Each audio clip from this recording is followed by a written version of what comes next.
It's been a year for Tesla, Yes. definitely.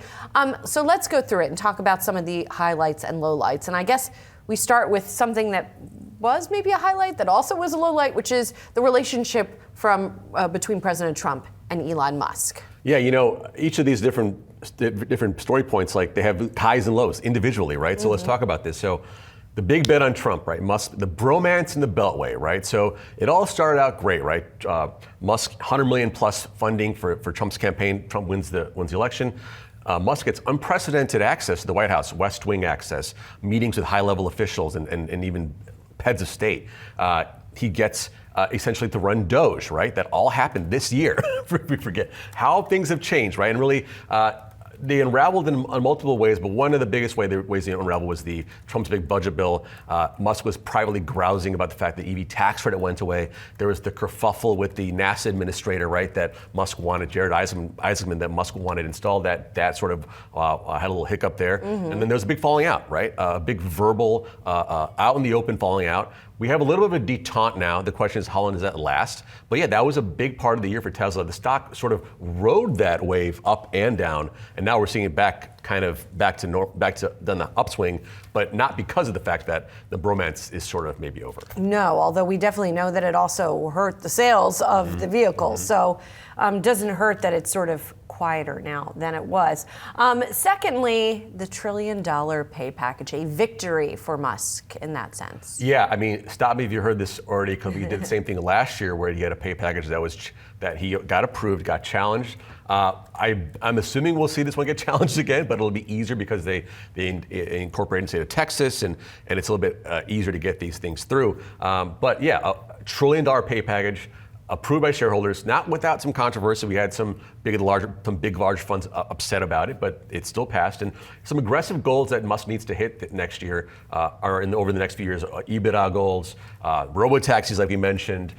Robots as well. The thing is, Musk gets a little wiggle room there. The board has some leeway to award him some money if he doesn't meet these goals. And the question is, how independent is the board anyway? But that's another discussion for another day. That is another discussion. All right, you alluded to the Robotaxi, and indeed, we saw some milestones for that after characteristic sort of Musk delays and exaggerations. But it's real now. It's happening. It's on the road, and in some cases, it's better than ever, according to some recent talk about it. Right. I mean, look, this has been a dream of his for a long time, and finally, I think it all started last October when we saw the Cybercab reveal, and then the question is, so there's an actual purpose-built robotaxi coming out.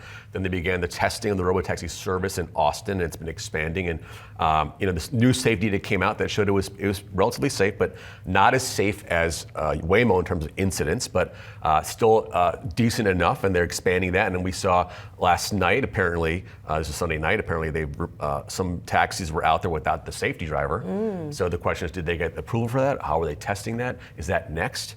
People who have been driving FSD have seen the most recent example of very strong, very smooth actual driving, and it's working.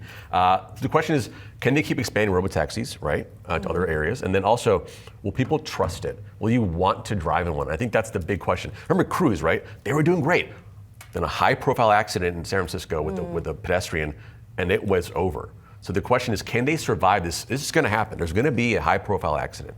The question is, can they overcome that? First up, let's talk Tesla, reporting fourth quarter deliveries this morning, delivering about 495,000 cars in the final 3 months of the year, falling short of estimates. Yahoo Finance's Pras Subramanian joins us now to really get a read in further here on the numbers and a little more color on it. Pras, what do we know?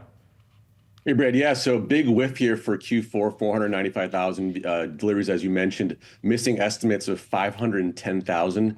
For the year, Tesla delivered 1.79 million, missing estimates again for 1.8 million, and also missing last year's total of 1.808 million, so down for the year. Tesla warned production will be impacted by its preparations for its new vehicle, but this was unexpected. A far cry from years past of 50% compound annual growth rate that Tesla had for many years. Meanwhile, China's BYD said it sold around 4.3 million cars in total in 2024.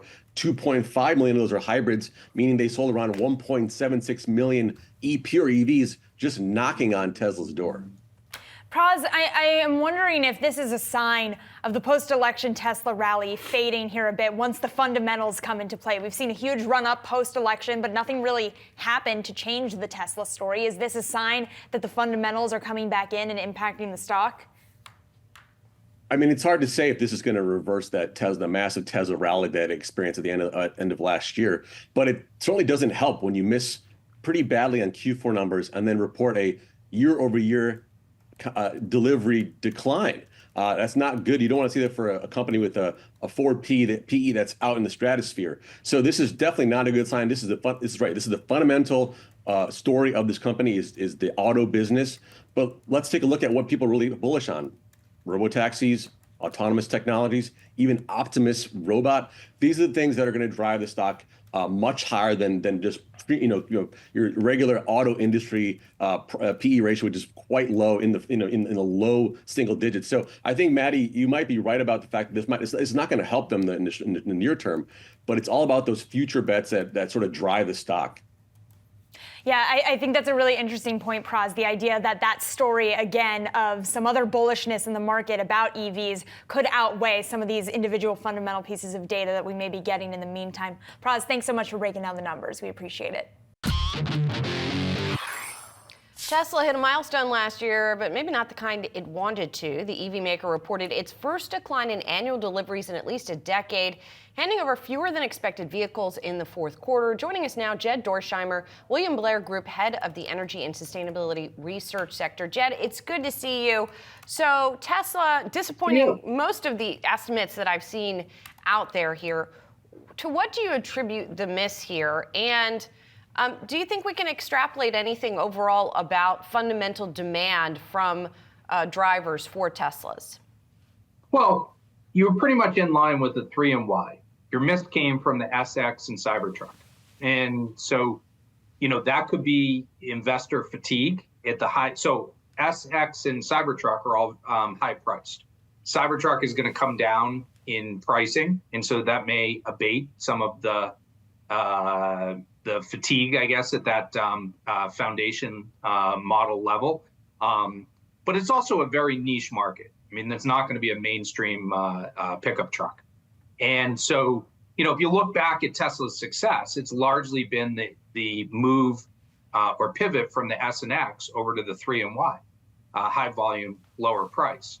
And so for Tesla to rebound from a volume perspective on the auto side of its business, we think it's really going to be introduction of a Model 2 or hatchback. And then, maybe down the road in terms of Robotaxi.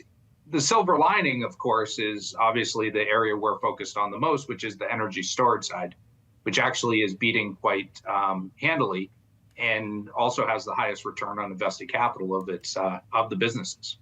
On those relatively lower price models, Jed, what's the timeline there? When do you think those arrive, and what do you think the price point is? I mean, the expectation is for mid 2025. Now, Tesla is notorious for being late on timelines, and Elon's thrown out a large number in terms of annual growth.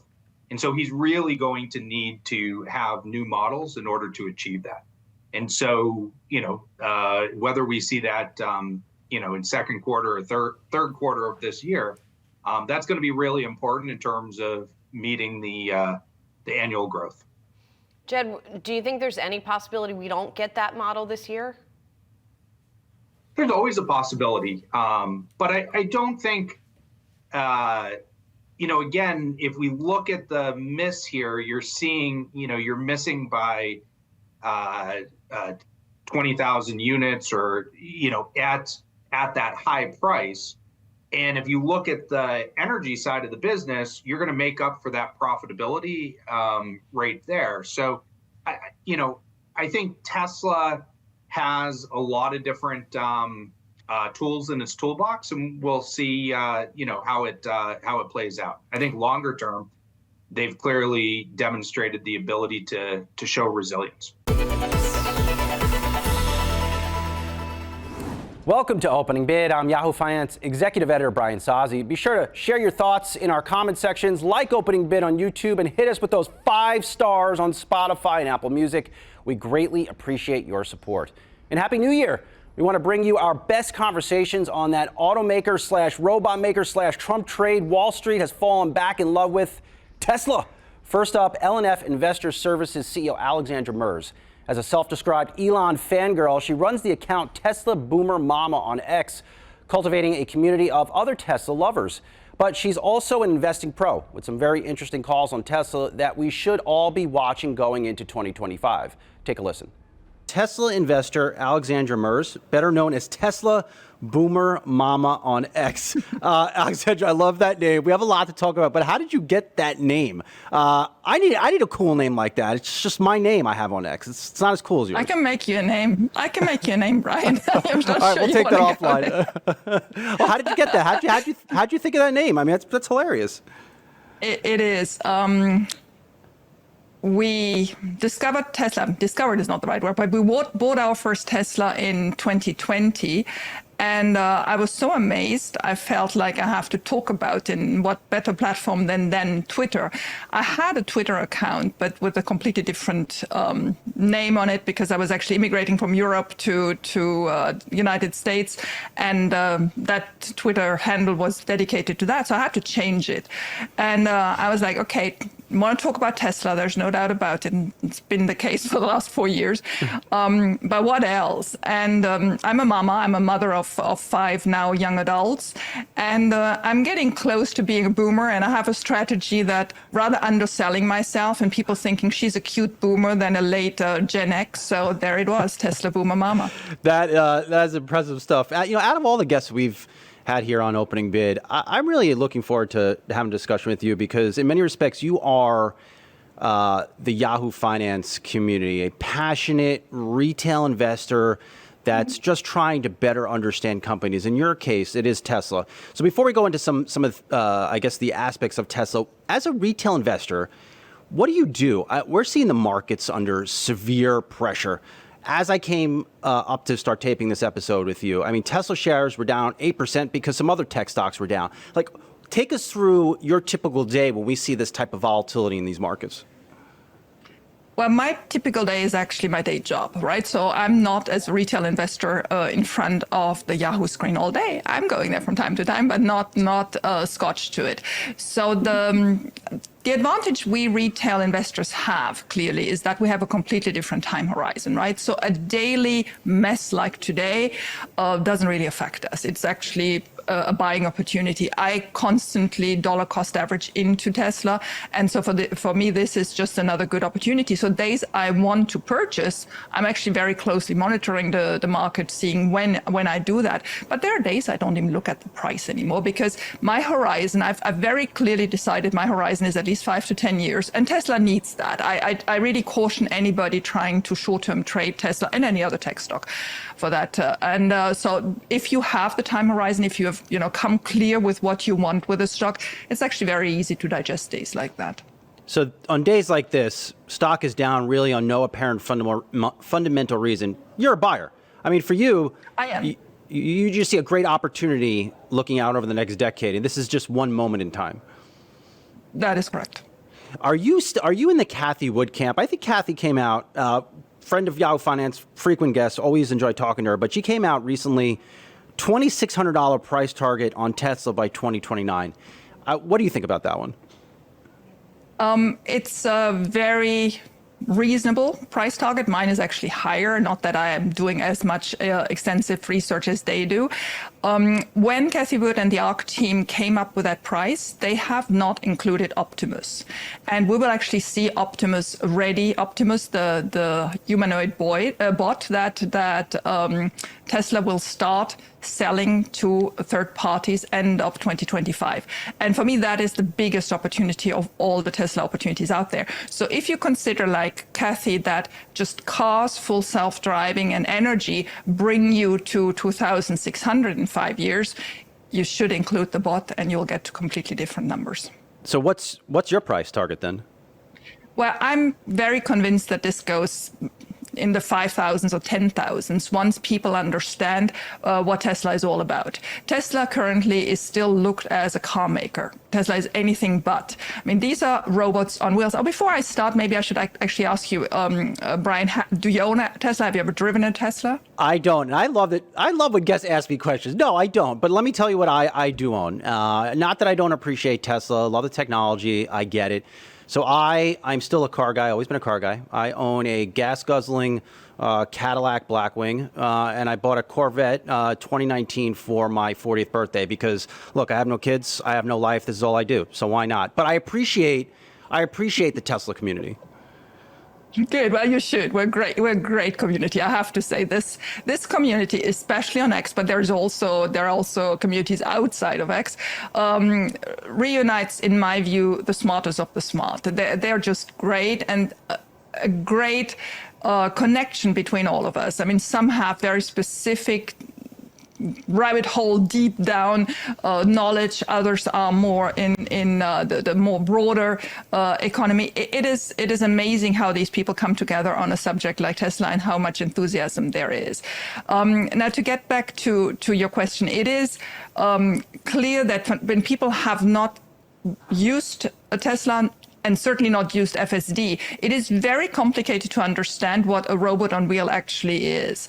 And they then focus on any car metrics that we know, because typical analysts will look at GM or will look at Ford and try to compare, or Toyota or whatever it is. And that's just not it. That is like comparing the old style phones with today's Apple smartphone or Samsung smartphone. So the comparison is just so different. But what is even more astonishing to people who have not experienced it is how actually this car experience, this car full self-driving technology is the root for so much more. By understanding how you can visually digest whatever is out there and make the car move in consequence, you actually understand so much more than anything else. Because there's nothing else comparable where people have mastered vision to action.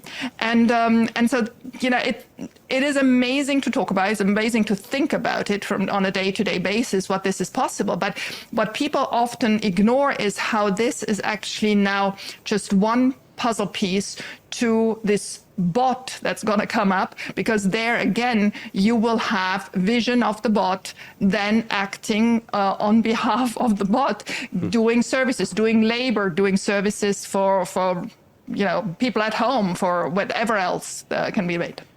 I want to get back to the humanoid robot. It's Optimus. It's a topic that I actually I really enjoy covering because I am fascinated by these robots. But you recently had it was like a day or two ago, a cool thread on your X account looking at, or just talking about, if Tesla's still selling cars to, I guess, or just selling cars, I guess, through their dealer network over time. I mean, do you see a day where Tesla is no longer doing that and they are just operating a robotaxi fleet? I do, and I'm in the minority for that. I actually ran a poll. You're right. Thank you for going on my X account. I ran a poll asking my 135,000 followers and anybody else who saw the poll whether they could imagine that at one point Tesla would not sell cars to the retail customer. Now, the good thing, just to also insert that, Tesla doesn't have a dealer network. Tesla sells directly to the customer, which is much more cost efficient. No bad purchasing experience where you're for half a day stuck in a dealership doesn't exist. You do all your ordering online and then you go and pick up your car. But anyway, so will there be a moment in 10 years, in 15, in 20 years, where it won't make sense anymore to sell cars to the consumer, but rather use those cars for the fleet, for the Tesla-owned fleet, which as robotaxis will serve people all over the world, but initially, obviously, in the United States, probably China, and very soon Europe. And then, has such a yield on those cars of incoming recurring income rather than selling it up front. You have to understand a car makes between $5,000 and $10,000 of profit the moment you sell it. So you have one moment where you are getting profit. If you're running it as a robotaxi, you obviously have a recurring profit, which is much, much higher. There you're getting into the 80 to 90% profit margin. And if you can use that car for 10 years, why would you sell it? Why would you give away the tool that makes you the highest margins? That was LNF Investor Services CEO Alexandra Mers making a $10,000 stock price call on Tesla. Can you imagine? After the break, we're going to dive deeper into the company's valuation and the competitor landscape. Hang tight.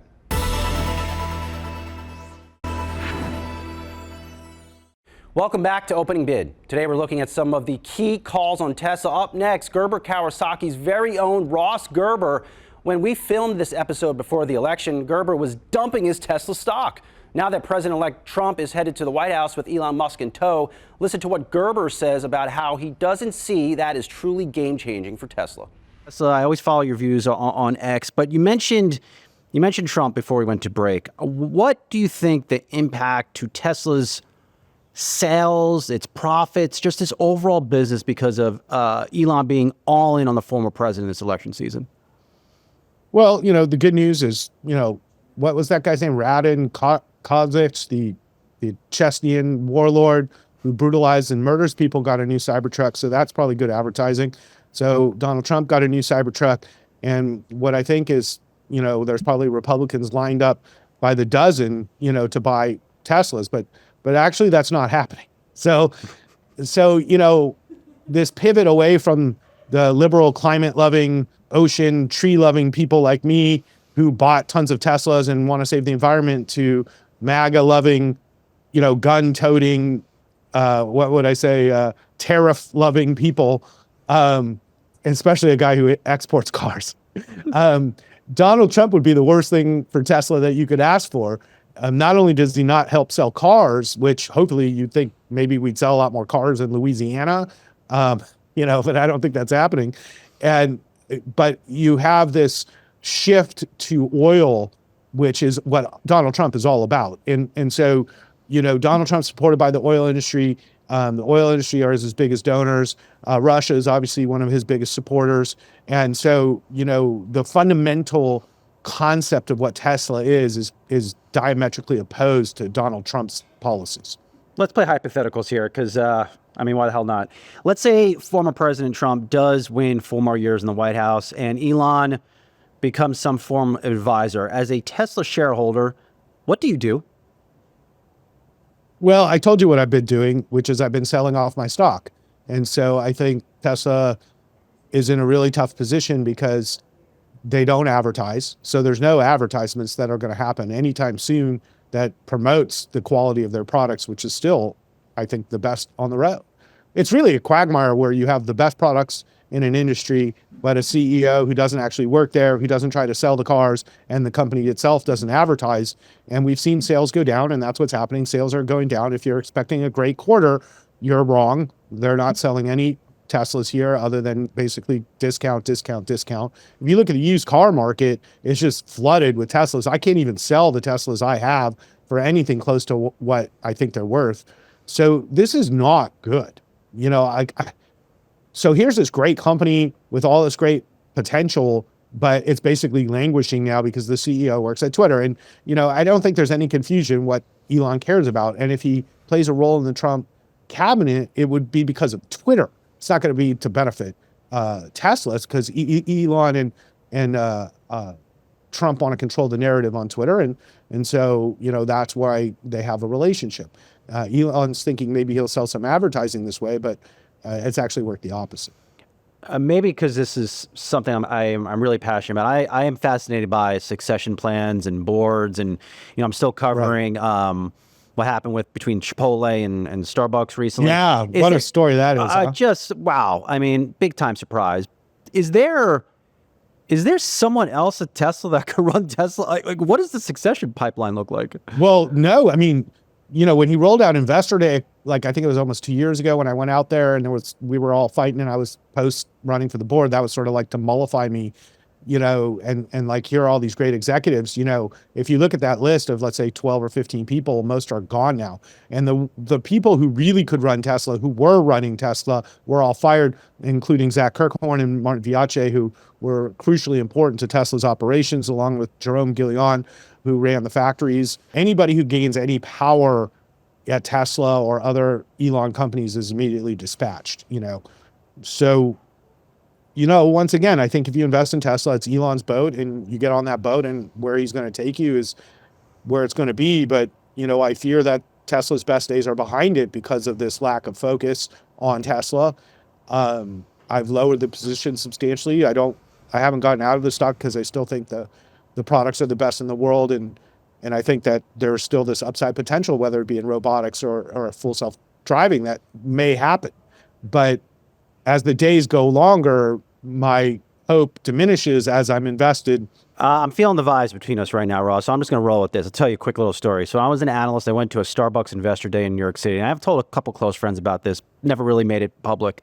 So at the event was Howard Schultz. I'd written some negative things on Starbucks, crunched my numbers, went to the stores, did my thing. Came over to me. We talked for like 5 seconds. He called me an a-hole and then walked away. They say you never forget a good insult. But to that end, I mean, Elon has attacked you on X. Yeah. I mean, what is that like for you? For me, I think it surprised me when Howard did that to me. Now I've taken it in stride. I think it's funny and maybe a rite of passage. But like, how have you dealt with that? Well, first of all, I'm honored that Elon takes the time to worry about the things I say, because I know he pays attention to me, whether he likes it or not, or people like it or not. I think ultimately, if you don't understand my goal is to see Tesla be successful, then you don't understand me. You know what I mean? Like, I helped Elon tremendously in 18 and 19 when things were really tough, and, stuck by him and, invested money when nobody else would. It paid off for me. I'm very grateful for that period of time. Those 4 years were great. But the last 3 years have been horrendous. And if a CEO doesn't like the criticism from his investors when those investors might have an opinion that differs from them, that's, I think, actually fairly normal. But then to insult and attack people who don't agree with you is really just the way Elon is. Now, personally, I don't care, like in the sense of people can say whatever they want to say. It's not going to change. I control billions of dollars, and I'm going to allocate it for what's best for my clients, because what matters to me is my clients and my firm. Last but not least, Bank of America Securities senior automotive analyst John Murphy. We discussed the competitive landscape of Tesla's robotaxis for companies like Lyft and Uber and how all this might change society. Check it out. Are you a big believer that this country is going to be filled with cybercabs? So I think autonomy is something that is far more important than people are realizing. There's the simple side of this, which is the robotaxi fleets that I think the cybercab will probably play an important role in. But to be a selfish New York-centric New Yorker, which I've been for my entire life, we've done a lot of analysis on New York City, and there's a little over 13,000 yellow cabs here in New York City. They drive about 1 billion miles a year, right? So if you think that you can get your cost per mile lower than them or a human driver, that's less than $1 a mile. I think you and I would be happy to pay $2 a mile. I just paid $25. Yeah, I know. I mean, the cost of moving around New York City is incredibly high, and you're going very slow. But if you could take that down and undercut, taxis and Ubers and Lyfts dramatically, you could have a huge business model. I mean, whether you pick $2, $3, $4, $5, each dollar above $1. So if you do $2, you're doing $1 billion a year in EBIT. There's actually room in New York City. It's hard to believe. Around 4 o'clock in the afternoon, late in the evening, and in the outer boroughs, right? Being a kid from the outer boroughs, there is a need for transportation there. So if you could go out and you could say, listen, I'm going to help you with your underserved community that is a hard time getting to work and getting their kids to school, and I'm going to charge them $2 a mile, which is a very efficient way and low-cost way to get people around. There's a huge opportunity in major cities. That's the easy part. I think the more interesting part, and this is something that has not happened for almost 100 years, is the speed of travel in vehicles needs to go up. And the fundamental utility of this industry, which most people don't even really think about is to get from A to B quickly. And the reality is that has not changed for the better part of the last 60 years, since 1956 when we had the Interstate Highway Act put in place. That's when we had high-speed travel increase or improve dramatically. Take it back even a little bit further to the 1910s when the Model T came into sort of full effect and was pumping out millions of units a year. Public transportation really ramped up. People could move farther and faster and spread out. So that's kind of the precedent. If you think about New York City, once again, to be New York-centric, in 1910 the population was about 2.3 million folks. As people could move out, it dropped to about 1.6 million in the following decades and has never grown since because people could move in and out quickly. That was brought to bear by autos and public transportation.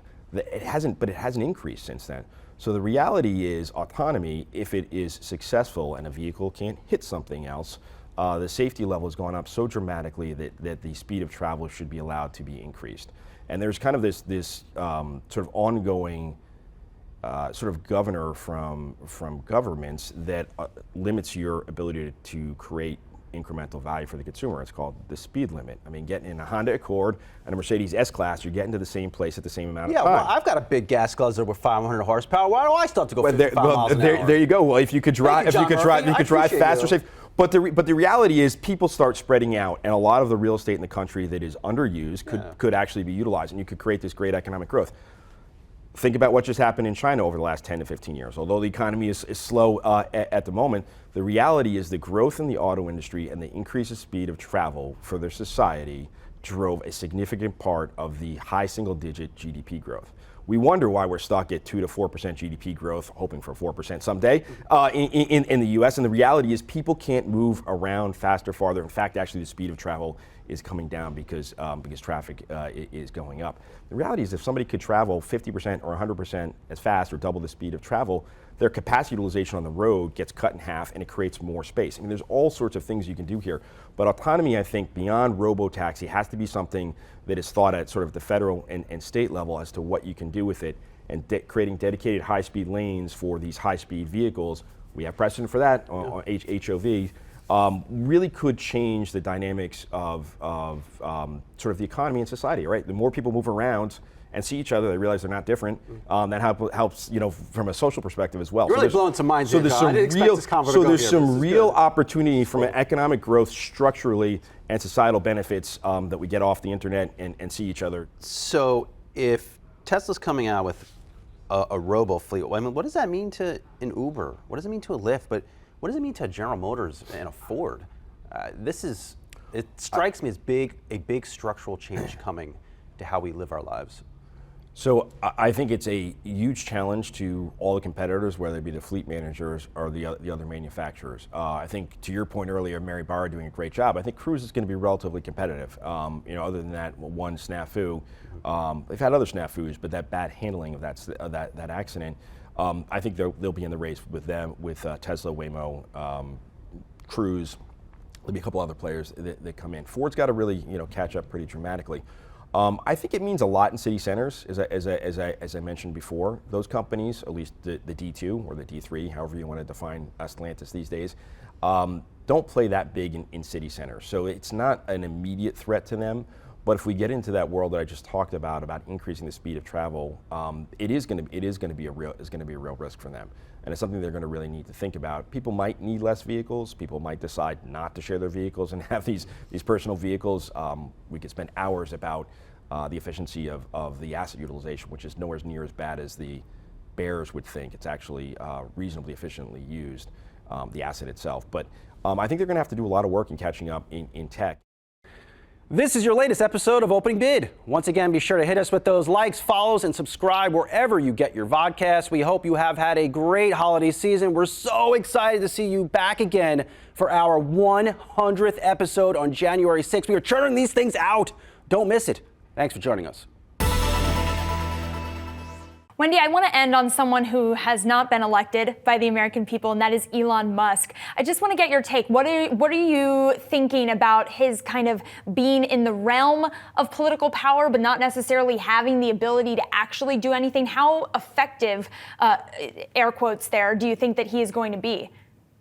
Well, the key thing here is that DOGE, which people are referring to as a department, has not been created or authorized by Congress. It has no legal authority. So anything that he proposes in terms of cutting the government budget has to come most likely through executive order from the president. And the federal government is big and thick and hard to cut. So his patience level is what I'm watching, both Trump's patience level with the amount of publicity that Musk is getting. The Democrats are calling him co-president or President Musk, which is irritating Trump. But the second thing is, how much patience will Elon Musk have for the vast morass that is the federal government? How long will he really want to stick around? So that dynamic, I think, remains to be seen. But at the moment, he doesn't have any legal authority. And you can already see from the Republicans that opposed the Musk plan for the budget, 2 weeks ago, they said no. And I think they are going to try to assert as much of their power vis-a-vis Musk as they can. Right. One head, one crown. Wendy, thank you so much for joining us this morning. Really appreciate it.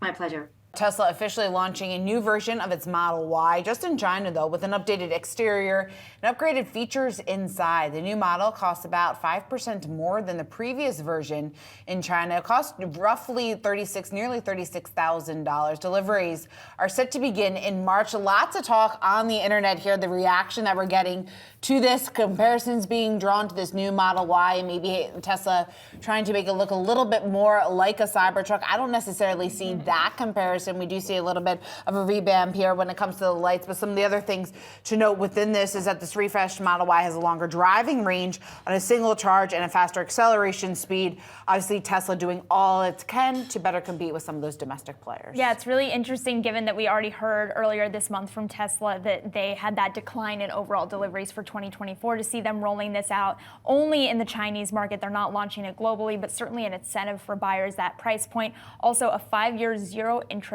financing plan for the Model Y, so a lot of incentives there. Tesla is reportedly planning to halt some of its production lines for the recently refreshed Model Y sport utility vehicle in Shanghai. According to Bloomberg, the suspension will last around 3 weeks over the Chinese New Year and allow Tesla to better optimize production. And hey, let's look at the bright side. This just means that people will be able to celebrate the Chinese New Year and not have to worry about the production. Yeah, and they go back to work on Valentine's Day on February 14th. It's supposed to be the shutdown here from January 22nd through February 14th. Another area of the factory here producing Model 3 electric sedans, that's going to be closed from the 26th of January through February 3rd. But again, this all partly due to the Chinese New Year holiday. This is timing there makes a lot of sense, obviously, when a lot of people are on holiday, take some vacations. Also, though, reflecting some of Tesla's efforts to revamp some of its lineup, better position its business. We talked about the softening demand within the market. We talked about increasing competition from some of those domestic players inside of China. So again, Tesla doing everything it can to better position its business going forward. And there's lots of questions about how big of a player Tesla is going to be in the Chinese market here in the years to come, just given some of the momentum that we've closely covered here of BYD, the likes of others there, gaining some of that market share footprint, gaining some of more trust there from Chinese consumers. So again, how big of a role Tesla has in the market going forward, obviously very critical to their bottom line and their business, but a big question mark here when you take a look at the momentum of some of those domestic players. Using this time to allow for upgrades to the Model Y, it's already giving Year of the Snake, Shauna. And you think about what the Year of the Snake is ultimately going to mean, a time of change, rebirth, new opportunities. We'll see what that means for Tesla. Tesla is offering discounts on new Cybertrucks, the latest indication that EV demand continues to struggle. For more, we are now bringing in Yahoo Finance senior autos reporter, Pras Subramanian. Pras. Yeah, Josh, so the Cybertruck, the latest sort of news here is that they're offering discounts on some of the trucks that are in inventory, so new trucks and also trucks that are demos or have like 1,000 miles or so. Various discounts based on the trim level from $1,600 to $2,600 in terms of discounts. Nothing crazy here, but it's just the latest indication that Cybertruck demand is slowing. We saw earlier that they were furloughing some workers at the plant in Giga Austin because of the fact that supply was building up. We saw them introduce leasing for the truck. We also saw them we also saw them do these price cuts before. So that's sort of what's happening here, is that what is happening with the Cybertruck. And they sold about 40,000 trucks in 2024, which makes it the highest selling EV pickup. The question is, are those sales slowing down? Well, and it's interesting because from financial analyst point of view, this was never going to be like a huge moneymaker for them, right? I mean, it wasn't. How important?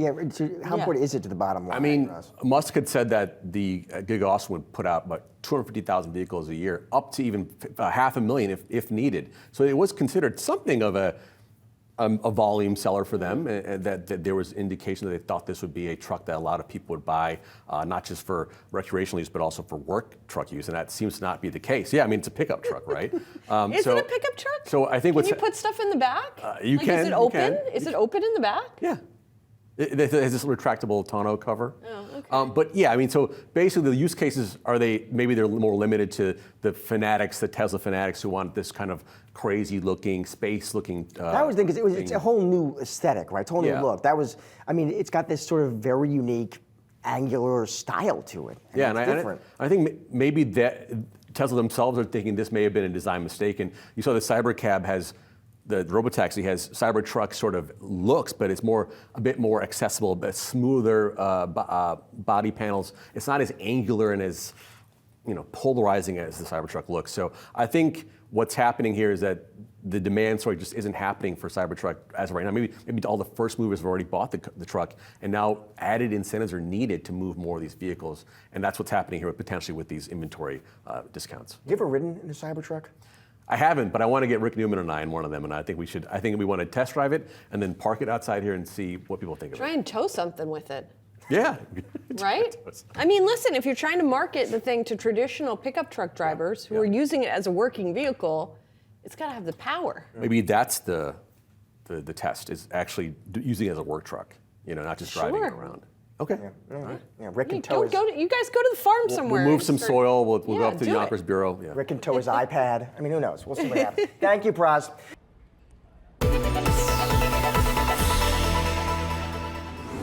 Welcome to a new episode of Opening Bid. I'm Yahoo Finance Executive Editor Brian Sozzi. Like I always say, this is the podcast that will make you a smarter investor and a better leader. Let's lead into that leadership effort or front today. Joining us now is DVX Ventures co-founder and CEO John McNeil.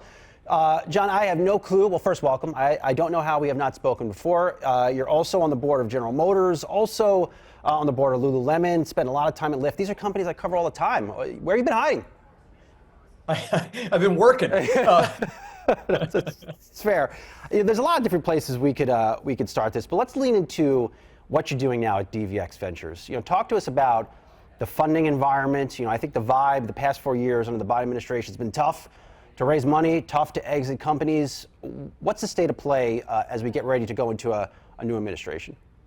Well, I think the liquidity has been all clogged up at the top of the cap table, which is, if you think that I consider the top of the cap table sort of public offerings in M&A, that's been sort of at a standstill. And then that then triggers and cascades all the way down to the early stage of the cap tables, whether it's seed or initial venture or growth. And so because the end of the process, the pipe has been all clogged up, it's really obviously affected liquidity up and down the cap table, and it's caused slowdowns in venture funding and even LPs, limited partners, who are slowing down because they don't have liquidity coming out the end of that pipe. So I think everybody's hopeful that 2025 is a year that changes, and we see more IPO volume and more M&A volume. And based on early indicators, it looks like we might see just that in 2025, which is then going to, I think, open up the venture markets further down the cap table. What has clogged things up? Is it really just regulation? It is clearly the FTC's stance on M&A, because that's where most of liquidity happens, is bigger companies buying smaller companies to fill in product lines and provide growth. So that's been a big chunk of it for sure. But also the IPO pipeline has been clogged up, and most of that is just around valuation. Folks raised money during and before COVID at very different multiple levels than they could raise money in the public markets now. So they're opting to stay private longer. There's capital available to them in the private markets, and I think as interest rates come down, multiples go up, and you'll see more companies come out. But we've got some work to do on both of those fronts. I've really grown up the past 20 years, John, I used to cover M&A, but there's always a big deal to be had, especially like in the healthcare space. Do you think the next 4 years things will open up to the point where we get that big transformation deal? Do large companies really want to get bigger? Are they okay just managing what they have at this point? I think large companies want to show growth. And so oftentimes that can come through M&A. And companies like Salesforce and Oracle have been masters of that, Cisco, et cetera, in terms of driving top line growth and bottom line growth through M&A. I think Cisco buys a company every second. I think they still do it. Feels like that, doesn't it's it? Unbelievable. Yeah. And Salesforce has slowed down a little bit, but still, I mean, Mark Benioff, he'll do a big deal. He's done a big deal. Like, you consider Slack and MuleSoft and others. Those are big deals that have been done by Salesforce, and you haven't seen them in the market for those big deals in the last 3-4 years. Where are you putting your money to work? So we're putting in what we call super cycles. We're putting money to work there, and so oftentimes an investor sees one super cycle in a career, like the internet. We've got 4 converging right now, which is a really unique time. We've got AI, obviously. The electrification of everything is a second one. There's autonomy and there's climate. And so all of those, each of those 4 we're investing into at the earliest stages. One of the things that's different about DVX is we invent companies from scratch. So we are not out soliciting entrepreneurs for ideas. We actually have an idea disease of our own, and we're cranking out companies at the very earliest stage in each of those 4 super cycle areas. I feel as though, John, the past couple of years, investing in climate-focused companies has fallen by the wayside for whatever reason. But you see the wildfires out in California. Are you and your team back at the table thinking, wow, this is an area that we need to address somehow, and we could put capital to work that could be helpful, but could also earn a return? Absolutely. So when you look at demand on the electrical grid, that demand is being driven today by 2 things. One is AI data centers, and the second is more and more EVs plugging into the grid. Both of those things are causing a 4% growth in demand every year on the grid. That doesn't sound like much, but when you add that up across the size, the enormity of our grid, it's a huge lift. And so we've got a company, for instance, where we started and said, how could we save 40 to 50% of the energy costs or energy usage of commercial buildings? And we developed a technology that does just that. And so I think whether you put it under the moniker of investing in climate or investing in energy, both of those things I think end up at the same place, and that is, how can we use less and therefore have more capacity available on the grid for growth for things like AI and EVs? You sit at a really interesting intersection. Of course, I mentioned you're on that General Motors board of directors, plus help take that Lyft team public. Based on those experiences, and even what you're doing in terms of AI, do you feel like we're headed towards some form of climate event?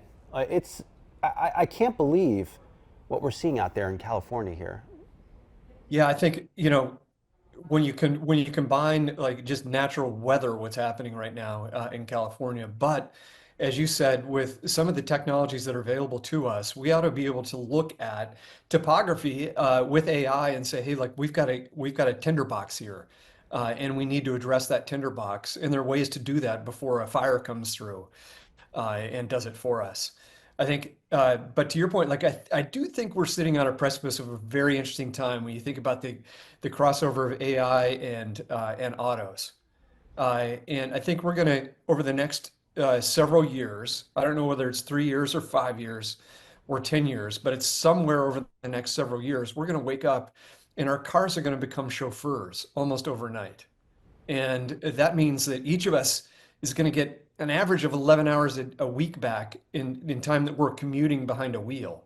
We won't be behind the wheel anymore. So we're going to get essentially a whole workday freed up to do the things we want to do. And to me, it's a really exciting thing to be at this convergence of autos and autonomy. So I should also mention, I didn't mention at the top, you also, of course, you were the president of Tesla, working closely with Elon Musk, bringing that company to life, really. I mean, you help drive really significant growth there. So you're on the cybercab bandwagon. You think that's a real thing? I do think, well, there's 2 forms of at least 2 forms of autonomous vehicles. One is cybercabs that will take you around a car that you don't own. But another is personal autonomous vehicles, and that's really where we're placing our bets at GM. And that is that you'll want the car in your driveway to drop your kids off at school, pick you up from work, pick up your groceries while you're at work, maybe run some errands for you. I think each of us is going to want that. And so whether it is a cyber cab that'll take you somewhere, or whether it's a personal autonomous vehicle in your driveway that's going to do things for you, I think we're all going to be all in on both of those. Do you think do we actually buy cars a decade from now, or do we just rent them? There are going to be some interesting business models emerge. I think for a lot of us, we'll still buy cars. And the reason is because I want to commute at the same time you want to commute. And so if I'm just renting, then I'm subject to demand fluctuations.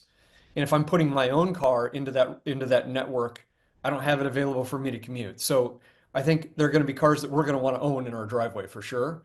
Much like an Airbnb host, they probably own their main home that they live in, or their condo that they live in, but then they have additional assets that they put out onto the network. I think we're going to see both, and I think it's going to be some really interesting business models, because the biggest question in cyber cabs is who's going to fund the fleet. And for each of these fleets, that's a $30 to $60 billion question, and that $30 to $60 billion in fleet costs needs a return. And so I think we're going to see rental business models, lease business models, but I think there still will be car ownership for sure. Well, that's a good thing. I like driving cars. Does Tesla really have a significant lead at this point on autonomy? I think when you look at autonomy, the way that it's kind of graded is there's level 4, which means the car drives itself, nobody in the front seat. And then you go down to level 3, which means your eyes can be off the road. Level 2 means your eyes still need to be on the road. Waymo's up at level 4. Nobody in the front seat, and the car drives itself. Tesla's down at level 2. You still have to pay attention to the road. So the leader in the space right now is Waymo. Tesla is playing catch up. And it's a big leap to go from driver in the front seat, eyes on the road, to no driver in the front seat. And they're making progress for sure, but Waymo is way ahead in this race. Where was it hard to not? I know General Motors just essentially pulled out with Cruise, saying, we're going to save on expenses, we're going to lean into our autonomy and put that technology in other vehicles. But does General Motors want to be part of that driverless future? Absolutely, we do. And so Cruise and Waymo really were kind of neck and neck in the cybercab world, the Robotaxi world. And what we decided to do was to apply that technology to our cars and allow personal ownership of those vehicles. So rather than having a taxi model, have an ownership model. And so we're applying our tech, which is at level 4 also, to our own cars. And so you'll be able to buy a GM car that will be autonomous. And that's where we're placing our bet. All right, hang with us, John. We're going to go off for a quick break. We will be right back on Opening Bid.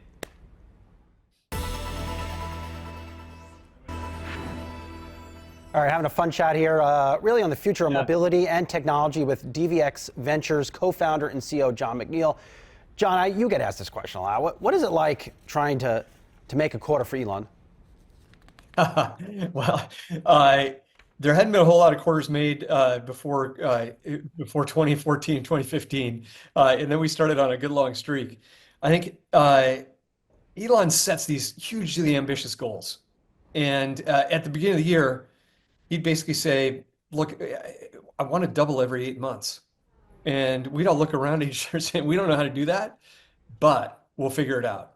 And so what making a quarter comes down to at Tesla is really the drive and creativity of the team that's there. And we would all, on a quarterly basis, figure it out. We'd figure out how to make the quarter in the year and then the subsequent year.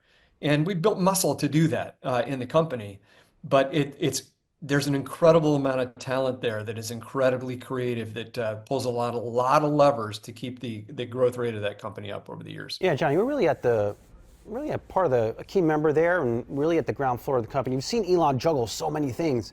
I mean, if someone owned a share in Tesla, should they be worried that he's also now deeply involved in government? Like, how does this human being just allocate all of his time? He's super disciplined, and what he does is he figures out the 1 or 2 things that matter in each of his businesses, and he spends time on that. So it'll be a day at SpaceX, a day at Tesla, a day at X, et cetera, working on those 1 or 2 things. Outside of those one or two things, he leaves it to the team. And the team is incredibly talented in each of those businesses. They execute at a really high level. But he is very, very strategic with his priorities and his time, and that's how he gets a lot done. He's a really unique individual in that he doesn't have to sleep a lot, but he's also a very unique individual in that he knows how to concentrate and doesn't get distracted. And so I've seen CEOs in meetings 5 days, 6 days a week, all day long. That's not him. He really wants to know what's happening on those one or two key objectives, is involved with the teams, driving them on a weekly pace, which is part of his secret.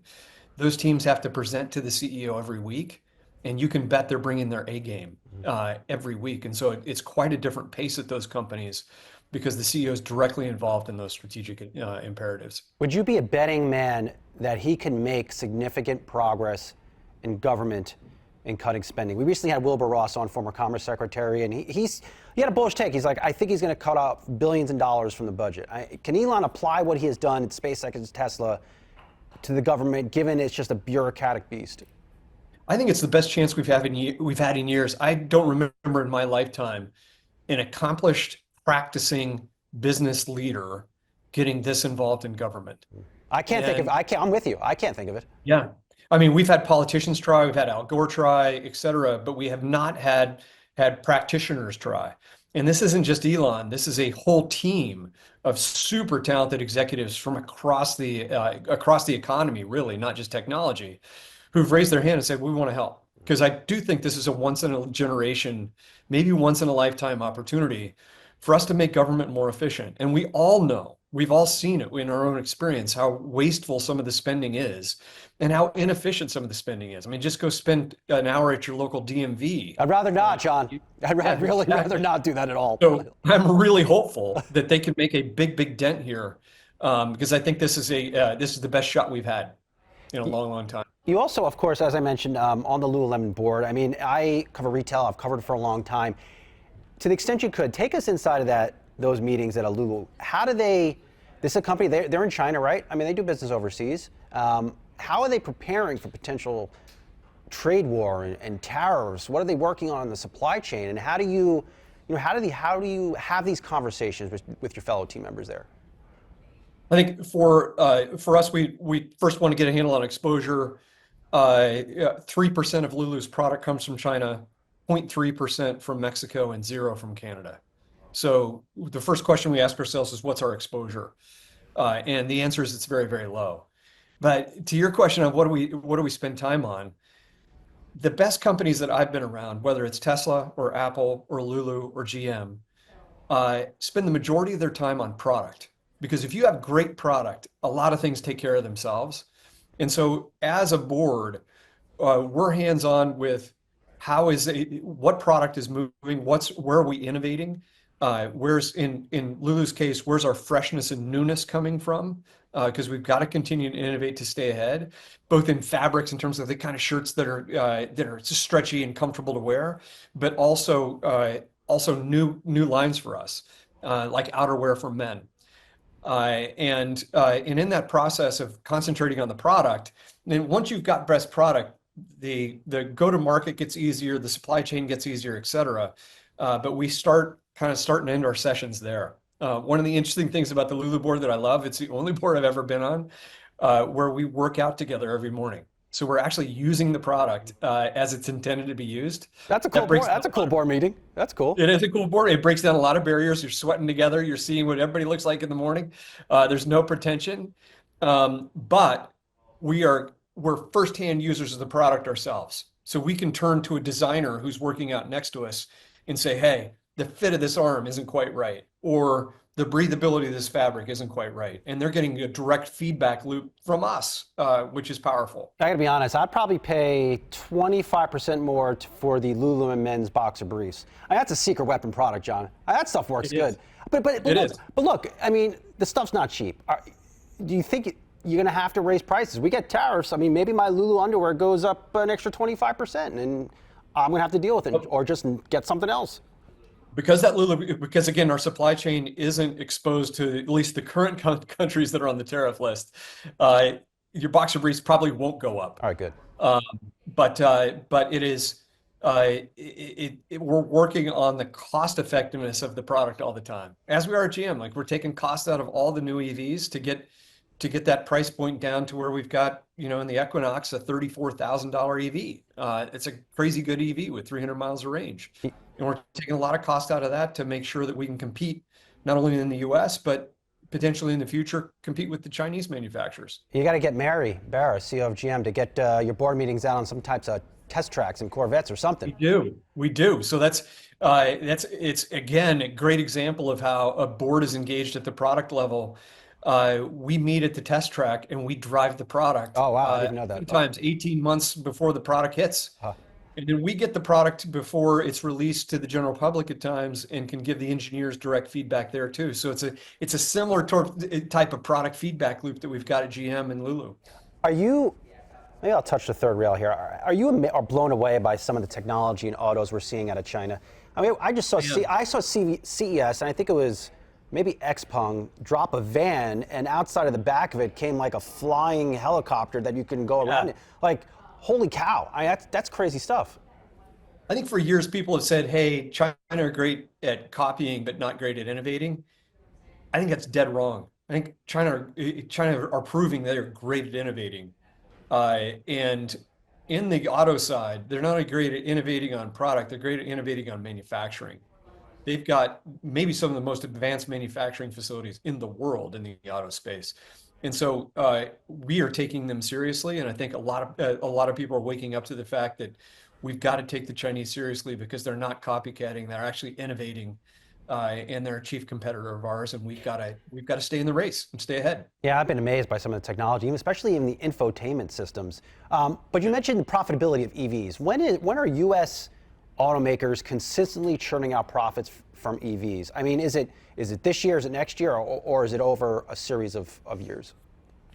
I can't speak for the rest of the automakers.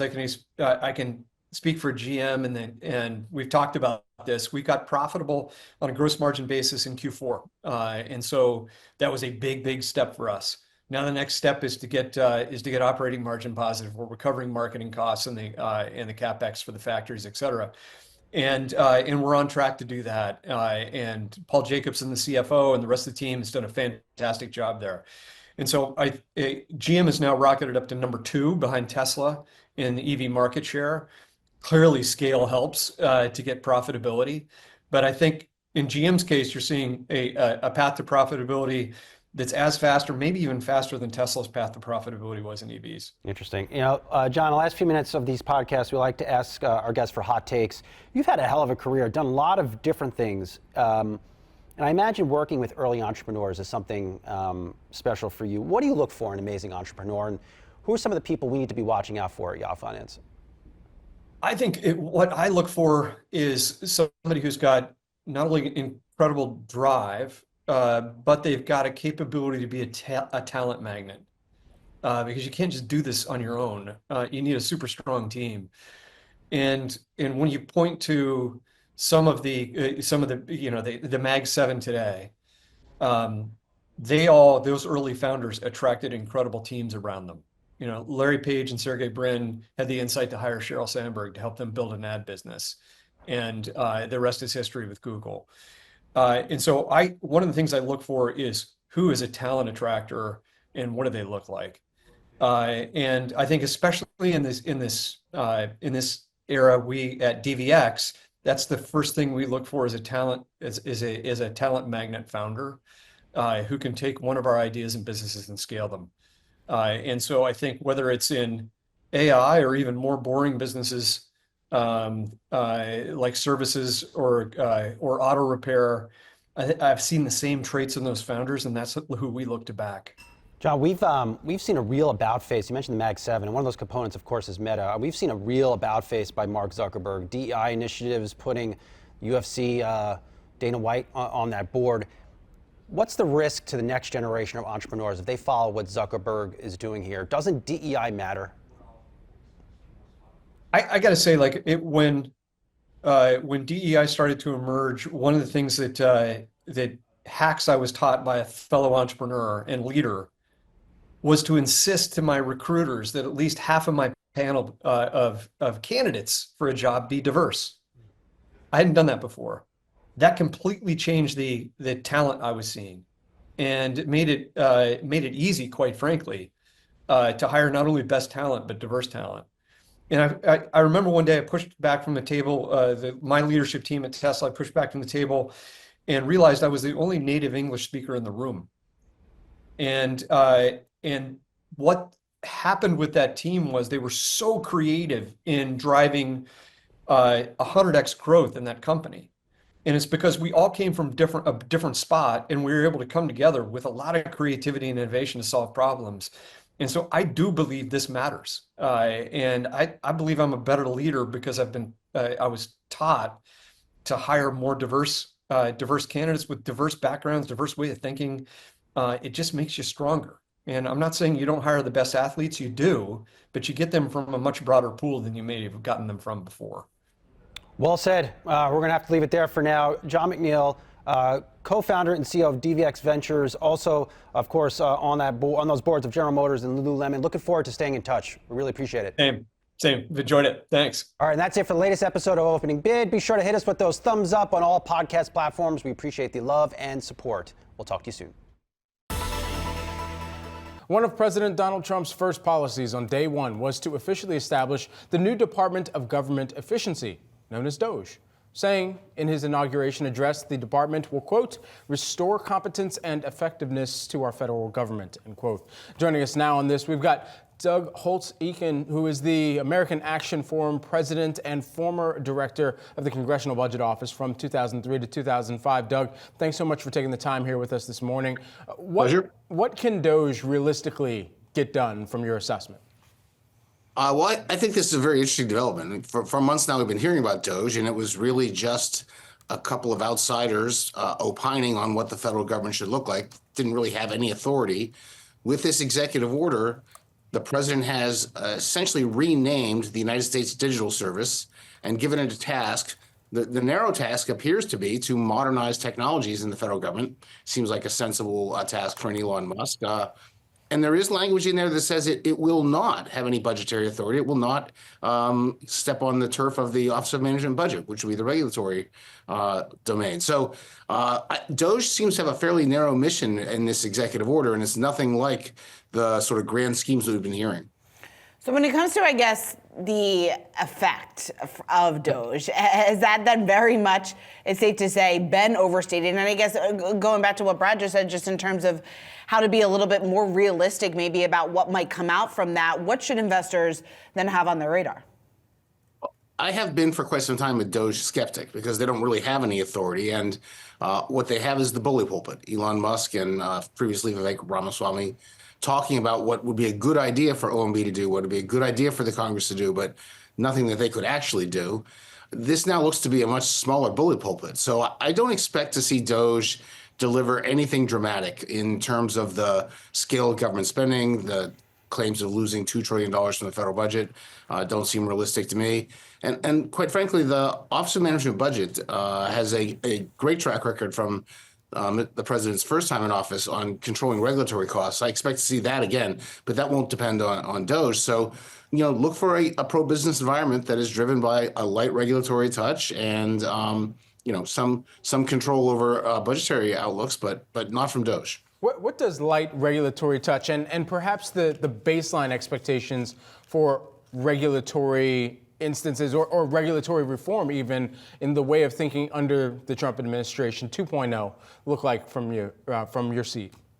So the magic the first time was to just tell agencies, look, here's how much of a burden you can impose on the private sector in a given year. And that's a regulatory budget. And most of the budgets were zeros or negative numbers.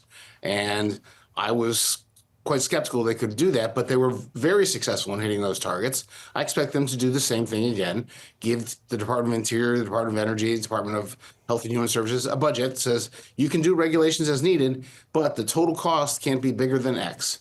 And if it gets bigger, you have to take something else off. And so the light touch comes from the agency being really incentivized to find old regulations that are costly to businesses, but which aren't delivering anything, and pull them out. That was they were really making great successes on that front when he was in office the first time. I expect to see more of that this time around.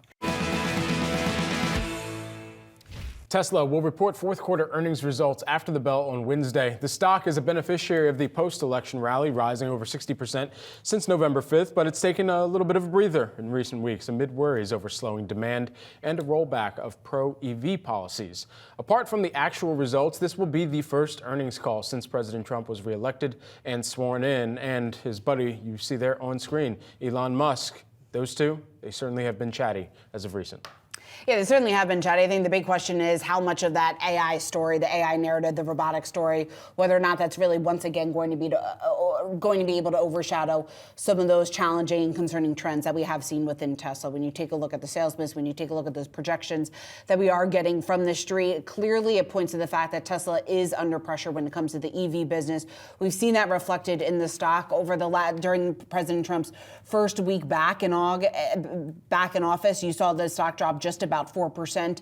When you take a look at the last month, you're looking at declines there for shares of just about 12%, and you're looking at an additional 2% here this morning. So there's clearly some worrisome trends inside of Tesla, but again, very much the focus on so many of these bullish calls that we've been covering time and time again here at Yahoo Finance, the increasing of the price targets that we've seen from names like Wedbush, that we've seen from Piper Sandler, very much calling out the AI robotics trend. They see that as really being an overarching theme and the driver here of the stock in the longer term. And at least for now, it's able to offset some of those concerns that we have seen within the EV business. But I think the question is whether or not the market's going to agree with some of that sentiment there on Wednesday. You know, just taking a step back and thinking about what the ultimate value proposition is for Tesla, and it really is them being able to bring down the rate of accidents, the rate of crashes, increase the amount of data that can then lead to perhaps less insurance costs for car owners as well.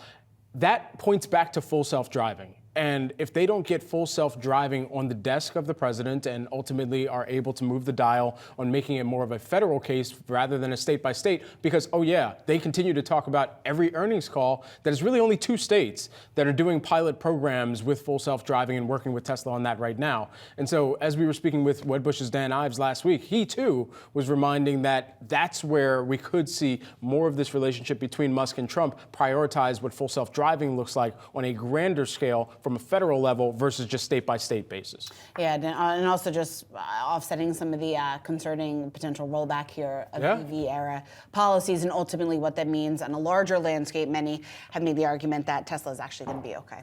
Let's talk a little bit more about the regulatory efforts in the Trump administration, maybe the impact it's going to have on some of these names. Let's kick it off with Tesla since we're getting those results on Wednesday there. They've been the outperformer, the Mag 7, since we got the election results here of Trump. Dan, I'm curious, why is it viewed as such a catalyst here for Tesla, given the fact that we are going to see a bit of a clawing back here of some of those Biden-era policies that were very pro-EV? Yeah, look, I think when you look at the $7,500 credit, and that's more of me being negative for new entrants, Detroit Big Three and others. For Tesla, the game here, I think 90% of what's going to drive the stock, it's the autonomous and the AI future. Because that's the ultimate story here. Because when you think about it, I think the autonomous piece could be worth $1 trillion alone. The biggest issue has been regulatory. That now is going to drastically change under the Trump administration. Obviously, Musk playing, I think, a strong role in terms of where this is all going. And that's why I think the stock is actually underestimating what this is going to do to the story in terms of cyber cabs, autonomous, FSD, robotics. And that's why I think there's a $2 trillion market cap. Next week starts what I believe is going to be a massive year ahead. A lot of that regulatory red tape, though, has been delegated to the states with regard to the full self-driving and implementation on the roads. So to what extent do you expect a federal force to come forward and rescind that from the states and then it add into Tesla's outlook? I mean, you nailed it, Brad, because, I mean, to me, that's where it's all going. It's going to be taken to the federal perspective, federal roadmap. Ultimately, where autonomous is going to go, you're almost going to need like a federal license to operate it, even on a fleet perspective. The states will have a role, But it goes back to, like, you have to take it away from the kids at the little kids table at Thanksgiving. Federal needs to actually rule this, because that's why when you look where this has gone, it's gone nowhere. And it speaks to, like, Trump coming in, a lot of these AI initiatives that start with Stargate. Autonomous is going to be the next piece, I think, in terms of a federal roadmap coming out. And that lays the groundwork for what's going to be a new age, you know, when it comes to not just for Tesla, but I think when you think about Waymo and others and just overall autonomous. All right, Dan, real quick, we only have about 20 seconds here, but also Tesla launching that new Model Y in North America and Europe. What do you think that pricing strategy is going to look like, just given the fact that we have seen consumers and many of these companies slashing prices in order to boost that volume? It's a barbell. That's one, and I think they'll have the sub $35,000 vehicle they'll announce first half of this year. They're in a massive position of strength. But as we always say, haters will hate. But I think this is ultimately a stock that has a massive run this year. A lot of tailwinds, autonomous front and center. Dan, thanks so much for taking the time. Look, Thank you. I guess I'll have to take a ride in a cybercab one day once they're available. Just to by next year, you'll be in a cybercab. Late next year, you and Saz will be in a cybercab. sounds good. We'll put it to the test. Thanks so much, Dan. Appreciate it.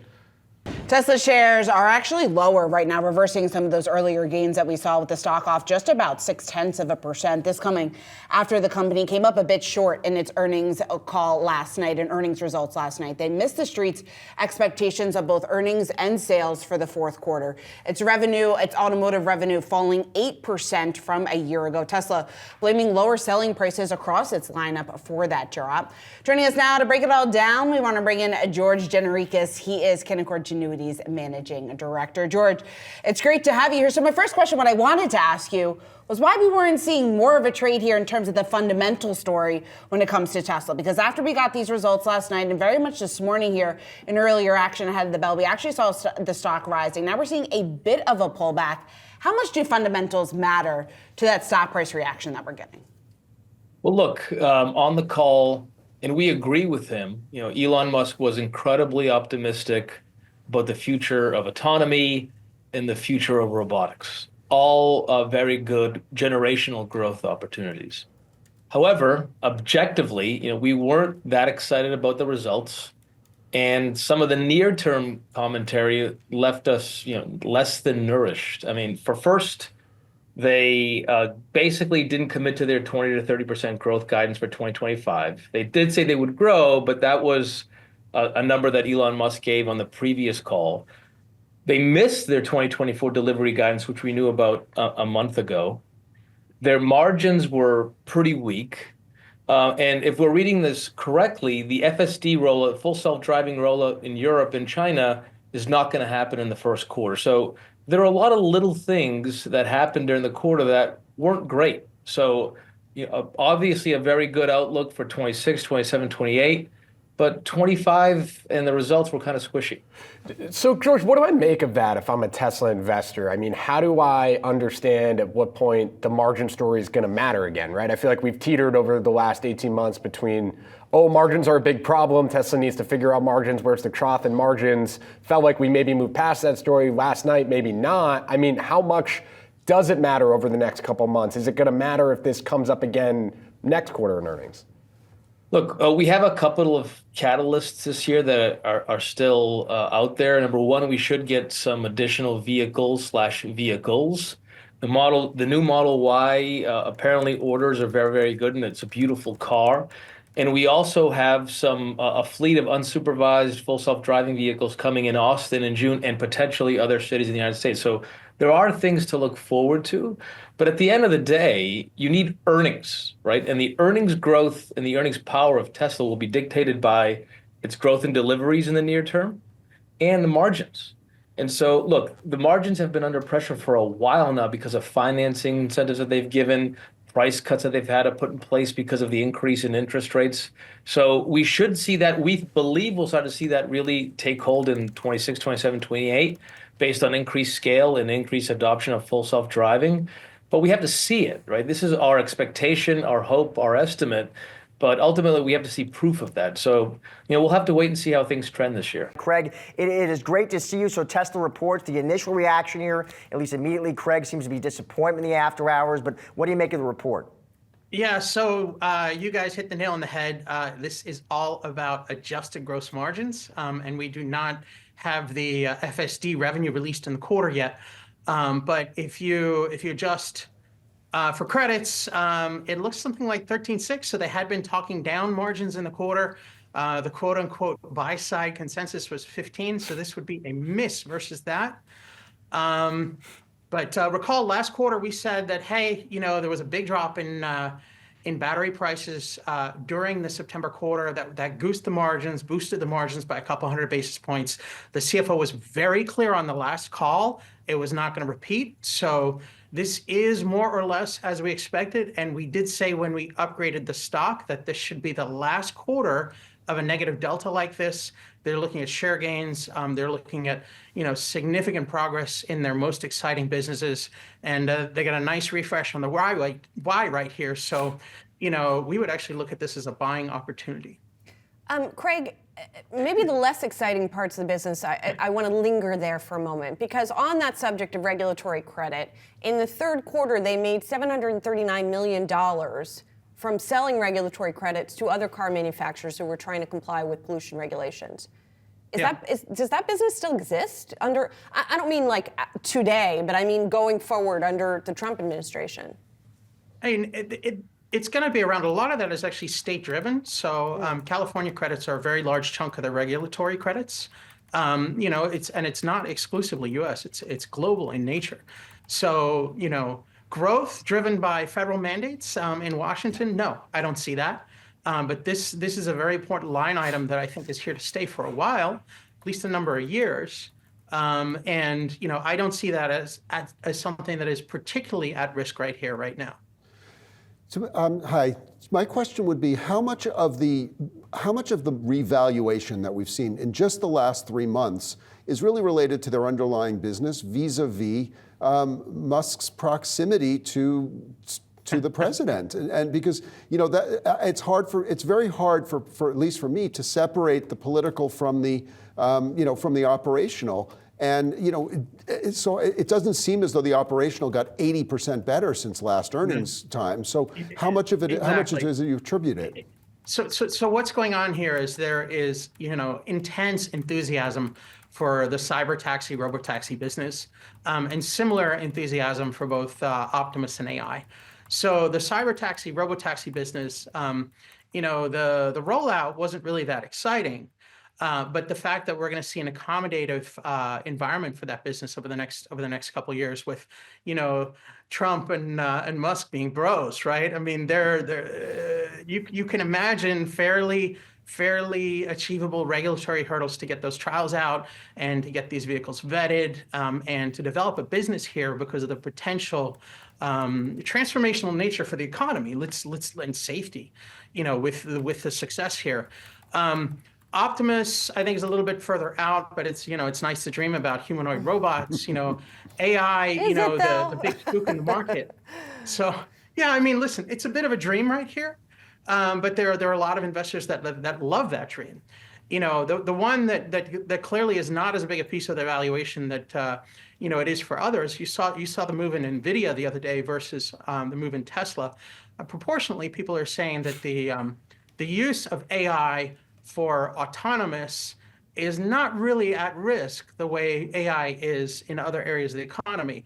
So, there's some very exciting pieces of the business, and investors are willing to be, more aggressive in the way they discount these for the future growth. Craig, you were waiting for that automotive gross margin ex regulatory credits. It looks like we got that headline at 13.6%. Yes. How does that? That was the number I said. So FSD revenue released is the one that actually matters. That's the next piece. That's the piece that's missing. I did say 13.6. The last quarter was 15.6. The year ago was 16.8. So that is clearly a miss. And our last quarter note, and everything we've said in our public appearances, we have expected gross margins to miss. We understand management's been talking down gross margins during the quarter. This is probably got some one-time items in there because that was a little worse than what I was looking for. But I fully expect that this is the last quarter where we see these negative deltas, given that we're going to have positive deltas now, both on the ability to pass through price, on the refresh of the Y, and on a much wider pool of buyers, with conservatives obviously having some enthusiasm for Elon Musk. Craig, let me also ask the other headlines dropping here that more affordable models are on track for output starting in the first half. So that lower priced EV, Craig, would you still assume around roughly $30,000? And what could that model mean for growth? Oh man, I've been talking about the mini car since 2019, and they punted in 2019, and it was the biggest strategic bungle at the company, that I've seen. Right, it was a big mistake. Now that they're going to go forward with this car, it's not going to be with a transformational approach, modular manufacturing. It's going to be a get it out the door, get a great car in people's hands, and working it from there. And that's a good thing. It's going to be supplementary for growth. That's probably going to be one of the things that gives them a little bit more visibility for, 20% plus deliveries growth this year. There's a lot of skepticism around the deliveries growth, given the withdrawal of retail credits for EVs. But this is one of the things that's going to give them growth, and it's going to give them exciting new markets, particularly in Europe and other areas where the drive cycle, people don't drive as long and they tend to buy less expensive cars. So very exciting car, and it's going to be nice to see that on the road in the first half. One other headline that sort of caught our attention was about the Cybertruck, saying that it is eligible for the IRA consumer tax credit. Can you explain that one to me, Craig? Or I don't know. Or what does that mean? Because isn't it too expensive to qualify for that? And isn't that credit going away anyway? We have to see. There's a lot of uncertainty in D.C. right now. I think Musk has more clarity than you or I. So we got to trust him in this in the release. I was I was working with the understanding that yes, the vehicle is too expensive. Clearly they know something we don't. Well, we'll find out, I guess, Craig. Yeah. Thanks a lot. I appreciate your time very much. Thank you. In France, en français, last month, there were 1,141 registrations in January. That is the fewest since August of 2022, according to the French Industry Association, PFA. Shares of Tesla down here during trading by just shy of 5% right now. And we should mention that is part of a broader sell-off that we are seeing in the tech stocks today, specifically the Mag 7, which Tesla is, of course, a part of. But you have to wonder what caused this degree of a plummet here. 63% move to the downside in terms of EV sales from Tesla in the EU's second biggest market for battery-powered electric vehicles here. It's a question mark as to whether or not the political leanings of Elon Musk could have anything to do with this. Obviously, France dealing with a lot of political upheaval at the moment, and the European Union more broadly having a slew of elections. Elon Musk throwing out his support for specifically an alternative for the Germany party and a far-right candidate. He posted on X, "Make Europe Great Again." It makes sense that he is getting involved in European politics given the success that Tesla had following the election of Trump, who obviously Elon Musk was a huge supporter of on the campaign trail. And if he's able to get more candidates in office globally, could that have the same impact on Tesla's stock? Remains to be seen, given that some of his political leanings could potentially be seen as headwinds to his company's performance, as you can see, is potentially what's playing out in France here. Yeah, that's going to be interesting to watch, especially because the mindset typically in the European Union, or at least among consumers, is trusting government more than trusting corporations versus here in the U.S. Yeah. And so how that influence and that weight gets thrown around, that's going to be another major kind of spate of elections to watch going forward in his own kind of influence of political power overseas and across the pond. Maddie, thanks so much. Thanks, Brad. Another trending ticker here, Tesla. Sales in Germany plunging nearly 60% last month. Just 1,277 cars were registered. Its lowest monthly total since July of 2021. That's according to the German Federal Motor Transport Authority. Tesla sales also dropped double digits in France and in the UK in January. And I think it's important to put these numbers into context for Germany because the country has been struggling economically. You may think that sales are down across the board, but it appears that this is specifically about Tesla because the EV market was up 54% for the month in Germany specifically. So that does suggest that perhaps it's something specific to Tesla. What's been going on at Tesla? Elon Musk has been throwing his support behind far-right candidates in Europe and specifically in Germany as well. So perhaps that is one factor that is driving a little bit of the consumer switch when it comes to EV purchases in Germany. Yeah, exactly. It's also important to put into context just in terms of how many vehicles they are selling too, right? So it's a fraction of Tesla's business as well. When you take a look at how many cars were sold in the month of January, just over 1,200 here. So putting that in perspective, yes, it is a dramatic drop when you're comparing it to the numbers that we saw just about a year ago there. But clearly, though, it's a small portion of that business. But again, when we talk about the risk of backlash here from a very vocal and outspoken CEO, I think this is one of the reasons or one of the cases that you are seeing that playing out in real time. Now, obviously, if something anywhere close to this were to happen in the U.S., it would be a much different conversation. It would be a much bigger hit here, and you would see a much broader or a more significant reaction than in the stock price here. This morning, you're looking at losses of just about 2.8%. But again, when you take into context maybe ultimately what this means, especially for the popularity beyond even Germany and throughout Europe, there are some questions that are surfacing this morning just in terms of, I guess, worry about whether or not this is going to spread to some of the countries beyond Germany. And how much of it is that macroeconomic challenge versus the company itself, to your point, Shauna? Let's talk Tesla, because right now we can see it on the bottom of our screen here. China sales falling 11.5% on a year-over-year basis here in the month of January. The EV makers' sales in the country are falling pretty substantially, while a Chinese competitor, BYD sales, they surged just about 47% on a year-over-year basis. We're also getting some headlines just in terms of the pricing strategy moving forward and what that looks like here for Tesla. Tesla actually raising prices of Model X cars here in the U.S. by $5,000. And very much I bring this all up because it paints the picture right now for Tesla just in terms of what they are doing to get a leg up in certain markets, how that strategy very much differs from what they're seeing here in the U.S. versus what they're seeing over in China, where they've actually had to lower prices to be competitive with BYD. Yeah, I mean, in China, they've really struggled. And this is a story that we have consistently talked about with Tesla. They just can't seem to crack that local Chinese consumer. The key is probably innovation, more potential models. I wonder what's going to happen when they start to release some driverless technology, if that's going to be a boon for the Chinese consumer. They have cut costs, to your point. They've tried to incentivize these buyers and even introduced a new revamped Model Y in China specifically. But, we have been consistently seeing these sales slow, and investors are going to see something else, especially since these competitors are right behind them with their own versions of very similar types of products. But yeah, the comparison to BYD, I think, was pretty stark to me, that you have that local competitor, 50% year-over-year rise in sales, and then Tesla down 12%. That's not good. Tesla CEO Elon Musk's role in the Trump administration has grown rapidly since the inception of the Department of Government Efficiency. But with Tesla shares having one of the worst weeks since the election, investors are wondering if Musk's role in DOGE is pulling him away from Tesla. For more, we're bringing in Cathie Wood, CEO and CIO of ARK Invest. Cathie, always great to see you. Tesla is still your top holding in your ARK Invest, ARK K, as we like to call it. That's the ticker. And we've got, obviously, Musk very visible in Washington. But not only that, Time Magazine put him on the cover behind Trump's desk as the sort of de facto president, if you will. Now, we have talked before, Cathie, about Musk's multitasking. But this is sort of next level, Cathie, in terms of where he is putting his attention.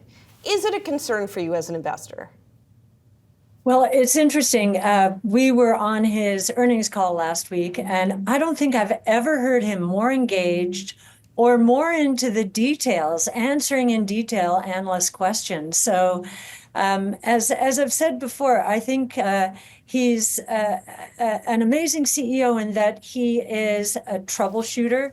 He figures out where the pinch points are, the gating factors, and he goes right at them. And I think he's doing it very effectively. I mean, at the same time, the stock has taken a big hit. I mean, he may be figuring out those points, but at the same time, we got a lot of reports recently about Tesla sales, being down, deliveries being down in places like China and Germany.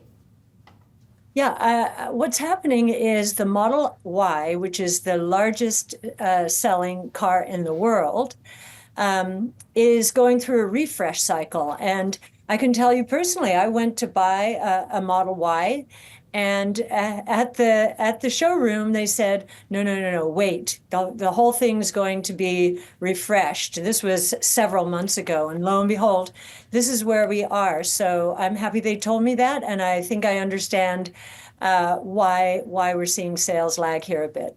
So what turns it around, Kathy? What's the catalyst that moves this stock higher? Yes, a couple of things. I think they're going to come out with their lower cost car this year.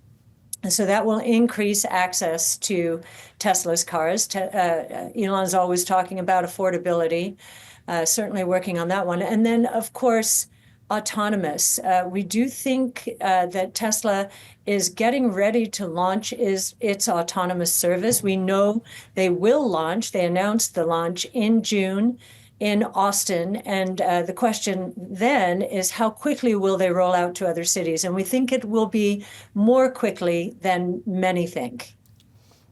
Another headline that we saw today is that the Trump administration, as predicted or as expected perhaps, is halting the government's $5 billion program to build out a national charging network.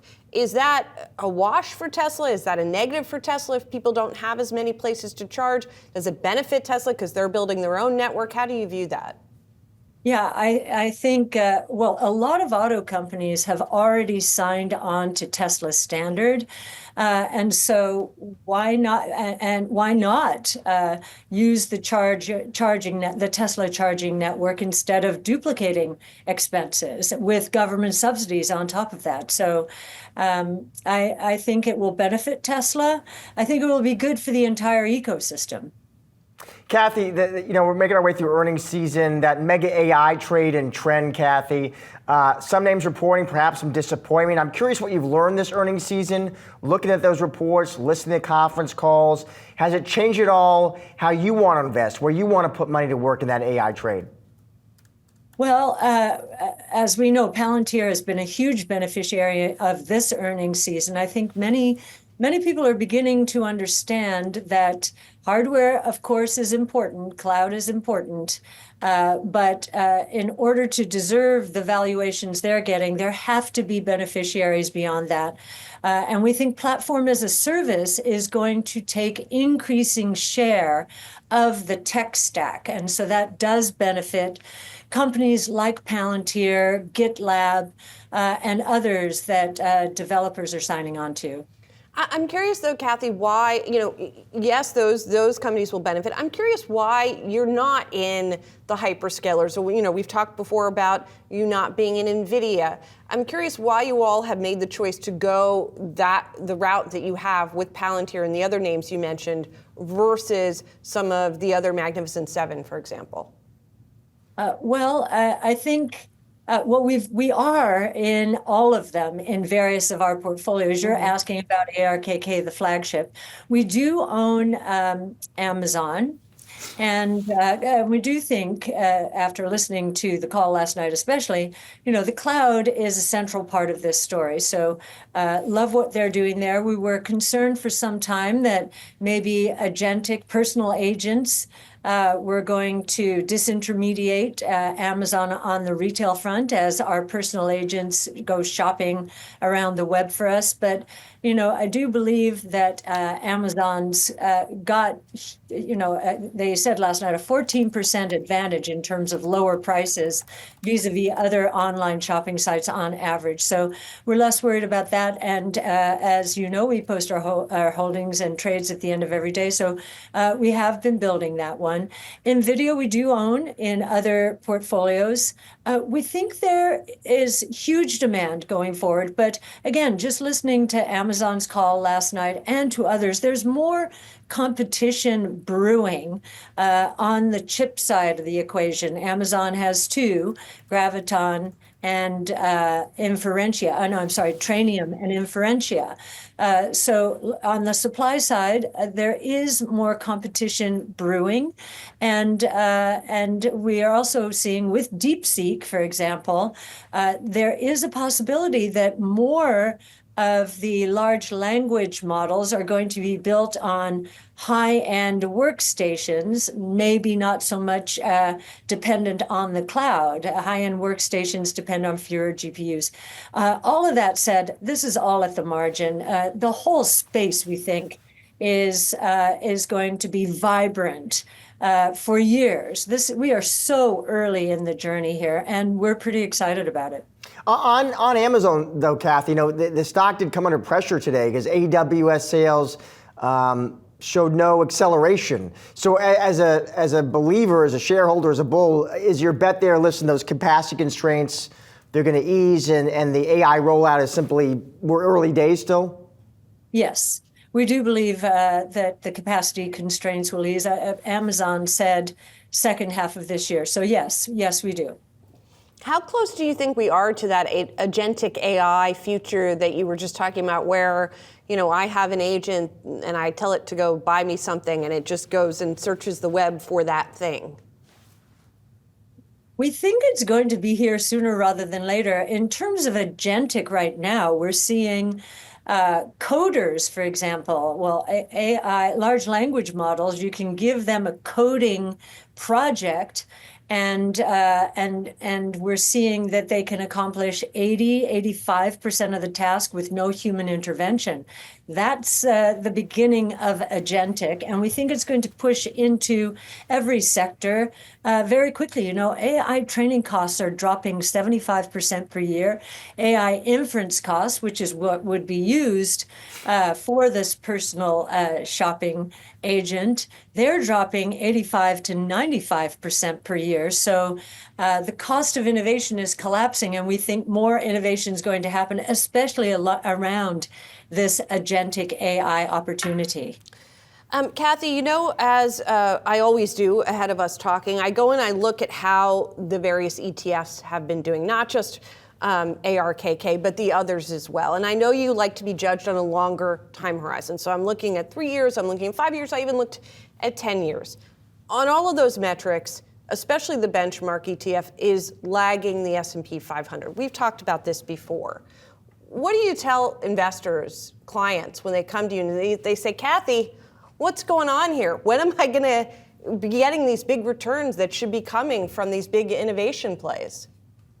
Well, we have just come from facing 3 major headwinds over the last few years that have turned into tailwinds.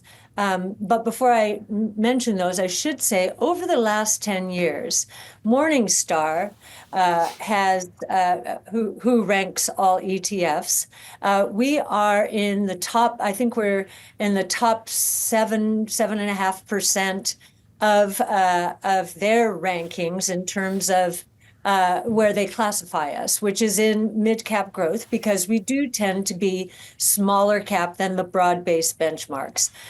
So over a 10-year period, top 10% will take that. That said, these 3 headwinds, what were they? And they really started after COVID.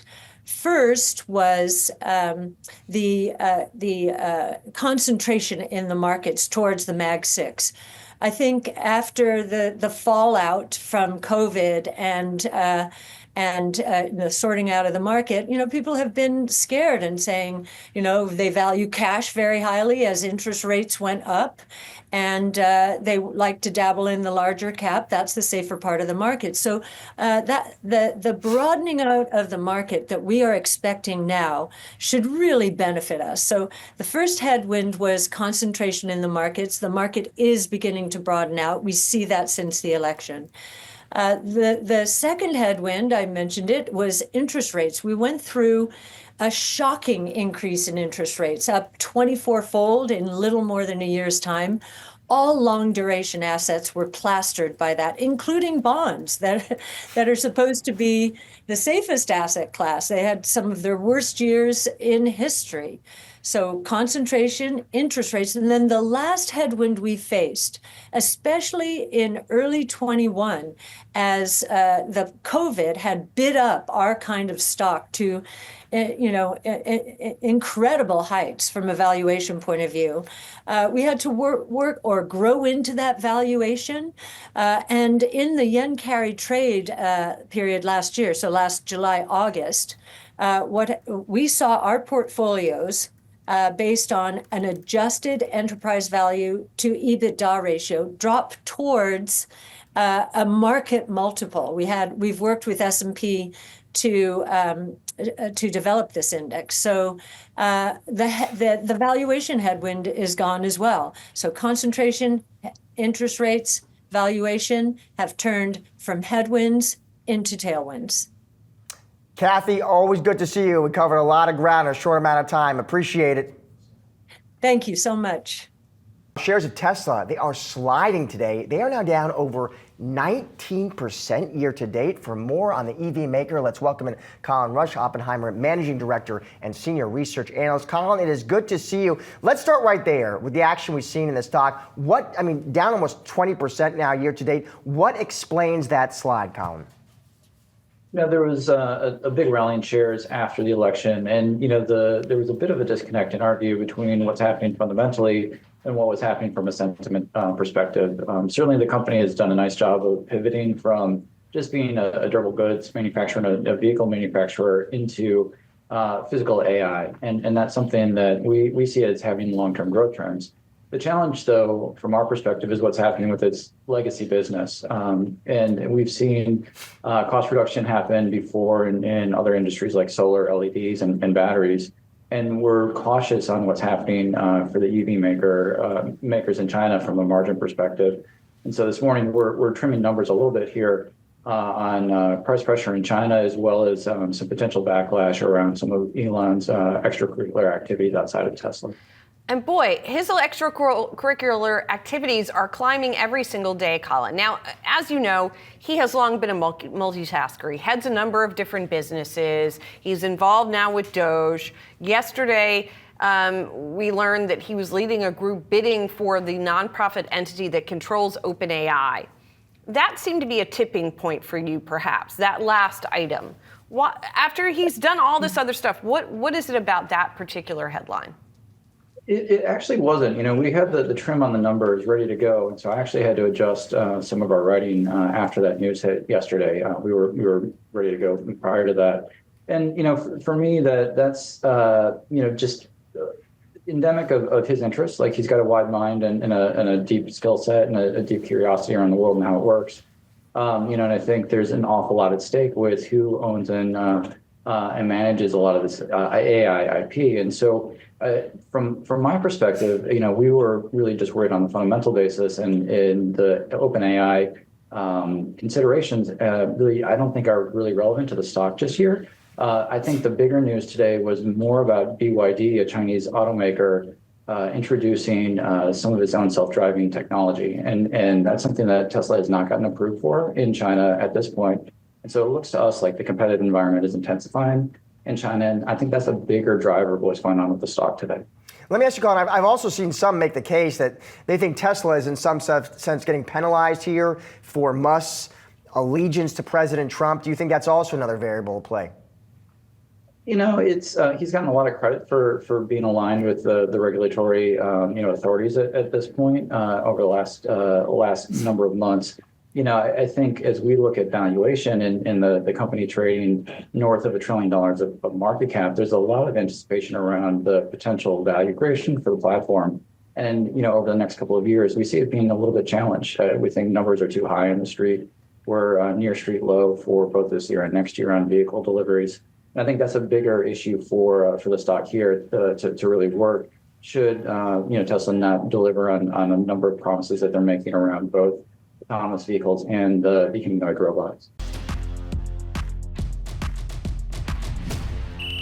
Time now for our call of the day. Tesla shares riding higher today with benchmark initiating coverage at buy, price target of $475. Analyst Mickey Legg saying he believes the Robotaxi provides a huge opportunity for the company, and he sees the release of more affordable Tesla models in 2025 as a key catalyst for the stock. I mean, the context is important here. The stock is down 5 days in a row coming into today, and it is down more than 30% from its record high in December. So a little bit of a snapback here. Yeah, it talks about how increasing competition and uncertainty about both the regulatory environment and EV demand growth, he talks about, are putting downward pressure on vehicle pricing. However, he says we believe the breadth of product development should address these issues. So sounding more optimistic, confident tone there. Yes, so we'll see if the sustainability, if they can keep, the shares can keep going higher, sorry. Elon Musk says he will drop his bid to purchase OpenAI for $97.4 billion if the nonprofit stops its pivot to a for-profit model. Here with the latest, we've got our very own Alexis Keenan. And Alexis, it's interesting. We obviously learned about this through a court filing on Wednesday, I believe.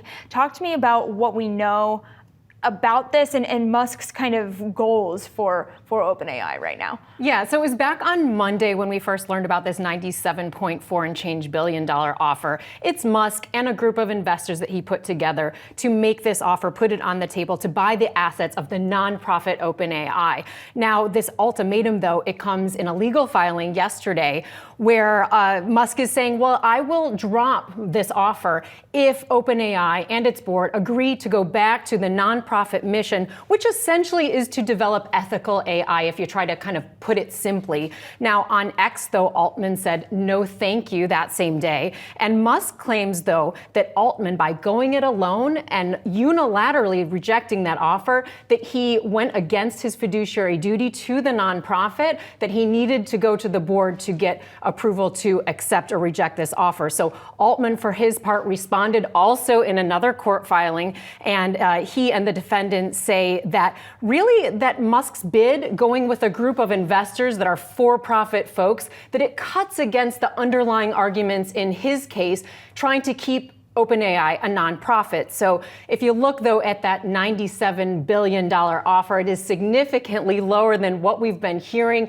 Multiple reports of SoftBank injecting capital into this company, bringing its valuation to somewhere between $260 to $300 billion.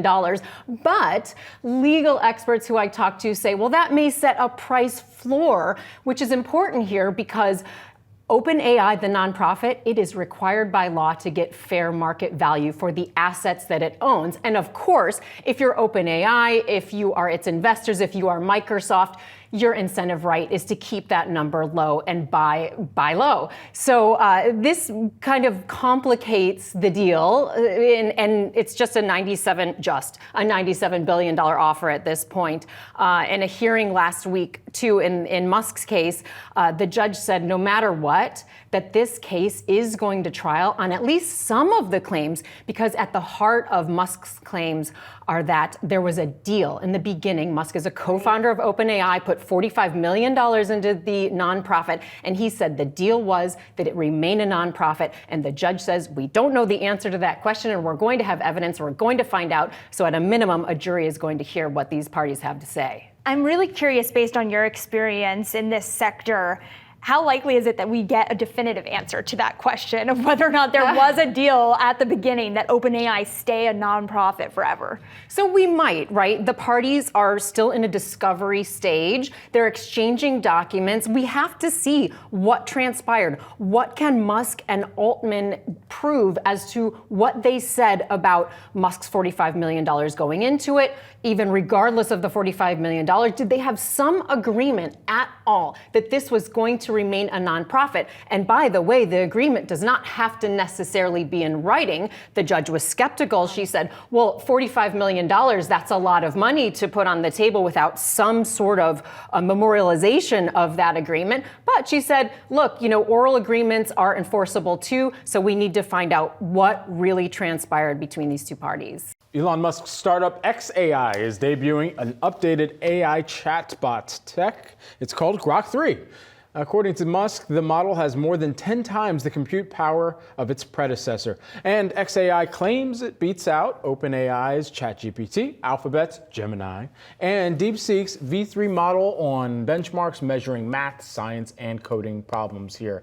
So, now we've got brouhaha that's forming in the chatbots for some of the major tech companies and billionaire investors who are putting forth all of them their own AI, generative AI chatbots right now. Yeah, and we know that Musk and Sam Altman from OpenAI have gone head to head. Most recently have certainly been making headlines just about some of their disagreements. Of course, Musk just in the last several days, of course, offering potentially to buy OpenAI's nonprofit arm for just over $97 billion. Of course, OpenAI rejecting that, saying it wasn't an offer at all. So this, of course, just fuels and feeds into that back and forth between Musk and what we have heard from Altman. I wanted to show up. I want to throw up a chart comparing the effectiveness or maybe how much we should trust Grok. Now, this has not been independently verified here, but just in terms of how advanced this chatbot is compared to others that are on the market, and at least according to Musk, it is much more advanced, or at least is more capable than what else is out there. Here we go. We got it up on the screen right now, just in terms of math and science and also in coding. You're seeing that green right there. The bright green is Grok 3 compared to some of its earlier versions, and then you also compare it to Google's Gemini, DeepSeek, and ChatGPT 4.0. So again, has not been independently verified, which is the most important thing to point out in this. But again, Musk and XAI very much saying that this should be and is the most advanced models out there. How much you can trust that, though, is a lot of questions, and that's what the street's debating this morning. Yeah, you're taking a look at my squinty eyes going into some of the numbers here, and ultimately, I think what it comes back to is the people who have already started using some of these chatbots in one form or another, because that early mover, that first mover advantage plays a big role. Yeah, it's hard to get people then away from that. Well, the acting commissioner of the Social Security Administration was replaced over the weekend after apparently clashing with Elon Musk's DOGE over access to sensitive information. Yahoo Finance Washington correspondent Ben Werschel has the story. Hey, Ben. Hey, Brad. Yeah, so a lot of changes this weekend at the Social Security Administration. Michelle King is the name of was the former acting head of the agency. She was a career official there, and she's now been replaced by one of her deputies in what was apparently a clash over Trump appointees getting access to the Social Security's sort of core data things. Social Security, of course, not just your Social Security number, it's medical histories, it's earnings history, it's a lot of data on Americans. And that's the clash. This is sort of Musk's latest move as he kind of goes through Washington and all the federal agencies. It's a pattern here where he sort of seeks access that's pretty of all facets of American of these government agencies. But this, of course, Social Security, of course, represents the largest line item in the federal budget. It's a huge program that gives out over $1.3 trillion a year. What Musk and his folks say is this is about eliminating fraud. This is about what they claim are checks that are going out wrongly to either illegal immigrants or, as they say, 150-year-olds. There's a lot of questions on how big those are. A big Musk critic I spoke to this morning, she says she's in touch with current officials, and Musk currently has access, in her words, access to everything, so everything that can. And this is more, she likened it more as a fishing expedition to kind of get through this and sort of get through the data that the government has. Either way, it's a sort of a setting up a major clash, and there's been a lot of lawsuits on Musk as he's gone through this. We'll surely see that in the days ahead. Well, breaking news, a federal judge denying a bid to block Elon Musk and DOGE from accessing systems at several federal agencies. This coming as Musk says he wants to root out fraud at the Social Security Administration, raising concerns about Trump appointees gaining access to sensitive data. Washington correspondent Ben Werschel and senior columnist Rick Newman join us now. And I was just glancing over the judge's ruling on this, where he basically said irreparable harm has not been done. What do we know? I guess let's start here with Social Security, Ben, and what Elon Musk has been doing inside that agency. Yeah, so the Social Security piece of this is the kind of latest move from Elon Musk and his DOGE team to kind of go agency by agency and access really sensitive data. They started at Treasury, the IRS, the Labor Department have been sort of precursors to this, and then Social Security was confirmed over the weekend.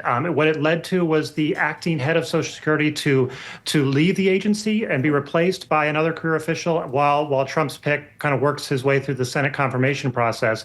But it sort of gets to this harm question of Musk having access to this data, and no, there haven't been any delays in payments or anything like that so far. But it sort of raised a lot of alarm bells here in Washington on sort of what he wants to do with this and whether he really needs this access to do what he wants to in terms of rooting out waste and fraud. And Rick Newman, I want to bring you into the equation here because you have a new column out about how Musk could fix Social Security if he wanted to. So what are the details there? Well, Social Security needs some work. It's not in terrible shape. Medicare is a thornier problem. That's the healthcare program for retirees. But basically, more money is now going out of Medicare in benefits than is coming in. I mean, we just kind of have a demographic problem there that needs to be addressed. I mean, this gets headlines every year when the trustees of the program put out this report. It's supposed to, the trust fund is supposed to run out of money around 2033. So that doesn't mean all benefits will be canceled, but it means that there's no surplus funding. So it's just going to get funded as the money comes in. And that would mean about a 20% cut in benefits for everybody who's enrolled in that program. 2033 is not a million years from now. That's 8 years from now. And that could get worse if there's a recession. So that needs to be addressed, or people are not going to get their full Social Security benefits. Elon Musk could rally some support to address that problem. That does not seem to be what he's doing. He's going around looking for fraud. I'm sure there is a little bit of fraud. I mean, news to Elon Musk and everybody else. The Inspector General at the Social Security Agency does audit that agency regularly, and they say improper payments account for something like 0.8% of all the money that goes out. So there is some fraud there. It's not huge. It's probably less than at Musk's own companies. But Musk is looking for much bigger numbers, that's what people are so concerned about.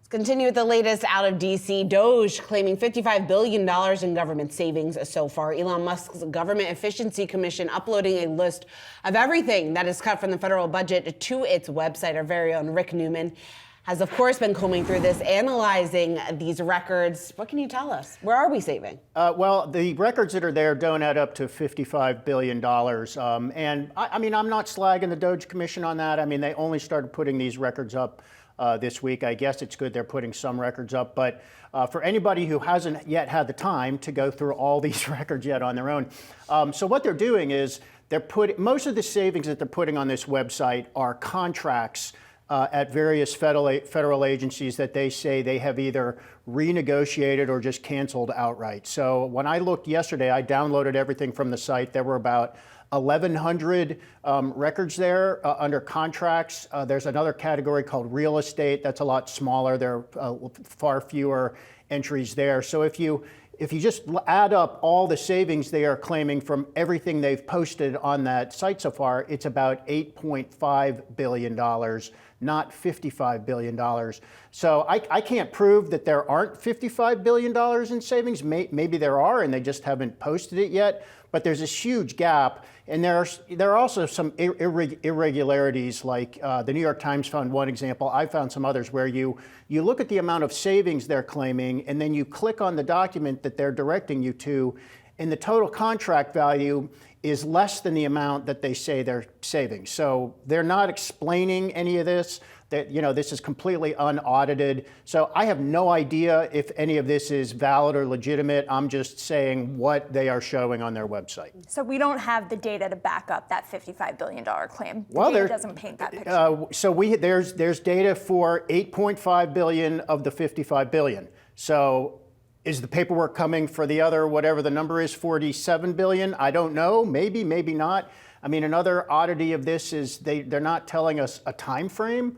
$55 billion this month, or it could, I think more likely, it's whatever the number is, it's over years, because when you renegotiate a contract, I mean, these contracts aren't just this month. These are 3-year contracts, 5-year contracts.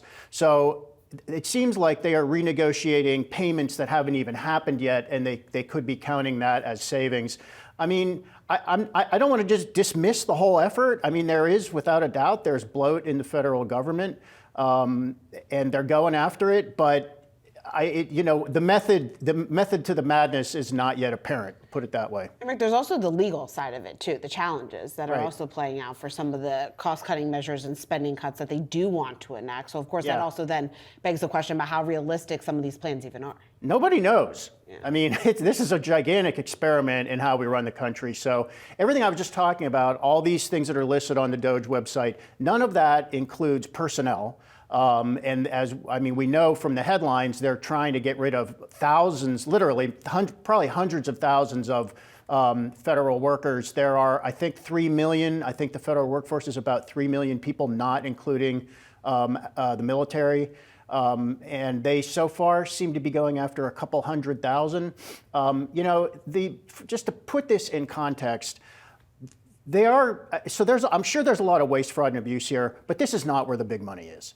The federal workforce, I think it's like 1.5% of total federal expenditures. All the big money is in Social Security, Medicare, Medicaid, veterans benefits, and defense spending. So the idea that, Henrietta, I loved Henrietta Treis's segment just before I came on, by the way. She's basically saying, you're seeing little savings over here, but they're massively inflating the deficit and the national debt over here, and she's dead right. So, I think they want the attention to be on the small savings they're getting over here because of the other part of the deficit is just ballooning. And to your point, those Medicare cuts that are expected to come in the reconciliation bill, I doubt will be popular with voters. Trump said this week he said he's not going to cut Medicare, Medicaid, or Social Security benefits. Right. Now they are going into they're clearly going into these programs and looking if they can cut overhead. Right. The contracts show so far, I think they're claiming $200 million in savings at the Social Security Administration. So I don't, I get, what is that? Subscriptions to the Wall Street Journal and stuff like that. I mean, okay, fine. So they're not reading the news at the Social Security Administration. Voters obviously want to know their checks are going to keep arriving.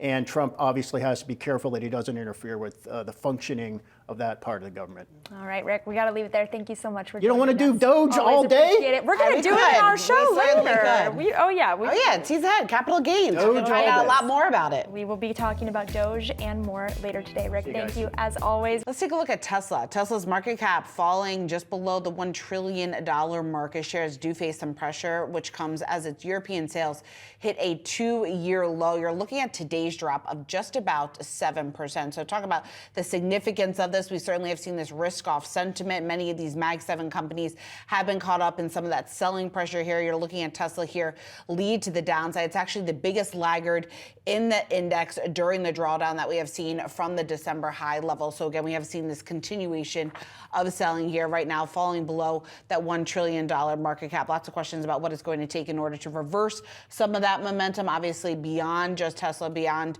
and into some of those larger tech giants and some of the more broader selling that we have been seeing. But again, Tesla under a bit of pressure, of course, putting into context after the massive run-up that we saw following the election. Yeah, that's a really great point, though. Tesla being the loss leader today does officially put the Magnificent Seven into correction territory as of this morning. And a reminder, correction territory is when a stock or an ETF, an index, is down by 10%. So that's what's happening with the Mag 7 ETF right now. But the big question, I think, is how much of this is due to Elon Musk's politics impacting his sales in Europe. I think it's interesting context. They had a 1% market share in Europe in January. That was down from just 1.8% this month last year. So not that huge of a drop off, but when you compare it to some competitors, especially the Chinese EV giants, they had a lot of success in January. So it points to this kind of comparison game and whether or not the competitors are able to take up more market share given Musk's continued focus on some far-right politicians in Europe. And maybe that is starting to weigh on those sales. Again, BYD in particular outselling Tesla in the UK for the first time ever for the month of January here. Craig, I'm going to mirror something that my colleague Julie Hyman said to me today that I thought was brilliant. If a stock is a retail darling and it starts to lose favor with the retail investors, isn't that a risk to the stock long term? And I'm specifically referring to Elon Musk's political leanings as a headwind to the stock. Yeah, I mean, listen, I cover emerging growth companies, and I've covered them for 25 years, so I watch this very closely. Musk is up to big things. He's obviously having a lot of fun working to try and make a difference for the entire American economy, for everybody in the country, not just producing great vehicles that sort of transform the outlook for transportation, which is what he's done with Tesla. So, there are people that are happy and people that are unhappy there. If he's successful, the size of this halo that he's been wearing for the last 15, 20 years will increase by an order of magnitude. So we've all got to hope he's successful because it'll help bring down taxes, help improve growth, do some really amazing things for the economy. There's always short-term winners and losers when there are changes made. So, how does this impact him long term?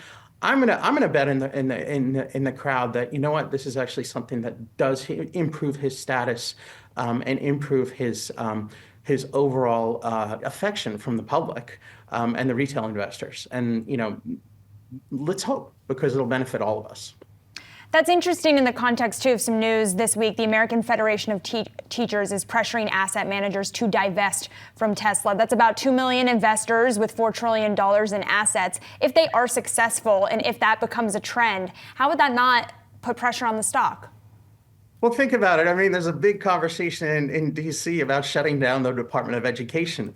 I mean, we're like 40th in education worldwide, and we haven't improved in the last several decades, outspending everybody by massive margins. So, I love teachers. I've had some wonderful teachers. I'm less speaking about the teachers years. specifically and more just about investors pulling their money from Tesla. Like if that becomes a trend. There will be investors come in, there will be investors come out.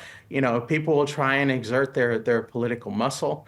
And there's going to be a tug of war. There's definitely going to be a tug of war. So, if you see some of the pension funds pull out, you'll see others come in. And that's been, that's the way this works over time. There's buyers and sellers that make a market. And, if you're kind of on the losing end of some of these moves that are largely political, I can imagine there's going to be a lot of, contention, right? People will be aggressively looking to take action for their own best interest. And I'm not saying they shouldn't do that. I'm just saying on balance, I think, let's all pray and hope that he's very successful in what he's aiming to do, because it'll really impact the broader economy and obviously lives of everyday Americans. The American Federation of Teachers is urging asset management firms to review Tesla's current valuation on behalf of its union members. The letter citing mounting concerns about Tesla, led by Elon Musk, who also, of course, runs the Department of Government Efficiency, and the potential impact to pension funds. For more, we're bringing in Randy Weingarten, president of the American Federation of Teachers. Randy, really appreciate you joining us. You guys represent 1.8 million members, and you're saying to these asset management giants, the likes of BlackRock and Fidelity, that you're concerned about this. Have you ever written a letter like this about a specific stock before? It seems unusual, and I'm wondering what led to it. So, if you actually had followed us, and you've had, Yahoo Finance has had me on before when we've written reports. A couple of months ago, we raised concerns about private equity, particularly what happened in terms of the Stewart bankruptcy. We're the second largest nurse union. Many years ago, to me it was probably only a couple of years ago, we raised concerns about some folks who were in the hedge fund business, because at the same time as they were trying to get the business of retirement systems, they were also trying to get rid of teacher retirement systems. So we've raised this when there are material issues that we think are going to affect the stock prices or the retirement assets of our members. And right now, so many of our members' retirement funds are basically invested 70-30, 70% in stocks, 30% in bonds. And there's tens of millions of dollars invested in Tesla stocks.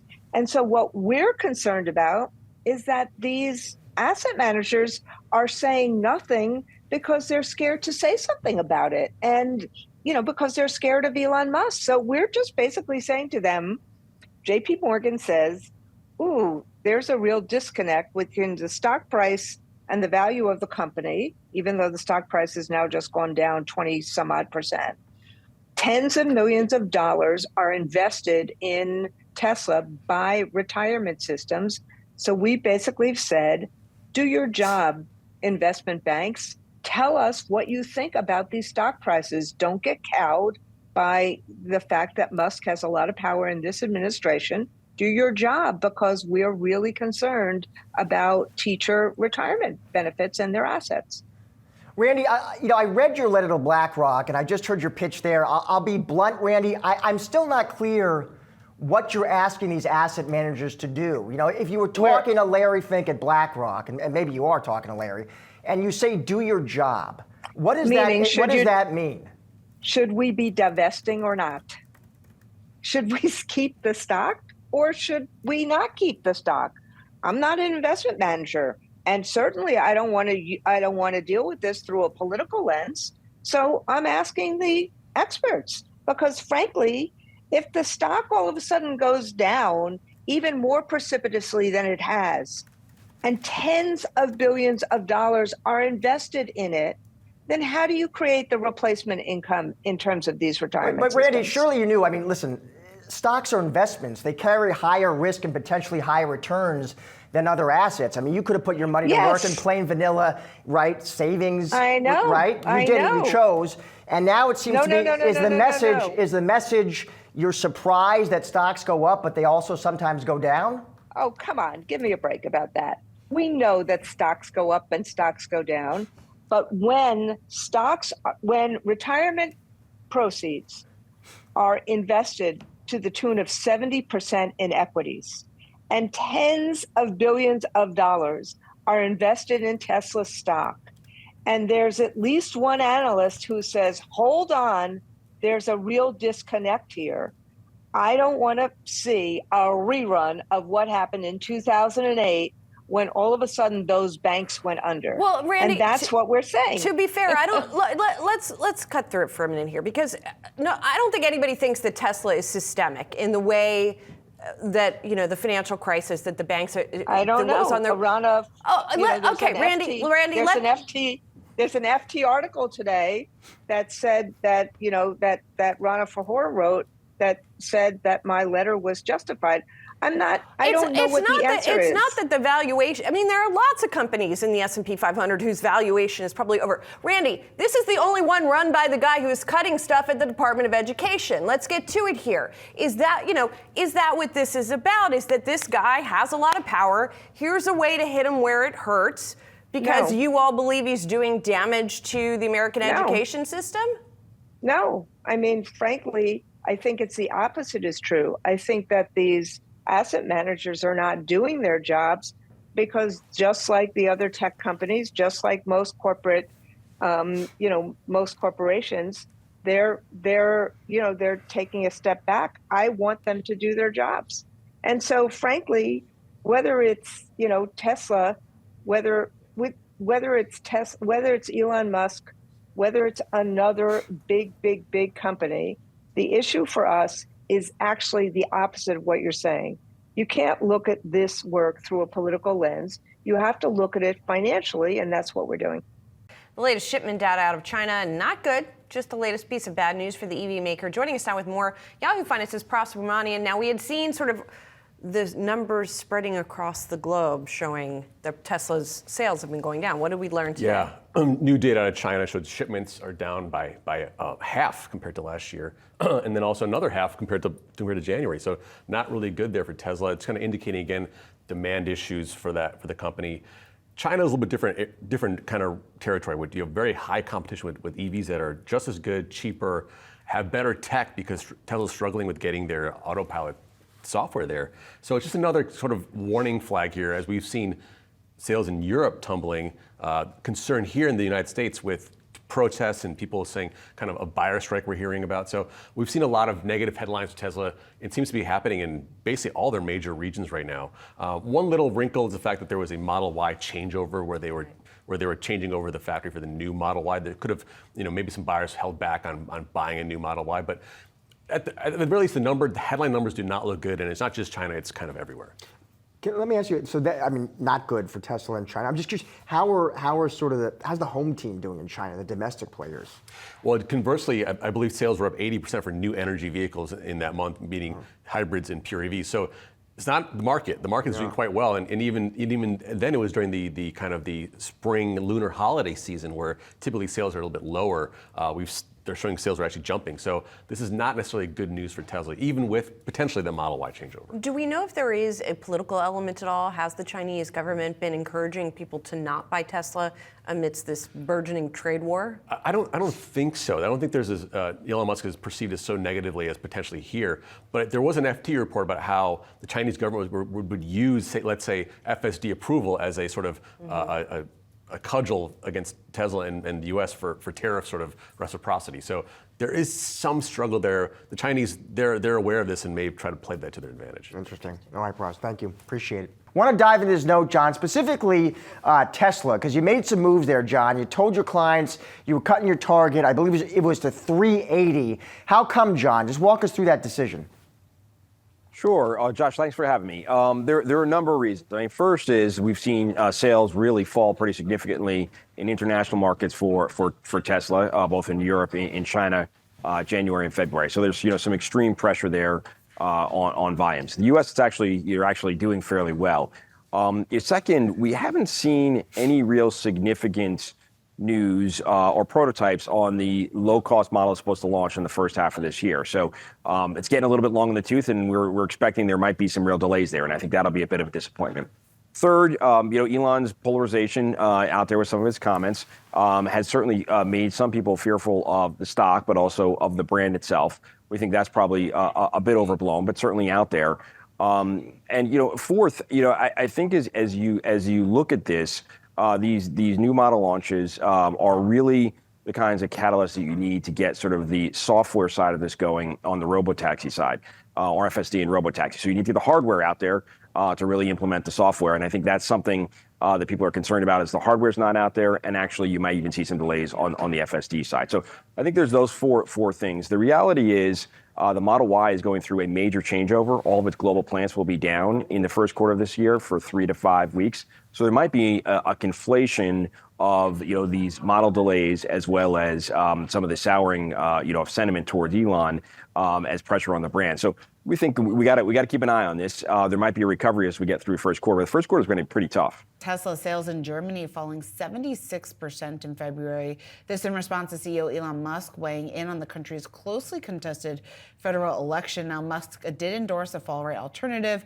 for Germany ahead of the election on February 23rd. Tesla sales decline was a sharp contrast from the overall EV sales that we did see in Germany. They actually rose by 31% in February. But when you're taking a look at today's stock reaction, you're looking at gains of just about 0.3%. Of course, is coming on the heels of the pressure that we have seen on the stock most recently. It is one of those that is bucking the downward trend that we are seeing across some of those Mag 7 names. But again, Maddie, this calls into question just, I guess, two things. One, just whether or not demand for the EV market, what exactly that looks like, and what exactly maybe those more realistic expectations are going to be here in the months, quarters, and years to come. But then two, just how whether or not Elon Musk is hurting the brand at all, and whether or not this backlash that we have started to see hints of, whether or not that picks up and is actually reflected maybe more broadly and at a larger scale here through the sales in the months to come. I think it's also interesting in the context of what we're seeing going on in Germany with that spending plan leading to German bonds having one of the worst days since the fall of the Berlin Wall. So perhaps an idea of German stocks lifting, whereas we're seeing the broader economy potentially on the upside, which I only bring up because if we are going to start to see Germany exit this time of economic downturn, maybe that unleashes a little more consumer spending. But you also gave the context that this is not about an overall EV backdrop that we're seeing in Germany where people just aren't buying the cars. They're specifically not buying Teslas. And I think it's important to just note that that is perhaps coming in response to Elon Musk's political beliefs and the commentary he has had over in Germany. Though, to your point, we do have Tesla still up today, perhaps off the back of that standing ovation that he received in Congress overnight here. All right, let's take a look at Tesla. It's a top trending ticker here at Yahoo Finance. Their price target was actually cut from 440 down to 370 at Baird. And that's one of the reasons why the stock is lower here this morning. The analyst citing weaker sales data in some of its key regions. Now, Baird also adding that the EV maker as a, quote, bearish fresh pick here when it comes to, I guess, putting that in context, trying to figure out exactly what that means. We're going to have to talk to the analyst, Ben Callow, a little bit more about what exactly he means in terms of that positioning. But he does bring up a good point just in terms of the fact that the numbers that we are starting to see, just how big of a risk, or maybe this does pose a potential risk here to the Q1 delivery estimates. Yeah, and it's interesting that he does note that production downtime with the Model Y, which is something that did weigh on their sales numbers coming out of Europe, coming out of Germany, that we have seen moving the stock in a negative direction here. And you can see the stock erasing their post-election gains that we had seen with Tesla. But it's still got a pretty bullish move on the street when it comes to analyst reaction. We've got over 30 buys, 15 holds though, so a little bit of a holding pattern for Tesla. I do think it's interesting seeing the call out here from this analyst saying Musk's involvement with the Trump administration does add uncertainty to the demand side. They also added it to that bearish fresh pick, like you mentioned, Shauna. So it's interesting to kind of see the street getting on board with perhaps this question that's been coming from consumers, which is, do I want to own a Tesla if Elon Musk is, going to be supported by that purchasing power decision? So interesting to see if that does continue to weigh on the stock. Certainly will be. All right, Maddie, thanks. Tesla trender here at Yahoo Finance this morning. Shares actually off just about 1.5%, but the company did get an encouraging boost here from Wedbush Securities. Dan Ives adding the stock to its best ideas list, reiterating an outperform rating, $550 price target. Ives writing that the bears own the Tesla narrative in the short term after that recent sell-off, but still he says that this is the start of the biggest innovation cycle in Tesla's history. Maddie is here to help me break it all down. And Maddie, when you take a look at this, Ives has been very consistent on his bullishness here for Tesla. He's a big believer in what the stock is going to look like, AI adoption, full self-driving, so not necessarily a huge surprise that this is one of his top picks here, but I think it does come at an interesting time. Obviously, Tesla shares have been under a tremendous amount of pressure. There's been some concerning data coming out regarding sales overseas, even ultimately what that could mean here for the U.S. for the Q1 delivery numbers. And then, of course, factoring in the possibility and maybe some evidence that we're already seeing reflected in those numbers of the backlash there just from Elon Musk being a part of the Trump administration and some of the action that he's taken over the last several weeks. And I thought it was interesting that he addresses the elephant in the room, Dan Ives, in his note. He says he thinks less than 5% of Tesla sales are at risk from the political environment impacting how people or tainting how people feel about Tesla. He also says he sees autonomous vehicles and Optimus, the robot, representing 90% of Tesla's valuation moving forward. So that makes sense to me, right? This idea of the fundamentals of the business moving forward being a bull case for the company. But I have to wonder how that impacts the stock price, because historically we've seen that the company fundamentals aren't necessarily what drive this stock. We had the presidential election results, for example, driving the stock to all-time highs earlier this year. So it'll be interesting to see kind of how the stock's volatility coincides with any business fundamentals. Yeah, certainly. And we have the stock trading at just below $260 a share ahead of the open. What's really critical in the success story that you point out for Tesla moving forward is that people continue to buy Teslas. At what point, Garrett, do you start to get concerned that there's too much negative sentiment about owning a Tesla? Look, I mean, there's going to be a hit with Tesla's sales volume. I don't think anyone that shouldn't be a surprise to anyone at this point. When you look at everything that's happening, the backlash against the business, the vandalism. Right.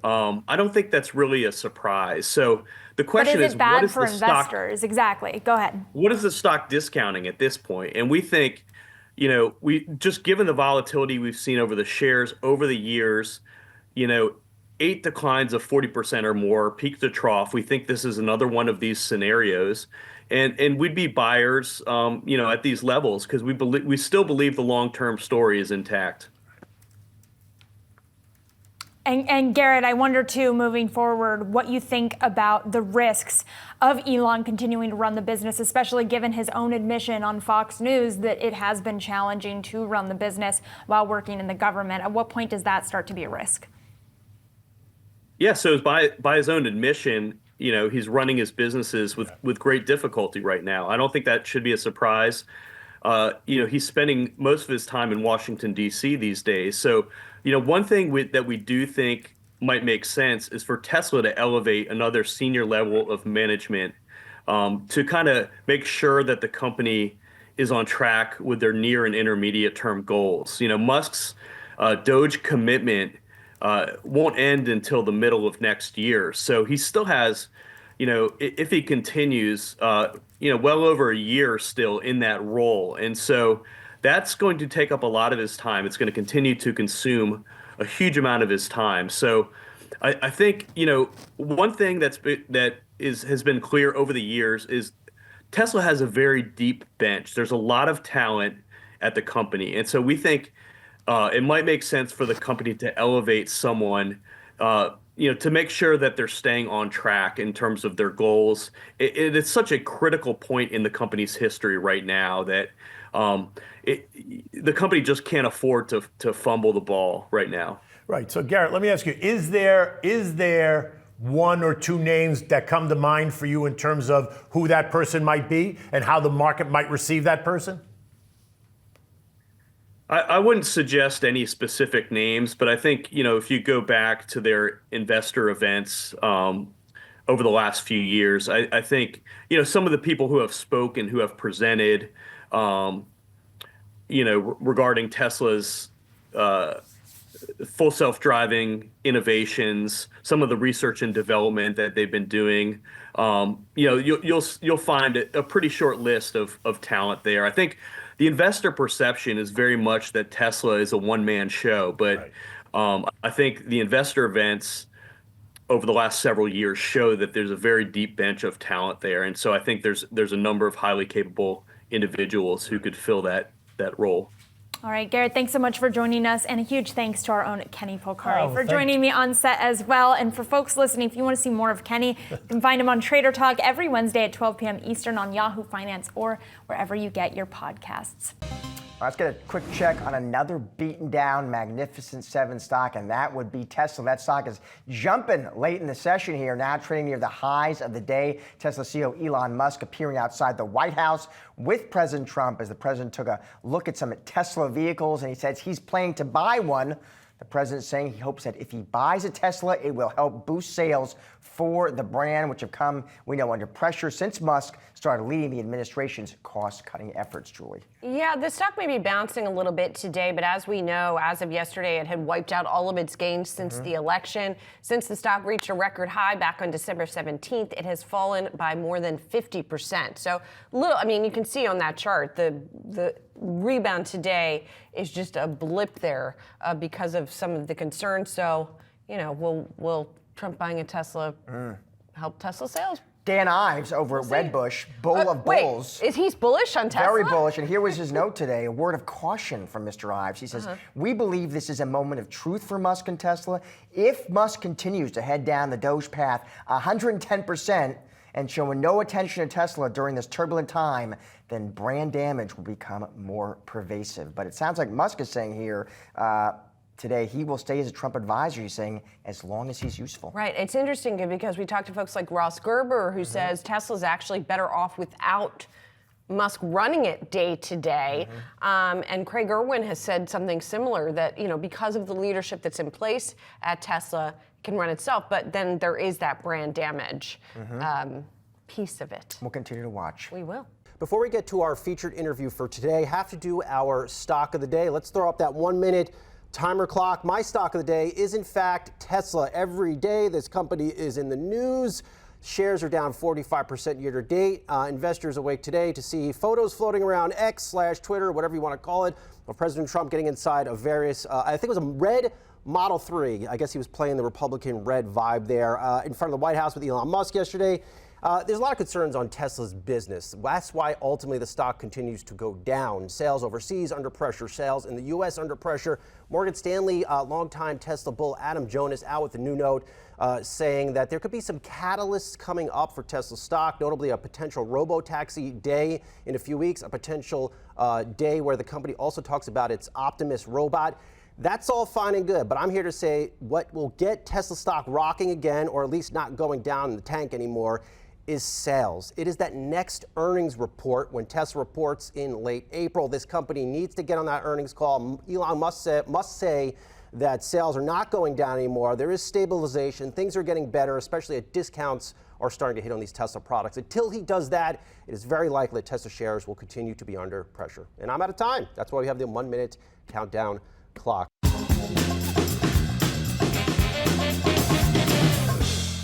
Tesla shares have been cut in half from their December highs. Is it time to buy the dip, or does history suggest more weakness ahead?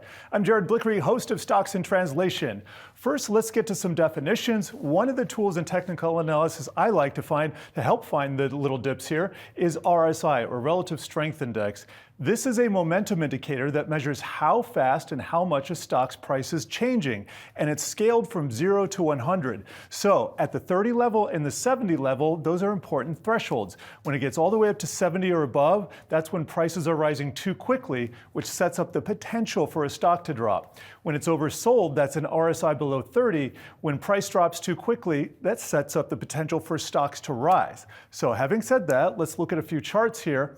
This is what RSI looks like, and I know it looks like kind of a messy EEG here. This stretches back about 2 years or so, and we're looking at the bear market, the end of that, and also the bull market that ensued. And this is specifically Tesla stock.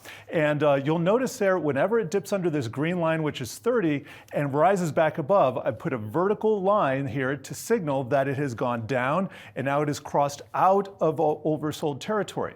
Now, keeping that in mind, I have those same lines, the same levels on this chart here. So each of these vertical lines corresponds to a low in RSI when it is bottomed and then climbed back over that 30 level. And you can see here, a lot of these are catching interim bottoms, not all of them. Sometimes there's false positives, but for the most part, these are catching some of the major bottoms in Tesla price. And I should mention here too, this is a counter trend strategy. So that means you're fighting the tide, and that means that there's more danger to these trades. Now, if you go back all the way in Tesla's history to the very beginning of its IPO, these are the results. If you had bounced, if you had bought after the RSI bounces from that oversold condition, over the following week, you would have a median return of 3.3%. And it is positive 66% of the time throughout history. We see similar results kind of for 2 weeks and 1 month, although it can go up and down a little bit. But these aren't spectacular numbers.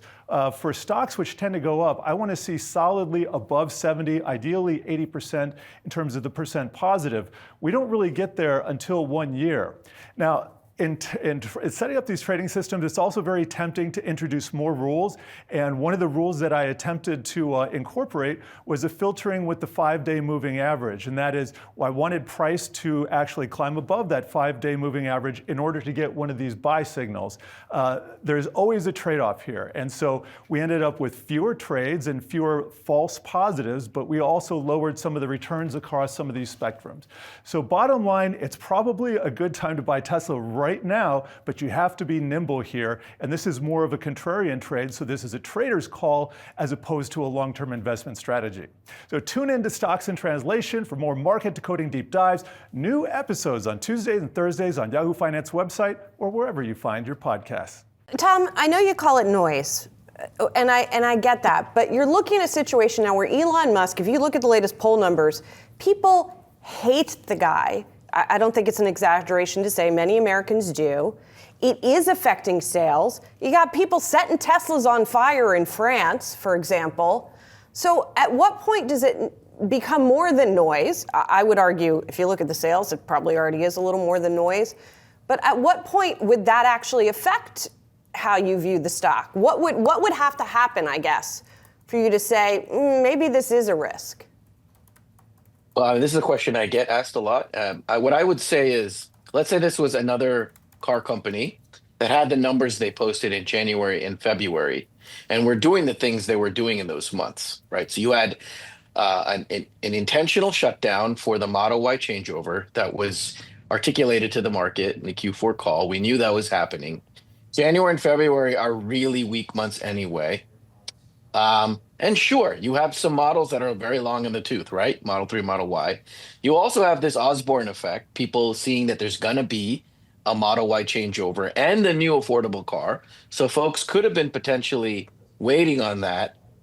So there's a lot of reasons. And I think the headlines that you saw in the press, no offense, was a lot of, car sales are down 45% in Europe, right? In the month of, was it February or January? But that's going from like 14,000 to whatever, 7,000. The company sold like 1.7 million cars, right? So they're looking at the percentage change, but these are tiny numbers we're talking about. If this was another car company and all of these things were happening, I think I would understand, okay, this is what's happening. Now, this extra component that's I think it's been talked about obviously in the media and everything. It's probably getting a lot of attention.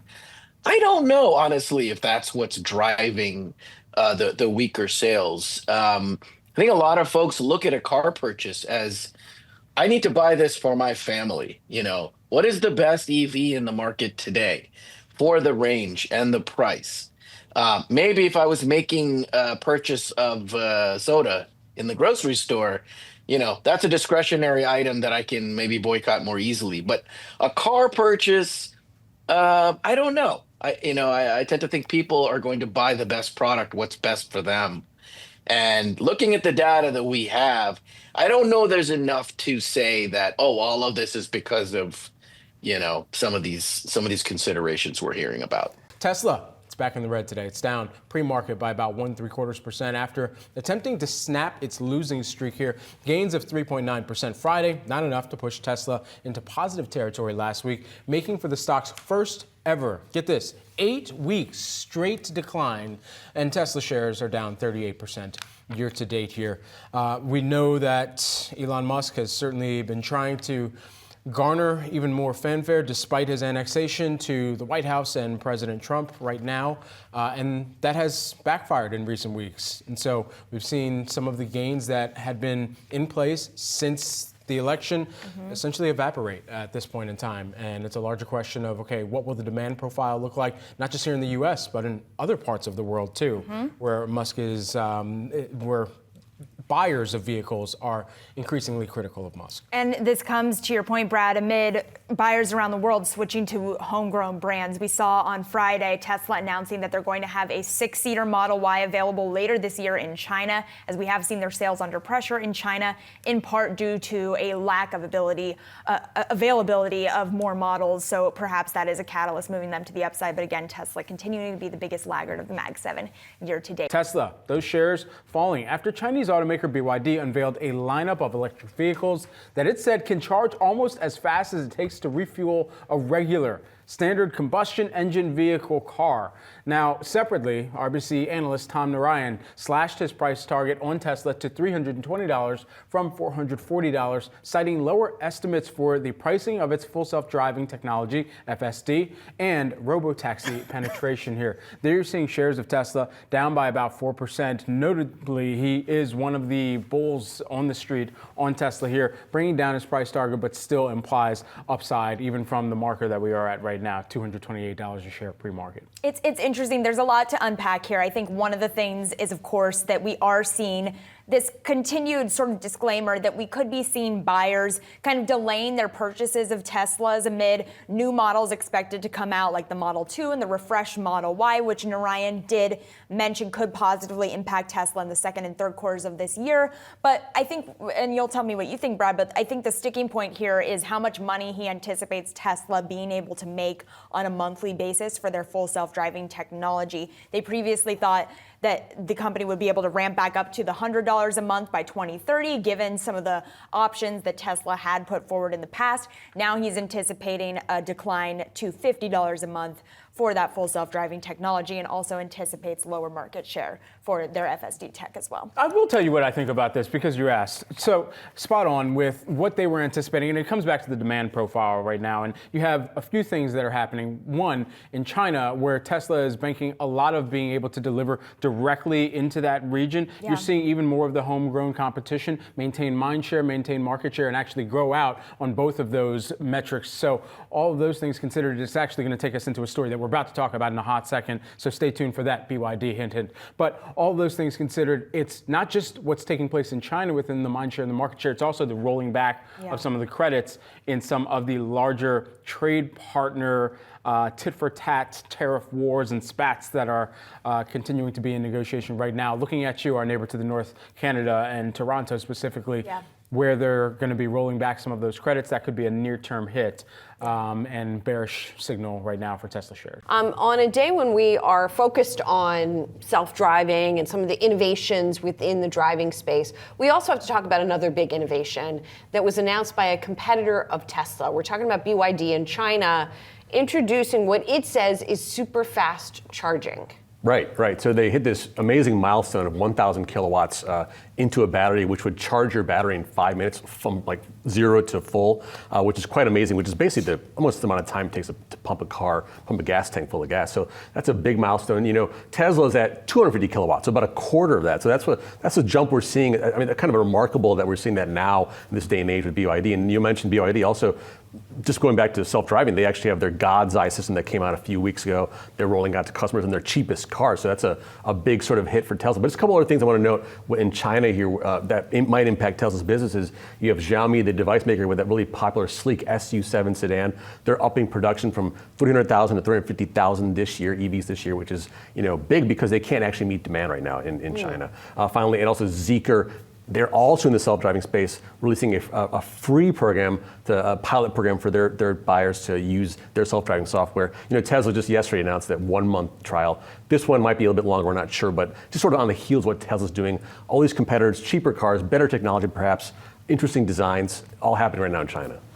All right, Praz, thanks for the update. Appreciate it. I do want to go to Tesla, though. You can see the shares actually moving to the upside today after CEO Elon Musk sat down for an interview with Fox News' Sean Hannity. Musk addressing recent protests of the company, saying he was shocked by the alleged hatred and the fires of those Teslas. The stock has dropped for 8 straight weeks. Its worst weekly losing streak ever. I do quickly want to mention one potential catalyst that we are seeing this morning for Tesla here and why you are seeing the stock moving upward here. It's actually the biggest gainer of the Mag 7 today, bucking the recent trend. California permitting approval here for Tesla here. I just want to read this out. The EV maker granted approval in California to begin carrying passengers in its vehicles in a step toward ride-hailing services. You can see the stock moving to the upside off the back of this here. Analysts positive about these announcements, also positive about the announcements made in the NVIDIA GTC conference on Tesla here as well. Yeah, this is something that Tesla talked about being pivotal for this year in its most recent earnings call, mentioning that California and Texas were going to be the two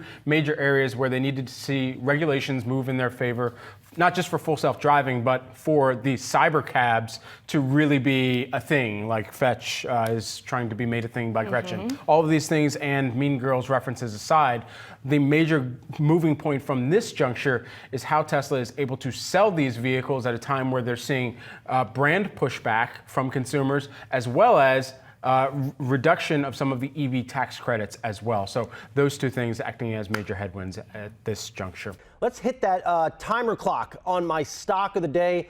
I'm going back to the Tesla well. Why? 1, because I can, and 2, I should, because this rout is getting really bad in Tesla. I got 3 reasons why this is actually getting worse. Number 1, Wall Street is really starting to hate Tesla stock. Mizuho out this week, cutting its delivery estimates on Tesla, not only for this year, but for next year. The analyst in this case citing a deterioration in geopolitics. In other words, Elon Musk involvement with the Trump administration potentially hurting demand for Tesla vehicles. Wall Street has really started to sound the alarm bell on Tesla's deliveries, something to continue to watch. Wall Street is really starting to hate this stock. Number 2, and this ties into the analyst downgrade, weak demand or signs of weak demand continues. China reportedly getting 0% APR on Model Ys from Tesla, something to watch moving forward. And last but not least, got to give a shout out to my former colleague at Yahoo Finance, Max Zahn, now at ABC, writing a story about Tesla insiders selling $100 million worth of stock since February. You can go onto Yahoo Finance platform and check out this data.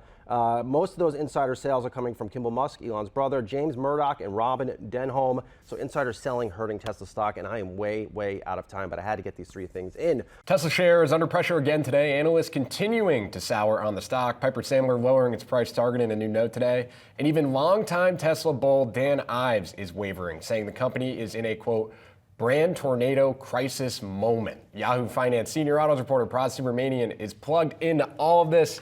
Praz, Dan Ives coming out and essentially saying it seemed Mr. Musk needs to walk away from some of the government efficiency stuff and get back to Tesla. Was that sort of the read-through on what Ives is arguing here? Yeah, he's asking for a change, a course correction, changing course here at Tesla, basically asking for Musk to step up and be back at the company and kind of split his time at DOGE, basically asking for, 2 things, right? 1, really kind of formally announce what his sort of role is going to be in terms of time spent at Tesla and DOGE, make it so that investors are aware of how much time he actually is going to be at the company and also at the White House. Secondly, also they want to see a roadmap for when those cheap EVs that we've heard a long time ago, when they're going to come out, wants to know exactly what's the actual plan for those cheap EVs, and also more on the Robotaxi testing in Austin, also part of that equation. But he seems to think that if these things are clarified, damage might be limited to just Q1. I think that's a big if in terms of how much they can actually fix, or how much Musk can actually fix now for the rest of the year. And Piper also coming out with a note on the stock, right? Yeah. I think our Brian Sazzi wrote about that, talking about how he lowered the price target, I believe, but also upgraded stock. And all this sort of happening while they're recalling Cybertruck. Exactly. Like it seems like there's not a lot of good news happening right now in Tesla. Yeah. I mean, the Cybertruck recall, 46,000 trucks recalled there because a trim piece might fly off when the car's moving. Incidentally, that also lets us know there's 46,000 Cybertrucks in the wild out there in the U.S. Since sales began late 2023 and 2024. But interesting that it's the 8th recall for that vehicle. I mean, that's a lot in the last year and a half, and it kind of goes to show you where that model is. Can you repair the demand destruction that's happening with that vehicle, or is it sort of a dud at this point? Yeah, and it seems like also that the Cybertrucks are the ones that are sort of getting the most visible ire from protesters and such, versus just the Model Ys and I thought they were a bulletproof truck. How do you have a recall on a bulletproof truck? I thought the whole thing was like it doesn't break. Well, you're not shooting things into it. There are things falling off of it, you see. Oh, I see. That's not good for stronger glue and epoxies, I think. Sure. I guess so. All right, thanks, Prash. Appreciate it. Let's start with Tesla, which is always trending. The beaten-up stock is moving higher today, though, after CEO Elon Musk held an impromptu company all-hands on Thursday night, giving an update on the progress of a number of products. He also attempted to quiet whispers that he is ignoring his duties. He told his employees to hang on to shares. He said that robots, the Optimus, are going into production. So everything's okay now, right? Yeah, sure. They're going to meet all their deadlines now, and he's paying full attention for 5 minutes at this company. I mean, we already know he was back in D.C. this morning having a briefing at the Defense Department, right? I wonder if the people at SpaceX are upset. That they didn't get also a town Or what hall? about our friend Siobhan Zillis who runs Neuralink and just had another baby or two? Or a dozen kids now. He's pulled in a lot of different 14? directions. Yeah, it's something like that. That point, well, there are some bulls that have they've urged him to sort of pull back on his involvement in Trump 2.0, but it doesn't sound like that's where his head's at. He's very involved and clearly very excited to be part of this administration. So I'll be very curious to see what happens when it comes to the government money that goes into Tesla. 33% of free cash flow last quarter was government dole-outs, the exact kind of thing that they're railing about in Washington, D.C. And we'll see how those survive. What we know from the first time with President Trump is people are in until they're not, and when they're out, they're very out. And so you wonder what happens to those government contracts when the day comes that Elon Musk is no longer in. Mm-hmm. I have been we've been covering pretty regularly the analysts, the sell-side analysts who have been cutting price targets. That said, the average price target on this thing is still $345, which is $100 above where it is right now. There was also some reporting that every time the stock goes down, retail investors step in and buy. But the company's different now than it was a month ago. Tesla was a great brand a month ago. Certainly a year ago it was a great brand. Whether the cars were good, that's a different discussion. But it was a great brand. It is a damaged brand right now because of what's gone on in the White House and the people's view of the richest man in the world running around celebrating firing people with chainsaws and getting rid of benefits for people and getting rid of air traffic controllers at the same time as cutting aid to the poorest people in the world. That's not a good look for any company.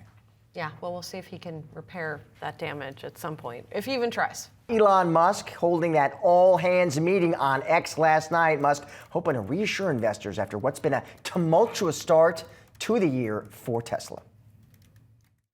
So it's very difficult for people in the stock market, especially those that look in the rearview mirror, which is most people, to imagine a future where suddenly a 10 million vehicle fleet has 5 to 10 times the usefulness.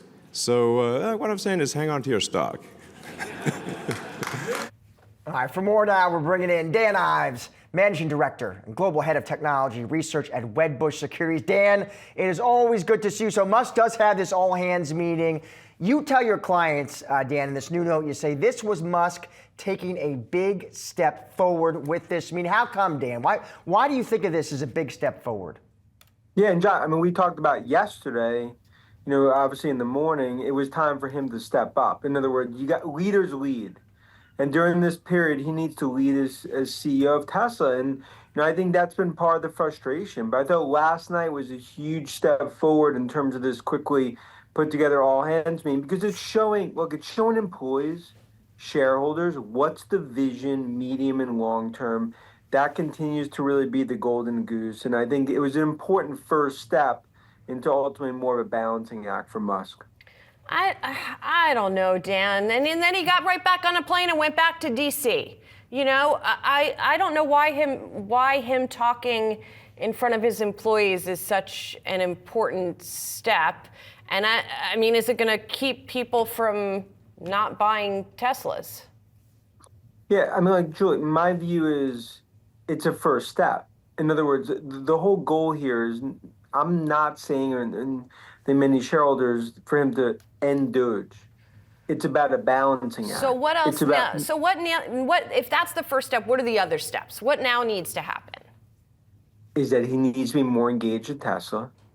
He ultimately even when it comes to DOGE, whether it's, you know, very similar to, you know, how Linda stepped in terms of at X, it's making sure that he is not front and center 5 times an hour when it comes to DOGE. I think that, you know, you talk about the political firestorm and everything else, the lightning rod.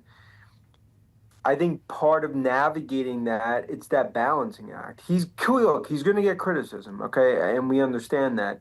That doesn't necessarily change the brand itself. If he starts to take a step back, that's where I think there's brand damage. It's a scar. It's a bad bruise, but it's not a permanent black eye. Dan, let me ask you a different question, which some of your colleagues on the street, it's interesting. They'll say that all this talk of the branding and the politics and the chainsaw and the Mar-a-Lago, that is not really the issue. You know, I've heard some of your colleagues say the issue is much more fundamental. It is a Model Y switchover. It's a Model Y changeover. That is what's meaningfully impacting deliveries. There's too much, they say, being placed on the whole branding debate. What is your take on that? Yeah, look, I think there's some truth to both. Look, in terms of the actual numbers, in terms of the sales numbers, yeah, I mean, the brand issues have actually been, call it 10 to 15% of the actual decline, because a lot of that is changeover, refresh, and everything else. But Josh, I think in terms of the stock, 70% of the sell-off is brand issue, brand worries in terms of, you know, some of the sort of crisis that we're seeing. And the reason is, it's investors kind of looking forward. In other words, Musk is Tesla, Tesla is Musk. He is the brand. And what he's created is a company that's obviously, you know, globally, in my opinion, one of the best brands in the world. It's making sure that the brand damage doesn't spiral into something much more negative. And I think that's how I'd almost characterize those two issues. I have to wonder if it's already there, Dan. And I also, you know, I've been trying to think of other brand situations like this, right? You think about the Budweiser situation. You think about Target. You think about some of the other recent examples. And it has taken a long time in those cases. And they haven't, in some cases, they haven't even fully recovered, right? So how long, especially since he doesn't actually seem to be trying to do anything to repair this damage in terms of the brand and the image, I mean, how long could we see the situation play out? Look, Joe, there's different ways to view it. I mean, some could argue, and we got to see how it plays out, like do more Republican or Trump supporters ultimately then start to buy Teslas, right? In other words, ones that weren't buying it, now they're Musk supporters, and that actually becomes a positive. Then it comes down to, when you look at the brand, I mean, I think Tesla's brand, it's almost hard to compare, because you're going to have 10 million Teslas essentially on the road going into next year. And when it comes to autonomous, the question is, like, when you start to actually have cyber cabs, and we have what I believe 1 of every 5 cars autonomous, Do people not take that because it's Musk? Because maybe something that happened a few years ago? I'm fast forwarding to the next, 1, 2, 3 years. So I'm just saying, I get the brand issues. We've talked about it, constantly over the last week. But the reason last night was important because you read the room. It's the start of what I view as a balancing act, and I think that's very important. Tesla shares are higher so far this morning. The automaker attempts to start the week in the green, and it comes after a difficult 2 months that saw Tesla shares drop for 9 consecutive weeks, its worst streak ever. Shares are higher here this morning by about 6%. Of course, a surprise town hall meeting that was taking place last week where Elon made a plea to and not just employees, but also shareholders of the company to not sell their stock. And so that certainly was rattling through the mindset of some of the investors out there on Friday and perhaps over the weekend a little bit more. And it does appear, in looking at the flows, that some of this is retail investor activity. We do have significant volume on Tesla this morning as well, so this has a little bit of conviction behind it when you see this move to the upside of 6%. I mean, it continues to fascinate me covering this stock because it is a company that does not tend to move on fundamentals, because we're about to talk to you about a company that beat out Tesla, leapfrogging Tesla's revenue. That was BYD. You would think that that type of headline, which is based on numbers and facts and fundamental news, would be something that would put pressure on a company like Tesla. But you have CEO Elon Musk telling investors to get in, investors to keep their stock, and you're seeing that exact action playing out in the price action today when it comes to Tesla. Yeah, one of the interesting things, and coming back to the financials and the fundamentals here, Ford and Tesla, for some data from FactSet here, they both actually lead the earnings decrease since December 31st here. So that just kind of playing into what we've already seen transpire. Of course, the markets are forward-looking, so it's more so not just what have you done for me lately, but what are you doing in the future as well. And I think that earnings narrative is really going to take center stage as we get into this next cycle and season. And to your point, Brad, really quickly, we should mention that a couple of the auto names are also getting a bit of a relief rally this morning off the back of that news that tariffs may not be as widespread as we initially thought. You can see on your screen here, thank you guys, you've got Ford, General Motors, and Stellantis all moving to the upside. General Motors in particular has been hovering around 3% gains all morning. BYD jumping this morning after notching record quarterly profit and sales, topping $100 billion in 2024. The world's largest EV maker topping Tesla's annual sales of 4.2 million vehicles. Here with more, we got Sean Tucker, Kelley Blue Book lead editor. Sean, great to speak with you. Talk to me about how you are seeing this dynamic playing out. When you take a look at those revenue numbers, you've got BYD around 107 billion and Tesla around 98 billion, so pretty big leapfrog there. Are you seeing that in terms of customer activity? Globally, yes, absolutely. BYD has a price advantage in most of the globe. They have a cost advantage in that they're cheaper to build, and they've increasingly got a technology advantage. Last week, they showed off a charger that they claim will refill most of a battery in about 5 minutes. It's the kind of thing that's more a perception issue than anything else, because in reality, it would take years to deploy those to everywhere that they need to have them. But it convinces consumers that, hey, this is the best technology out there. And so with that in mind, as you're thinking about what BYD needs to do to really capitalize more longer term on the mind share, because that is a larger shift that we've seen from purchasers too, mind share that some of the other automakers and EV makers have been able to acquire in addition to the market share from Tesla here. How does that kind of play out more long term from your own analysis and what we've typically seen in the past when you do see a newer company capitalize on a moment where there is that consumer sentiment shift? They face a unique challenge in that both the United States and Europe are trying to slow them down in a sense. And so you're seeing the growth mostly outside of those markets. But the mindshare, they are doing an outstanding job of growing as quickly as they can in growing markets outside of the West. And talk to me more broadly about what you're seeing in terms of Tesla activity in particular. I know that you specialize specifically in kind of researching and looking into consumer-driven activity and advice over at Kelley Blue Book. Have you seen a real sea change that is what some investors have told me unrecoverable when it comes to consumer demand for Teslas? Yes, I don't know if I would say unrecoverable, but what we've seen just recently is that the loyalty rates and the defection rates, which historically Tesla's been far better than the industry average, they've fallen to about the industry average right now. And that's kind of a lagging indicator in that I don't know that we're getting a reflection of the last week in that. So Tesla's essentially becoming an ordinary car company. And when you treat it as an ordinary car company, you look at it and you realize it's got an aging lineup. There's nothing really exciting coming down the pike anytime soon. They gave up a major competitive advantage last year in sharing their charging tech, and they made a big bet on automation. Musk says that's the future, but everyone else has also made a big bet on automation. Right. So, Sean, what does Tesla have to do next to turn that around and not be an average car company anymore? So, Musk tells us it's not a car company. And if that's the case, I don't know what to tell you because I'm an analyst of car companies. But as a car company, what Tesla primarily needs right now are two things. They need new, interesting products. What they have is dated. They are bringing out, refreshes and updates, but not new products. And some of the technology is a little behind the curve now in that most Teslas are built on a 400-volt architecture and most of their rivals are on an 800-volt architecture.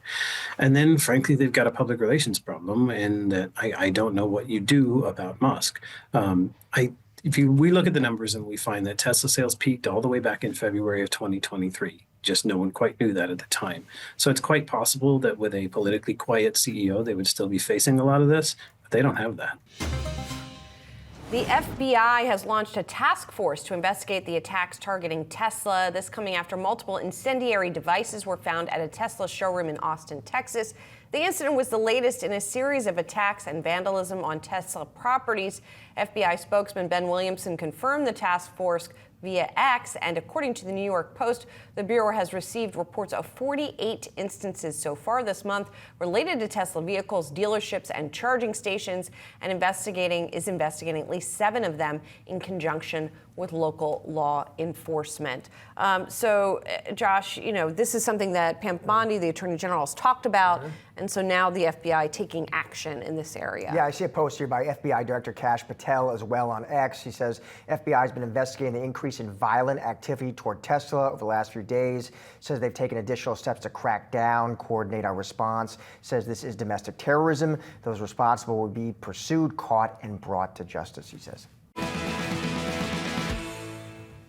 Tesla paring back earlier gains, coming off its best day since the election. The EV maker still off its highs, though, down over 30% so far this year. Shares are actually lower right now to begin today's trading activity, down by about 1% in early innings. Still, ARK Invest's Cathie Wood sees further upside from here. Wood saying in an interview on Bloomberg TV the stock will hit $2,600 in 5 years, with 90% of the growth coming from, get this, Robotaxis. And if you think further into how they've been evaluating the Robotaxi TAM, that total addressable market, and how Tesla compares to some of the others out there, specifically Waymo, according to their research, Waymo's commercial Robotaxi service is logging about 200,000 miles per day. Impressive metric, they say, given its small fleet size. All that said, though, they still believe that it's going to prove, their words, inferior to Tesla's full self-driving service, which even before the planned launch of its Robotaxi service in June is logging about 10 million miles per day across a myriad of real-world conditions, as they have kind of modeled and published, I should say. I think it's important to note that later in this interview with Cathie Wood, she did talk about her investment thesis overall and that younger people who can afford it should take more risk because this is a risky call. Having said that, historically, Tesla stock does tend to go up. You can see right now shares reversing their earlier gains, perhaps off the back of news that the company's sales in Europe plunged another 40% here. She did say that if you look at metrics like range and power for a given price, Tesla is extremely competitive, if not the most competitive, depending on the model. She said Tesla and BYD are both in the lead from an EV point of view alone. If you layer in Robotaxi, of course, BYD is not seizing the moment there. So throwing a little bit of cold water on the idea of BYD as the big competitor to Tesla here, and also just talking about the fact that she sees, to your point, Brad, the Robotaxis accounting for 90% of the company's value moving forward. What I'm excited to get clarity on is whether or not any damage to the brand can be withstood by the existence of those robotaxis. Yeah. Is there deterioration that you're seeing in the mind share that Tesla is trying to both grow and retain in some of the international markets that are seeing some fierce competition start to arise and attract and get their own market share as well?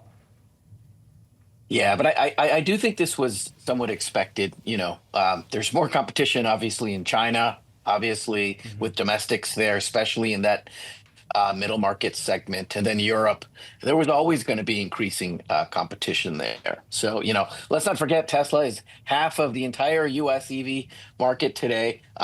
Through January and February, the data in the US, actually, Tesla was up.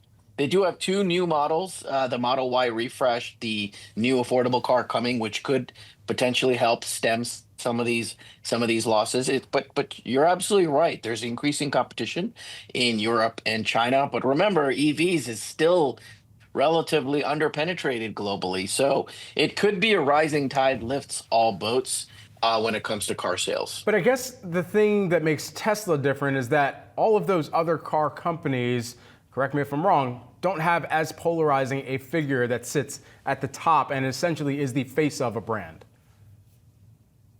Well, I mean, yeah, you're probably alluding to what's being said in the press about whether or not car sales are being impacted by this. But I would just note, like, if this was any other car company, and I'm just looking at the data, which is what I do for a living, and I look at the January data and the February data, what I noticed is, first of all, those 2 months are not really big months for car sales. Also, this company had an intentional production cut in anticipation for the Model Y refresh. They also have a brand new model coming in at a very low price point. So it's entirely possible that consumers were waiting on these. So if this was any other car company, I would think, okay, it's soft data, especially relative to the market, but it could have been due to these other conditions. The other thing I would add, and I've been hearing this from investors, is that, while it's very easy to, let's say, boycott a soda brand in the grocery store, difficult to do that with a car purchase. People usually buy a car purchase. It's what's best for their families. Big ticket item, like I said, half the market in the US for EVs. People like the range versus price dynamic. So, the devil's in the details. We've only had 2 months in of data so far. We need to see how these new cars do when it comes to demand. Are the people who are protesting the same ones buying the cars, right? So let's see what happens. Tesla hitting a speed bump in its third biggest region. The EV maker seeing sales in Europe falling in February. And Yahoo Finance's Praz Subramanian joins us now with the very latest. Praz. Hey, Josh. Yeah, so the European Car Association talking about how a little bit more confirmation here of trouble in Europe for Tesla. Like you mentioned, February sales down there, and also for the first 2 months of the year, almost over 43% for January and February. Meanwhile, overall EV sales were actually up 26%. 31% in the first 2 months here. So it's kind of a mixed bag here. You got Tesla going down, overall EV sales up. So what's going on here? More competition from better products from BMW, VW. We mentioned some of the Chinese automakers too. Tesla has that Model Y changeover where they're revamping their best. The Model Y switchover. Yeah, exactly. People may not be buying the old one, waiting for the new one. And then finally, of course, the Musk effect, which we talked about a lot, his embrace of sort of right-wing political movements. Do you think the branding having an impact over there too? Yeah, I think so. Yeah. I think we've seen a lot of polls, Germany and places like that, saying that his popularity has come down. People don't want to buy Teslas anymore. Tom Ryan was on earlier today. He's a big Tesla bull. He seems to think that the new Model Y plus a potential that long-awaited cheaper EV, once that comes out, will sort of stem the tide here with sales increasing in the future.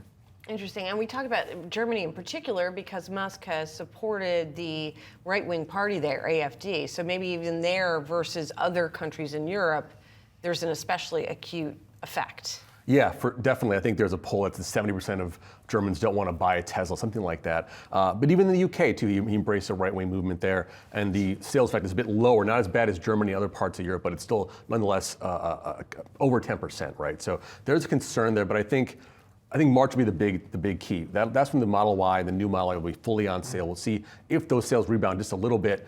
Could it be that effect, or is it also bigger than just the new Model Y? Right. All right. Thank you, Praz. Appreciate it.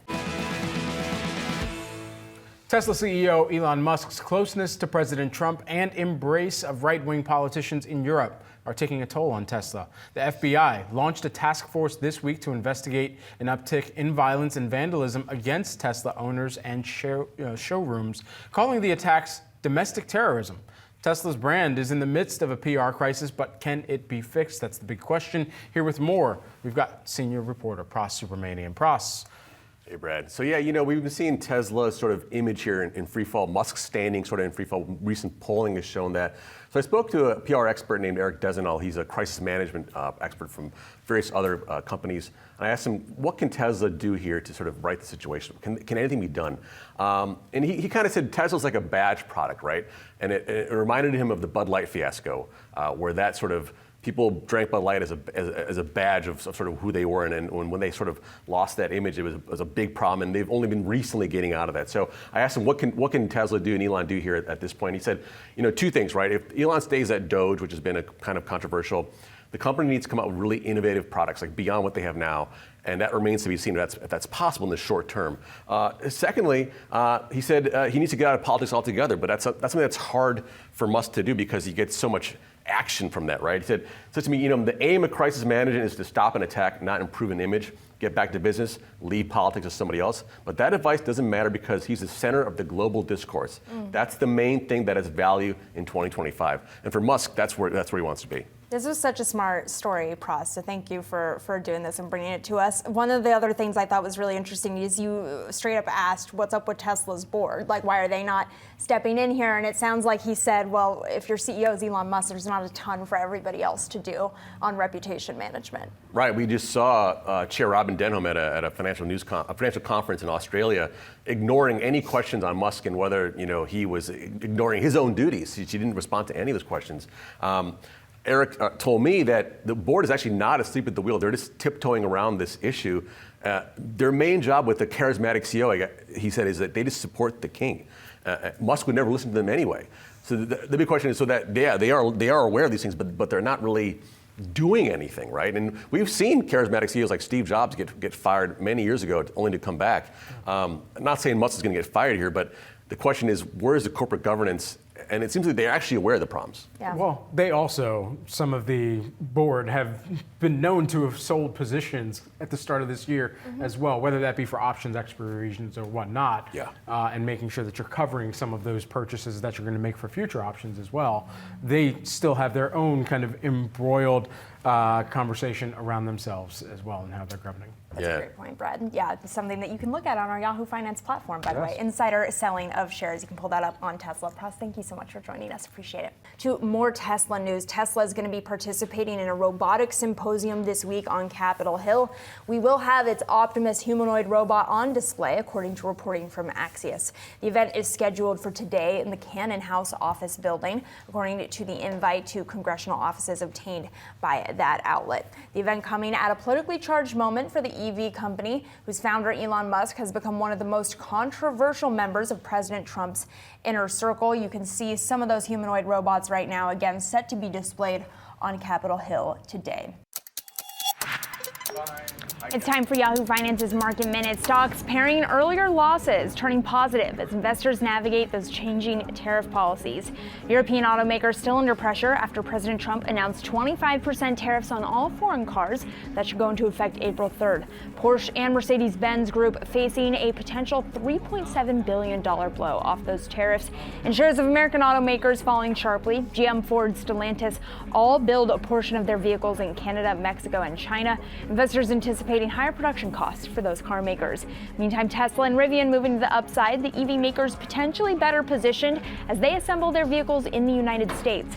Analysts at Bernstein saying Tesla is the, quote, clear structural winner, citing strong market share and better insulation from trade risk. That's your Yahoo Finance Market Minute. For more on what's trending, scan the QR code to track the best and worst performing stocks of the session. Tesla finished in the red today, Tom, although I did have a financial analyst on the show today, still bulled up on that name, sees green shoots ahead. Your thoughts on Elon Musk company? So I trade a lot of Tesla. And the reason I trade a lot of Tesla is not because I love Tesla one way or another. The reason I trade a lot of Tesla is because it is Tesla, NVIDIA, I'm an option trader, and Tesla and NVIDIA are the two most active. They trade the most contracts. They have the best markets and the most actively traded underlyings outside of S&P indexes. So that's why I trade a lot of Tesla. I mean, Tesla got whacked pretty good today, but Tesla's a self-inflicted wound, and Elon made his bed, and he chose a side, and he's paying the price for that. Josh, it's weird. Tesla's a weird thing for me. I've driven a Tesla since 2015, and last week I traded in my Tesla for a Lucid. So that should tell you how I feel about Tesla, just personally. And you did that, Tom, because of the branding, because of the politics? I did it because of the politics. I did it because I did not want to drive around in a Tesla. I feel like that doesn't, it's not what I believe in. It's the reason I bought a Tesla in the first place is I was fascinated by the technology. I've had 2 Teslas, and I loved the technology. I loved the car. I thought it was really a good experience. I think the fun's been taken away from it when Elon decided he decided to get political. He decided to take a stand, and it kind of, it's a message that I don't want to send driving around in that car. But that doesn't change the way I trade. And if I think Tesla gets cheap, I'll buy it. If I think Tesla's expensive, I'll sell it. And for me, I think Tesla right now is kind of middle of the road, but I don't think it has the asymmetric upside that it once had. And in fact, I think it has some pot odds risks to the downside. And I'm definitely not a Tesla bull. I'm a Tesla premium seller if I'm anything else. But listen, he made a choice, and that's you get what you get. Shares of Tesla taking some losses this morning, down nearly 6% amid a broader sell-off here. CEO Elon Musk saying over the weekend at a Wisconsin town hall meeting that was greeted with protests that he puts the blame for the current slump on his role at DOGE. Musk saying, quote, "It's costing me a lot to be in this job. My Tesla stock and the stock of everyone who holds Tesla has gone, well, roughly in half.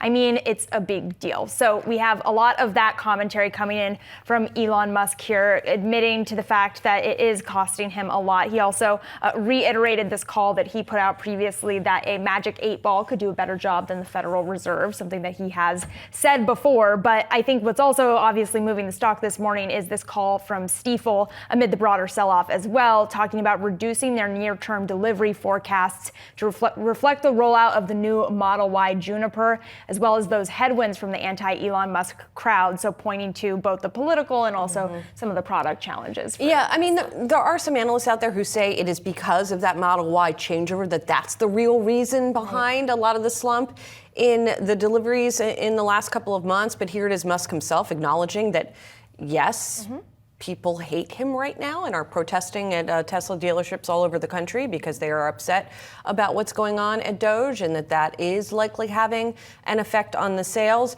I mean, there is also, as you pointed out, this broader downward vibe here that's affecting the Magnificent Seven this morning, certainly affecting Tesla as well. And then there's also what's going on with the tariffs. And even though Tesla is less exposed to the tariffs than many of the other U.S.-based automakers, because Teslas are assembled in the U.S., they do get parts from other places and raw materials from other places.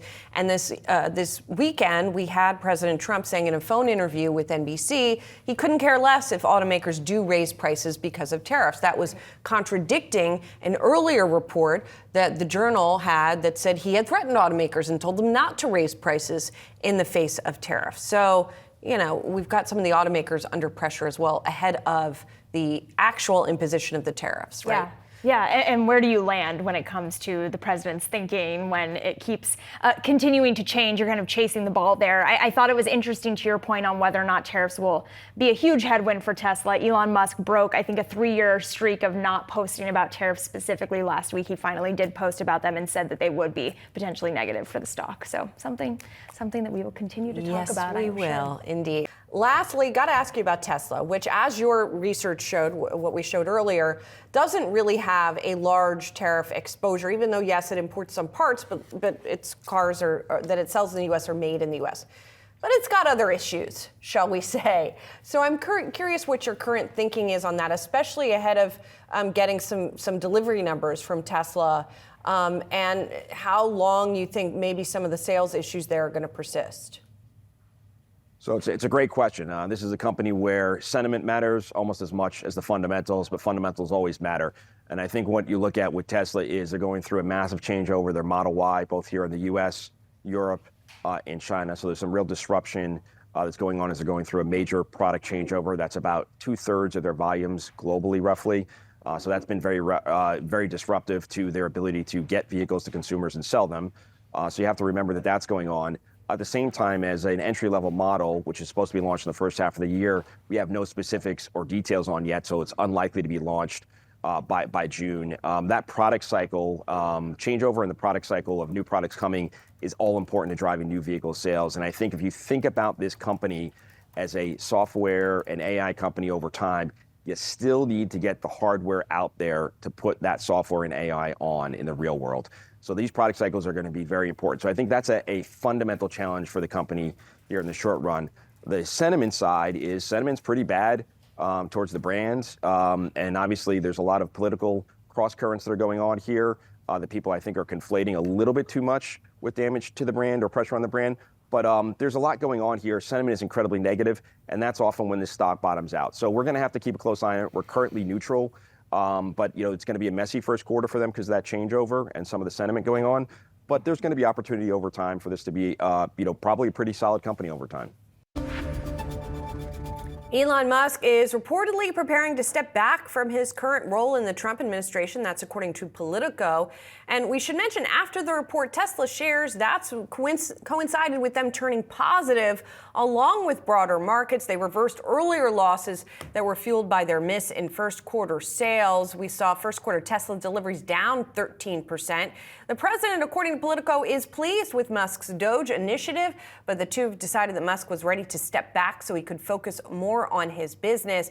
Per Politico, Musk will remain involved in the administration in a supporting role. Now, Musk has previously acknowledged the toll his time in the Trump administration has taken on Tesla. He's called his advisory role a, quote, very expensive job. As we've been talking about, it's not clear, even if he returns to Tesla, if it will undo some of the brand damage that seems to have been done to the company. That will remain to be seen here.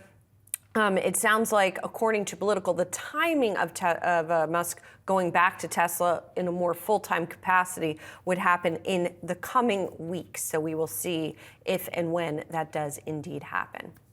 Well, Tesla shares slipping as it stops taking orders in China for two models imported from the U.S. The EV maker feeling the sting from the tariffs on China. Yahoo Finance's Pras Subramanian joining us now to discuss. So, Pras, obviously we've seen a big ripple effect from what's going on, and this the latest example from Tesla.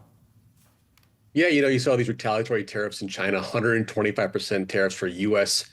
Imports coming into China, which makes them not competitive, right? So for Tesla here, their higher-end models, the Model X and Model S EVs, both made in California, have been pulled from the Chinese market per Tesla's website. These cars cost around $100,000 US dollars or equivalent in China, and it would cost double the amount if the tariff would be placed on them, so which is untenable for them at that point. So, Tesla sold around 2,000 of these vehicles last year, so it isn't a big mover for them, but it sort of highlights the precarious situation that Tesla and other automakers find themselves now in this post-trade war world. And Pras, new lower price Cybertruck, my friend, is out. What are the details there, Pras, and could it help demand? Josh, I know you're looking at a pickup truck yourself, but not saying the Cybertruck would work for you, but the long-range variant is out. This is basically a truck that costs $69,000, about $10,000 less than the current all-wheel drive cheapest version. Basically, what you're getting a rear-wheel drive motor, not an all-wheel drive system, 350 miles of range, which is not bad.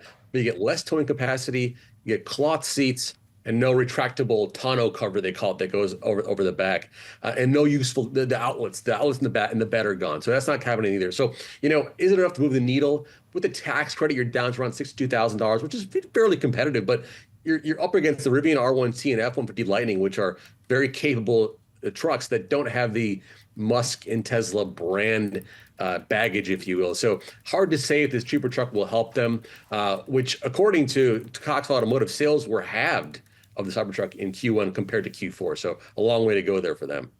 Pras, thank you. Josh, you're looking at a pickup truck? I am. I've been talking to Pras. Well, I'm hoping Pras can maybe, he knows some people. He's a well-connected guy. Yeah, That's why we've been get talking. you some opinions about which one to get. Exactly. Oh, I can't wait to see pictures of Josh Lipton in his new pickup truck. All right, we got the numbers here. So earnings per share coming out at 27 cents. That's below the 43 cents that had been estimated. Our revenue coming in at $19.34 billion. The average analyst estimate was for $21.37 billion, so missing pretty significantly, especially on the earnings front. And some of the other things that we're seeing here initially here, some comments that the tariff landscape will have a larger impact on the energy unit, that the company is going to revisit its 2025 guidance in their second quarter update. That is not particularly unusual right now in terms of what we're hearing from companies. Tesla says it's difficult to measure the impacts of global trade policy, but that things will stabilize in the medium to long term. The company also says that its plans for new vehicles is on track to start production in the first half of 2025, so still on track for that, we'll see.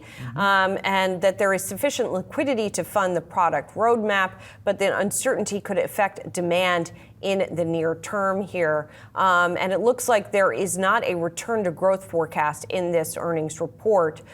So we'll see what kind of color commentary we get on the conference call related to that. Yeah, and going along with some of that tariff comments, Julie, going just through the presentation here, company talking about automotive energy markets continue, uncertainty continues to increase as rapidly evolving trade policy adversely impacts global supply chain, cost structure of Tesla and our peers. This dynamic, along with changing political sentiment, interesting for them to call that out within the statement, within their presentation itself, could have a meaningful impact on demand for our products in the near term. So pretty forthright commentary from the company here around the challenges facing the business. Now, I know I just gave a preamble about how the story is really about what Elon says and buying his worldview, and the company has generally viewed commentary to this effect, I would say, as, again, very Wall Street, very numbers, you're not seeing the big picture. But I think for Tesla to come out and be pretty forthright about the challenges facing the business at this point in time, and you look at a miss of the magnitude we're looking at, a change in tone, I guess I would say, is a different sort of release, I think, from the company than you are typically want to see if you go back through the quarters. The changing political sentiment really does pop out, right? Because when you think about sales not being as strong to start the year, right? Of course, disappointing, and really just a large part of that story, as we were highlighting a minute ago, we know that people are not that excited about Elon Musk's involvement in the new administration to the point that he's been involved. We've ran several survey datas, right? We've been covering this for the past couple months of people just saying that they're less interested in buying Teslas. So then I think my question is sort of spinning it forward, because we keep on saying how it's really kind of all about the call with Elon. To what extent is he willing to talk about this, to maybe address any level of what does changing political sentiment actually mean?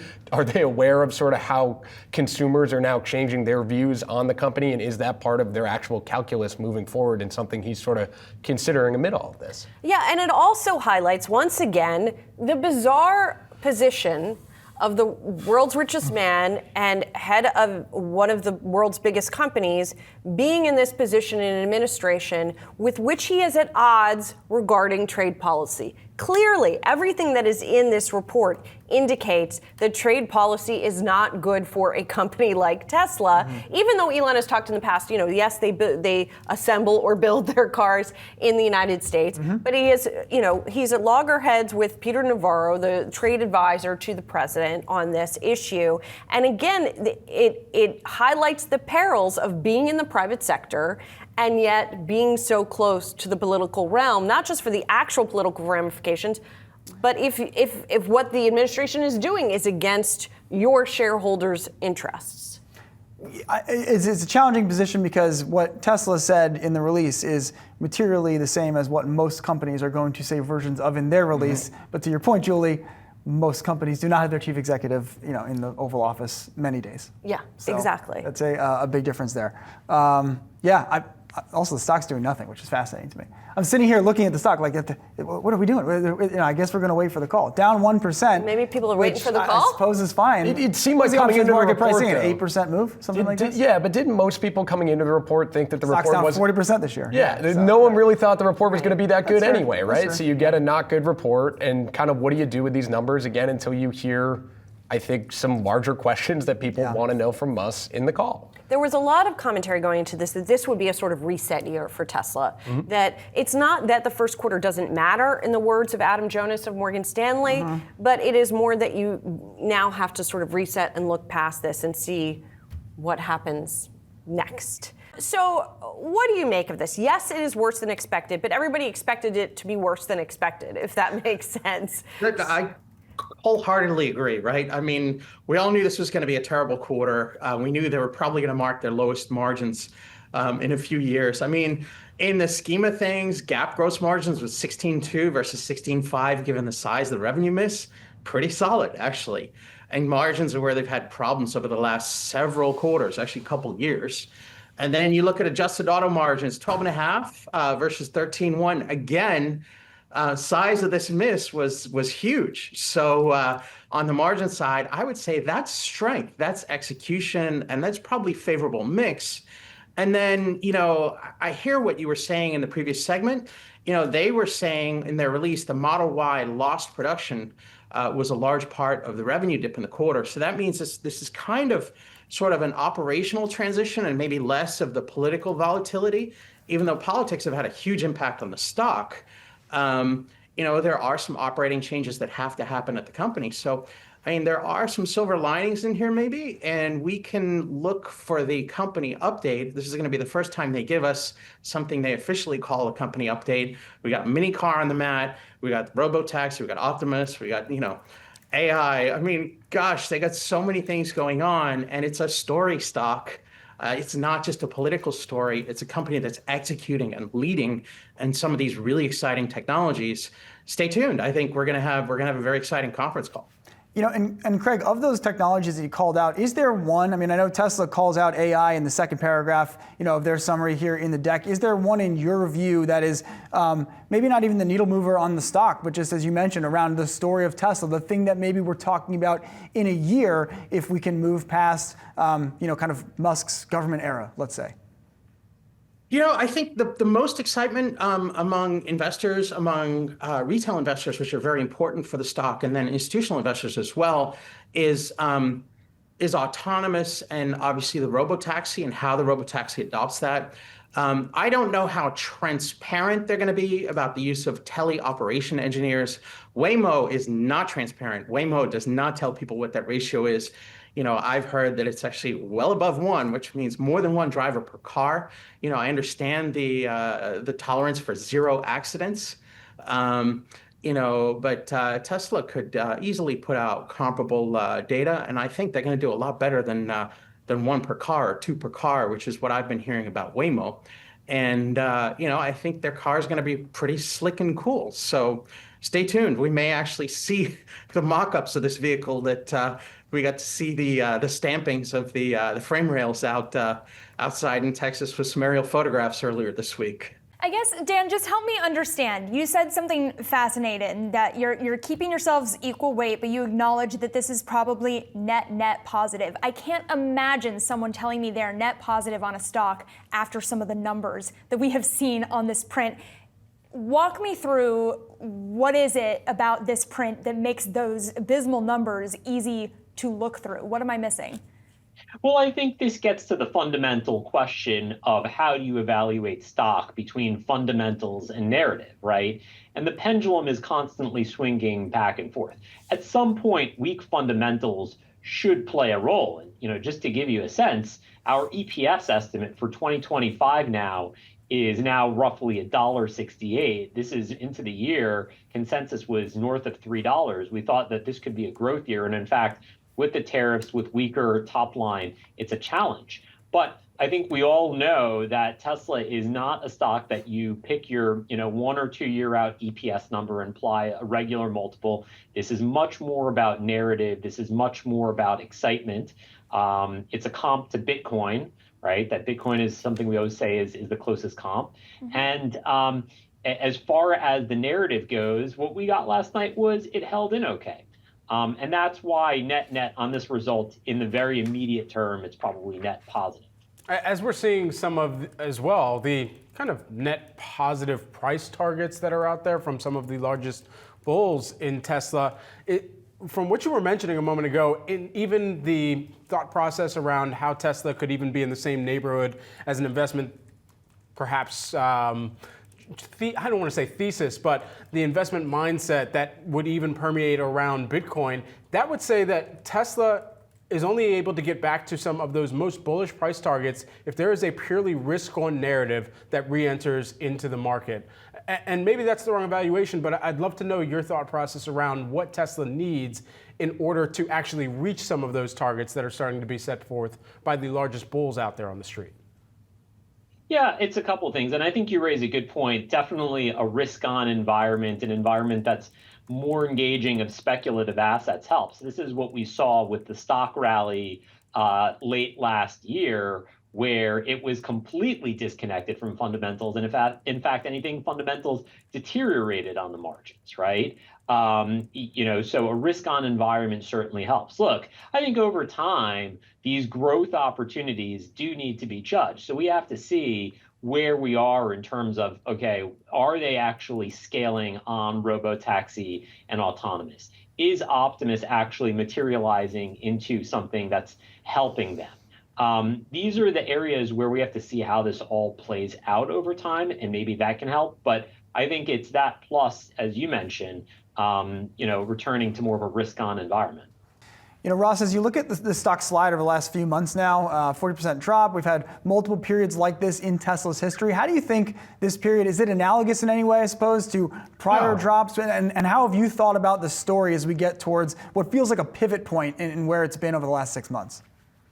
People aren't going to like this statement, but Tesla is fundamentally a different story than where it was several years ago. I mean, Tesla was a massive growth story. It was a young, amazingly innovative technology company building cars and software. And now Tesla is a very mature EV maker with a CEO who doesn't work there, who says horrible things about lots of people that won't buy their cars anymore. And the biggest issue Tesla has is people just don't want their products, even though they're the best products in the market. So I don't know how they solve this. So I think Tesla's best days are behind it at this point. And until something really changes in the direction and or leadership at the company, especially with the board of directors, to try to get the company back on track, I see sales continuing to decline, and with that, revenues, profits, and everything else. So energy storage can only save you so much, which it did save them in the quarter because that's been a very strong part of the business. But automotive sales were just dismal. What about all the other stuff, Ross? All the other reasons that people own this stock, right? The cheaper car that is supposed to be in production by the end of the first quarter, the Robotaxi, eventually the humanoid robots, the AI piece of it all. Is all of that enough at this point? Well, when you're an investor, you look at the future and you have to try to model out what that future looks like economically. And so obviously a lower priced car was the most sensible thing that Tesla could have built, and then they didn't build it. And now I don't know what's happening with this, but I don't think there's a lower priced car. So let's just move on from that. A lower priced car is actually just a used Tesla, which you can buy for $20,000 or so online right now. So if you want a low priced Tesla, it's called a Model Y. Just go buy one. They're all online, used. They're great cars at a ridiculously cheap price. Then you have another problem because then there's so many used Teslas for sale, they have no reason to buy a new Tesla except it has a light bar on it. The light bar on the Model Y and the new Model Y is very nice, but is it really going to convince a whole new legions of buyers when they don't even advertise? No. So then you've got robots and the future of cybercab. And the cybercab business is not a business I want to be in because I think it took Uber forever to make money. And now you've got Waymo's, and I'm in an area where Waymo is very active, and I watch Waymo's drive incredibly well every day while my full self-driving still is this clunky, software driving like a 12-year-old. And so I'm really upset that the software doesn't work, and it's not even comparable to Waymo. So Waymo's expanding all over the world now, and I just don't see how Tesla catches them. And Waymo's got money. And then lastly, I just don't see a world anytime soon where we have robots walking around and doing our laundry and stuff. So if you can tell me when that's going to happen, that's how long it's going to be till Tesla makes money. Well, that could be 5 or 10 years from now. So I don't know about you, but I got to make clients money every year. And Tesla just doesn't seem to be doing what it needs to be doing. Obviously, investors wanted him to focus more on Tesla. But if he is still associated with DOGE, can the brand damage be reversed? Yeah, it's going to take some more time. I mean, he started off the call talking about how the protests have affected him and the company and how some of these were misguided. Some of them were, sponsored by outside forces. And then, when he got into DOGE, you want to hear, he said it's critical work and he wants to continue to do this work, but he's going to get back, and there was no exact timetable. Yeah, next month in May, yeah. Very casual, and 1 to 2 days a week.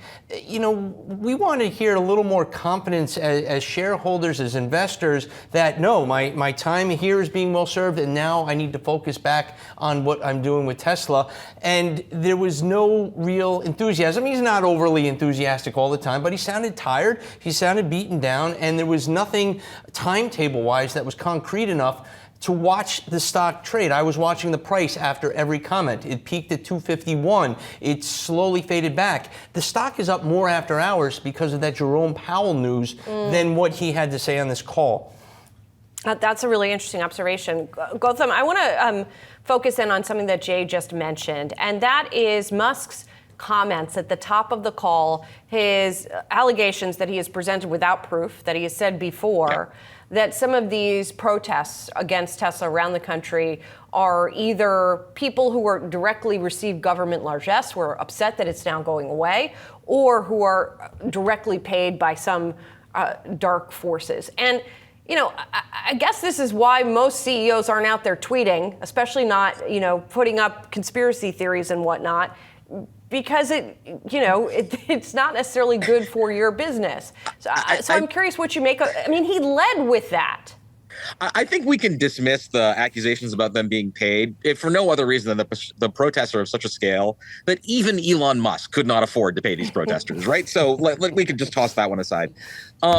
I think actually that if I were just judging him based on what he said on the call, if I were an investor just looking at the call, putting aside the track record at Tesla, putting aside his extraordinary what he's done at SpaceX, just listening to this CEO, I, as an investor, would say, no, really, I'd rather you stayed at DOGE. I wouldn't want you to be back at Tesla. Because this is a guy who was saying things, as you said, with conspiracy theories that bordered on delusional, disconnected from reality in ways that aren't really, signs of great management. I wouldn't bet against Elon's ability to return to Tesla and become a great CEO, but this was not evidence that he is. Well, and Gautam, if it gets to the idea of credibility, I mean, okay, let's leave aside the conspiracy theories for a moment. Elon Musk does not have a wonderful track record of meeting targets, especially not in a timely fashion, but some of them not even at all. And so when he says we'll be coming out with a lower cost car still by the end of the first half, or when he talks about potentially having autonomous driving being profitable by next year, or thousands of Optimus robots in Tesla's factories next year, how are we to take those comments? Well, I mean, you put your finger on it, right? If anyone other than Elon Musk were saying that, people would not even take it seriously. Let's break it down a little bit, right? On autonomous driving, Tesla is not the leader. Waymo is. If you're talking about assisted driving, Tesla systems are not the leader. Mercedes probably is. If you're talking about Optimus, the robots he demonstrated weren't even autonomous. I don't even know where Tesla is in the game of creating those kinds of robots. And the only line in their annual report that actually was good news, their power storage business, is the thing that is most vulnerable to Chinese pressure because they depend on Chinese lithium iron phosphate batteries. This is just a story where you have to believe this guy can work miracles, right? And then everything comes together. And if you don't believe that, this is not a story that makes any sense. Treasurers from 8 U.S. states penned an open letter to Tesla's board of directors, citing concerns about CEO Elon Musk In the letter, officials who oversee funds and investments for the respective states wrote that Musk's commitments outside of Tesla, including his advisory role in the Trump administration, quote, raised serious questions about whether Tesla's leadership is fully engaged in addressing the company's core challenges. Joining me now, one of the officials behind that letter, California State Controller Malia M. Cohen. Malia, thank you so much for being here. We appreciate it on this day that we heard from Tesla, and it talked about some of the challenges that it is facing. How often do you get together with your fellow officials and pen a letter like this to an individual company that's in your portfolio? Not very often, quite honestly. We have been in the process of organizing ourselves because we are just concerned. We're long-term, large institutional investors. We are fiduciaries, and we're just concerned with our investment. You know, Tesla stock, as you heard from reported, lost 36%. That for me translates a $1.6 billion loss for the country's two largest pensions funds. That's CalPERS and CalSTRS. So we are very invested in the success of Tesla.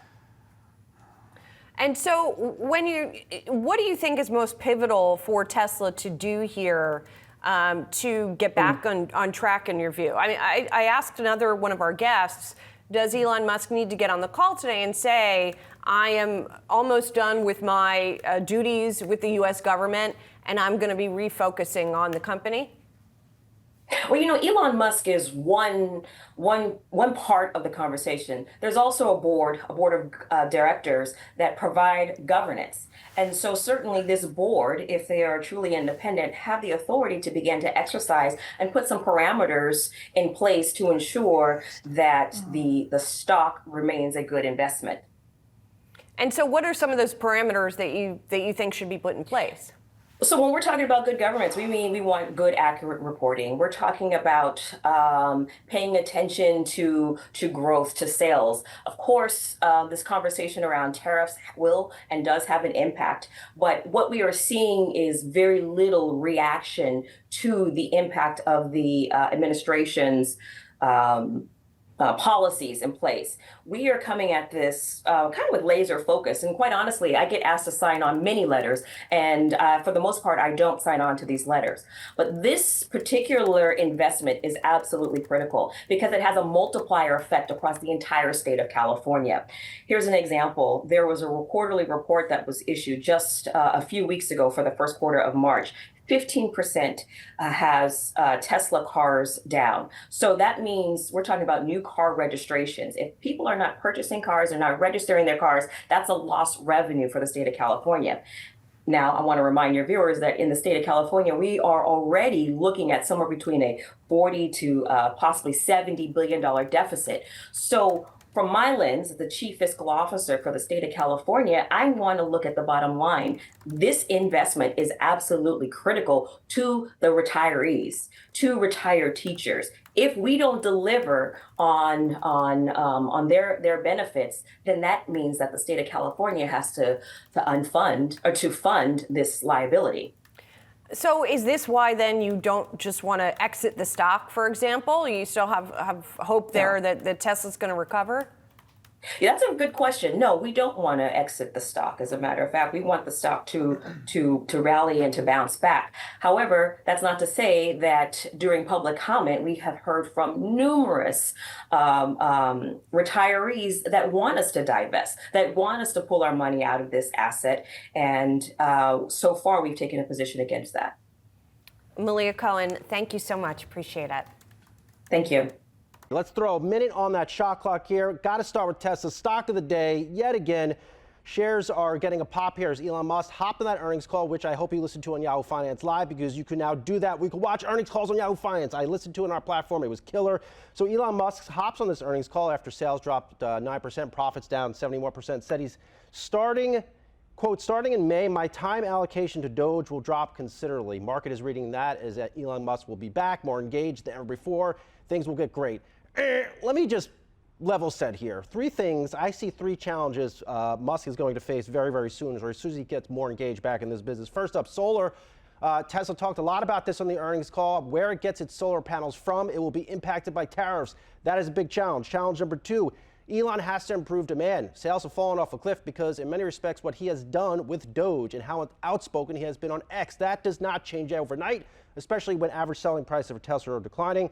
And then last but not least, the company's expenses continue to rise faster than sales. They were up 9% in the most recent quarter as the company invests aggressively in AI.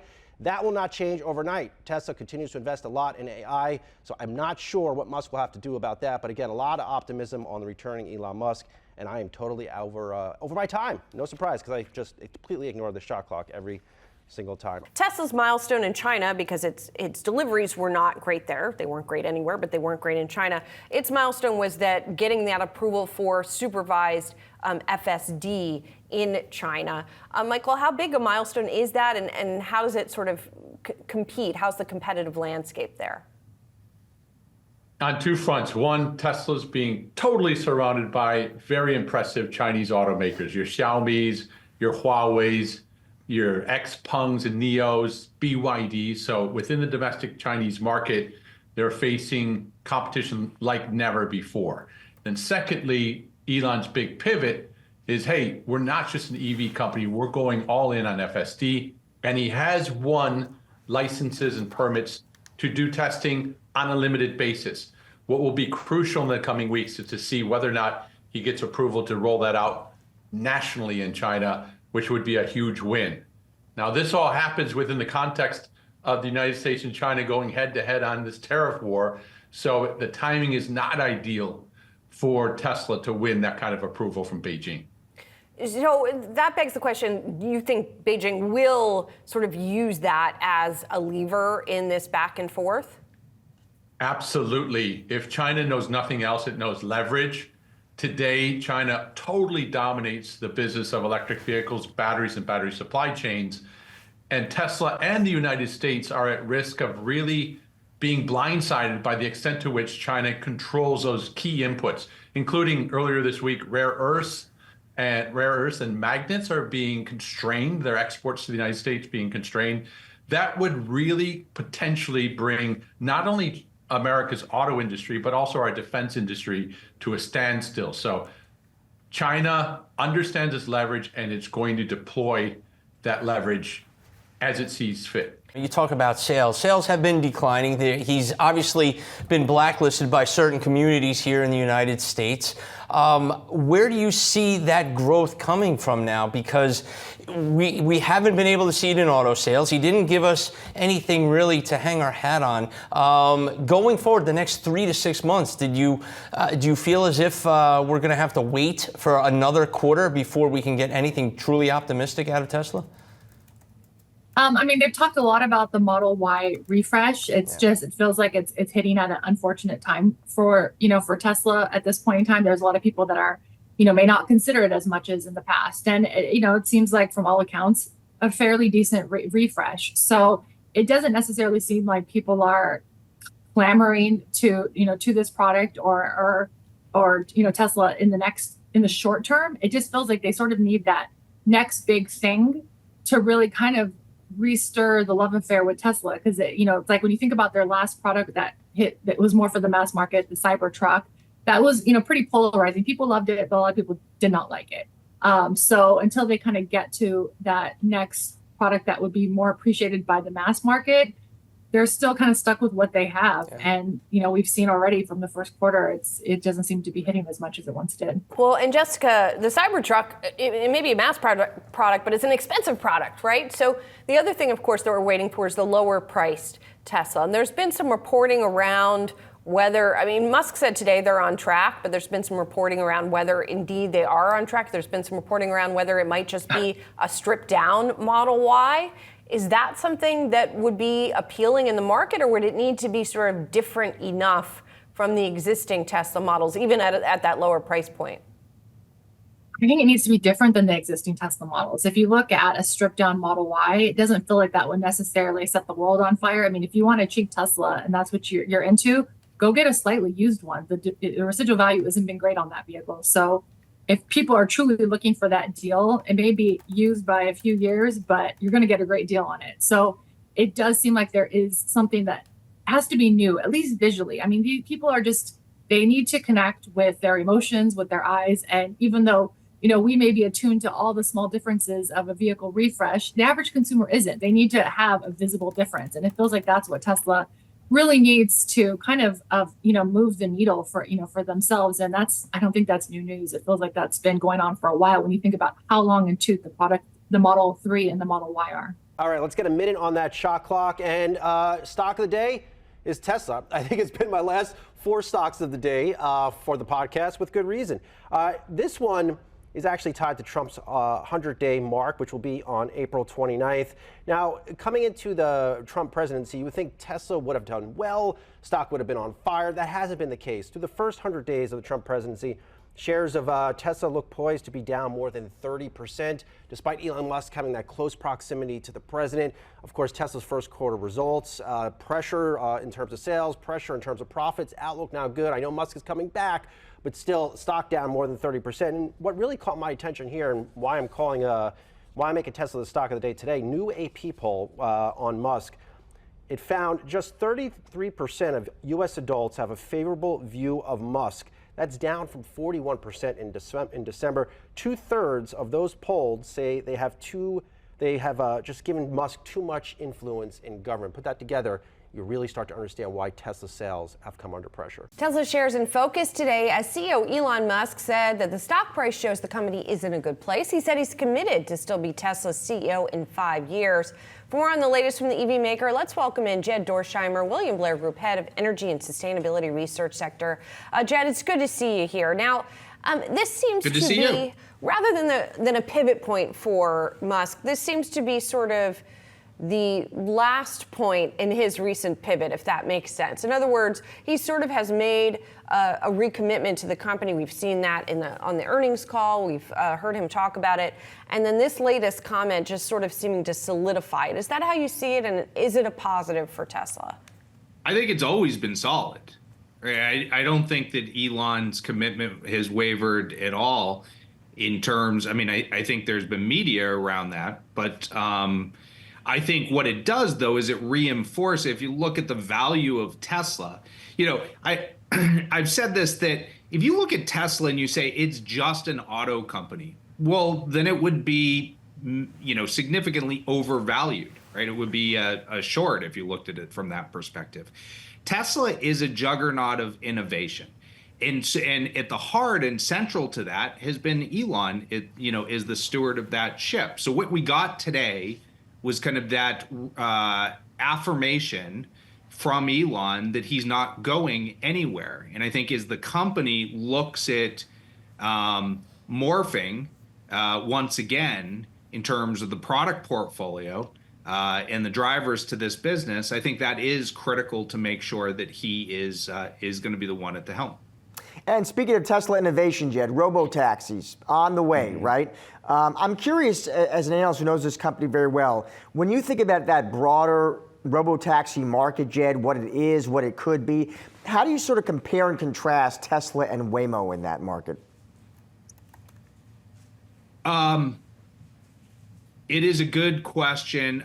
Our focus on Tesla has been on the energy side of the business, which is 14% of sales, but 25% of the profitability. And I think we've been pretty right on that. The Robotaxi has kind of been this moving target, for the past few years.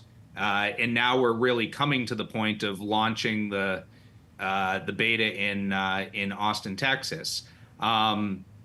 And, I think there are probably ways that Tesla can have an advantage in terms of that true vertical integration, which Waymo doesn't have. And the counterpoint between the two has been whether LiDAR versus camera. And I think at this point, from a scalability and a cost perspective. And so the ability, if Tesla can prove out Robotaxi successfully with the visual versus the LiDAR system, that means that the profitability for Tesla is going to be far greater than what Waymo would be able to achieve. But that is a risk factor around both of them. And we have yet to see Tesla kind of prove that out in the real world. So this is going to be critical for the future of Tesla's business model.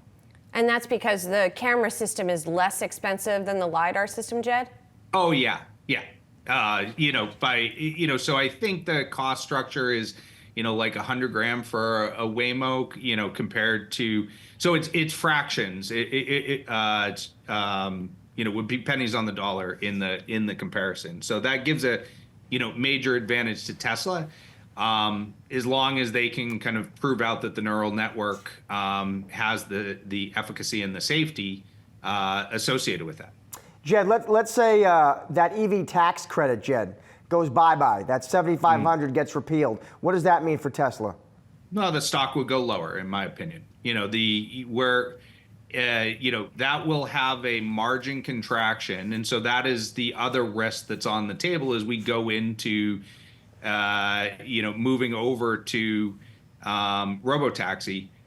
Because if you get rid of the tax credit, that's going to be a headwind on overall EV demand in the U.S., and that would hit the margin structure, because autos still are the largest product on the business model. So if if you have high conviction that is going to go away, and that then there could be volatility and an air pocket before you get to. We see the Robotaxi ramp. All right, good to know. Lots of stuff to watch when it comes to Tesla. Jed, thank you so much. Thank you, guys. Well, a more hopeful outlook for Tesla emerging as CEO Elon Musk refocuses his attention on the EV maker. Musk stepping away from his identity as an influential political operator as Tesla faces weakness. The company reporting last month its worst quarter for sales in 3 years. For more now on what's next as Elon Musk enters a new phase, let's get to Gerber Kawasaki Wealth and Investment Management CEO Ross Gerber. Ross, great to see you. So, listen, a lot of places we could start with this one, Ross. Maybe, you look at Tesla. I know it's down today, Ross. It's in the red.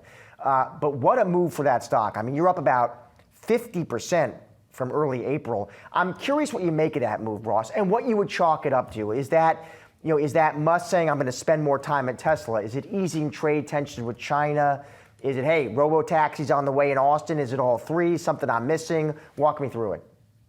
Well, I think the first two, you're dead right on. I don't know about the third because it's really hard to quantify the economics behind launching a robo-taxi service, and we certainly don't think it's going to be accretive to earnings like for years. So it took Uber almost a decade to make money in the ride sharing business, and I don't think it's a very easy business. But I think the other two issues were major issues for Tesla. First of all, Elon wasn't working at Tesla. The company was adrift. It was a really big positive to see him back doing interviews from the factory floor. He kind of got the message, like, you need to show up to work because it's like the company desperately needs it. So that certainly helps boost the stock, because whatever Elon's focused on is, he usually gets results. And then secondly, the China thing is a huge problem for Tesla, because Tesla is really an important company in China, and it's an American symbol in China, like Apple. And I was very concerned that this would, potentially blow up into a full trade war where, the boycotts that we're seeing here in the United States and Europe would extend to China even. And so, I'm pretty happy to see the trade, I wouldn't say be solved, but simmered off a little bit. And it was a direct benefit to Tesla to have Chinese tensions ease. So that did bring the stock back up, but we're now at a valuation that's well beyond even Tesla's traditional, 100 times forward earnings. So, for investors who are concerned about Tesla's future, it's an opportunity to let go of some of the stock.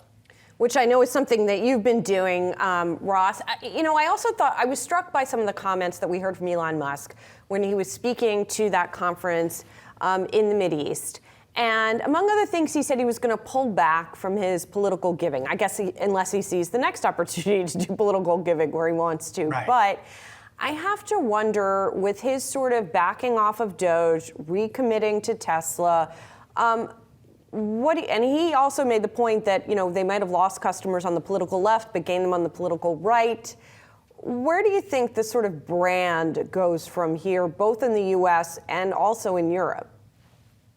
Well, clearly, Elon's trying to minimize a reality that exists right now, which is Tesla sales are going down.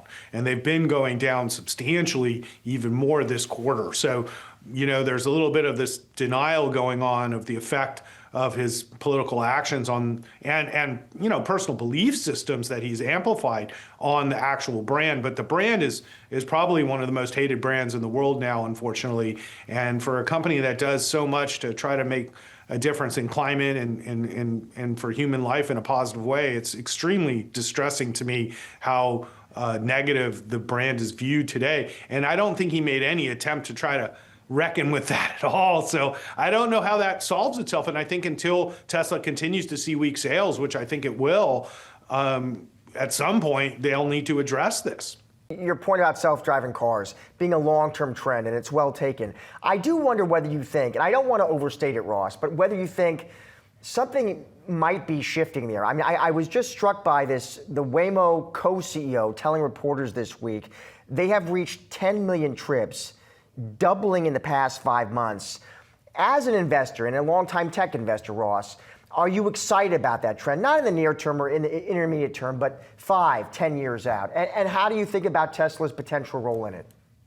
Well, this is kind of one of my favorite things to do as an investor, is really try to brainstorm what does this future really look like when you think about it from a more human perspective, not what the tech people expect us to do, So there's two issues here. One, Waymo is incredible. It's doing an incredible job. It drives safer than humans. It's incredibly effective service, and we see them as the leader in Robotaxi, and they're rapidly expanding, and people love the experience with Waymo. They're doing phenomenally well here in Los Angeles and the Santa Monica area. You see Waymo's working nonstop, and I have yet to hear anybody say anything bad about it, and we talk to a lot of Waymo customers, so Uber really has to worry about Waymo for sure. Secondly, there's no doubt in my mind that Waymo has solved Robotaxi in a way that makes driving safer, where Tesla has not yet. And this is an important difference, because until you can make the car safer than humans, driving, it's really hard to get mass adoption of sort of not driving.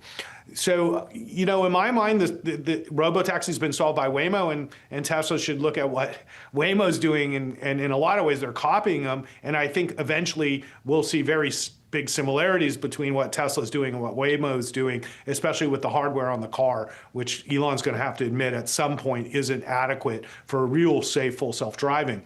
So the real issue is, are you going to give up your car and the convenience of having a car whenever you want it to do errands and drop off your kids and pick up the dry cleaning and then go stop by the beach for a run? And, people, this is a symbol of who you are and your independence. And I personally don't see myself giving up driving, because I love cars and I love driving. And I asked my kids this, because my kid's 13 and I'm like, should I teach you how to drive a car, or are you just cool taking robocabs your whole life? And he looks at me like I'm nuts. He can't wait to have a car, So there's a part of the human behavior here that I think isn't going to change. And even replacing the vehicle fleet would take 20 years. And Elon told me that himself many years ago when I asked him. And so I just don't see Robotaxi expanding the market for taxi services substantially on the near term at all. So it's really a competition between Uber, Waymo, and Tesla in the end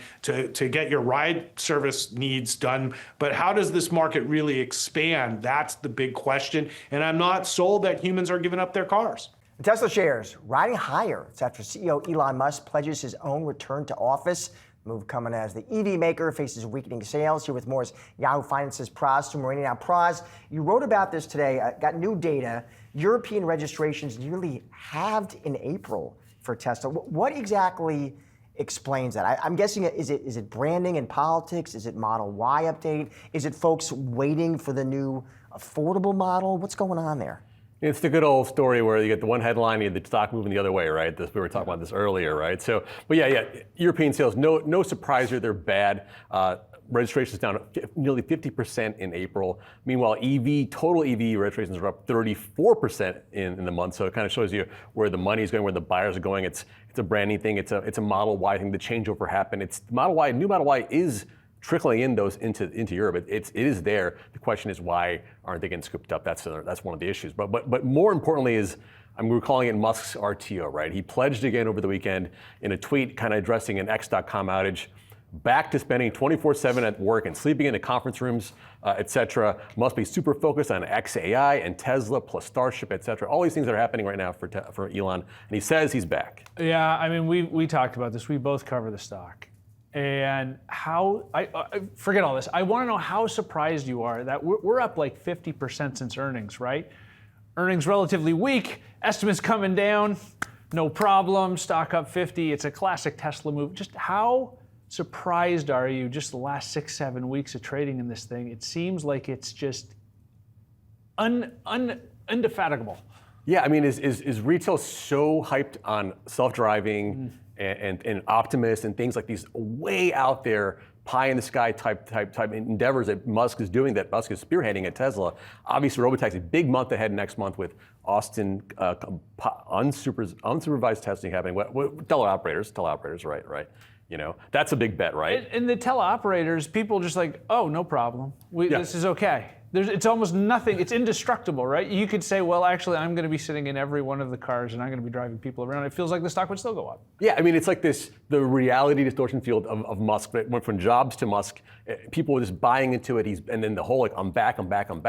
You know, is he going to be bringing the focus back to Tesla? You know, some managers there might not want his kind of eyes on everything, but it seems to be the stock, the investors like it. I mean, Gary Black was talking about it today, actually, or yesterday, talking about how Musk's return actually isn't that big of a deal because the real problem is demand issues, like you mentioned, Josh, talking about the upcoming cheaper EV will likely be a decontented Model 3 or Model Y, not a brand new car, and that's a problem for their sort of growth plans. And yet some of the bulls, though, Pras, are excited about that form of model. I read notes today where they're like, it's on the way, it's going to hit in Q3, and that's going to be a growth catalyst. I mean, the debate is it going to be sort of a version of the Cybercab, like that, a new sort of design factor, stripped down maybe two-seater, who knows, or is it going to be just the Model Y with less stuff in it?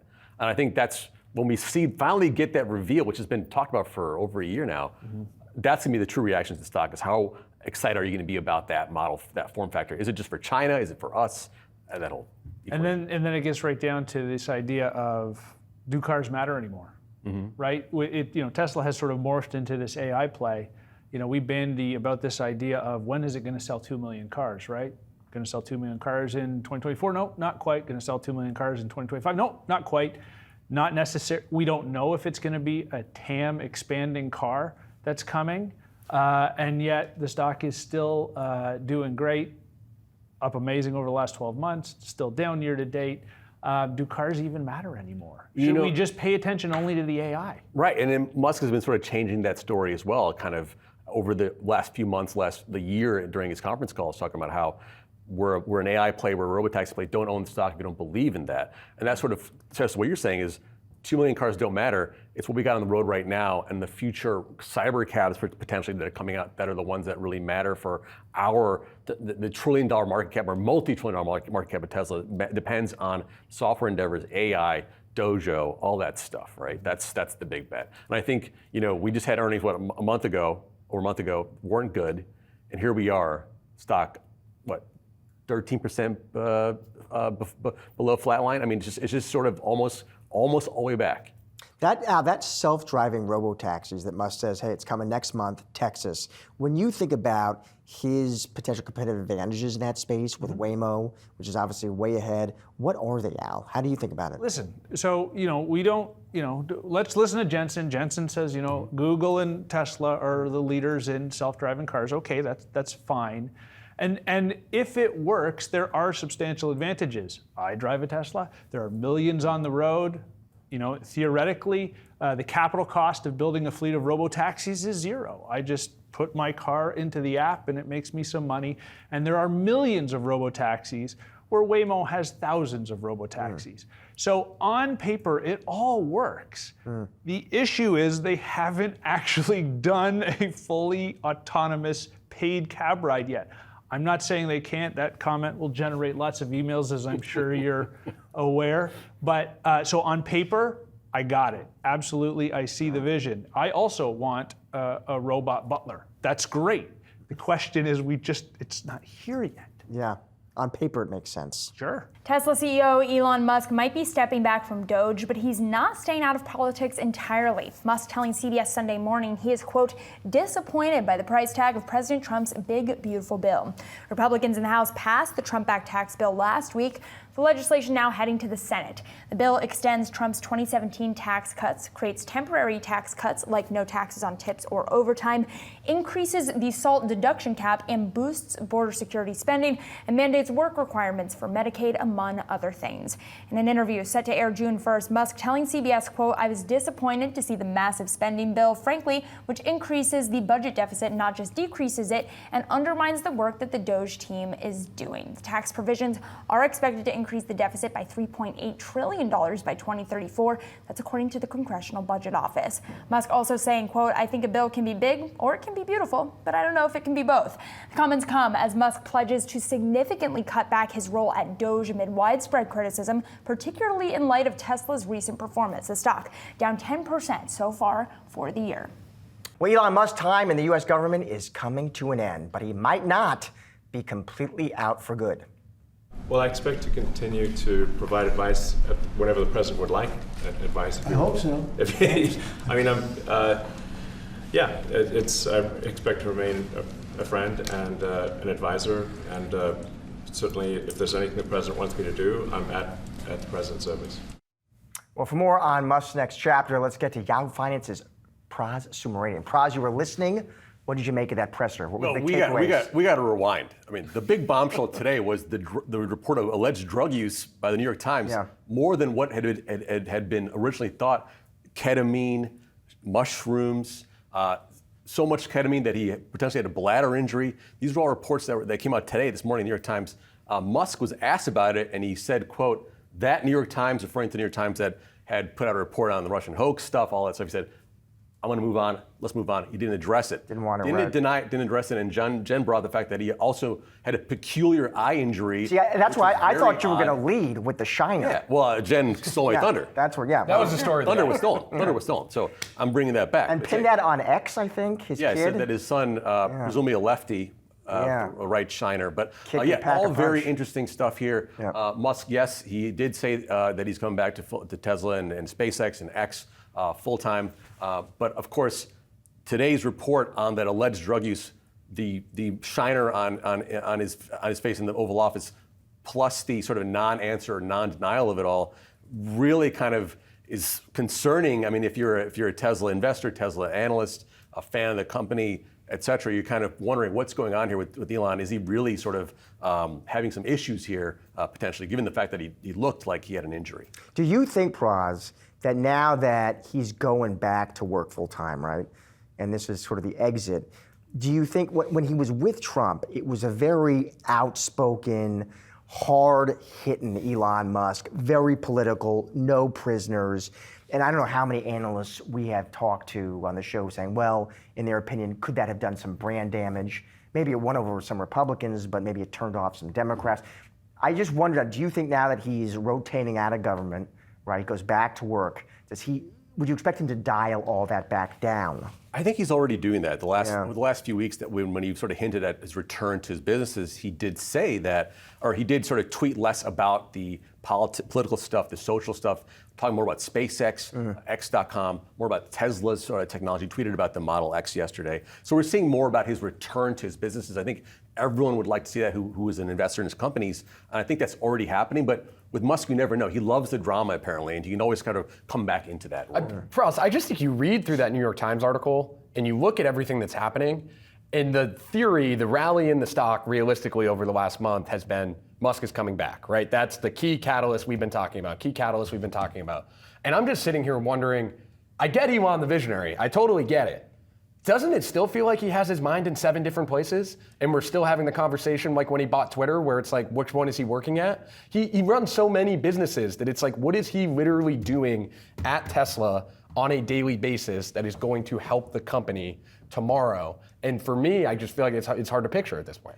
You know, he's always been the kind of guy that's had a lot of sort of hats to wear, right? He makes a joke about that, but he's been able to sort of, partition his time with SpaceX and with Boring Company and with Tesla, and still been highly functional. I think that there was concerns about him buying X, right, back in the back then, Twitter. Now you're seeing it to the point that if he just peels back from the political stuff, we'll accept his hats in different arenas with his companies. I think that's okay. I think the second big factor is the fact that the stock is up because of the fact that Austin's Robotaxi testing begins next month, potentially as early as June 12th.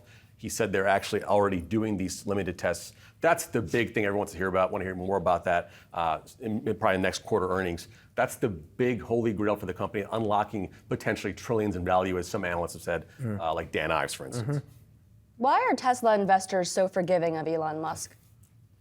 I mean, I would have to say it has to do with the fact that he's a visionary. They buy into his sort of reason of being. He took a private company and went into space. No other company's done that privately. Look at EVs. Before we had EVs that were bulbous and ugly and slow, he made them cool and fast and exciting. So I think that's all part of his, this sort of the vision of who he is and why he's so compelling as a character. And he is a little awkward, but he's also kind of charismatic too in his own way. So I think that's why we're seeing the stock, the retail investors still staying with the company. And there are some big professional money investors that are actually in the company too, and they haven't left yet. So. And it's hard to think of another company, Pras, that is so connected to that CEO. I mean, Musk is Tesla. Tesla is Musk. Yeah, we've talked about this before, and I think there is a deep bench at that company. It is a large company. There's a lot of people there that still work that are very talented, but I think Musk still drives the overall, what is Tesla? It's him, and that's what I think a lot of people want to see, is him back at the wheel, essentially, and back in Austin. Pras, thank you, buddy. Appreciate it. I want to switch gears here a little bit because you are the former Tesla president, and Tesla is certainly in the news. Robotaxi's on the way, John, as you know, in Texas, coming up here shortly. I'm just curious, John, as you think about Tesla's advantages in that market, how would you think about that? How would you frame that as it goes head-to-head with Waymo, which, of course, right now is far ahead?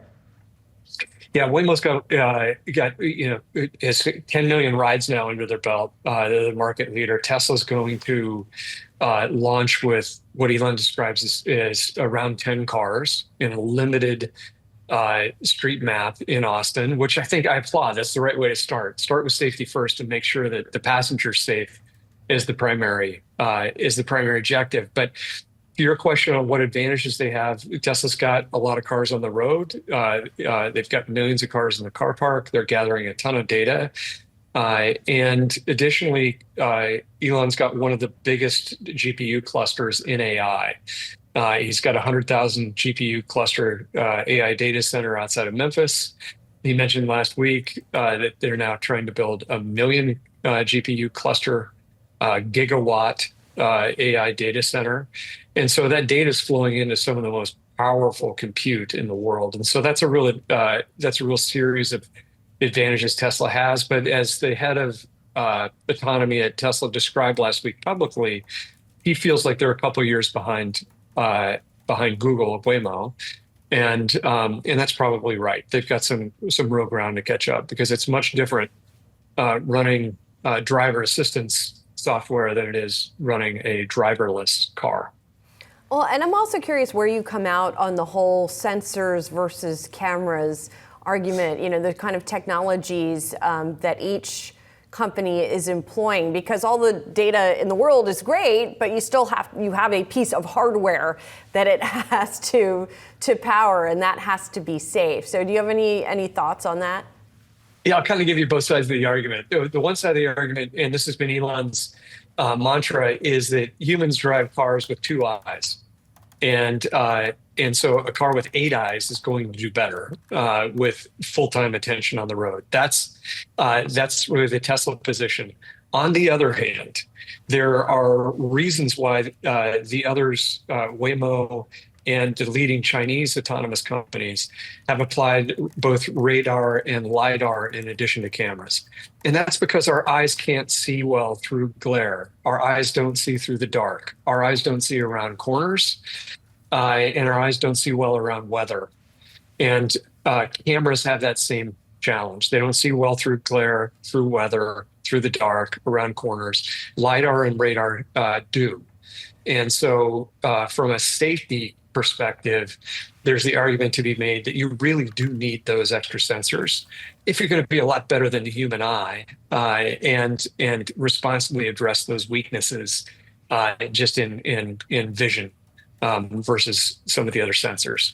Now, the argument that Elon makes to counter that is, hey, for every sensor set that I add, I now add delay in decision making, because there are often times where the LiDAR sensor doesn't agree with what the cameras are saying. And so then the computer has to decide, okay, which one's right and which am I going to follow? And I need to make this decision like super fast to avoid a potential obstacle. And so his argument is much faster compute, much lower energy cost. We ought to be able to do this with eyes. The others argue you can't do it with just eyes because cameras have the same failings as human eyes. Tesla shares under pressure as sales for the EV maker across much of the European market continuing to slump. Yahoo Finance's Praz Subramanian joins us now with more. Praz.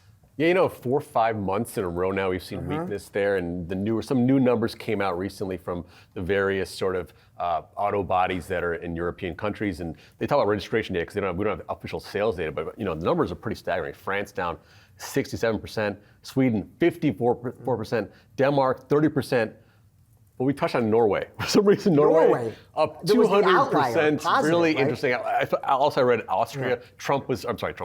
Musk, was reading about Austria being higher. So, you had a couple things at play here, right? We had the new Model Y coming out. That may have helped sales in Norway.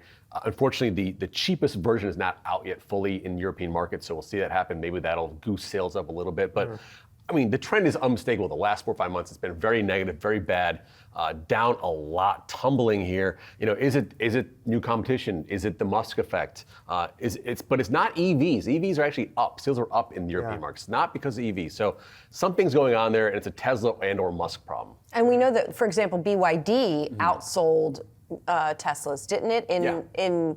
Was it in Europe in April? I can't remember what exactly. In was. April, we saw that first time it crossed over the pure EV sales of BYD's top Teslas.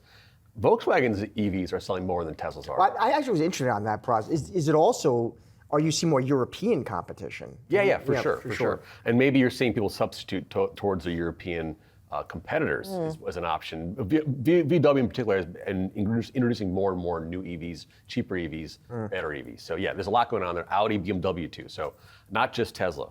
Interesting. Thanks, Praz. Appreciate it. For more on what's ahead for Tesla sales as Elon Musk prepares to make a full return to the company, let's get to longtime bull Dan Ives, Wedbush Securities Managing Director. Dan, it's great to see you here. So draw the line for me, if you would. What does Elon coming back to the company full time do for European sales? How does he fix that problem? Look, I think the biggest thing with Musk coming back is around leading the autonomous vision. To me, that in terms of the AI vision when it comes to autonomous robotics, I think that's the most important thing. That's 9% of the future value. In terms of Europe, China, US, look, Musk being there in terms of, first off, the brand damage, I believe now is contained, and most of that is in the rearview mirror with him out of the Trump administration.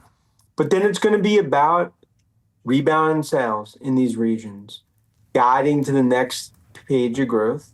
But Julie, to me, the biggest thing here, it's much more about what happens in Austin late next week than Europe sales down in a month.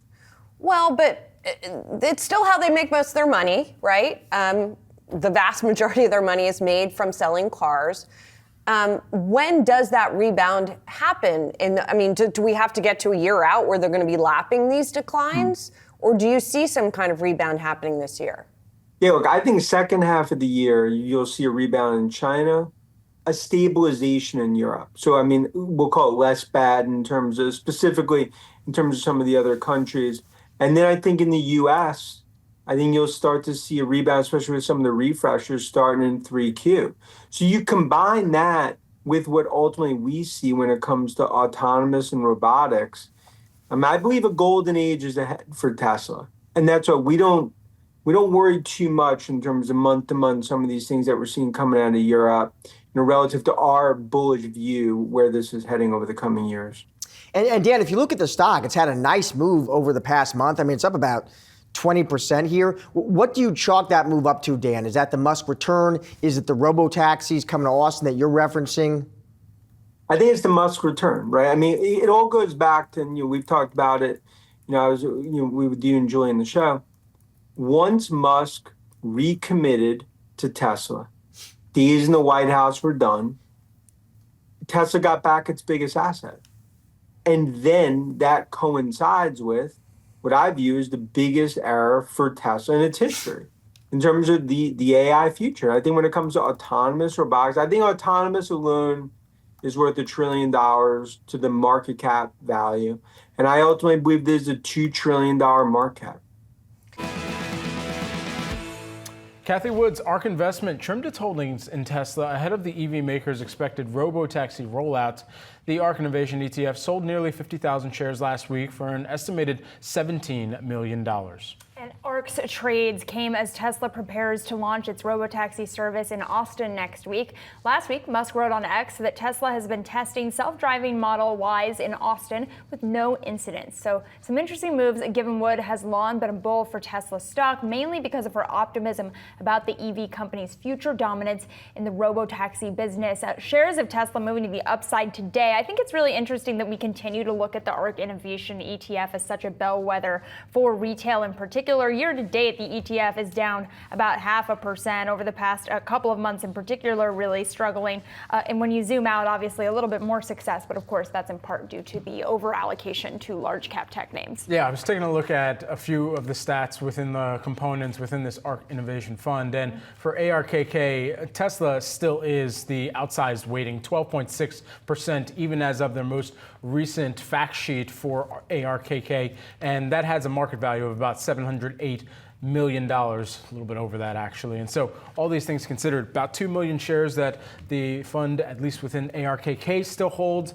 And it still is a lot of weight that they could throw around when they do exit or enter or add on to positions within Tesla. Tesla CEO Elon Musk and other Trump tech allies have slowly been turning on his big, beautiful bill. And earlier today, Musk took to X to post his thoughts, calling Trump's outrageous, pork-filled congressional spending bill. He said it was a, quote, disgusting abomination. For more, we've got Yahoo Finance's Ben Werschel. Ben, we were just talking about deficits and how that's been more of a talking point for market participants. But it's not just market participants, right? It's big tech and Elon Musk really going public here with his displeasure.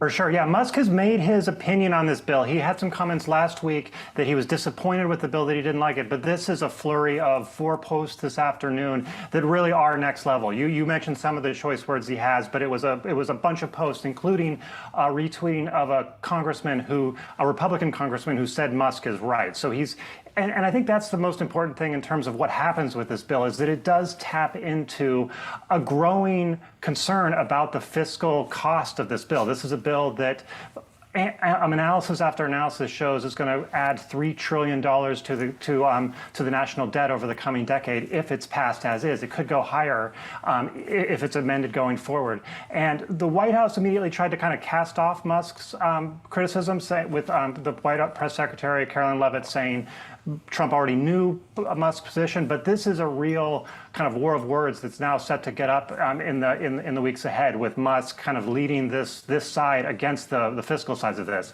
One more reaction for you just moments ago was Mike Johnson, who of course shepherded this bill through the House of Representatives, said Elon Musk is totally wrong and suggested that it's part of his business interest here, that there's parts of the bill that would take out EV credits, and suggesting that could be a reason for it. It doesn't quite make sense with the overall fiscal point that Musk is trying to make, that this bill simply costs too much. But it's definitely Trump and Musk on opposite sides now going forward of this bill. I'm curious, Ben, how do you think a post like this by Musk, which is obviously so public and so sharp, how do you think it's taken on Capitol Hill by American lawmakers? And specifically, I'd be curious what you think, how senators react to it. Do you think it carries great weight, and they say, hey, okay, this is a guy who's estimated worth here $424 billion? Or do you think, listen, you're not even around anymore. You've gone back to work at Tesla. How do you think it plays? I think if there's any time that this is going to play highly, it's right now. Trump, after all, has spent months and months talking about what a genius Musk is and allying him so closely with the MAGA movement that Musk still has a lot of sway there. Even though, as you noted, he did his last day as a special government employee was last Friday. One of the congressmen who immediately retweeted him is the sort of leader of one of the leaders of the fiscal conservatives. His name's Thomas Massie of Kentucky. The kind of question is how many more jump on there. The senator to watch here is Ron Johnson of Wisconsin, who's been sort of leading the efforts in the Senate to amend this to overcome some of the fiscal challenges here. But he hasn't responded to it as of yet. But the question is sort of how many senators can he rally to his side in the wake of this Musk post? And Ben, just quickly before we shift gears, what are the changes that those senators are considering to sort of trim some of the size of the bill? Where would that come from? So there's about 3 different areas that are cost savings in the bill. Changes to the Medicaid program, these green energy credits that Mike Johnson brought up, and as well as a few other changes. So they're trying to kind of expand all those. The food stamp program, the SNAP program, is the other aspect, and sort of the conversation right now is increasing those some. I think the bottom line, at least in the current conversation, is there's no scenario where we get to a bill that decreases deficits for real on net, because it's sort of doing these three levers to a certain extent, but it's really hard to overcome this $3 trillion price tag that the bill has. And the tax cuts, of course, remain very popular amongst Republicans. Musk isn't speaking out directly against the tax cuts. That has a lot of support amongst Republicans, and so cutting those would be very hard. Yeah, I can understand why he's upset. Remember, he was here for a long time. You saw a man who was very happy when he stood behind the Oval desk.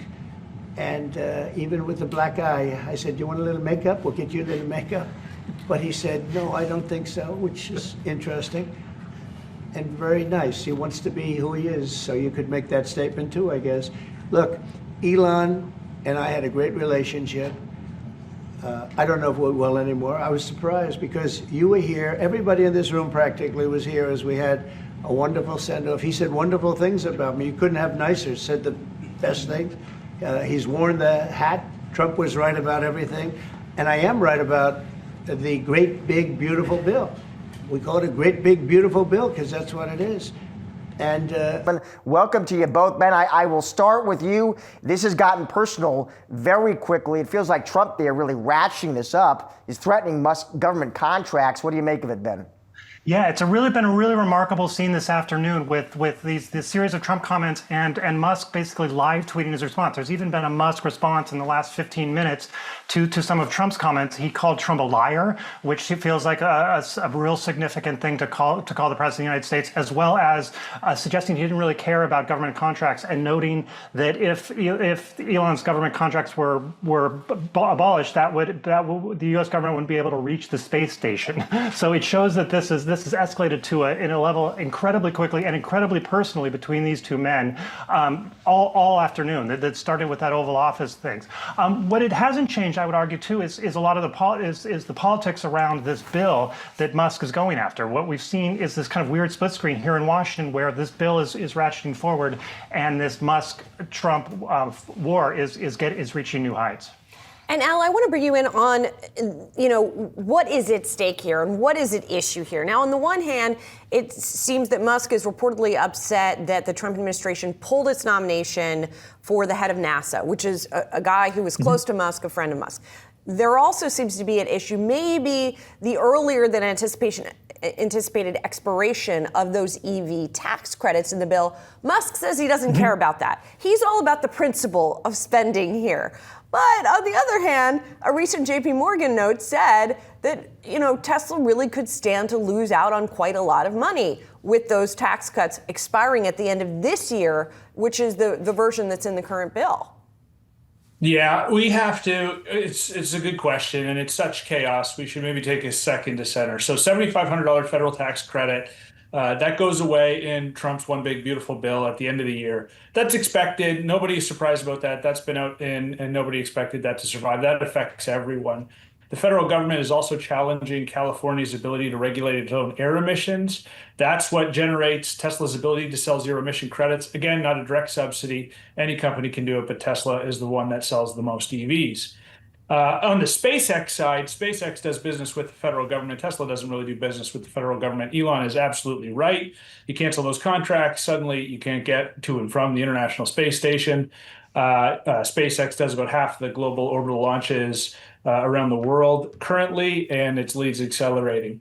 So all of those things go into the mix, but forget all that. The stock is down like 13, 14%. It's the worst 2-day stretch since 2001. What is really at stake is, again, sort of brand image, Tesla's ability, or Elon Musk's ability to irritate the left-leaning buyers that were willing to go green, irritate the right, potentially new EV buyers. So now everybody is on the political spectrum is irritated with Tesla.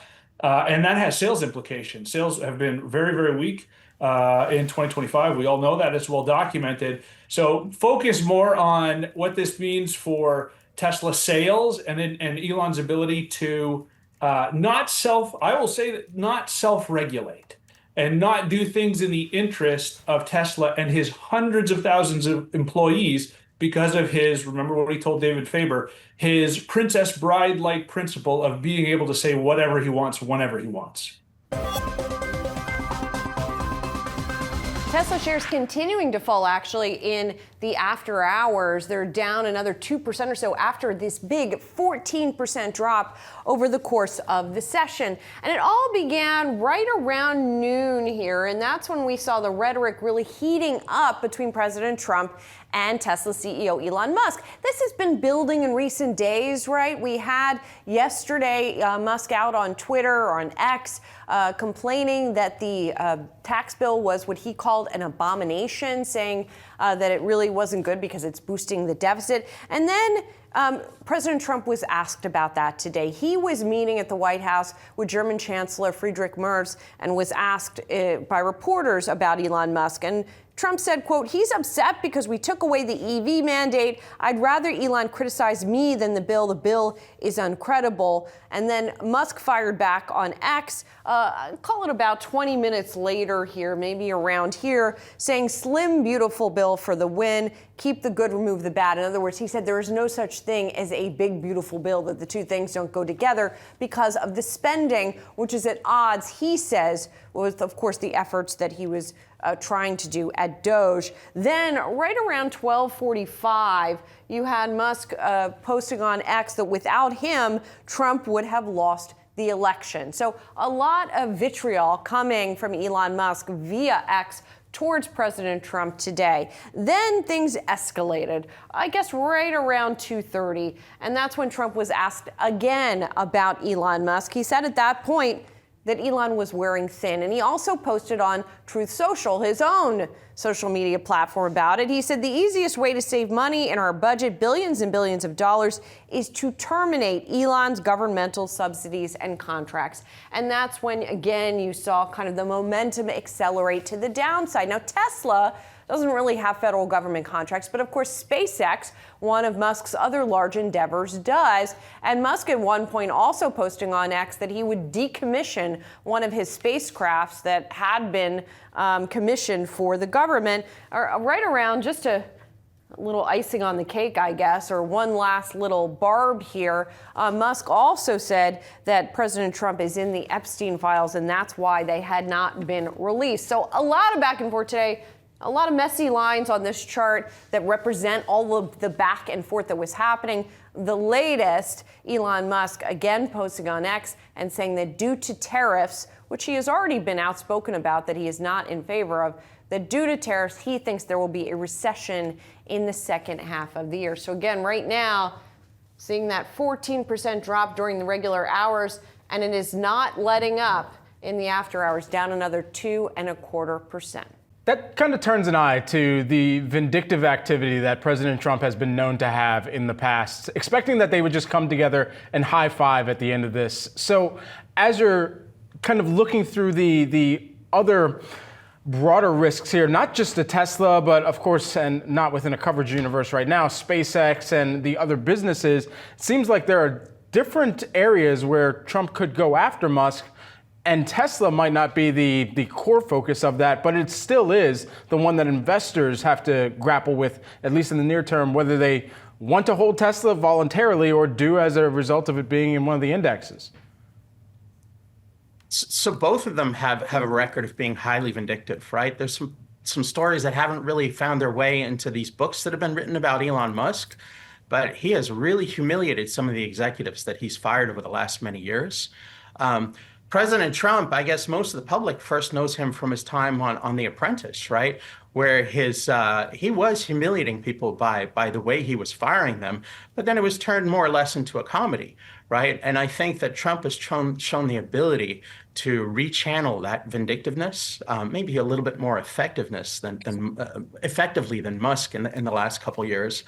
And they do both tend to step back from, mistakes or heated situations and reevaluate. So I'm not overly concerned about the short term. I mean, the tremendous downdraft in Tesla yesterday did not give me a good feeling. But I think at the end of the day, we have two men that have the shared interest and shared vision of the future that differ slightly. And they'll both understand that. And I think there will be a coming together. And I do see a high five. Probably not today, but in the not too distant future. Steve, we got to go. 15 seconds. Are you expecting a high five? We still talking about this story next week, or is the popcorn I think it's really. I don't think this is a kumbaya situation between these two men. I think this is going to be a permanent rift. I think they've gone nuclear with each other and gone after each other in such a way and so publicly. I don't see that as a realistic option. I do see both sides surviving well, but when you accuse somebody and saying, hey, they're in the Epstein files, which is really a lot about sexual innuendo, and you're talking about removing all grants and trying to sort of destroy the other person. Musk is sort of the Da Vinci of our times, and he's complicated. But when you have that, this is not going to end in a way that's nice for either one of them. Both equities of the U.S. government and Donald Trump will be fine, and Tesla will be fine. I agree with Craig in that, but they're not going to high five. Well, it has, of course, been a wild 24 hours of drama between Tesla CEO Elon Musk and President Donald Trump. Tesla stock closing down more than 14% yesterday before clawing back some of those losses today. For more, we're bringing in senior reporter Ali Canal for the Yahoo Finance Investor Playbook.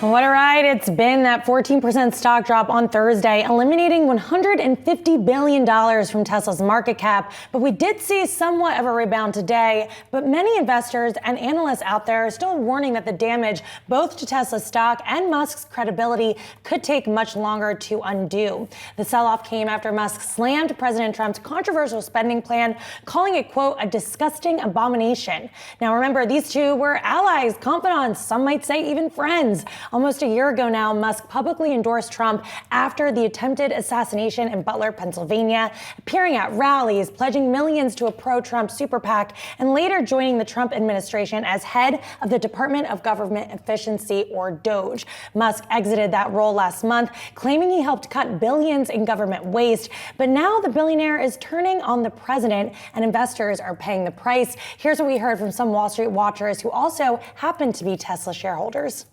This is a disaster. I mean, of epic proportion, for Tesla and SpaceX, and, whether Elon wants to accept it or not, he did help Trump get elected. It is his fault that Trump is president of the United States. And this is now a showdown. And this, as a shareholder, couldn't be worse. So the closeness between these two men, I think is something that needed to change a little bit, right? The reality is, I think cooler heads prevail. The political noise and the other volatility is more short-term in nature, at least as far as I see it.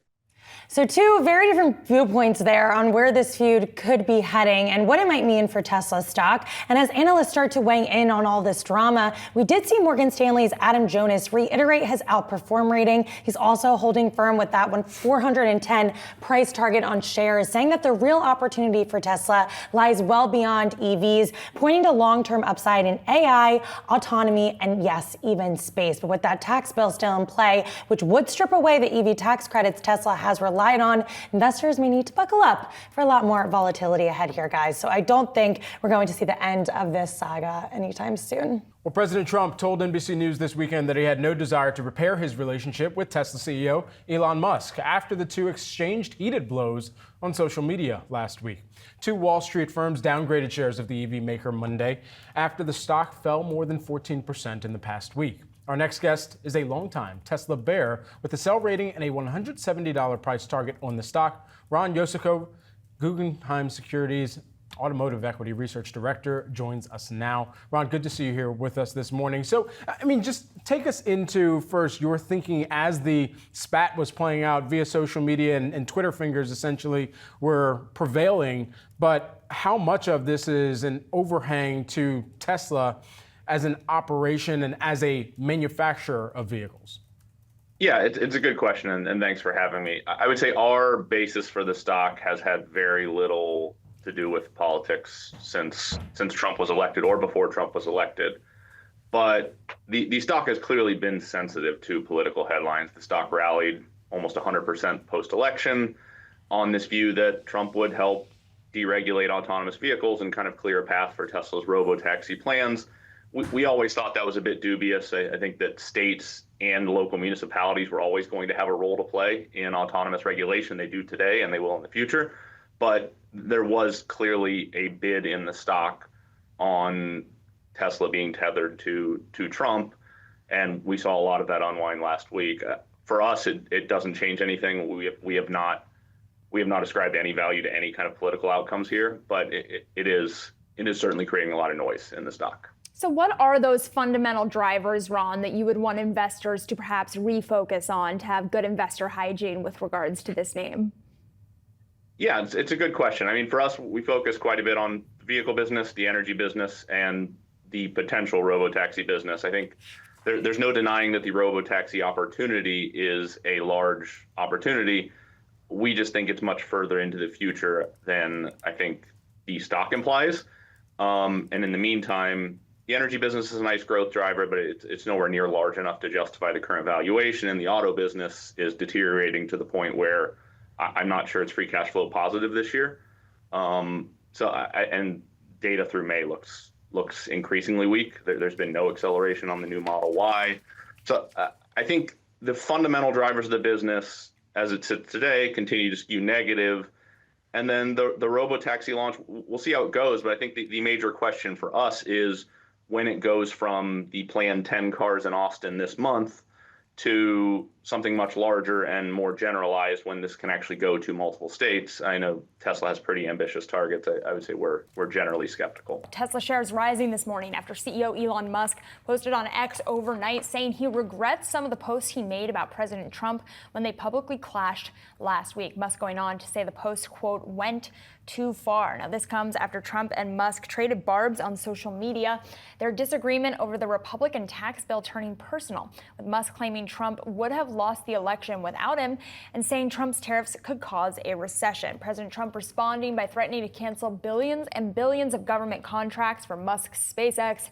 The public feud causing Tesla to shed $153 billion from its market cap, marking its biggest ever one-day drop. About nearly 10 days, a little more than 10 days away from Tesla's Robotaxi launch, but very specified to one region, so we won't have it here in New York just yet. What do we know? Yeah, so, reportedly Tesla was planning a June 12th unofficial start to that Robotaxi test.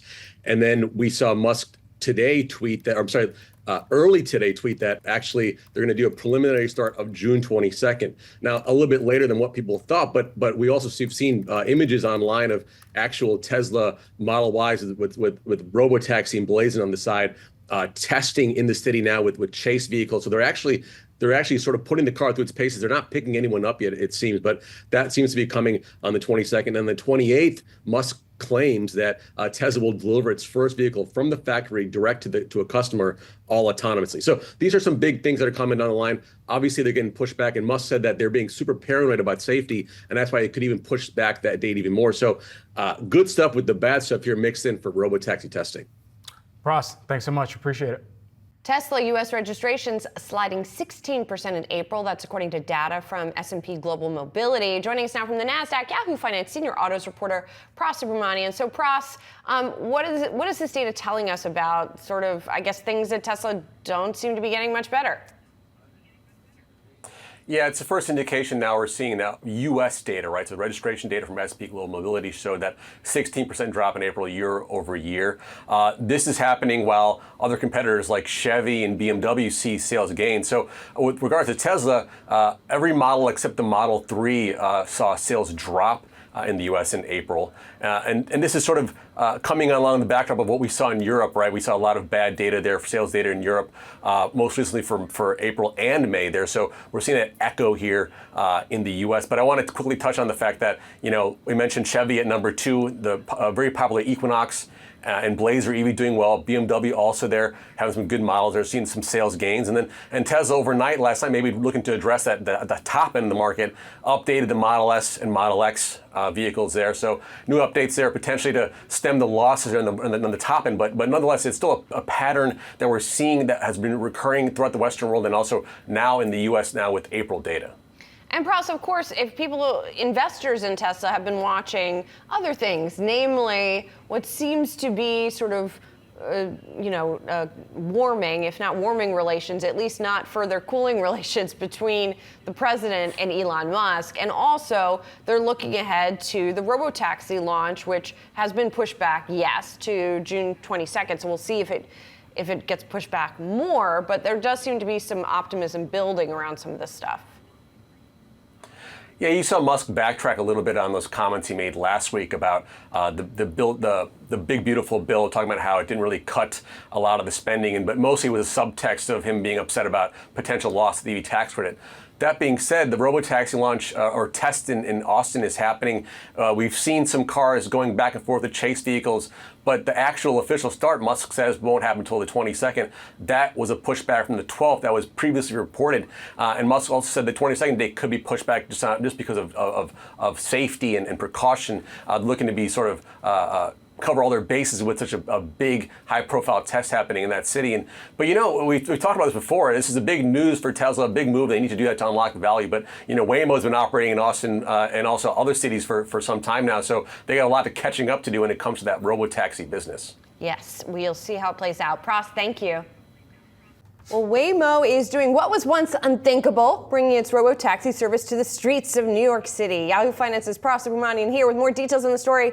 I mean, just personally, I can't wait to get in a Waymo and take it around the city. Pras has been in one. So is Speaks highly. how quickly is this happening? What's the step? What are the steps that have to happen? They're saying they applied for a permit to begin tests next month. Now, there'll be a safety driver in the driver's seat, so you're not going to be alone in the car, but it should ostensibly drive on its own like it has in LA, San Francisco, Austin right now.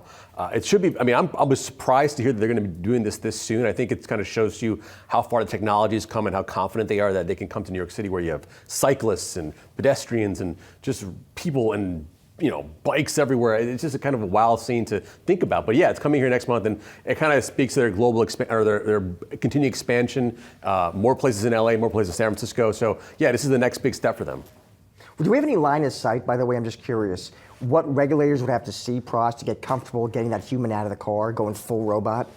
I'm not sure. I believe that New York does not allow a car to be operated without a driver in the seat. I think it'll kind of maybe show a decent record of safety that allow them to change the regulations to allow full Robotaxi deployment, or as they call unsupervised in New York.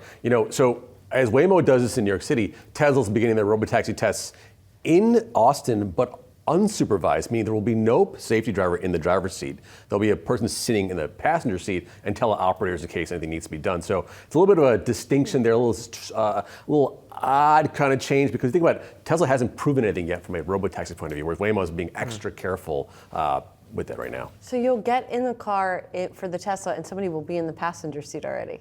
In this small test they're doing, yeah. Interesting. Exactly. Yeah. Wasn't there other autonomous tech news today? A Volkswagen-backed company?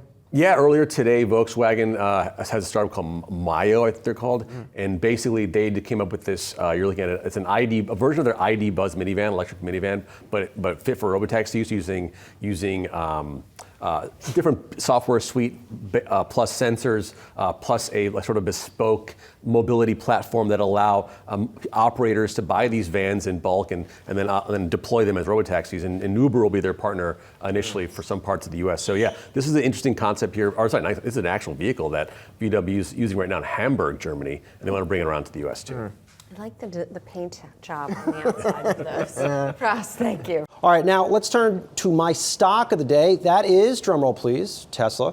The company rolling out its much anticipated Robotaxi in Austin over the weekend, but only for a select few passengers, a who's who of Tesla influencers. Of course, the taxis drove in a small portion of the Texas city with a Tesla employee in the front seat for safety. Jumping into the Yahoo Finance platform, you can see this hype test comes during a lot of hope for Tesla's earnings potential. The company has a trailing price to earnings multiple of 184 times. You're actually seeing that correctly, guys, and a forward PE of 166 times. For perspective, the S&P 500, it's only at 21 times. Still with me is my roundtable of pros, Chad Morganlander, Senior Portfolio Manager at Washington Crossing Advisors, Tim Rabinowitz, Chief Investment Strategist, Innovator ETFs, and of course, Yahoo Finance's very own Julie Hyman. Julie, I know you're a big Tesla fan, so I think you're going to set the tone for this one. Robotaxis floating around streets, driving by themselves in Austin. I'm trying to figure out when this actually starts making money for Tesla, because you saw the PE multiples I just mentioned here at the top. This stock continues to be priced for perfection at a time where earnings estimates for Tesla continue to tank. Earnings, if you're a Tesla bull, you don't care about numbers, Wow. right? I knew I started with the right person here, Julie. You care about vibes. You care about the future. You care about the $1 trillion autonomous opportunity that Dan Ives, whose pictures we were showing, is always talking about here, and other bulls like Kathy Wood over at ARK.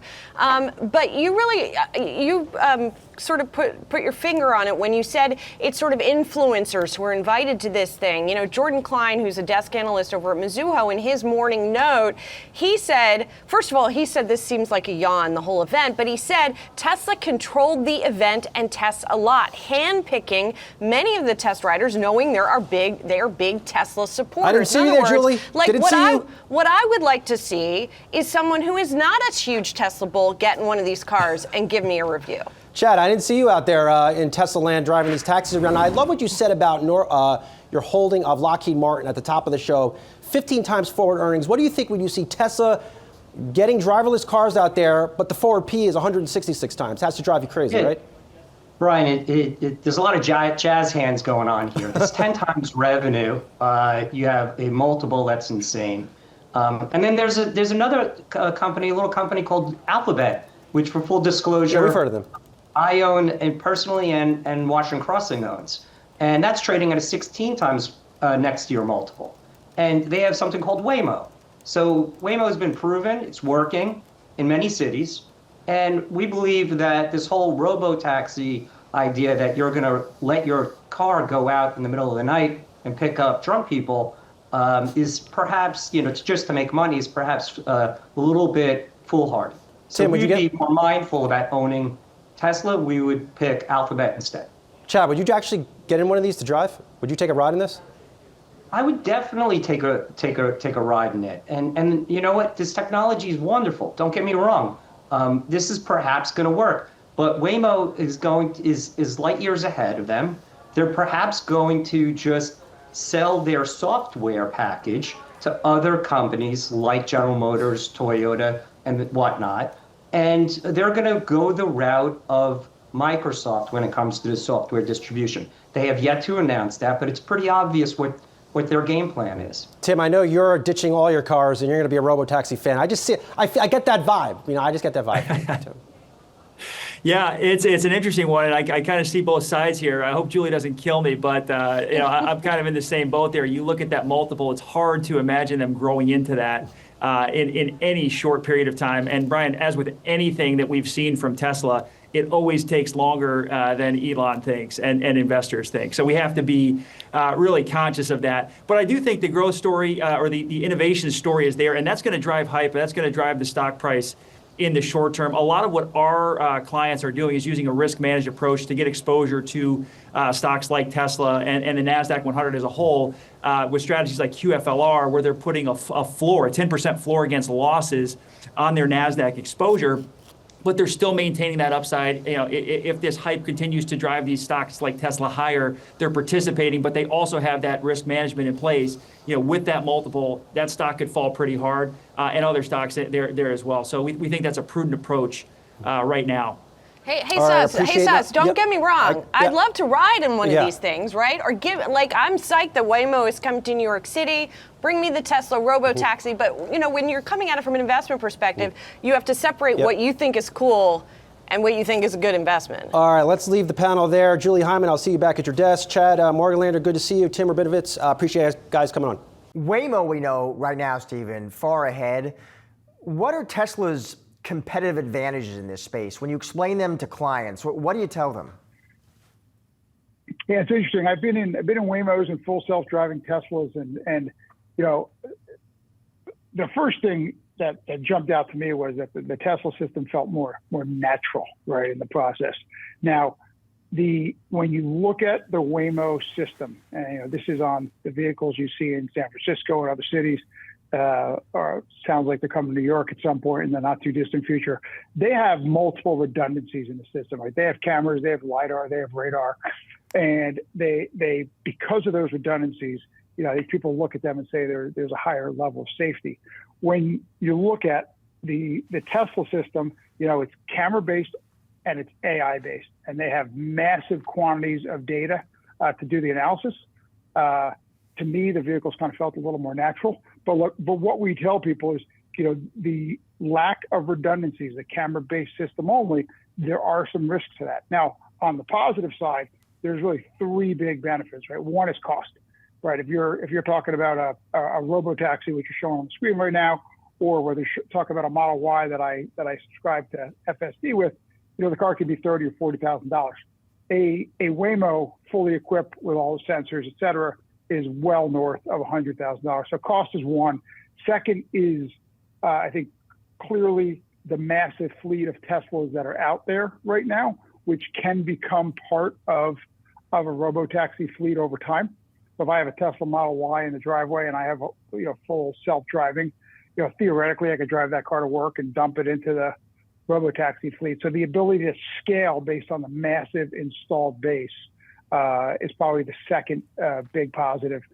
And then the third is their ability, I think, to have some flexibility, whether it's, some Tesla-owned assets owned by individuals, and even partnering with at some point, or even using me having a Tesla and dumping it into an Uber or a Lyft fleet if I so choose. So there's multiple avenues for the company over time. All right, now let's turn to my stock of the day. That is, drumroll please, Tesla. The company rolling out its much anticipated Robotaxi in Austin over the weekend, but only for a select few passengers, a who's who of Tesla influencers. Of course, the taxis drove in a small portion of the Texas city with a Tesla employee in the front seat for safety. Jumping into the Yahoo Finance platform, you can see this hype test comes during a lot of hope for Tesla's earnings potential. The company has a trailing price to earnings multiple of 184 times. You're actually seeing that correctly, guys, and a forward PE of 166 times. For perspective, the S&P 500, it's only at 21 times. Still with me is my roundtable of pros, Chad Morganlander, Senior Portfolio Manager at Washington Crossing Advisors, Tim Rabinowitz, Chief Investment Strategist, Innovator ETFs, and of course, Yahoo Finance's very own Julie Hyman. Julie, I know you're a big Tesla fan, so I think you're going to set the tone for this one. Robotaxis floating around streets, driving by themselves in Austin. I'm trying to figure out when this actually starts making money for Tesla, because you saw the PE multiples I just mentioned here at the top. This stock continues to be priced for perfection at a time where earnings estimates for Tesla continue to tank. Earnings, if you're a Tesla bull, you don't care about numbers, Wow. right? I knew I started with the right person here, Julie. You care about vibes. You care about the future. You care about the $1 trillion autonomous opportunity that Dan Ives, whose pictures we were showing, is always talking about here, and other bulls like Kathy Wood over at ARK. But you really, sort of put your finger on it when you said it's sort of influencers who are invited to this thing. You know, Jordan Klein, who's a desk analyst over at Mizuho, in his morning note, he said, first of all, he said this seems like a yawn, the whole event, but he said Tesla controlled the event and tests a lot, handpicking many of the test riders, knowing they are big Tesla supporters. I didn't see you there, Julie. Like what I would like to see is someone who is not a huge Tesla bull get in one of these cars and give me a review. Chad, I didn't see you out there in Tesla land driving these taxis around. I love what you said about your holding of Lockheed Martin at the top of the show. 15 times forward earnings. What do you think when you see Tesla getting driverless cars out there, but the forward P is 166 times? Has to drive you crazy, right? Brian, there's a lot of jazz hands going on here. It's 10 times revenue. You have a multiple that's insane. And then there's another company, a little company called Alphabet, which, for full disclosure, we've heard of them. I own personally, and Washington Crossing owns. And that's trading at a 16 times next year multiple. And they have something called Waymo. So Waymo has been proven, it's working in many cities. And we believe that this whole Robotaxi idea that you're going to let your car go out in the middle of the night and pick up drunk people is perhaps, it's just to make money, is perhaps a little bit foolhardy. So Tim, we'd be more mindful about owning Tesla. We would pick Alphabet instead. Chad, would you actually get in one of these to drive? Would you take a ride in this? I would definitely take a ride in it. And you know what? This technology is wonderful. Don't get me wrong. This is perhaps going to work, but Waymo is light years ahead of them. They're perhaps going to just sell their software package to other companies like General Motors, Toyota, and whatnot. And they're going to go the route of Microsoft when it comes to the software distribution. They have yet to announce that, but it's pretty obvious what their game plan is. Tim, I know you're ditching all your cars and you're going to be a Robotaxi fan. I get that vibe. I just get that vibe. Tim.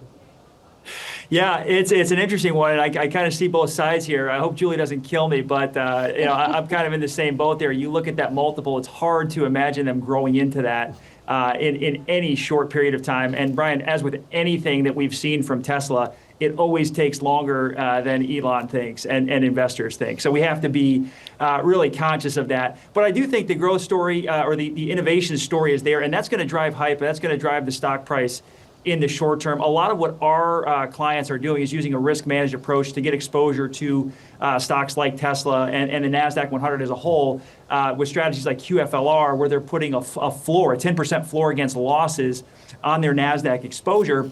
But they're still maintaining that upside. If this hype continues to drive these stocks like Tesla higher, they're participating, but they also have that risk management in place. With that multiple, that stock could fall pretty hard, and other stocks there as well. So we think that's a prudent approach right now.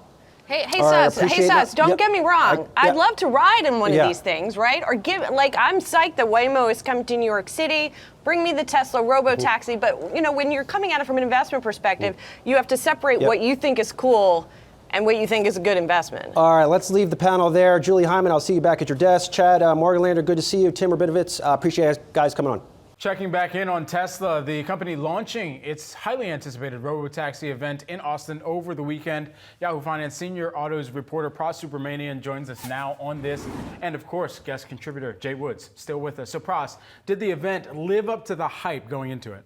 I mean, I'm looking at this stock move right now, up over 10%. I was shocked because pre-market it was up 1%, a little bit like that. All of a sudden, huge gains today. I mean, look, it was a small test.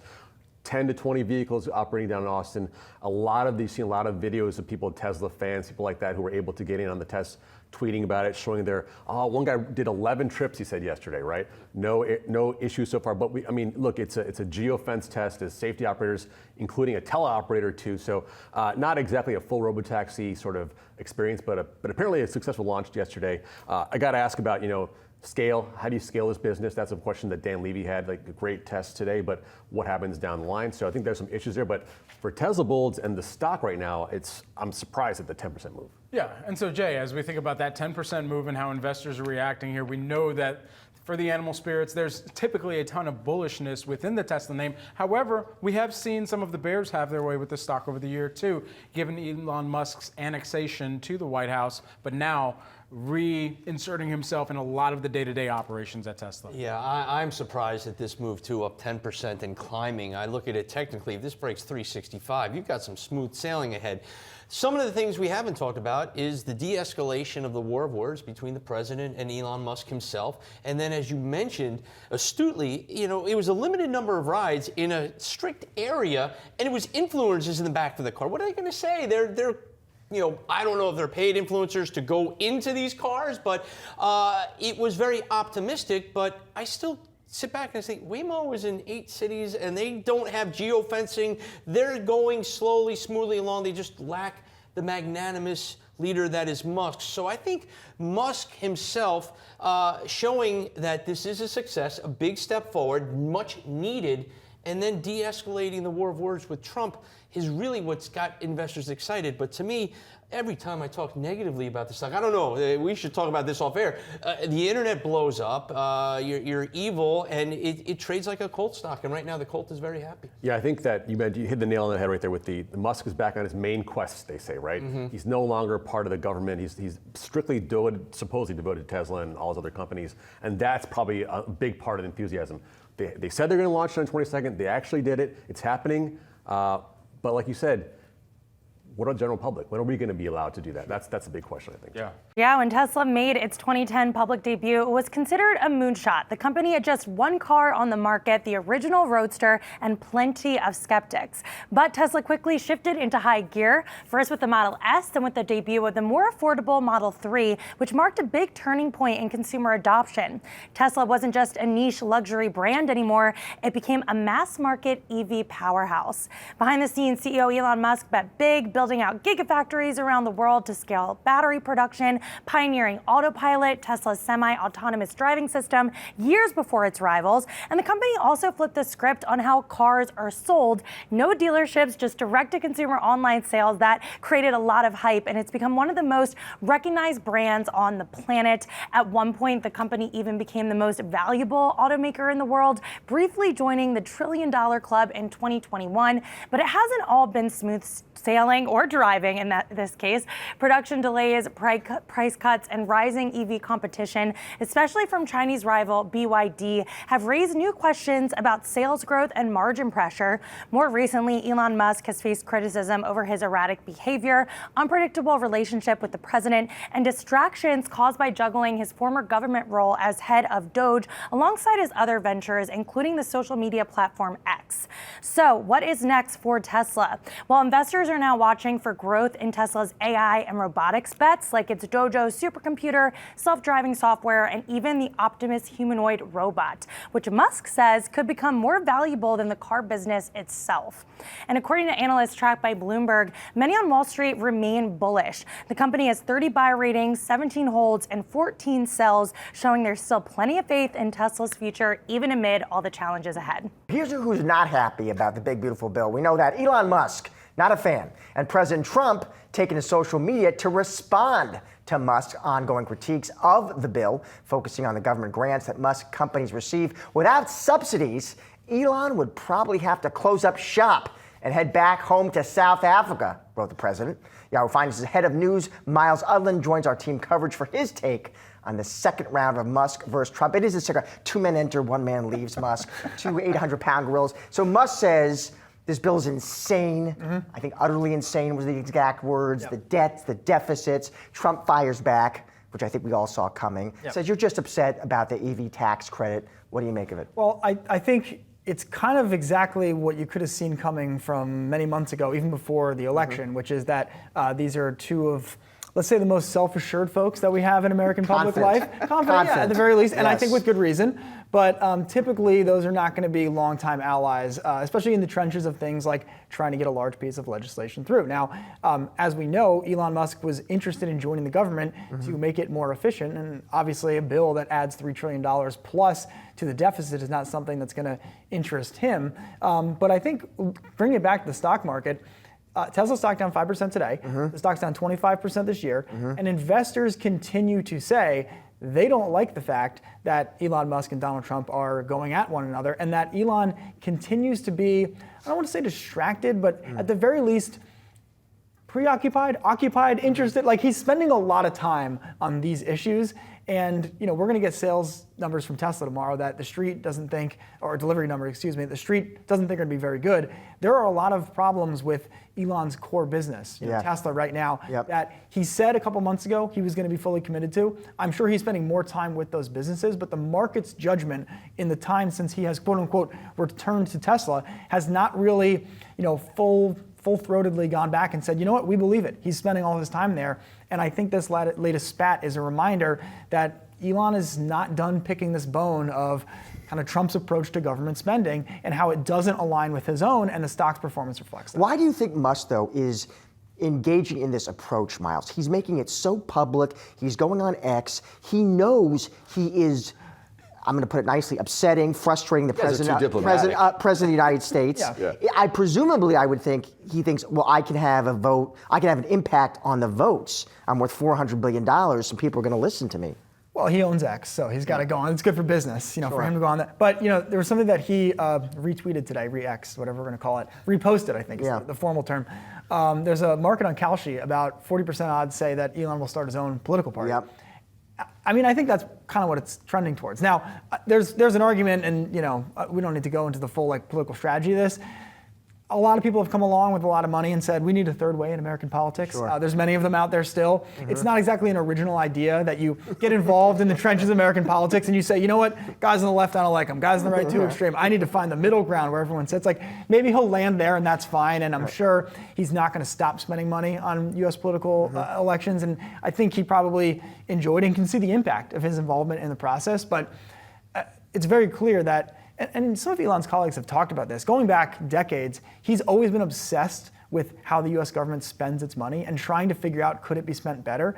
DOGE is certainly an outgrowth of that. He's still a young man. He's not done with this project. So this is one bill, this is one moment in time, but I don't think Elon's kind of interest in figuring out, are there ways for the US government to act more fiscally responsibly, and how can he influence those? He's not done with that experiment, but the concern today is Tesla's down 5%. And investors don't love that he's not done with that experiment in this iteration. Lou, your thoughts on this? I'm also curious, Lou, how this sort of plays out as kind of branding. And what I mean by that is how much time we spoke on this show with analysts who, when Musk was tight with Trump, they were saying, oh man, that's a bad move. You're alienating so many Americans. There's Sheryl Crow. She's selling the Tesla. She's so upset. Donating the proceeds to NPR. She's not going to have it. But now you upset Trump.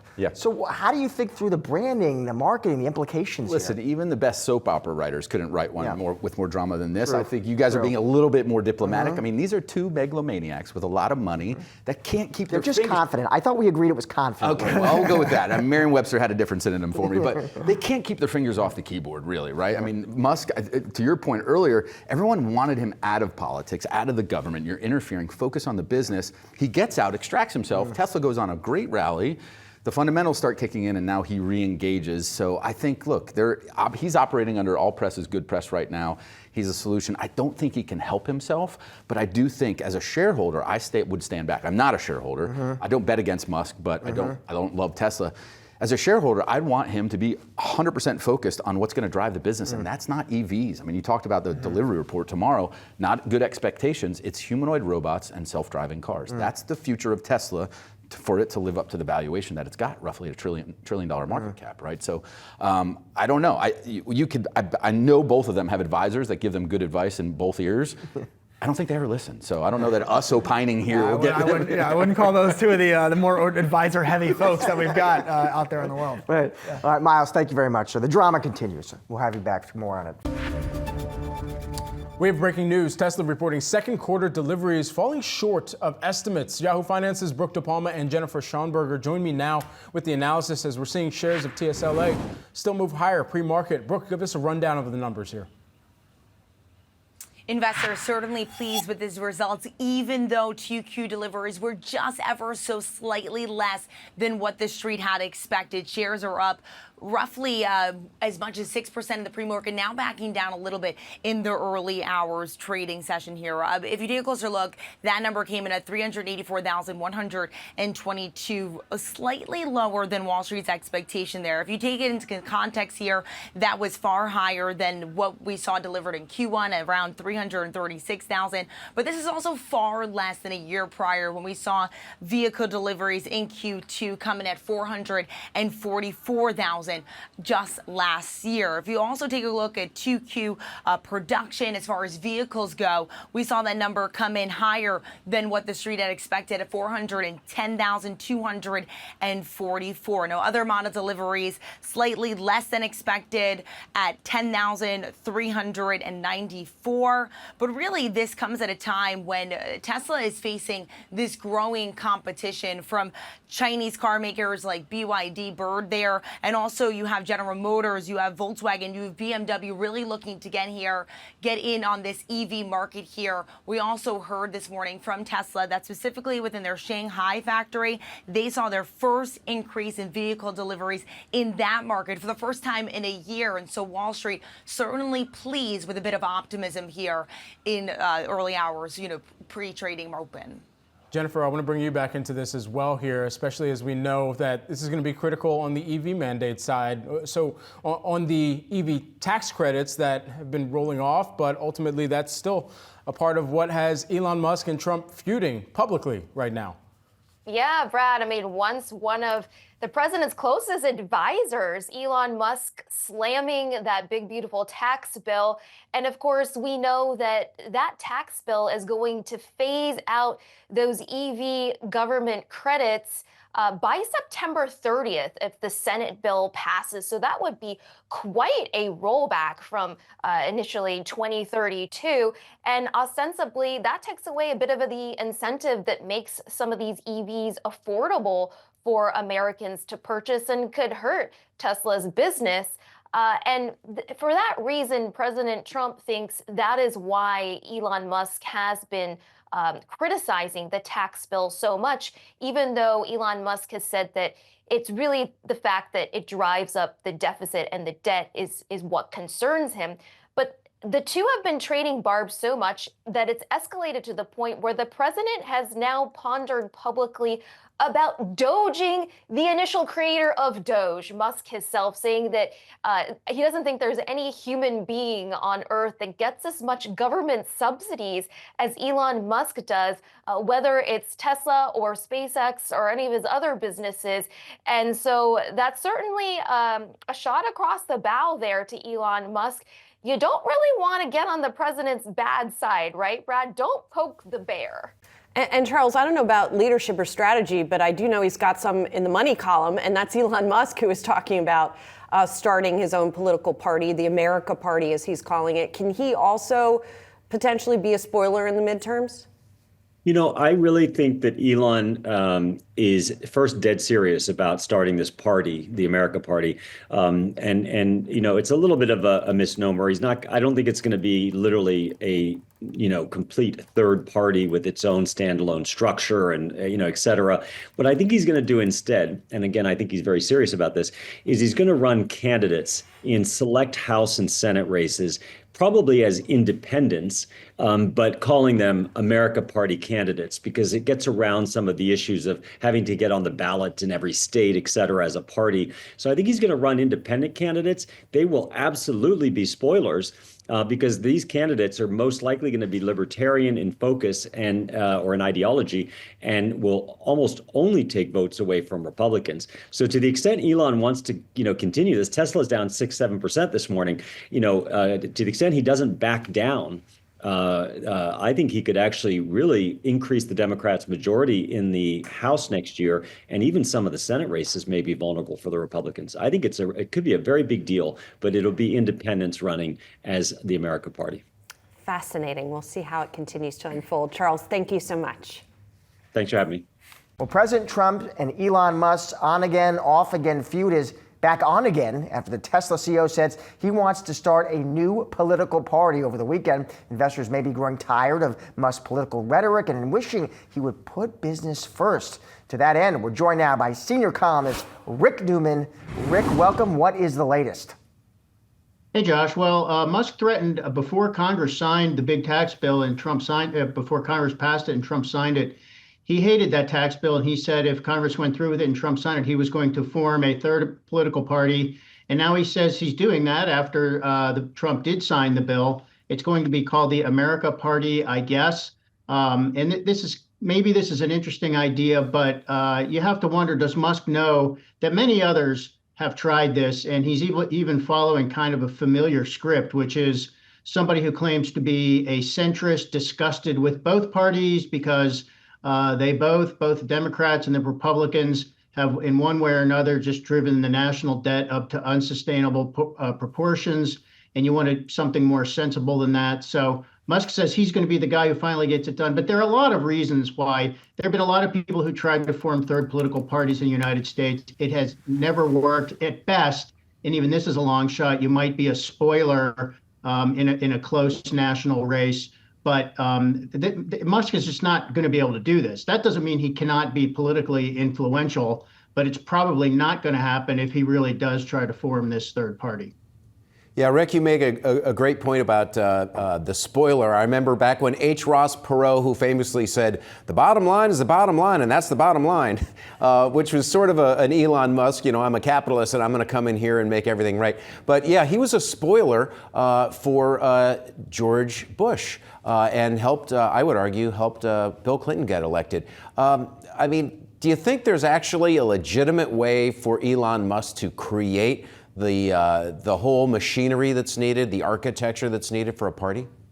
No, and there's nothing that's different. I mean, so Ross Perot is probably the most famous example of somebody in recent times who ran as an independent. He got 19% of the popular vote in the 1992 presidential election, but he got 0 electoral votes in either 92 or 96 when he tried to run again.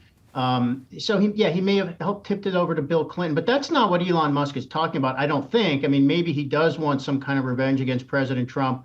I mean, without getting into the political technicalities here, we do have kind of a winner-take-all system with the Electoral College. It's very difficult for a new party to get on the ballot in states. I mean, that's a huge barrier, because if you're not even on the ballot in every state, how can you expect to win a national election? Now, Musk says he's going to maybe target a few specific races. I think he's talking about congressional seats, House or Senate, and maybe try to defeat some incumbents he doesn't like. I guess he could do that, but you don't really need to form a political party to do that. You form a political action committee, which Elon Musk already has, which up till now has been in the service of Donald Trump. So if Musk keeps going on this, I think he's going to take back his political action committee and target that at something other than what Donald Trump's priorities have to be. That's one thing you can do. You don't have to form a party to do that, and you can target candidates that you either favor or oppose in either party. You don't even you're actually not even supposed to coordinate with those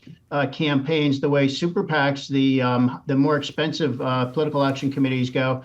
I'm getting all wound up here. We could go on, and I think we will be going on and on. Plenty of time to talk about this into 2026.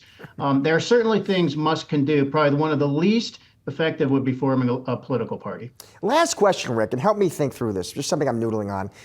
What did Musk think was the viable alternative to the big, beautiful bill? I mean, he didn't like it. He's clear about that. But if that bill doesn't go through, taxes go up. And it's just hard for me to see, on top of that, what more cutting Republicans were going to be able to do than they did, just realistically and politically. Or am I thinking about it incorrectly? No, I think you're spot on, Josh. And I think what you're getting at is that Elon Musk is politically naive. I mean, you can look at what happened with the DOGE Commission to understand that. I mean, Musk thought that all he had to do as the he wasn't even a real government employee. Trump just said, you're going to be a volunteer for 6 months. Go ahead and slash the federal bureaucracy. And Musk ran straight into the political resistance that kills all of these efforts in Washington, D.C., which is, guess what? Congress gets to decide. They want all those agencies in place. So they sort of just did nothing and let Musk twist in the wind. And DOGE is, basically dead at this point. It has, for the time being, caused some chaos, gotten sort of chewed up the U.S. Agency for International Development. But it is probably going to have a negligible impact on overall spending. So, Musk it's easy to say this is irresponsible. Musk called the bill insane because it's going to add something like $4 trillion. But he did not outline what seems like a plausible alternative. And that's another reason why it's very suspect that he would try to form a political party. I mean, if it's just going to be the cult of Musk, guess what? Musk is actually less popular than Donald Trump. So that doesn't seem to work. And guess what? The way you solve all these problems are by doing things that people don't want you to do. You have to raise taxes and cut benefits. So if he wants to form a political party that goes for it, I mean, that would be good for the cause, but I don't think he's going to get many votes. Rick, we're always lucky to have you on the show. Thank you for joining us, my friend. Thanks, Josh. See you. So here, Dan Ives of Wedbush, of course, bull of bulls on Tesla. I mean, guy's been on this show many times. He pounds the table for Tesla. Goes on X, and here's what he says Tesla's board should do, Pras. He says, new pay package getting Musk to 25% voting control. He says guardrails establishing amount of time Musk spends at Tesla, right? I don't know. When I think of Musk, I don't think of the word guardrails, but okay, Dan. Third, oversight on political endeavors. Okay, it's an ask. Ives posts this on X. Elon Musk himself responds, "Shut up, Dan." That's his. What do you make of it? First of all, for Dan Ives, not the first time he's asked the board to step in and kind of rein in Musk. I think that's been something that a lot of people asked for. He's the second time he's asked for it now. America Party was, I guess, too far for him in terms of all the problems with government regulation. If you kind of bring that on, but be that as it may, I mean, it's just funny the whole back and forth. Ives and Musk is a big fan of Ives and vice versa. To see them kind of actually butting heads is. To your point, maybe as you were saying off camera, we should construe it as somewhat must be maybe in his own way polite. I mean, it could have been a lot worse than "shut up, comma Dan." Was your point? Right. Just lay off right now. Right. So I don't want this heat right now. But we've been talking about this. Paul and I are talking about this. But it's like the company. It's not just Musk. It's other issues that are going on with the company for a number of months now. Demand issues.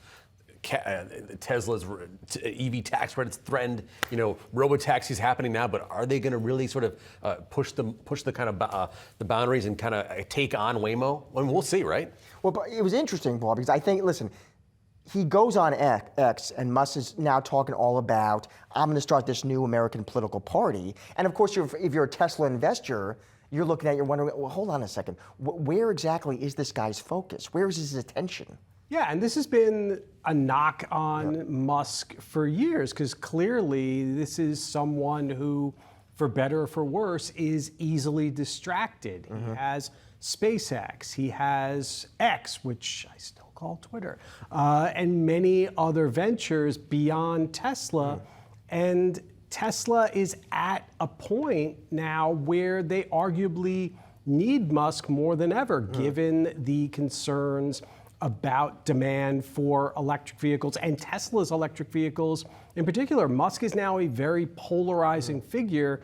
You would think that starting a political party is not the best way to sell more electrical vehicles and eventually wind up with more contracts with NASA and other government agencies as well. So I understand Dan Ives' frustration. One thing that I always found interesting about Ives, who has remained a very unrelenting bull about Tesla, at what point do you just throw up your hands and say, I can't do this anymore? We need, if not a grown-up in the room, at least someone who's going to take things more seriously.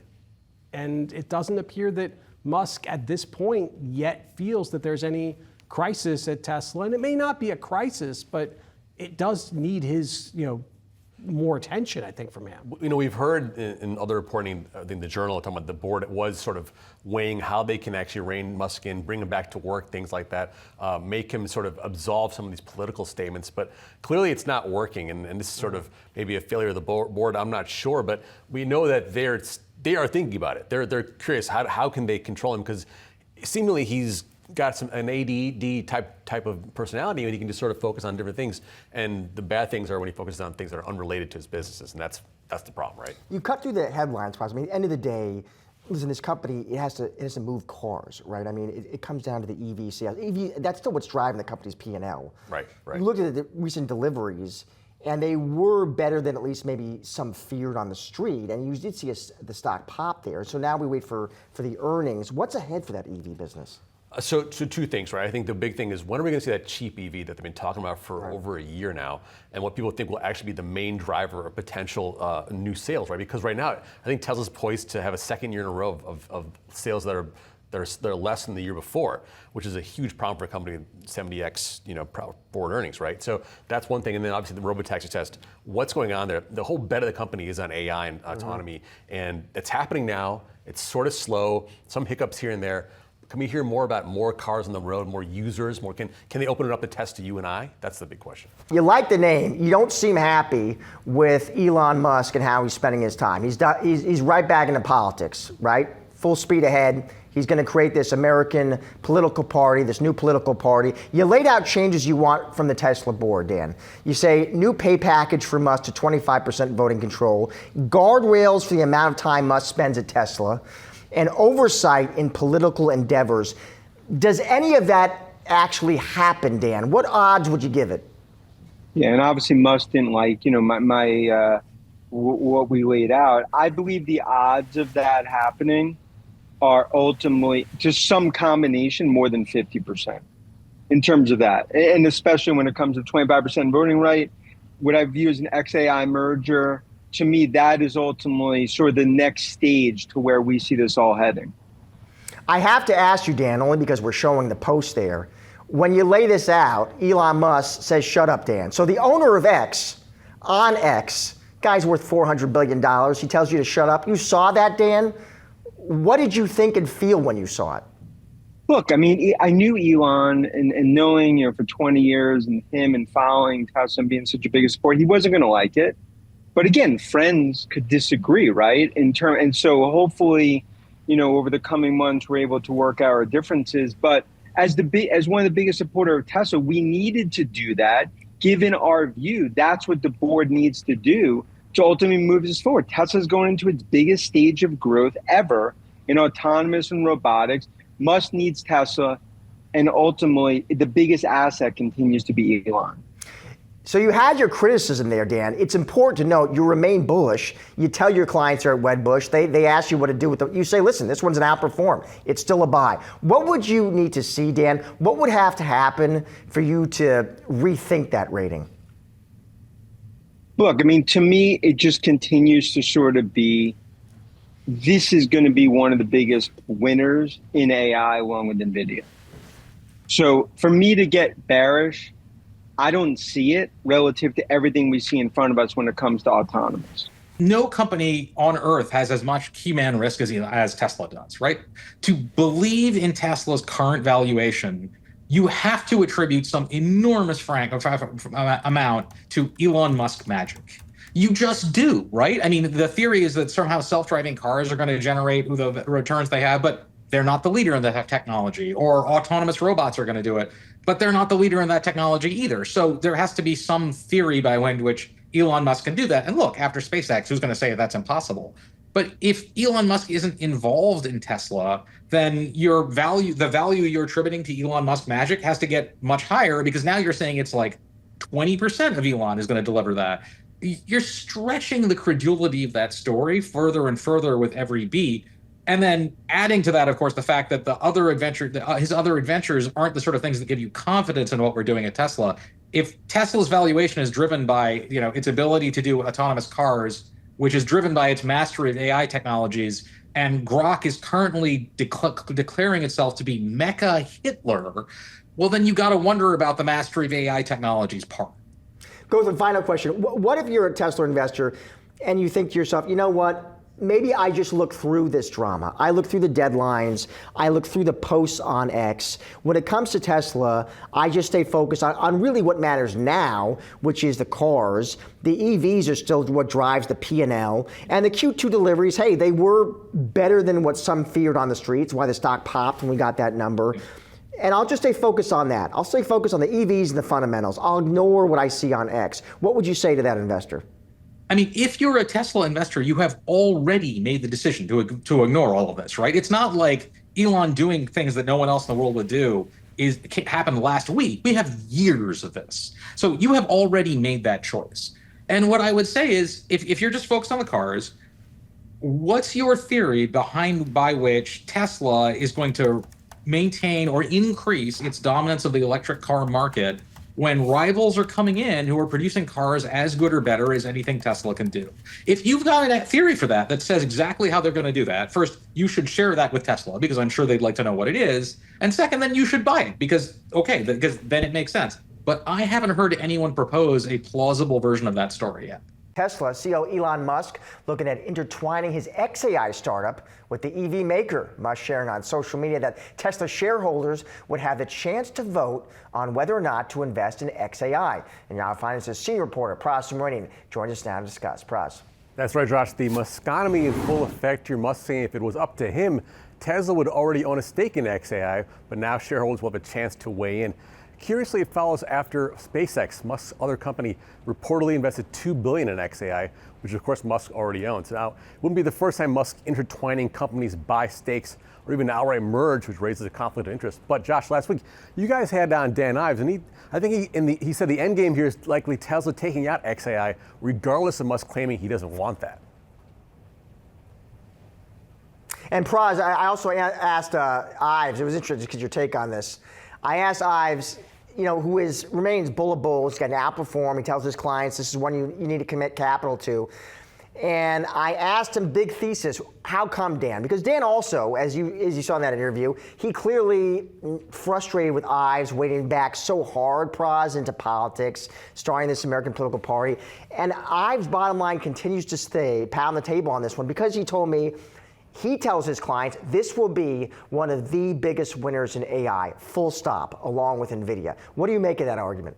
I mean, I think I sort of understand where he's coming from with the fact that if you were to actually merge XAI and Tesla, you have this sort of AI powerhouse where you have Tesla, Dojo, you have robots like Optimus, you have the Robotaxis themselves, all powered by machine learning and AI, right? That's the kind of big bet. And I think that's what sort of, Ives is okay with Musk sort of slapping him with the shut up Dan commentary, because he sees big picture, right? Musk is just going to be a mercurial guy that will eventually, in Ives' mind, refocus and bring back Tesla to where he thinks it will be from I think a 500 price target company, right? And many more down the line. So that's the big bet there. And I think he expects, Josh, I believe you said 50% chance that they approve this new pay package that he sort of put out there, right? That has guardrails for Musk too.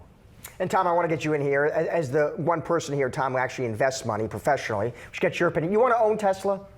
Well, look, we don't own it. We've never owned it, for better or for worse. I will say that the unintended consequence of removing these EV subsidies may in fact be they're the last man standing as the Rivians go by the wayside, as the big three invest less in EVs and more into hybrids. So I think there's always going to be a niche market for that on their base business. And then as you add in some of these factors like the humanoid robots, autonomous driving, you got a lot of upside catalysts. I invest more for free cash flow, so this falls outside of my framework, but I could understand why people would be interested in betting on Elon Musk. He's proven himself over and over. He's like a cat. He's got 9 lives, and he'll come back with something that'll probably wow the world. Are you interested, Tom, in that broader Robotaxi theme where Musk, of course, taking on Waymo? Does the space interest you long term? Yeah, it's interesting. I mean, when Musk announced that, did that thing in Austin with one vehicle, a couple vehicles with drivers in it, the stock went up $10 billion. Google's been executing on all cylinders with Waymo. It gets absolutely zero credit attributed to the stock. So I like the theme, and the question is going to be rollout. I think Waymo's got the lead, and I think Musk is going to try to figure out a way to catch them, if not surpass them. Tesla reports earnings after the close on Wednesday, and on today's Stocks in Translation, I'm going to be breaking down the historical market reactions in the stock as well as the options market, and we're going to begin with a look at what would have happened if you had bought just before earnings on each of the reporting days going all the way back to 2010 and then holding for various periods here. And this is going to show you what happened 1 day later, 1 week later, if you're holding 1 month, 1 quarter, and 1 year. And by the way, these are median returns. And so 15 years of history here. And then these, the white here is the percentage of times that it was positive. So just as an example, I'm going to circle the 1 day. The median return there is actually negative 0.7. And then that's only positive about half of the time. And a very similar return for a week later. So statistically, you're really not doing much there. Then at a month, you turn positive with a little bit better odds, but only slightly, 52%. And then at 1 quarter, you finally get up to about 60% with median returns of 2.4%. Just in general, I like to look for at least 70% returns for a good odd, and that's just because stocks tend to go up. So we finally get that at the 1 year holding period where we have median returns of 20.2% with an average positivity rate or a positivity rate of 71%.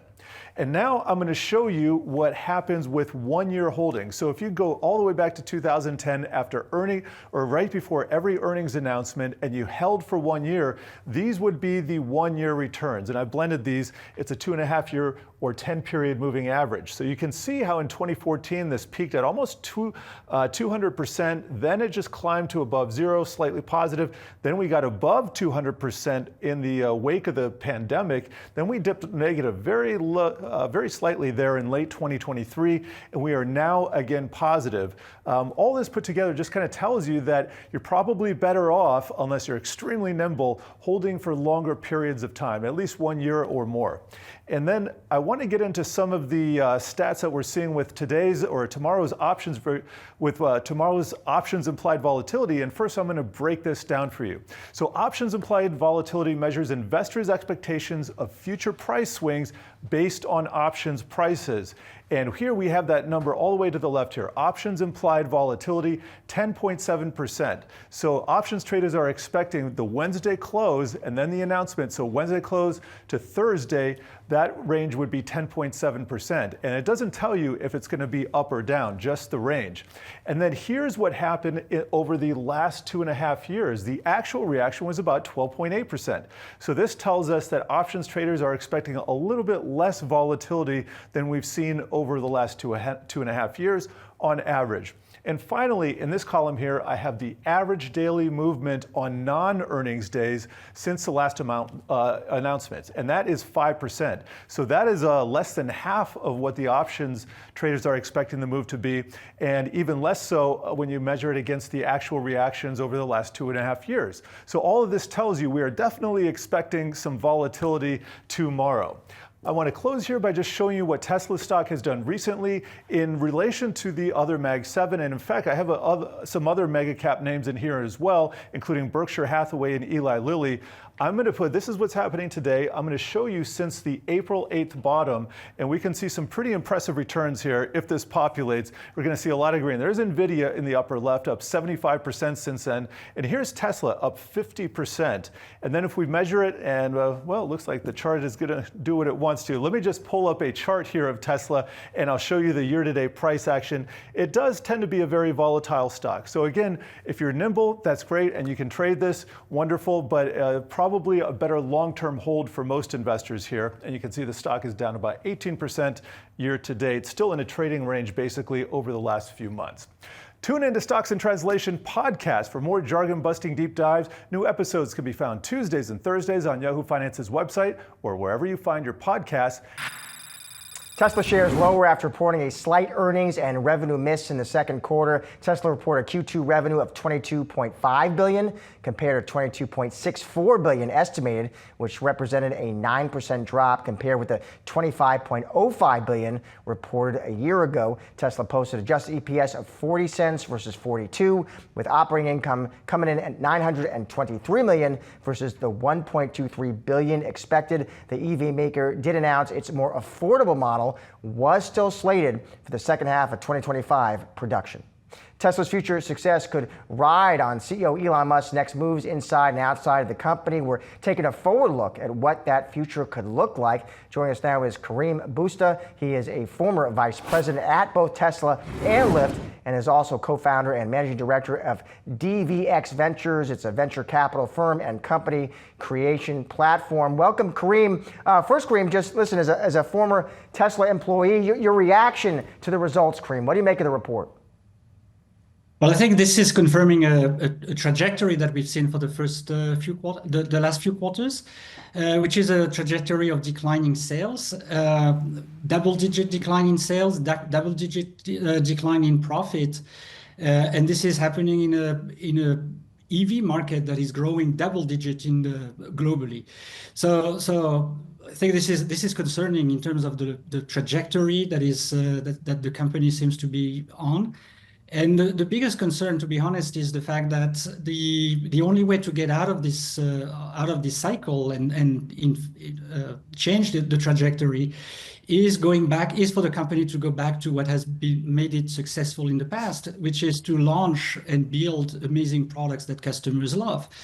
So we're still expecting announcements with regards to a new product, a lower cost vehicle.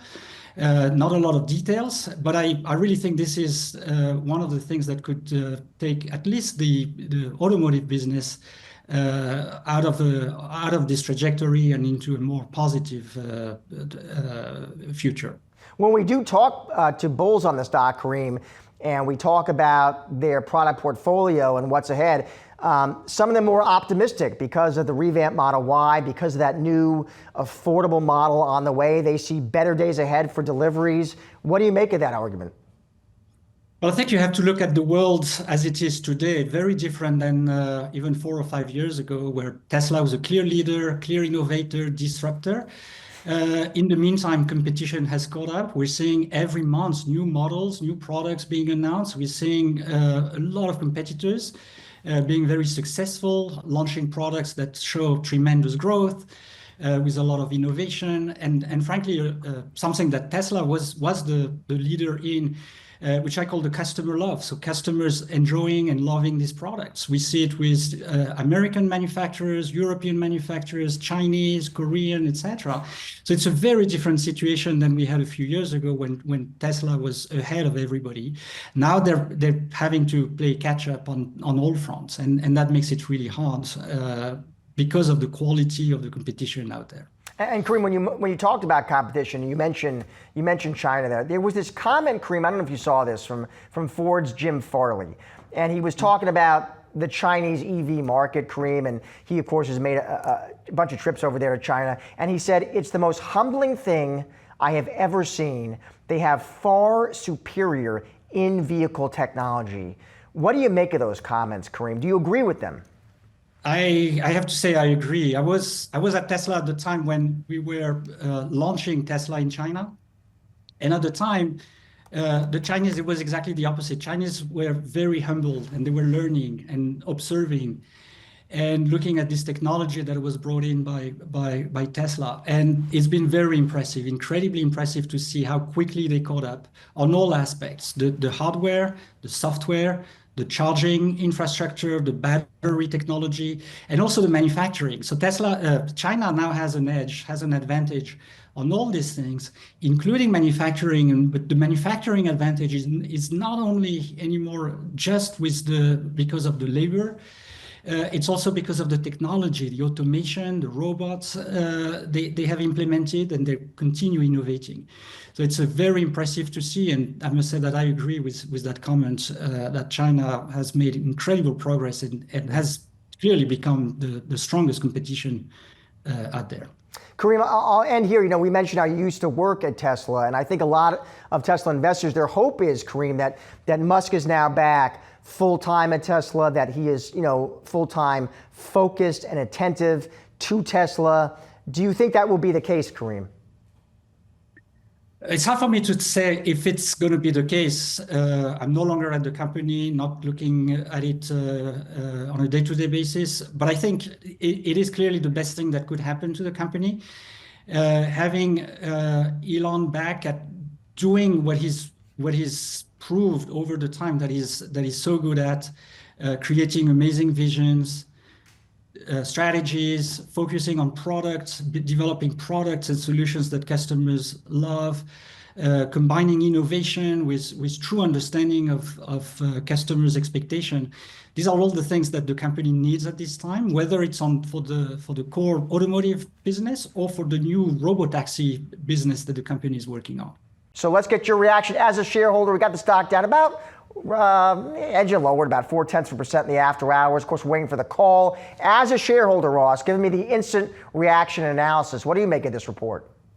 Yeah, I mean, it's garbage. I mean, it's sad and depressing to me that this is a business in decline when it should be, it's in a growing industry, but it has great products and it should be a growing business, and it's not. And now, if you take out the regulatory credits, they're cash flow negative. They're basically cash flow break even with the regulatory credits.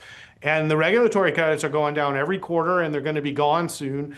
And the prices are going up on the vehicles soon. So I'm just like, man,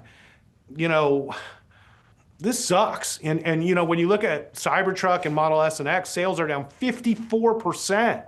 For their high-end vehicles. And their newest vehicle, which was supposed to be like this great truck, which I actually like, but they don't do anything to sell. And so there's no doubt in my mind that if they don't rectify the fact that it doesn't matter how many products you come up with, if people don't want to buy them, it's a problem, and they just don't seem to want to address that issue. Now, bulls on this name, Ross. We've got financial analysts on. They got a buy on this one. You asked them to explain that outperform. In part, when I asked them about that core EV business and listen, it's EVs that are still driving the P&L here. That's right. They predict better days ahead, and they'll say, listen, look at that revamped Model Y and watch for, they say, that new affordable model on the way. It's better days ahead in 26 with those deliveries. What do you say to that argument? I think that there's no doubt in my mind that Tesla needs an affordable, low-cost, small vehicle for the emerging markets and the United States if they're going to be competitive globally. This should have happened before Robotaxi, and it didn't because Elon decided for it not to happen because it was more important for him to launch Robotaxi. But there's no doubt in my mind if sales are going to improve, it's going to have to come from a new model that's lower priced. And supposedly this is happening, but if it's just a small Model Y, I just don't think you add incremental sales. You're going to lose. You're going to cannibalize more of your business. So what I'm also concerned about is even if they came out with a golden car that flew, that people wouldn't buy it because it's Elon Musk's car. And until somebody wants to address that Elon's political, not just opinions, but his actual behavior in public is just super inappropriate and turns off basically everybody now. Like, at what point is anybody going to address the elephant in the room, which is Elon? And it's like, if he wants to fix the image of himself and Tesla, that will improve sales. And so maybe in a year things get better. But if he doesn't change the way he's acting, I don't see how anything gets better. Ross, talking about Musk, listen, there were investors, and we had them on the show, and analysts who were saying, listen, they weren't happy with his big move into politics, and they felt like, listen, he needs to get back to work full time. He needs to be focused on Tesla. Now it sounds like he is focused, he is committed. We have analysts on the street saying, listen, this is it, he's back. I think they use the word, it's wartime CEO now. As a shareholder, how do you feel about that? Is that is that a benefit? Is that an advantage to have a refocused Musk back in charge, back in the seat and back in charge of product? Well, if you go backwards, this is what I've been calling for some time, that the CEO of the company should actually work at the company. And the fact that he's back is great news for Tesla, for sure. And the fact he's in wartime mode, although that sounds great, it's actually because Tesla's in a crisis. And that's actually when Elon works the best. Sadly, it takes a horrible crisis to get the best out of Elon. And so maybe we'll get that this time. I don't know how many, rabbits he can pull out of a hat, but I wouldn't bet against Elon. And I certainly have never bet against Elon in my career and would never recommend you bet against Elon. And I'm long the stock still. But it doesn't change the fact that even probably the best thing you can do is work at Tesla and never tweet again and never say anything again. And in a year, I think Tesla would be fixed. But the working at Tesla is one big portion of repairing a lot of the issues Tesla has, but it doesn't change their image problem. It doesn't change the fight with Trump that he continues to stoke that will come back to haunt him for sure. And it certainly doesn't change the fact that liberals across the world absolutely hate him and look at him as the symbol of everything that's wrong. And until he wants to address that, I still think it's going to be hard for Tesla to grow. As a shareholder, Ross, are you interested in seeing Tesla and xAI combined? Because Musk will say, listen, this is not an EV company, this is an AI company. Would such a combination make sense to you as a shareholder? Well, I think that's what's going to end up happening, whether I like it or not, because it's really sort of Elon's grand plan to get full control of Tesla would be to have Tesla make an all-stock offer for xAI, which he majority controls. xAI should have never been started. It should have been Tesla. It should have all been inside Tesla. So the fact they've got a $100 billion company that they built outside of Tesla just to help Elon eventually regain control of Tesla, you know, it's just, I don't know how to call it. You know, it is what it is. That said, I think that's what ultimately will be, unless Elon really sees the value of not being in a public company environment, which I think he does see that value. So that would be the only thing that would preclude Tesla buying xAI. But, you know, sadly, I think Tesla shareholders are going to vastly overpay for xAI, and they need the cash out of Tesla's balance sheet for xAI to grow. So I think this is going to happen, and it's just a matter of time. I want to squeeze one last one in here, Ross. Spoke to another investor on the show. Their excitement, their enthusiasm, Ross, it's all about, for them, the Robotaxi service. Do you share that enthusiasm? Well, I don't know about you, but every time I take a Uber or a Waymo, I'm going from A to B. What is so exciting about a business that's been around for a long time? The fact that a human isn't driving and it's a robot is nice. Like, I like Waymo a lot, and Waymo's doing a great job, you know, and I prefer it over Uber. You know, they really have done a great job, but does this really expand the market for ride sharing? I don't see it really. And then ride sharing as a business is already super competitive between Uber, Lyft, and now Waymo. And ride sharing doesn't work in every city. So I just don't, even in the best case scenario, this is a tough business to get in and to win when you already have robo-taxis on the road from a competitor like Google that has unlimited resources. And you can see the strain on the balance sheet right now with CapEx spending and free cash flow going down to basically zero and CapEx spending going higher and higher. That's what's going to happen with Tesla on the short term is CapEx spending goes up and up, but the revenue doesn't come for years. It took 8 years or something plus for Uber to be profitable. And, you know, this is a long-term bet for Tesla and at best for a low margin business. So I'm not that excited about robo-taxis. I don't see what's so great about it. I get in a Waymo, it takes me from A to B, cost me $20, big deal. Ross, always good to see you. Always great to have you on the show. Thank you, my friend. Elon Musk warned of near-term weakness for the EV maker as the company focuses its efforts on upscaling autonomous ventures. We're in this like weird transition period where we will lose a lot of incentives in the U.S. On the other hand, autonomy is most advanced and most available from a regulatory standpoint in the U.S. I mean, does that mean like we could have a few rough quarters? Yeah, we probably could have a few rough quarters. I'm not saying we will, but we could. So what does that cautious tone mean for investors? Joining me now, longtime Tesla bull, Dan Ives, Wedbush Securities Managing Director and Global Head of Technology Research. Great Dan, to be here. Great to see you. So I gotta ask you, when the CEO of the company is saying something like that, is Tesla dead money for the next year? Like, should investors even bother to get in here? Look, in my opinion, this is a company entering a golden age. Because when I think about the future, it's about AI. Autonomous, robotics. Now look, was this a quarter that you're going to frame, you know, on a wall? No. The next few quarters, could it be soft from a delivery perspective? Of course, and Musk hit that. But to me, it's about robotaxis. It's about physical AI. Well, it might be about all of those things, but it's not all about those things now. Sure. It's not going to be about it next quarter or the quarter after that or the quarter? I mean, like, when is it going to be about all that But stuff? go back to 22, like when Jensen's wearing the black leather jacket and you're talking about AI in 2022, the haters, right, all in hibernation mode, they all come out, and then think about AI 23 and the rest is history. My view is that we are in a fourth industrial revolution. And I think that's why for Tesla, it's not about deliveries. Now look, I think deliveries does rebound a bit in the second half, but it's all about 25, 30 robotaxi in cities over the next year. It's about what I view as robotics in terms of optimism. And look, I think the autonomous valuation alone is $1 trillion. But here's the thing, Dan. You and I have been talking about Tesla for a while. And I got to be honest, you always say the same thing about Tesla, no matter what the company itself says. Sure. Like Elon could do anything. Well, you've pushed back. You have criticized. Okay, to be fair, yes, but that more had to do with politics than like. Sure. But what's happening right now is not great for the company.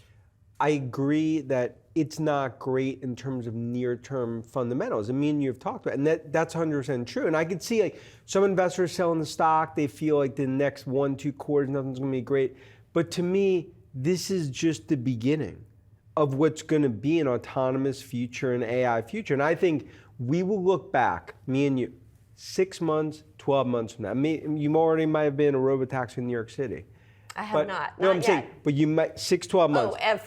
And we will sit here. I'd be more likely to be in a Waymo than a Tesla Robotaxi, though, Dan. So let's see. Because I believe Waymos are basically breadcrumbs relative to what the Robotaxi opportunity is going to be for Tesla. But I'm just saying, 6-12 months now, we look back in this period. This was a golden buying opportunity. I believe this is a $2 trillion market cap, but I get it. Look, they've hated Tesla the whole way through. Any issue like this transitional period going from EV to AI, right. I get the sell-off. Okay, so let me ask you this. Even if we agree, we're preparing for an autonomous future, we're preparing for an AI future, even if we agree on that, why are you so convinced that it is Tesla that is going to be such a big winner? Because it is a very competitive field out there. Any part of this you're talking about, whether you're talking about AI, whether you're talking about autonomous, whether you're talking about robots, any of it, there's a lot of other very smart people and companies working on all of it. And it's a great point. I mean, look, my view is that first, when it comes to autonomous and it comes to like what they're building, I believe Tesla will essentially own the autonomous market. But it's also the view like Optimus, robotics, as that scales, humanoids, that's going to be a huge piece of the Tesla story. And then ultimately, I think by November, Tesla will take a big stake and it will get voted on in XAI. So my view is that this is going to be, when it comes to physical AI, one of the key players, along with NVIDIA, and of course, other big tech companies, Microsoft, Meta, and everyone else is going to play. But it's a fourth industrial revolution. And I think viewing Tesla just as a car company, it's saying Scheffler is just a golfer. It's saying, LeBron's just a basketball player. I view this much different in terms of where this all heads. You mentioned November as being another catalyst. There's something else happening in November, and that's the midterm elections, right? And as you alluded to before, sort of one of the things that you have pushed back against is Musk's involvement in politics. He says he's starting a political party, right? So is that going to be another challenge, another distraction for him? Yeah, but since that July 4th, whatever, over a barbecue when he put that out, he really hasn't talked about it. And look, and we push back at it because my view is that you need a wartime CEO, just like what you see with Zuckerberg and Meta. And that's essentially what we see Musk starting to do. I continue to think the biggest asset for Tesla is Musk. So you're starting to see a different Musk driving the AI future.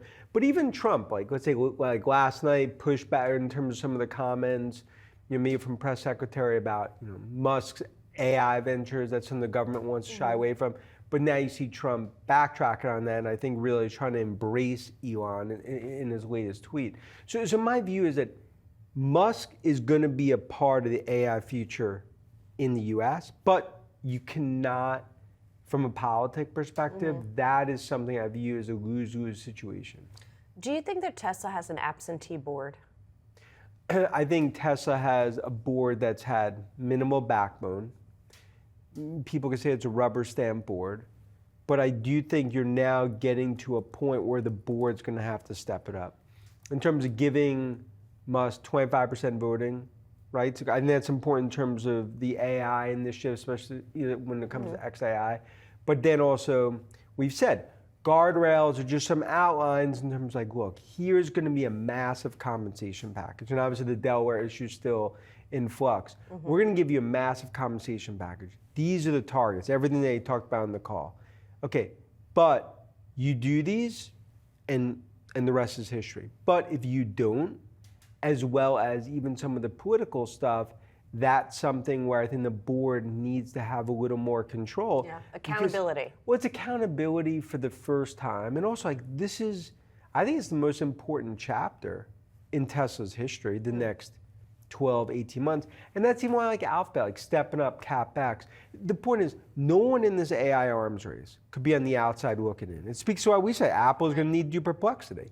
You can't be watching tech in the left lane of Ferrari going 100 miles an hour in that AI highway, being a minivan right lane 45 miles an hour. On the Tesla earnings call, Elon Musk hinted at master plan, his next master plan he's working on. Now, master plan number 2, if you go back there, dropped in 2023, April 5th, the day after my birthday. That's how I remembered it. Lots of talk about the green economy. I would think his next master plan will lean into robots and AI. How do you view Tesla here? Is it still a car maker first, or is it an AI play that should be put on the same pedestal as an NVIDIA? Yeah, you just mentioned the great problem here with AI. When we look at valuation, investors also do not know exactly how to value it. Is it an EV maker? Is it more than that? I think we are in the transition phase, so it's a very critical phase for Tesla at the moment. The thing is, it's not anymore just an EV play, but it's also not a robotaxi robot company already. So we have struggles here, and especially with Tesla, we have to be a little bit careful. There's a lot of broken promises down the road, right? A lot of huge promises, but then delayed launches, and it doesn't really realize all that much. So I think we have to be a little bit careful here. And for us to being able to be a buyer here, we would need really we would need to see some foot on the ground, and we would need to see some realization first. Ali, on the earnings call last night, I was looking for something that would hint to me earnings estimates have bottomed in Tesla for this year and next year. We've been tracking that a lot. You could track this on the Yahoo Finance platform. Just go to the Tesla ticker page, click analysis, and you can find these numbers. But they have continued to trend lower really over the past year. I didn't get that from this earnings call. It was unclear to me, has the auto business bottomed? Is Elon really going to truly go all in on robotaxis? Because if he is, this is going to be a very costly endeavor with an unproven top-line benefit. Yeah, Tesla seems to be a company that's stuck between what it was, what it is, which is that pure EV play, and really what it wants to be, which is this AI powerhouse, leaning in on robots, autonomous driving. But that is definitely far out down the line, and we still have murky timelines there for when we could see these rollouts be more aggressive, and ultimately when that's going to be a profitable part of the business. The EV side of Tesla's business, that's the bread and butter. That's what makes the money, and we're seeing sales slow in the US. In Europe, there's a heck of a lot of competition on that front. So I get why investors are frustrated. And now with Trump's one big beautiful bill, that's going to be removing those EV tax credits. So that's going to weigh on demand for Tesla's business. That's also going to impact the energy side of the business because those solar tax credits are going to be removed. And that's something executives also talked about on the call. So there just seems to be a lot of hurdles here for a company that's looking way out into the future. Now, the Tesla bulls, they are still bullish, and they are banking on that future for Tesla, on the potential, on the possibility. But I wonder when the patience is going to start dissipating for investors. We've already sort of seen that, but there just needs to be a little bit more clarity on timelines, on profits, before we really start to see a rebound here in shares. Al, it's interesting because I had some bulls on this program, Al, and part of their bullishness, full stop, was the relationship between Trump and Musk. Their thinking being, listen, it is a great thing for Musk to have this good friend in the White House who can perhaps foam the runway on some of these initiatives like robotaxis. Yeah, I mean, so the primary, you just reiterated it, or I'll just reiterate it. The primary benefit from the Trump-Musk relationship was supposed to be nationwide autonomous driving standards, which would speed the adoption of this trillion-dollar valuation that Dan Ives, for instance, and others have for robotaxis. That was listen, I mean, should I have said it then? Maybe we did, maybe we didn't. It was a bit euphoric, right? The idea that just a relationship between the president and Elon Musk could create, $1 trillion in value, which it basically did overnight, right? Tesla stock, I can't remember, but we're talking like 480 in December. So that was a bit euphoric. So we probably overcooked that, just like we overcooked it on the downside when we thought the world was ending. I think the Trump-Musk relationship is just sort of a risk for Tesla investors, and it kind of goes back to Musk's time, right? Is he going to stay involved in politics? Is he going to form a new political party? That's sort of like the downside risk. But if things sort of blow over and we just have to deal with like losing tax credits, then I think that we can move on from the bromance and just sort of focus on whether they can sell cars and whether they can expand the robotaxis. That's a big blow for Tesla. The company is ordered to pay millions of dollars over a fatal autopilot crash from 2019. A federal court jury finds Tesla's autopilot driver assistance feature was partially liable in the 2019 crash that killed one person and left another injured. In a complicated verdict, the jury found Tesla 33% to blame for that 2019 Florida crash. The jury determined that the Tesla driver was 67% responsible for the crash and awarded $42.5 million to compensate the victims for their losses, as well as $200 million in punitive damage against Tesla. Lawyers for the plaintiffs say that the verdict holds, quote, Tesla and Musk accountable for propping up the company's trillion-dollar valuation with self-driving hype at the expense of human lives. In 2019, the driver of Tesla relied on the car's autopilot driver assistance system when both the driver and the car failed to stop at a red light, driving through an intersection, striking an SUV, and killing a passerby. In a statement issued by Tesla, the electric vehicle manufacturer, saying the verdict was wrong, and it plans to appeal the verdict, quote, given the substantial errors of law and irregularities at trial. Tesla says the verdict is an attempt to set back the automotive space in autonomous driving. It's interesting, the board said that we needed to give him this grant to keep him focused on Tesla. I mean, he's got 13% of a $1 trillion company. That's 130 billion, round numbers, close to half of his net worth. I don't know that he needs that to keep him focused on Tesla, but maybe they need to keep him in the picture.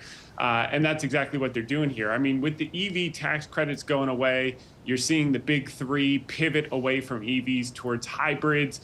And ex-Chinese EV companies, I think Tesla is going to be the last man standing. And they do need Elon Musk, and they do need to pivot the company towards humanoid robots and towards robotaxis for it to continue to grow into its current valuation, because the EV numbers haven't been great, and they're not going to get much better. Thomas, what bothers me about this is, so Elon may stay until 2027, Dan Ives thinking 2030. Yet we still have no clear plan on succession. Or am I wrong to care about that, or does it even matter as Elon Musk still is driving the story? No pun intended. I think it's another equity grant in 2027 or 2030. Look, Tesla is Elon Musk. Elon Musk is Tesla. You take him out of the picture, all of that premium goes away. He's the innovator. He's the guy who slept on the factory. He's the guy who took it out of bankruptcy. He's the guy who got the government to give him all the subsidies. Without Elon, candidly, I don't think there is a Tesla. So they got to give him what they got to give him to keep him focused, to keep him staying, to true up what he was already promised in 2018 and what he delivered on in terms of performance. So to be continued. He'll be getting more stock to keep him in 2030, that's for sure, unless the humanoid and the robotaxis takes off on a life of its own that it's so spectacular it doesn't matter who runs it. You know, Buffett said, buy a company that's so great that even a ham sandwich could run it, because one day a ham sandwich will run it. Tesla is nowhere near that point, but maybe if the technology is strong enough 4 or 5 years out, we could have a different conversation. And as maybe that conversation is maybe the thing or the person or whatever it is that succeeds Elon Musk, maybe it's just one of his robots. Maybe that's what we're looking at here. Perhaps it may be. I mean, I think that Tom has a point that Tesla definitely is Elon Musk. This is a company that's run by a bigger than life sort of force, so to speak, when it comes to Elon Musk. And he's running other companies as well. I mean, if you take a look at Neuralink, SpaceX, putting internet access in remote areas. So really, when you're looking at Tesla, you are also looking a bit at, we've seen Tesla be sort of a cultish stock, so to speak, throughout the pandemic. I think that continues because you are betting on Elon Musk, and it's kind of hard to bet against somebody that is leading so many other companies as well. It's interesting that this compensation comes sort of as it's kind of doubtful that he would be leaving Tesla, right? I mean, when investors think about Tesla, you don't really necessarily think that Elon Musk would be leaving the company, so to speak, because he is spearheading this new direction towards these robots, towards robotaxis. I mean, it's a clear pivot that the company is doing, and you don't imagine anyone else leading it but Elon Musk. Or maybe that robot, Inez. Let's just be honest. That's where things may be headed here. I mean, you have to probably pay this robot. Tesla's board has approved Elon Musk's massive new $29 billion stock award. Will that be enough to keep the CEO's focus aimed at the EV giant? Joining me now, Yahoo Finance senior autos reporter Pras Subramanian. This is less than the initial pay package that was approved and then rejected by a Delaware court. So what do we know about this one? It sounds like it's going to address some of the issues about his focus, and it requires him to be there for a few years and devote a certain amount of time to the business, and that's sort of what people like Dan Ives are asking about in terms of what they want from Elon Musk going forward, and as the company approaches a critical phase with robotaxis and Optimus robots and all sorts of cyber cabs and all those things happening. So I think it's addressing those key issues. It's still a lot of money. I mean, I don't know any CEO is making that much money in the span of 3 to 5 years. But yes, it is significantly less than that original pay package. It's still tied up in the court system still to this day. And they said that if one of those two gets approved, it wouldn't be a double dip situation where it would be one or the other. You couldn't get both. So that's going to address that concern too. So. What about the sort of ongoing questions about the board independence at Tesla? Those haven't really gone away, right? Yeah, I mean, the board's confident that Musk was going to be okay with this package. Like, well, yeah, he's on the board. He sort of is friends with everyone there. Robin Denholm, the chair, is something that someone supposedly handpicked. I mean, so you have to ask that question. Still in play as to how independent is this board. There's only one member who's independent, so that's really interesting to me. Right. And there's also, of course, the cognitive dissonance between this headline, which, yes, we know was sort of a retroactive pay package, and the fact that the stock is down 25% this year. Right, and then the core auto business is slipping quarter after quarter, and there's no indication that's improving. Yes, we have the new Model Y out now, but it was out last quarter, and it was still sort of down a bit. So there needs to be something happening. We're not going to see that cheaper EV not till after the tax credit goes away. So a lot of question marks here. It is a pretty big pay package, but I guess if you're a Tesla investor, there's some certainty here with what Musk is going to be doing in his time at the company. Yes, to some degree. Stock of the day, the Wall Street Journal reporting this morning that Elon Musk is pulling back on his desire to create the America Party as he wants to focus more time on his many, many companies. That certainly piqued my interest on all things Tesla again and sent me snooping around for some fresh analyst coverage. I found it from William Blair analyst Jed Dorsheimer. Jed apparently spent last week riding around in Austin in robotaxis. Those are new from Tesla. Came away thinking the robotaxi offers, quote, a glimpse into the future, and it's all very exciting.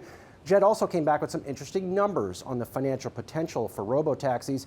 He values the robotaxi business at $298 a share based on its operating profit potential and has a price target of $357 on the stock. Still with me, my opening bid roundtable, Thomas Martin, Global Investments Senior Portfolio Manager, Jeff Mackey, investor and retail expert, and Yahoo Finance Senior Reporter Brooke DePalma. Jeff, going back to here off the jump, Tesla, that story has quieted down a bit. Are you excited about robotaxis? Because as I was picking apart the analysis on this particular note, it seems like so much of the current stock price reflects robotaxi potential, despite what, only 4 or 5 cars being out there on streets? $298 a share specifically of robotaxi value there, Brian. Seems aggressive to me. Seems a little like you might have just grabbed that number out of the air. If you want to be long Tesla, just be long Tesla. That's fine, but understand what you're getting, and perhaps not for robotaxis. I think that Uber's going to be the players in that because they just find the customers the best. I think they're dealing with Waymo. Who knows how that plays out? But whatever type of vehicles are being summoned, Uber's going to have action on that.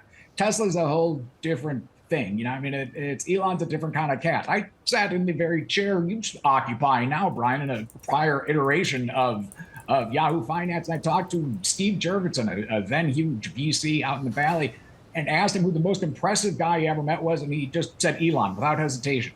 Just kind of offered it like he's just the most impressive guy I've ever seen. He's a completely different cat. He's his own thing. If you're going to invest in that, it sounds like a terrible investment thesis, but then again, it stacks up pretty well compared to $300 a share for this hypothetical robotaxi biz. You've indeed been a pioneer, Mr. Mackey. Thomas, over to you on all things Tesla. Now that the hoopla around Elon and his leanings in terms of politics has cooled off a bit, fundamentally, does a stock like this excite you at all? Well, not now, it doesn't. It did when it was just really an EV stock, and when EVs were starting to go, you could really get underneath the fundamentals of where you were going to go with the total addressable market, who was going to buy it, why, what the costs were, their advantage, et cetera, which was huge for them. But now that that's just a fraction of what the stock is being valued at, you have all these things that are based on valuations and numbers that are 10 years in the future. Very, very hard to predict as to what the demand and the pricing is going to be for those. And we've seen with a lot of times with Elon, it's vaporware or vapor hardware, where you say it's going to be ready, in 6 months, and it doesn't end up being ready for a couple of years. So we're interested in the stock, but we're going to be very patient and wait until we have some fundamentals we can really sink our teeth into. Jeff, real-time deep thought. If one is so excited about the potential for robotaxis, what in the world does that mean to the trades over at Ford and General Motors? They're not making any robotaxis. They're just making cars. I mean, we're not even going to be driving cars anymore. I mean, if we look at it, Tesla's not making robotaxis just yet either. So I'm not sure how you value a business where it's just some guy riding along, not touching the steering wheel so far. With any of these stocks, how do you know when to buy them? Well, if you've missed them so far, you got to buy a capitulatory moment. It's not an upgrade or a downgrade from an analyst. It's Tim Waltz laughing at Tesla shareholders last year. That was a great time to buy this stock. That was if they're kind of going that mainstream with the bearish takes, whatever stock it is, just go ahead and buy. We're not at one of those moments yet. So we talked about it earlier with the tech sell-off going on now. If you're long them, you're sort of inured to the pain, or at least you should be by now. It's not your first 8-10% dip or whatever's going on with the tech. And if you're not long them yet and missed them so far, well, you're probably a little early on a lot of these names. And I think that's the case with Tesla. It's going to just kind of slog along as a high beta function of the market. And Brooke, I know you're also watching Tesla here.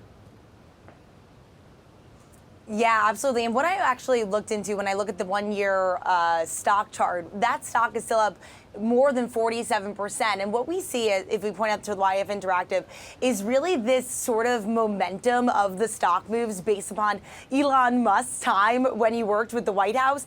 After that November rally, after he teamed up with President Trump, we see that stock surge based upon implications that it can have for the EV market. Then when it came time when there was some turbulence between their relationship, that stock then moved lower come the time of March. Then in May, once he leaves the White House after he said that he was leaving that, his task to cut waste federal funding in the federal government, we saw that stock rally in May. July, we see a bit of a sell-off as he announced plans that he was potentially going to launch this new party.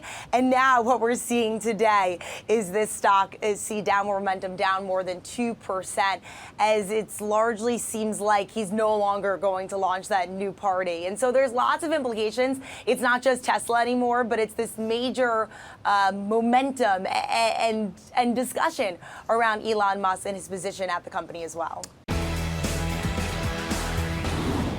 Apple and OpenAI facing a lawsuit from Elon Musk's social media platform X and artificial intelligence startup XAI. Musk companies accusing Apple and OpenAI of engaging in an illegal anti-competitive scheme.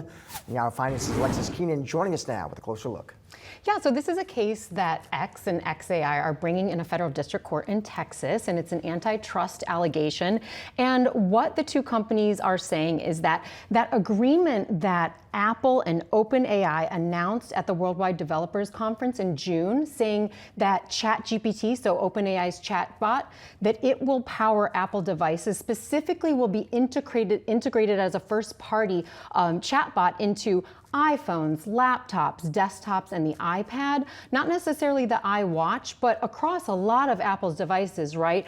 And what X and XAI are saying here is that is an anti-competitive, unfair competition problem, both under federal law and under Texas state law, because they're putting those two things together on the smartphone to power it to the exclusion of other chatbots. Now, what the complaint says is that Apple is holding on to and trying to maintain its 65% share in the smartphone market. So there's two different markets at play here, so which is really different for an antitrust suit.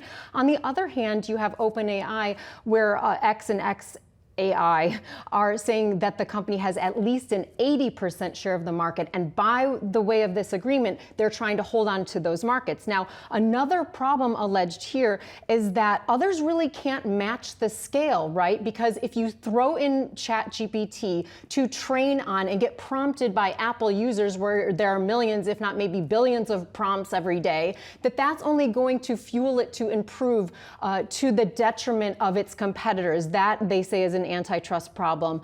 Others can access, though, users can access other chatbots on the Apple devices, but Musk and XAI are saying, well, that has to be done via an app or through the browser. And that's not the same as that first-party integration. So that's what this lawsuit is about. We do have a response from OpenAI saying this latest filing is consistent with Mr. Musk's ongoing pattern of what they call harassment. Also brought up in this lawsuit are kind of some shades of the Department of Justice's allegations against Google in the Google search case, and how Apple was so integral to that case because of the agreements for Google to run its search by default on Apple devices. So kind of switching parties here, but the lawsuit definitely brings that up and says, well, that's kind of the problem that the DOJ didn't like. So what is Musk, Alexis, what's he want? What's he asking for? Does he spell it out? He does. He wants an injunction. He wants the court to step in and stop this agreement from going forward. And he also references billions of dollars in damages. Now, those are not specifically quantified in this complaint, but that would, I guess, take a lot of very fancy financials in order to put that together. But he does reference billions of dollars in damages. Still a lot to learn here. This is just first blush. Next will come the discovery I meant phase. to ask you, so I was going to ask you, next steps. What's next here? Yeah, so if this does go forward, if this suit goes forward, it could always get tossed out on a motion to dismiss. That's the standard operating procedure, right? Is that OpenAI and Apple would go in and ask for a judge to get rid of this case on a number of grounds that they can decide which are proper here, that they think. And if that doesn't happen, that's when the discovery would kick in and the judge would say, well, these claims can or can't go forward. But certainly a lot to contend with here. Both of these parties, Musk and OpenAI, already in lawsuits and entanglements that have been ongoing for almost a year now. Yeah, and Musk on X, he kind of suggested this one was coming. Yeah, he did. He was breathing fire. Thank you, Alexis. Appreciate it. Apple and OpenAI facing a lawsuit from CEO Elon Musk, potentially worth up to $1 trillion over the next decade. The deal laid out in Tesla's latest proxy filing is entirely performance-based. Musk won't see a dime in salary or bonuses. Instead, he'll only earn stock awards if he hits a series of ambitious targets. That includes things like deploying 1 million robotaxis, delivering 20 million vehicles, rolling out AI robots, and growing Tesla's market cap to at least $8.5 trillion. If Musk achieves every milestone, his stake in Tesla could rise to around 25% cementing his control over the company. The proposal will go to a shareholder vote at Tesla's annual meeting on November 6th. It does come after a Delaware court struck down Musk's latest record-setting pay package from 2018, valued at roughly $50 billion, a ruling that Tesla is still appealing. The incentives in the new plan aim to keep Musk's focus on Tesla while it pursues growth in newer markets, including robotics and artificial intelligence. Friday's filing also included a non-binding shareholder proposal for Tesla to take a stake in Musk's xAI startup, an idea that Musk himself has previously discussed. Tesla is making headlines again, this time with a record-shattering proposal for CEO Elon Musk. The board is offering a performance-based package worth up to $1 trillion over the next decade, tied to big bets on robotaxis, AI, and pushing Tesla's market cap value to $8.5 trillion. To break down what this means for investors and whether Musk can actually deliver, we are joined by Jed Dorsheimer. He is William Blair's Group Head of Energy and Power Technologies. Thank you for joining us here today. The numbers are mind-boggling. $1 trillion in the bank just for Elon, but he has to get the Tesla market cap up to $8.5 trillion. And I remember this is kind of similar to a pay package that was in the past and was disputed. Just kind of fit all this together for investors so we can wrap our heads around these huge numbers. I mean, honestly, I'd like to see more pay packages like this, where, to be clear here, this is not some type of golden parachute if Elon were to leave. If he does not hit these milestones, he does not get paid. So it really, aligns his interests with shareholder interests. And so while the numbers are staggering, I've never seen a number this large, but the value creation, 7.5 times the value that the shares are currently valued at is huge as well. To me, there's a couple things that jump out of these tranches. The first being is really the scale of Robotaxi. I mean, if I look at the increase in auto sales, it's only about 150% increase from what they've delivered so far. But the 1 million commercial Robotaxis in operation, to me, that's something that really jumps out and says that, because that's where we think most of that potential value creation could come from.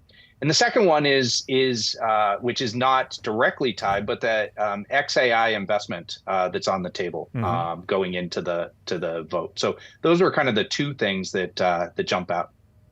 We have seen Tesla share price, the stock price, rise and fall with the troubles and travails and successes of Elon Musk. And it's so dependent on this one person, this head, Elon Musk. What do you think is this a good thing for the stock? Because maybe it encourages him to spend more time in Tesla.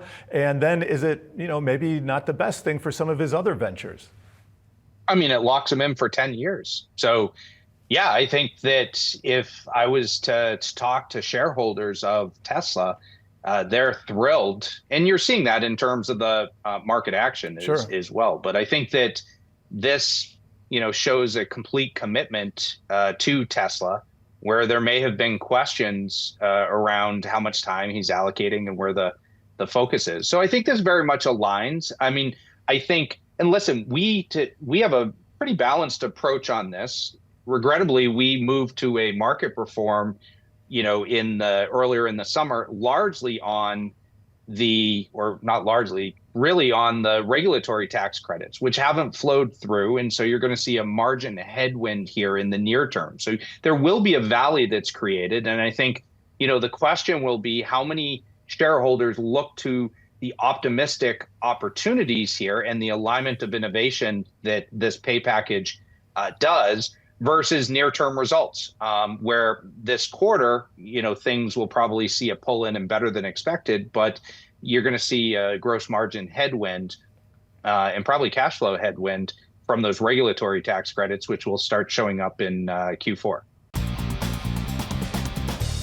Tesla is expanding its energy storage business, revealing 2 new products. Yahoo Finance's Praz Subramanian joins us now with the latest. Praz. Yeah, Josh, they had an event yesterday in Nevada talking about their battery plant there, and they revealed the new sort of Megapack 3, which is their latest kind of commercial utility battery storage unit there. It's basically holds more power than the old one did, better efficiency, things like that, so you get more sort of energy out of a single cell. But most interesting is this thing called a Mega Block, which is this thing that combines 4 of these Megapack 3s into a whole, like, essentially a system that can deploy and take in power. It's got a built-in transformer and switchgear. Basically, you can deploy it at like a city, and you can basically put in power there when you need to, and then discharge it when you need to, let's say during peak time. So it's a way to sort of balance out the curve of power usage that, the tax grids, when you have things like electric cars being charged and things like that. You want to bring in that solar power, keep it charged into the batteries, and deploy when you need to. Doesn't Musk talk about this storage business as part of his master plan, part 4? Yes, we had part 2, part 3, part 4, but excuse me, yes, energy storage, part of the whole sustainable energy solution for the whole globe, right? Part of that is you have to be able to store renewable power somewhere. Because, you have wind power, you have solar power, it comes in the grid, but what do you do when you have too much power? Where does it go? You got to store it somewhere, and then when it's nighttime, no solar power, so you got to deploy it. So that's part of that whole thing. And for Tesla, business-wise, just real quick, business-wise, it's a small business compared to its gargantuan auto business. Bread and butter, Bread and butter. But it's growing, right? As the auto business fell, I think 16% auto business revenue fell in Q2 year over year. The deployment battery storage revenue went up. But most importantly, gross profit and the margins are very good in this business. All right, when billionaires bet on themselves, a charge has been sent through Tesla stock on news Elon Musk bought 2.57 million shares at various prices on Friday for a total of about $1 billion. Purchases are rare for Musk, who last purchased $10 million of Tesla shares back in February 2020. So my question of the day is this: if Elon is buying Tesla, should you? Inez, I got a good note from William Blair analyst Jed Dorsheimer just now in my box. He says these buys are a clear sign of confidence by Musk in the outlook for Tesla. 100%. And it's a sign that he is all in, especially after the company's board proposed that massive pay package with some really lofty targets in there. So the fact that he has bought these shares is a sign of a big vote of confidence for Tesla and a sign that he is totally ready to go all in. Ali, if Elon was on this panel today, if he actually just popped up on screen, I would ask him this: are you buying this stock more so on a play on robotaxis and robots than the traditional car business? I think it's a question worth asking for. I personally think he's buying this as a play or bet on robots taking over the world and the industrial community.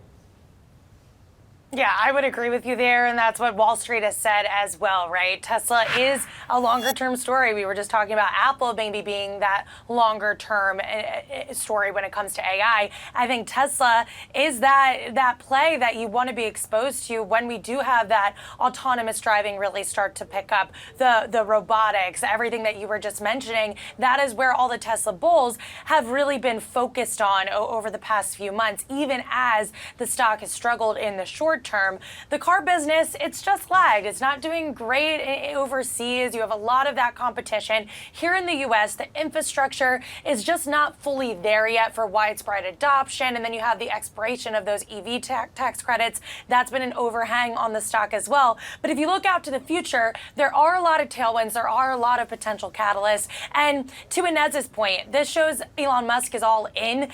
Before, shareholders were getting a little nervous that he maybe had his hands in too many things that wasn't totally focused on Tesla. I think this can give shareholders the confidence that he is committed and he's looking out to the long term here. Callie, last quick word to you. When an insider buys or sells, what does that mean to you? Well, I'm going to be repeating here, but I think it's a show of confidence, especially with a company that is so founder-oriented and so leader-oriented right now.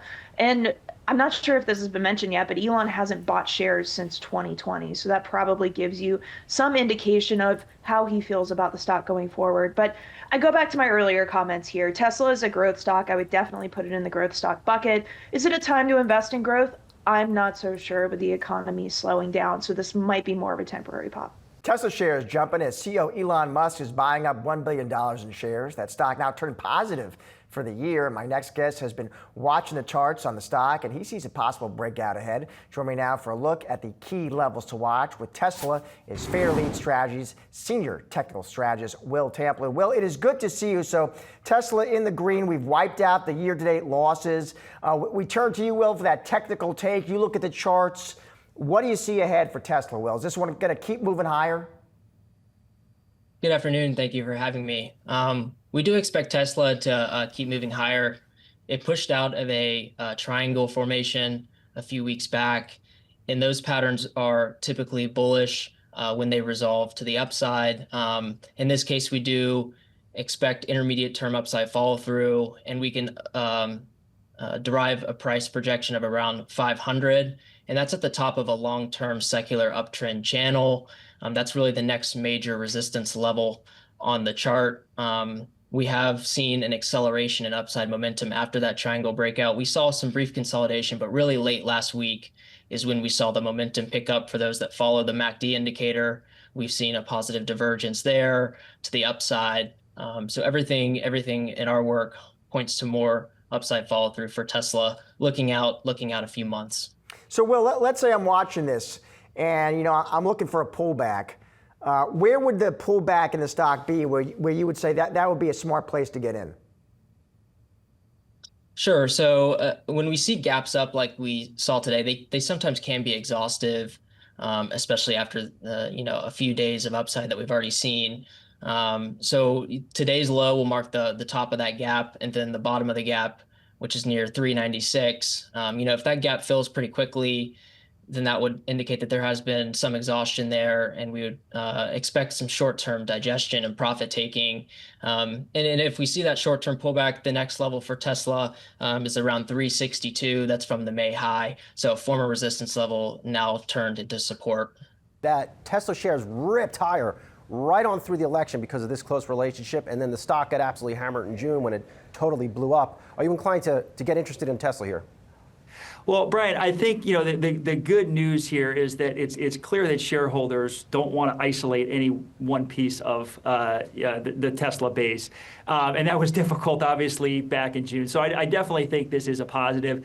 I think if you looked at the action pre-market, Tesla was one of two Mag 7 stocks that was up. Was it on this or was it on the Piper Sandler upgrade on the price target? It's tough to tell. But one thing that we continue to caution on when we look at a stock like Tesla is just the valuation. And I know if you look at the Piper Sandler report from yesterday, they compared Tesla to Amazon, the multiple back in 2012. They can grow into it. I do think there's a big difference here, though, Brian. You're talking about a company that was $100 billion back in 2012 to a company that's $1 trillion today. It's much more difficult to grow into a multiple when you're talking about the size that we are looking at today. Also, we view this space, whether it be autonomous driving, the Robotaxi game, the automaker in general, it's a lot more competitive space. There's a lot more players trying to get in. So with that, we're cautious. We think risk management is very important with a lot of these names that are running like Tesla at these crazy valuations. So good to see the peacemaking there, but not sure that does much for us in the medium to long term. Brooke, I wanted to see a hug. I mean, I guess you could appreciate a handshake, and maybe I'm reading too much into it, but I think a hug would have been more bullish for those Tesla investors out there. Brian, well, we didn't get to see all the pictures, so maybe a hug happened, a handshake for sure. Good point, Brooke. We know that President Trump did, or rather Elon Musk did approach President Trump, and he had mentioned to reporters that they had a little conversation, and they had a very good relationship. But it was nice that he came over, and so really, maybe a hug, maybe it was a handshake, but the two had talked, and we are seeing, as Tim had mentioned, this momentum this morning, perhaps maybe because of that. But it's been interesting to see Tesla over the past few days really see this upward momentum returning to where we were at the start of the year. And not just because of that moment yesterday, not because of the Piper Sandler moment, but also this new, Elon Musk reinvesting in the company about 1 billion shares. We also heard more about that pay package that I believe could be upwards of $1 trillion based upon the company's performance targets. And so we're seeing this momentum. That certainly was nice to see this moment yesterday at that remembrance ceremony as well. And as a fist bump would have been bearish. A humanoid fist bump or a humanoid hug.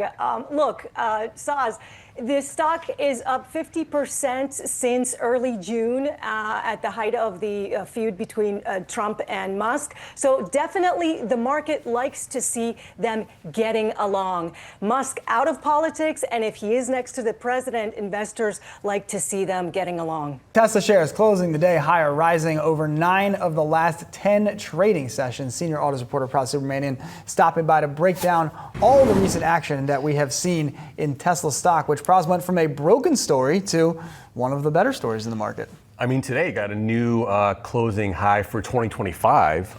Last closing high was January 15th, so now we're up, 434. Stock up 6% in the last few days, 30% in a month. I mean, just a roller coaster, but with the upswing part right here, right? So we had stuff like Musk buying a bunch of shares, Robotaxi expansion among a number of things, but also just today was Alex Potter, Piper Sandler, upped his price target. He made a visit to China, talked to a lot of EV makers there. They said Chinese assembly makers there are doing better, but they still look to Tesla for guidance on AI products, building AI infrastructure. So that's still the positive thing that Potter sees for Tesla stock. I mean, he did say that Q3 sales will be the watershed, sort of the big moment for them, and then it's going to be a little bit weaker for next year. So a little bit of headwinds there, but right now it's about the AI trade, that the AI sort of the products that Tesla Musk can do. So that's what's driving the stock from a today point of view, but we've seen the last month has been insane, considering the fact there was a huge sort of drawdown earlier in the year. Well, it feels like with Tesla, and we've discussed this at length on the show, off air, in the newsroom, this is what the stock does, right? It goes up 50%, it goes up 100%, goes down 50%, back and forth and back and forth. And ultimately, this is partly what investors sign up for, but it also feels like in these periods between material updates, between earnings announcements, Musk comes out with the buy. There's a lot, the story is just way better right now before you get Q3 delivery numbers. And then maybe you have to say, oh, right, they've been having a structural problem selling enough cars and seeing growth in that part of the business. But right now, it's like Elon's more involved, stock has a lot of momentum, shorts are finally tired of this round. So it's just a way better story as we get towards the end of Q3. Yeah, I mean, look, next week, Q3 numbers, right, going to come out. Maybe it's already baked in. Maybe we see a blowout number, but it's not going to be. It's not going to trade on that, right? Yeah. It's going to be about what we think is the zeitgeist story of Tesla right now. Tesla third quarter deliveries coming in above Wall Street estimates. The delivery number for the quarter coming in at 497,000. The average Wall Street estimate called for 439,000. The latest figures showing that the pace of Tesla's sales decline is slowing. This marks a big improvement relative to the first half of 2025, when vehicle sales tumbled 13%. Tesla has sought to steady its core business that's struggling with an aging lineup and also facing pressure from Musk's political views and a public fight with President Donald Trump. It's also grappling with the elimination of policies supporting the EV market. But today, Tesla reporting a surprise increase in quarterly vehicle sales, some of which could be driven by consumers purchasing EVs before those credits expire. Sales up year over year. But on the flip side of this, I got a good note from William Blair. Jed Dorsheimer is the analyst there covering Tesla, telling his clients that these sales are just pulled forward because people wanted that EV tax credit, which would suggest maybe we don't get another very bullish earnings call when Elon delivers these third quarter results in full. Perhaps we don't, but I think that investors are looking past this because Tesla seems to be a company that is looking at this pivot that is happening. That's what investors are seeing, is that yes, it's got its core business, it's trying to steady that core business, but at the same time, it's looking beyond their EVs. It's looking at robotaxis, self-driving, it's looking at everything to do with robotics, with AI, and that is where the story is really with Tesla now, and that's where you're seeing this stock as well. This stock is up 33. It was up 33% last month. If you take a look right now, it is trading at 457. The high is 480, so it's not that far off from the all-time highs that it's seen. It's a stock that investors are really believing the story of we're pivoting towards AI, towards robotics, towards robotaxis. And as Elon, worth over $500 billion. What would you do with $500 billion, Inez? Oh my goodness. I know what Kenny would do, but I'm curious what you would do this. I guess I would keep doing something with my brain to keep going, but I would definitely be on an island, probably buying an island somewhere and living there. That's what I'd do. These are the hot take. Yeah, go ahead, Kenny. Did you see what Ford did yesterday, speaking about the EV and EV credit and the expiration of it? Ford Motor was taking any cars that hadn't sold. They were going to buy them into their inventory to take advantage of that tax credit. And then if I go next week and I want to buy an EV vehicle, they're going to take the tax credit that they got and pass it on to me. So they haven't lost. It's very interesting how they played that, because people who think they lost the ability to have that credit, in fact, Ford kind of found a workaround around it. Clearly, Kenny's spending his billions buying unsold Ford inventory. George, I'm curious the extent to which you think that incentive expiring at the end of the third quarter pulled forward demand, if that, how much that factors into the number that we saw, and how you think about that in terms of what's the normalized level, let's say, of demand for Teslas going forward from here. That's a great question. I mean, I think it's fair to say that it probably did. There are people sort of lining up. The inventories came down. They sold more than they produced in the quarter. So that would imply to us that there was definitely some pull forward. What we have modeled in the fourth quarter is that we'll see a sequential decline, which goes against what they normally see. More people buy cars in the fourth quarter than the third quarter. And that's okay. I mean, I think most people expect that. The real question mark is, can they grow the company? Can they grow revenues in 2026 and beyond? And we think it's, like I said, it's likely because they'll have new vehicles that introduce, probably create some excitement on Wall Street and from consumers. So we expect that to happen. What's really important as well is that if you look at what's happening in the EV marketplace, there's a lot of concern from some of the traditional OEMs around EV demand in 2026. And we get it because of those EV incentives. But to the extent those companies are pulling back on their offerings, it creates an opportunity for Tesla to sell more EVs. Yeah, it's interesting. I can't remember exactly what quarter it was. Elon said something to that effect of like, a poorer incentive environment is actually good for Tesla, I think, for a lot of the reasons. We all know their position marketplace, et cetera. Individual movers as well, namely Tesla. Pras, we got this cryptic announcement. There was this report that it's just a sort of souped down. Is that the opposite of souped up? I don't know. It's a cheaper Model Y. How do we feel about this?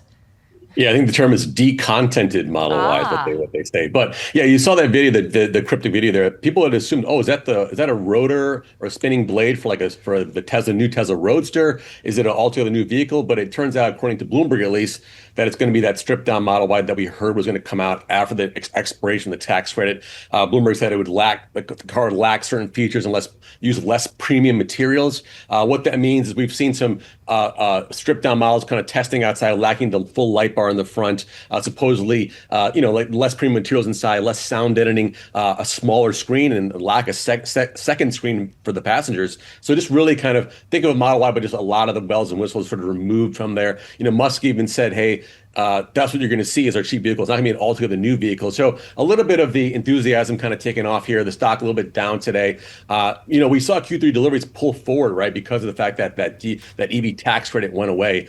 Is a vehicle like this going to jumpstart sales because of the fact that it's going to maybe possibly be around $35,000? We'll see. That's the question: is will it actually help Q4 deliveries? Well, and Musk himself seems to have just kind of lost enthusiasm for the car business, right? Which, again, as we like to remind people, is still where they get most of their money from, most of their revenue from, the vast majority of their revenue from. But whenever he talks these days, he says if you're buying Tesla, you're not buying it for the cars. You're buying it for the stuff that doesn't make money yet, I guess. Yeah, exactly. I mean, Tesla, over 90% of the revenue, if not more, is from the car business. That's their bread and butter. But Julie, we talked about the AI trade earlier just now. You talk about market valuations, and Elon Musk he's looking at that, looking at OpenAI, looking at NVIDIA. Hell, we're that company too. We're an AI company. We're a robotics company. What about us? And he's actually convinced the market, right, that Tesla deserves that multiple, and the stock's been going up 12% this year after a steep dive earlier in the year. So it's not about the cars, he says. It's about our future products. But guess what? The cars are driving the business right now. Yeah, well, and it's up 12%, but it's not up like AMD amounts or some of the others that are more directly involved in that AI trade. And by the way, there was also a report in the FT that he has named a new CFO for his XAI, so trying to make moves on that side of the business. Tesla, the shares are rebounding a little bit this morning, Pras, after the introduction of its new, cheaper Model Y and Model 3, but they fell about 4.5% yesterday. What's the sort of word on the street about the reception here? I think it was sort of expected that the new cheaper Model Y would come out. That car starting a shade under $40,000, a decontented version with lighting that's not as complex, cloth materials inside the seats, things like that, a battery that's maybe not as large. So we were expecting that. But one thing that caught people a little bit off by surprise was the cheaper Model 3, which is the sedan, which actually costs a shade under $37,000. I think that's an interesting value proposition for Tesla here as they try to recoup some sales from the loss of the EV tax credit. The question is, Julie, even with these cheaper models, they're not as cheap as the original cars were with the tax credit. So that's a big, I think, issue. That are you going to get buyers that are going to pay actually $2,000 more for a car that's less or just not as good as the past car before? So I think that's the big question for Tesla as we enter Q4 and just sort of this post-EV tax credit world. That is a really good point, that they're marketing it as a cheaper vehicle, but of course you have to account for the lack of tax credit. Something I have not thought enough about. But I got to ask you about this Musk pay package, because some notable voices don't look like fans. I mean, I see Glass Lewis urges a no vote. That echoed a recommendation from ISS. Now, Tesla calling the Glass Lewis recommendation misguided here, but what do you make of it? So people ask me, should Musk get the pay package? Nobody cares what I think. It's going to pass, right? They passed it. Shareholders have approved primarily stock-based compensation for Musk 3 times, awarding him hundreds of billions. This is about 425 million shares. They all vest if basically Musk sells 1 million robots and makes Tesla worth $9 trillion. So shareholders like this setup. Do I think it's too much? I will go on the record and say it's an egregious amount of money and probably unnecessary. But Musk wants it, and Musk is going to get it. So there'll be a lot of noise between now and November, but do not expect ISS, Glass Lewis, or anybody else to influence Tesla shareholders. There you have it. Al, always great to see you, my friend. Thank you. See you, Josh. Tesla's earnings are just hitting the wire. Let me bring you those headlines right now. Q3 adjusted EPS looks like it's clocking in at 50 cents. That's versus consensus at 54 cents. Looking at the top line, though, Q3 revenue, it looks like $28.10 billion. That is a beat. The street was closer to $26.36 billion. I'm just looking for Q3 gross margins. That also looks better than expected. I see 18% versus an estimate at 7.2%. Q3 free cash flow, there it is, $3.99 billion.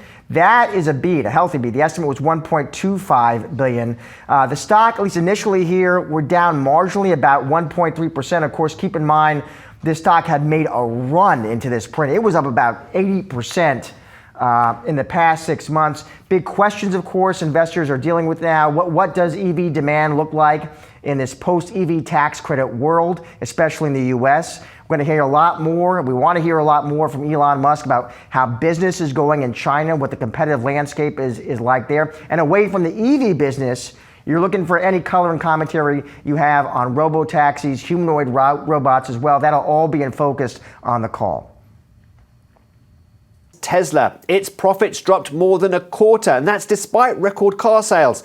That sent its shares down in the pre-market, down over 3%, as you can see there. Now, revenue of over $28 billion beat the street estimates, but operating margin of 5.8% was almost half of what it was last year.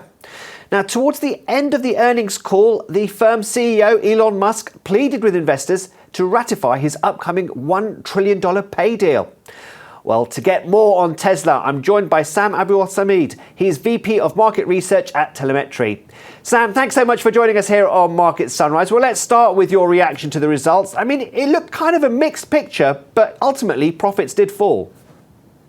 Yeah, I mean, it wasn't a surprise to see revenues go up a little bit and profits fall. Tesla did have record deliveries in Q3, but that was almost entirely due to a pull ahead in sales in the U.S. as consumers tried to take, and we saw this with other automakers as well, as they tried to take advantage of the expiry of the federal tax credits at the end of the quarter. So a lot of people went out and bought EVs that might have waited until Q4 or even early 2026 in order to get that $7,500. Everywhere else in the world, Tesla's sales were down, including in China, and they've had to participate in the price wars in China, in Europe, and some markets in Europe, their sales were off almost 50%. So it was not really a surprise to see their profits go down despite an uptick in their revenues. And there's a good chance that sales in the US will continue to fall because of the end of the tax credits, which ended on the 30th of September. But, Elon Musk and Tesla might argue, well, hang on, we've brought out two cheaper versions of the Model Y and the Model 3. Surely that should help soften the blow. They're not that much cheaper, and frankly, the decontenting they did on the Model 3 and Y standard editions really makes them far less appealing than the versions that they had been selling previously. They took away a number of features. For example, on the Model Y, it still has the glass roof that they have on all the other Model Ys. They just put a cover over it so that buyers would not be able to see through it, which is just not very appealing. I don't think that those models are going to be particularly appealing to consumers, and I expect that Tesla sales will go back into their downward trend that they've had for the last several quarters prior to Q3. Well, another area that Tesla is moving into to kind of soften the blow of falling car sales is robotaxis. How do you see that progressing? And, the tests have only just started in the summer in Texas. Is this something that could generate a lot of revenue for Tesla? It's unlikely. First of all, the prices they're charging for the robotaxis are unnaturally low. They're just trying to entice some people to try it out, get some attention for it. But the reality is their technology is simply not ready to work for an unsupervised robotaxi. A camera-only system like this is probably never going to be sufficient to be able to drive around.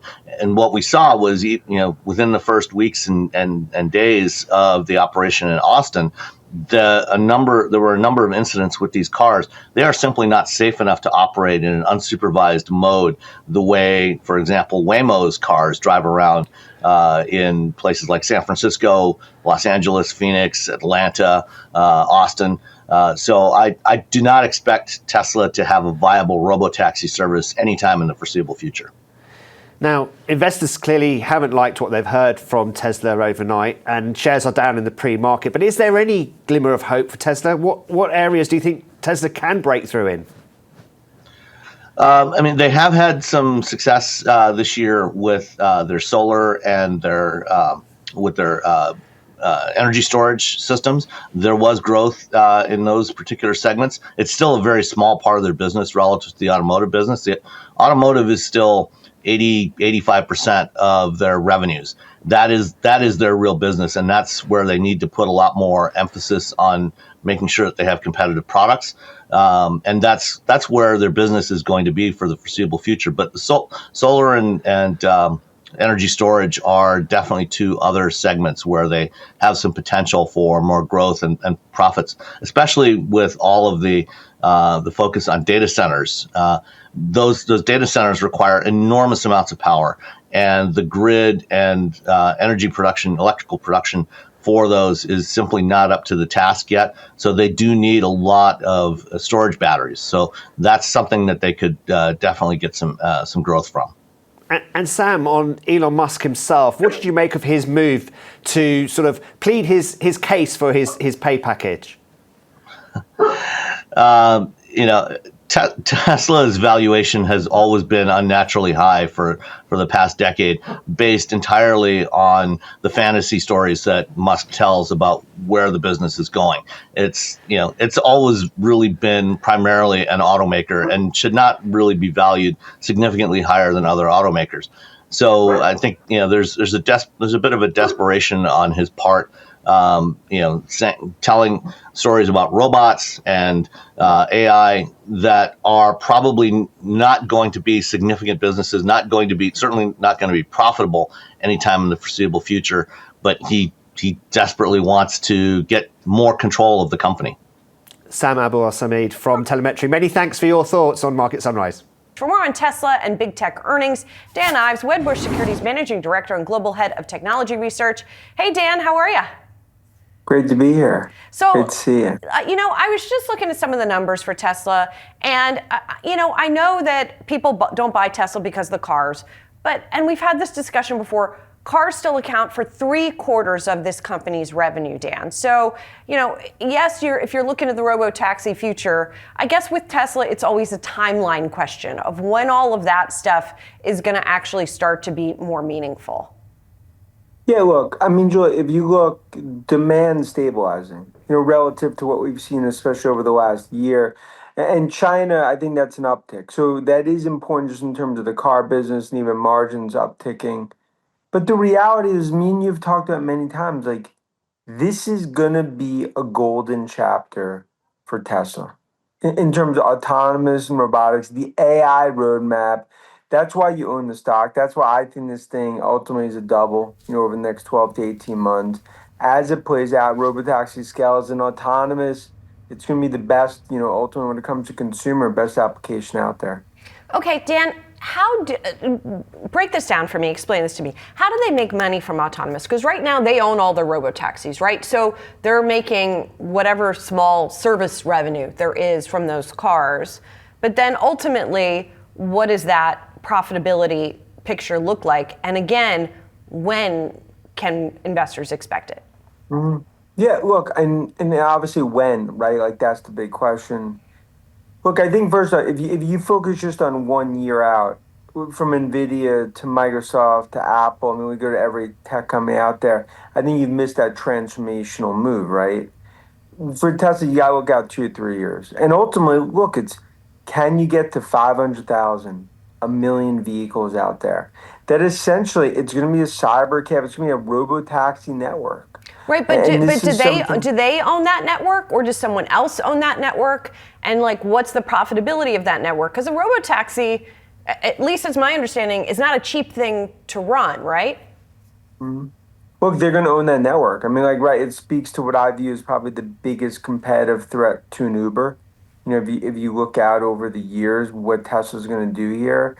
And remember, there's going to be their own network. And then if me or you, if we have a Tesla and we're at work, we could ultimately put that Tesla into the network. So while we're at work, it's actually giving rides out, right? And then ultimately, that speaks to the broader effect that's going to happen here is that this is laying out what's going to be this biggest chapter of growth ever.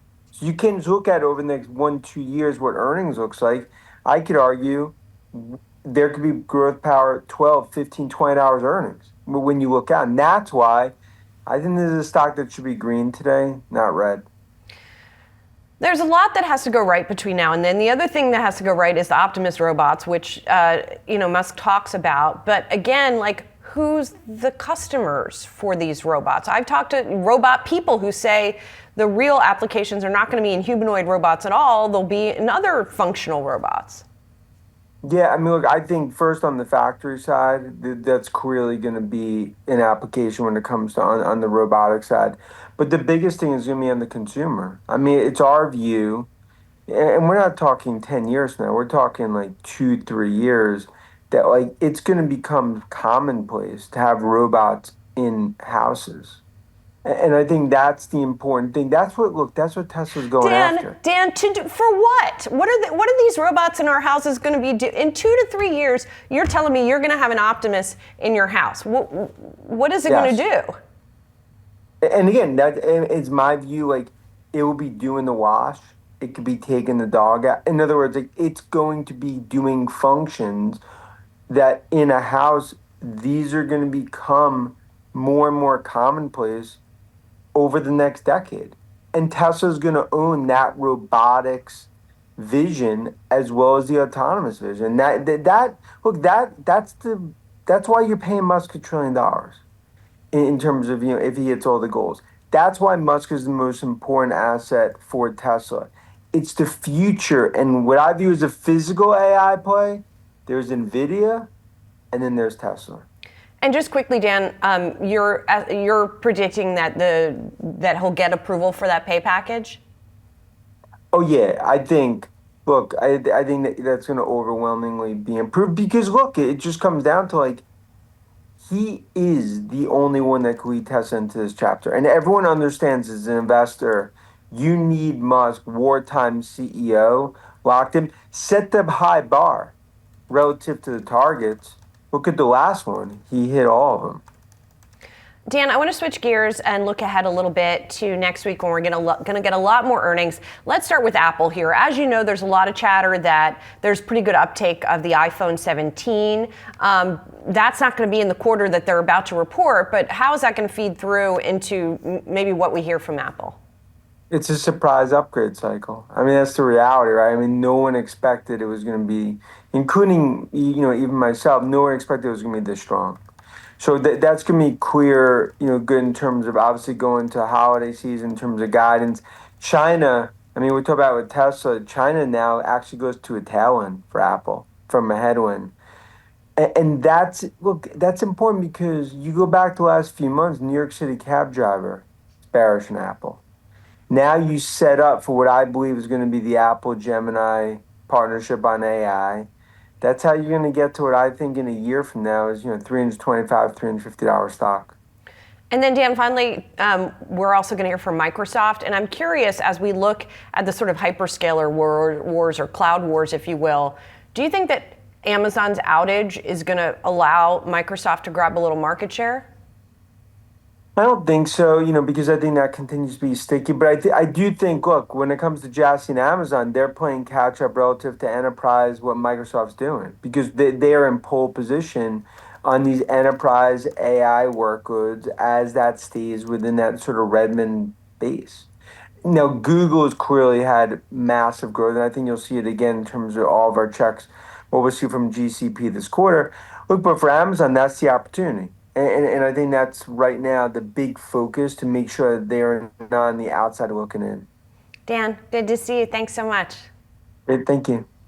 Shareholders are at the center of everything we do at Tesla, and a special committee has laid out a compensation package. Like Elon said, we don't even want to call it a compensation package. Yeah, it's not. The point is, I just like there needs to be enough voting control to give a strong influence, but not so much that I can't be fired if I go insane. But and I think that sort of number is in the mid-20s approximately. As a company that has already gone public, we've investigated every possible way to how do you achieve increased voting control without is there some way to have like a super voting stock? But there really isn't. There is no way to have a super voting stock after you've gone public. But for example, Google, Meta, many other companies have this, but they had it before they went public, and so it sort of gets, I guess, grandfathered in. Tesla does not have that, so it's just like I said, I just don't feel comfortable building a robot army here and then being ousted because of some asinine recommendations from ISS and Glass Lewis who have no friggin' clue. I mean, those guys are corporate terrorists. And the problem, so let me explain the core problem here is that so many of the index funds, the passive funds, vote along the lines of whatever Glass Lewis and ISS recommend. Now, they've made many terrible recommendations in the past that if those recommendations had been followed would have been extremely destructive to the future of the company. But if you've got passive funds that essentially defer responsibility for the vote to Glass Lewis and ISS, then you can have extremely disastrous consequences for a publicly traded company if too much of the publicly traded company is controlled by index funds. It's de facto controlled by Glass Lewis and ISS. This is a fundamental problem for corporate governance because they're not voting along the lines that are actually good for shareholders. That's the big issue. I mean, that's what it comes down to. ISS, Glass Lewis, corporate terrorism. And speaking of the mercurial CEO, there's an important vote next week, a shareholder vote on his new pay package, which both he and Denholm have sort of threatened that he might step away from Tesla if he doesn't get his money. I mean, there's so many And his control, in his words, the control is more important than the money. Which is a whole other story. We can talk about that. But the one thing that I find interesting is that the chair, and now just today, Ashok Elaswamy, who's head of autonomous on Twitter, I think yesterday, shareholders should approve Elon's package. Like, when have you seen the chair? There was a huge lobbying campaign, in other words. But internal, like the chair, management types in the company but going out publicly telling shareholders to approve this package is really weird. But anyway, that aside, November 6th is the day of the meeting. It seems that it's going to pass. This $1 trillion package will be approved by shareholders, believe it or not. But you have ISS and Glass Lewis saying, don't do this. And then also CalPERS yesterday, the big pension fund, said, we're not going to support this. So could that turn the tide? We're seeing big institutional investors saying no to that.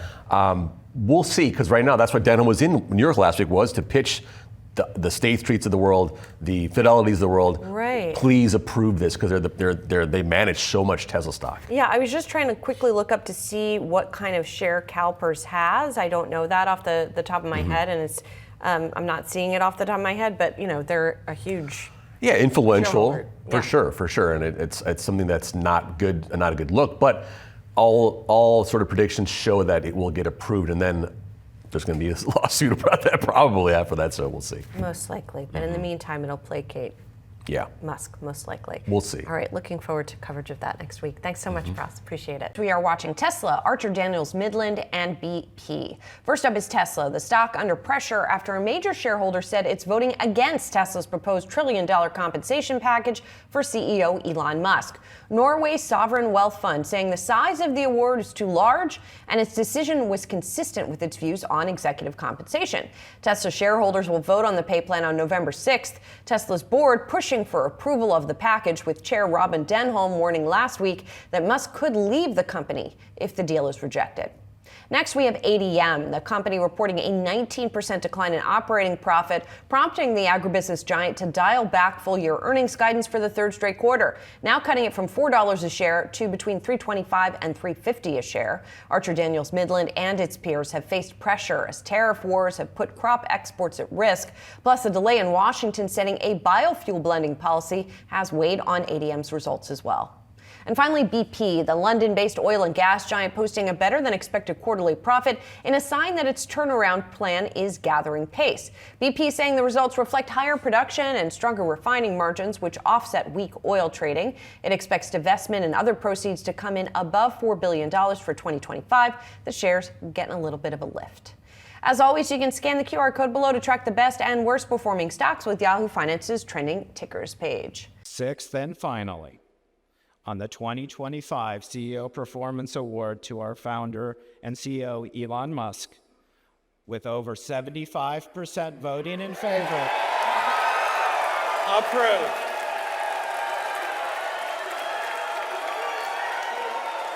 I'd like to thank the Tesla board for their immense support.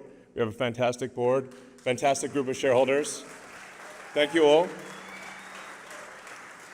And what we're about to embark upon is not merely a new chapter of the future of Tesla, but a whole new book.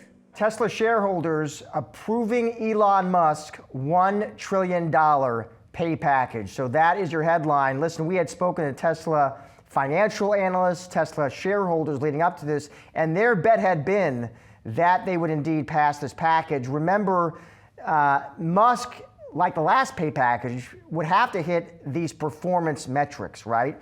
Among them, Tesla would have to deliver 20 million Teslas. It would have to deploy 1 million Robotaxis. It would have to deploy 1 million robots.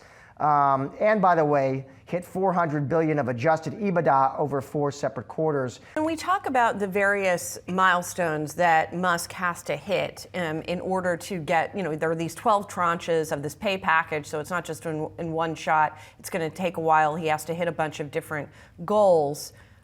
If he doesn't, given the timeline challenges he's had in the past, what is the risk that he doesn't hit the goal on time, doesn't get that tranche of the pay package, and sort of loses interest, right? Which has been a challenge with him in the past and was the whole reason, or not the whole reason, but a reason that folks voted on this pay package in the first place. How much of a risk do you view that? No, I think he's, maniacally dedicated to Tesla, and he has been, and he will continue to do so. I think that the value of the pay package is to give him, it's not the money that I think he's interested in, or that we're even interested in necessarily giving him, it's the control. It's if he can deliver on even a subset of these milestones, it would be really unprecedented in terms of shareholder return in history. And it would give him license to continue to push the company forward into the future. So even if they don't deliver on all of them, and many of them we think are quite achievable within our expectations for the company, it will give him additional control of the company to make sure that it is still at the leading edge of innovation, even as it scales and becomes remarkably cash flow generative. The danger of having a company that delivers a service that everybody uses and that kicks off a lot of cash is it's easy for that company and its management team to really, and its shareholders, frankly, to get kind of dumb, fat, and lazy, where they're like, oh, this cash flow is nice. I'm satisfied to not deliver a better, more compelling experience to my end customers because I can just dominate this particular subsegment of the value chain. Well, we don't think that that is the best future for Tesla, and nor does Elon Musk. And that's why we're excited to have him, continuing to push the company forward.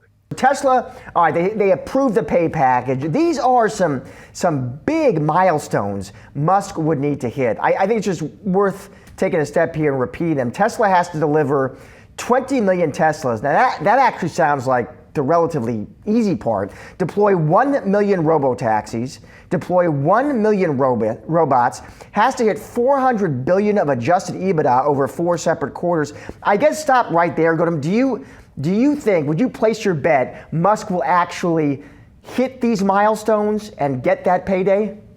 No. I would not, just because if you look at Tesla, the underlying fundamentals are they haven't had a successful major product launch, right? Like they have not had a new car come out that has done well in the market in 5 years, and they don't appear to have any prospects of one coming soon.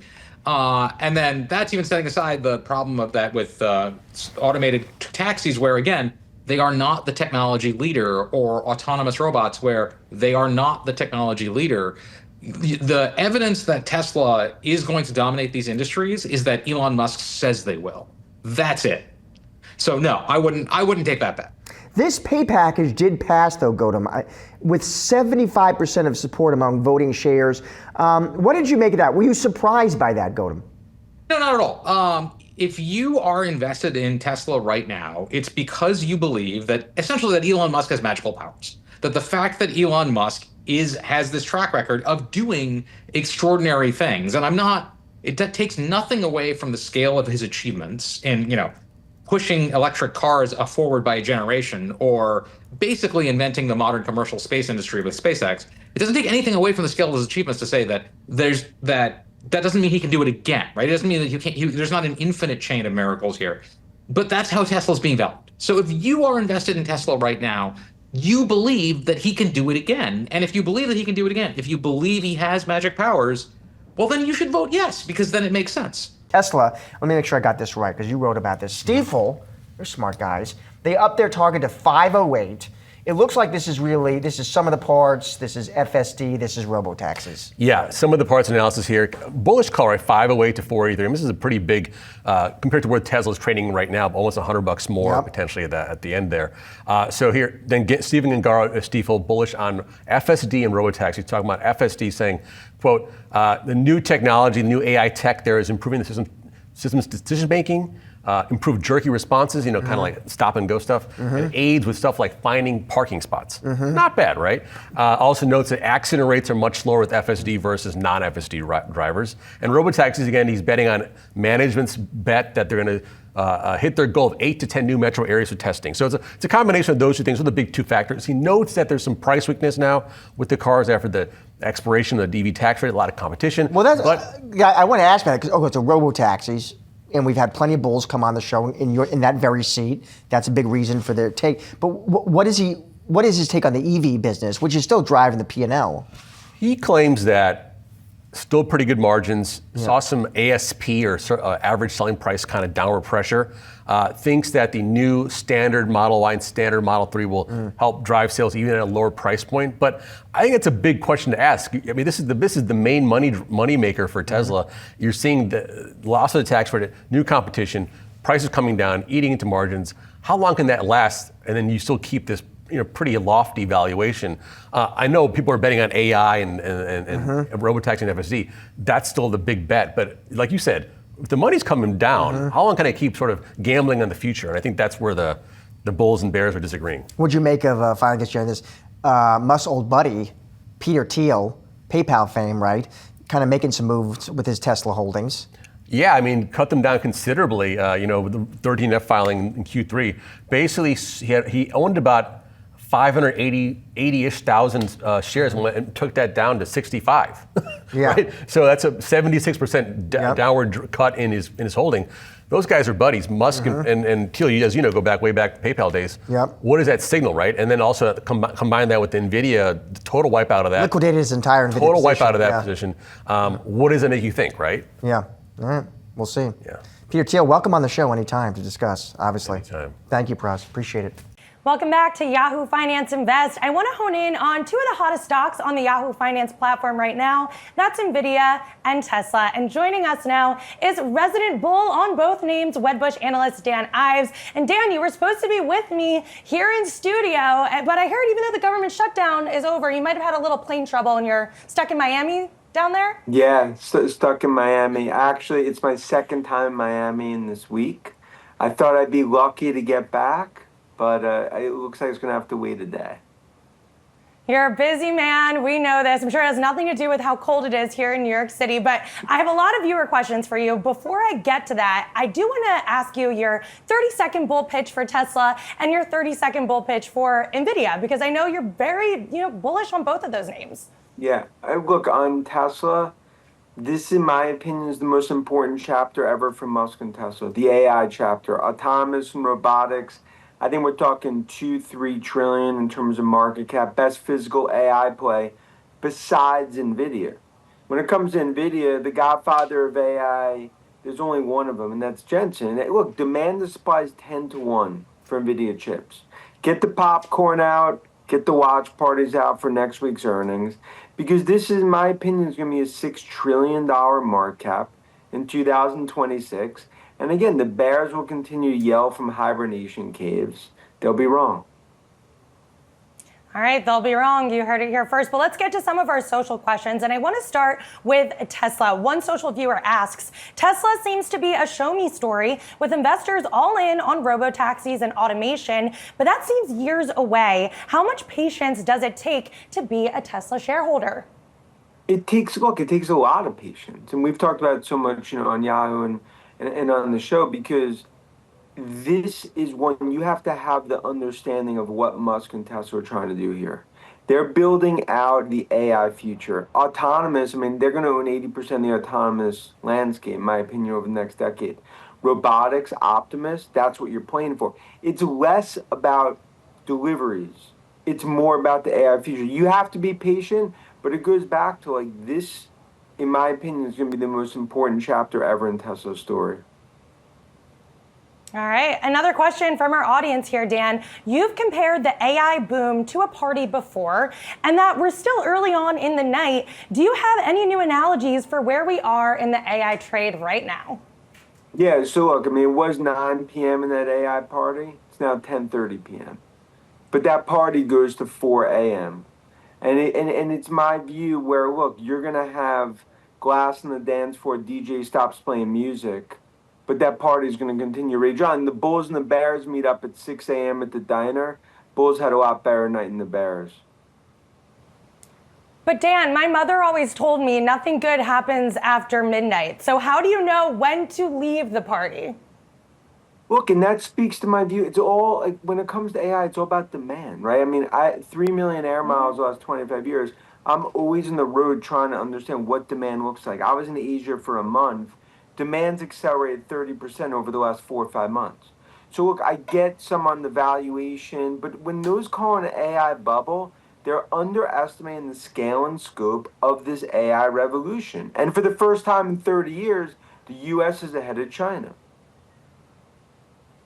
All right, I'll tell my mom for the AI party you have to stay all night long. But I do want to take some time to talk about your outfit, Stan. This is something that you are known for. I want you to show the camera what you're rocking today. A lot of patterns, a lot of personality. I mean, what's the inspiration behind your style? Yeah, I mean, look, I'll show you what I'm wearing today, right? I mean, this is... Love it. This is my man. But to some extent, you know, I always have dressed in a way that it's similar to how my stock picking is. It's different, right? But ultimately, it's what I'm comfortable with, you know, and I also, it brings color and fun to an industry where, you know, that maybe historically hasn't been there. And I think that's also why, like, you know, my clothing line, danivesclothing.com, we've had, you know, we've sold 400 or 500 shirts out there. And, you know, it's an exciting time. More want to get into the color and just have fun with this. So would you say your outfit picking is similar to your stock picking?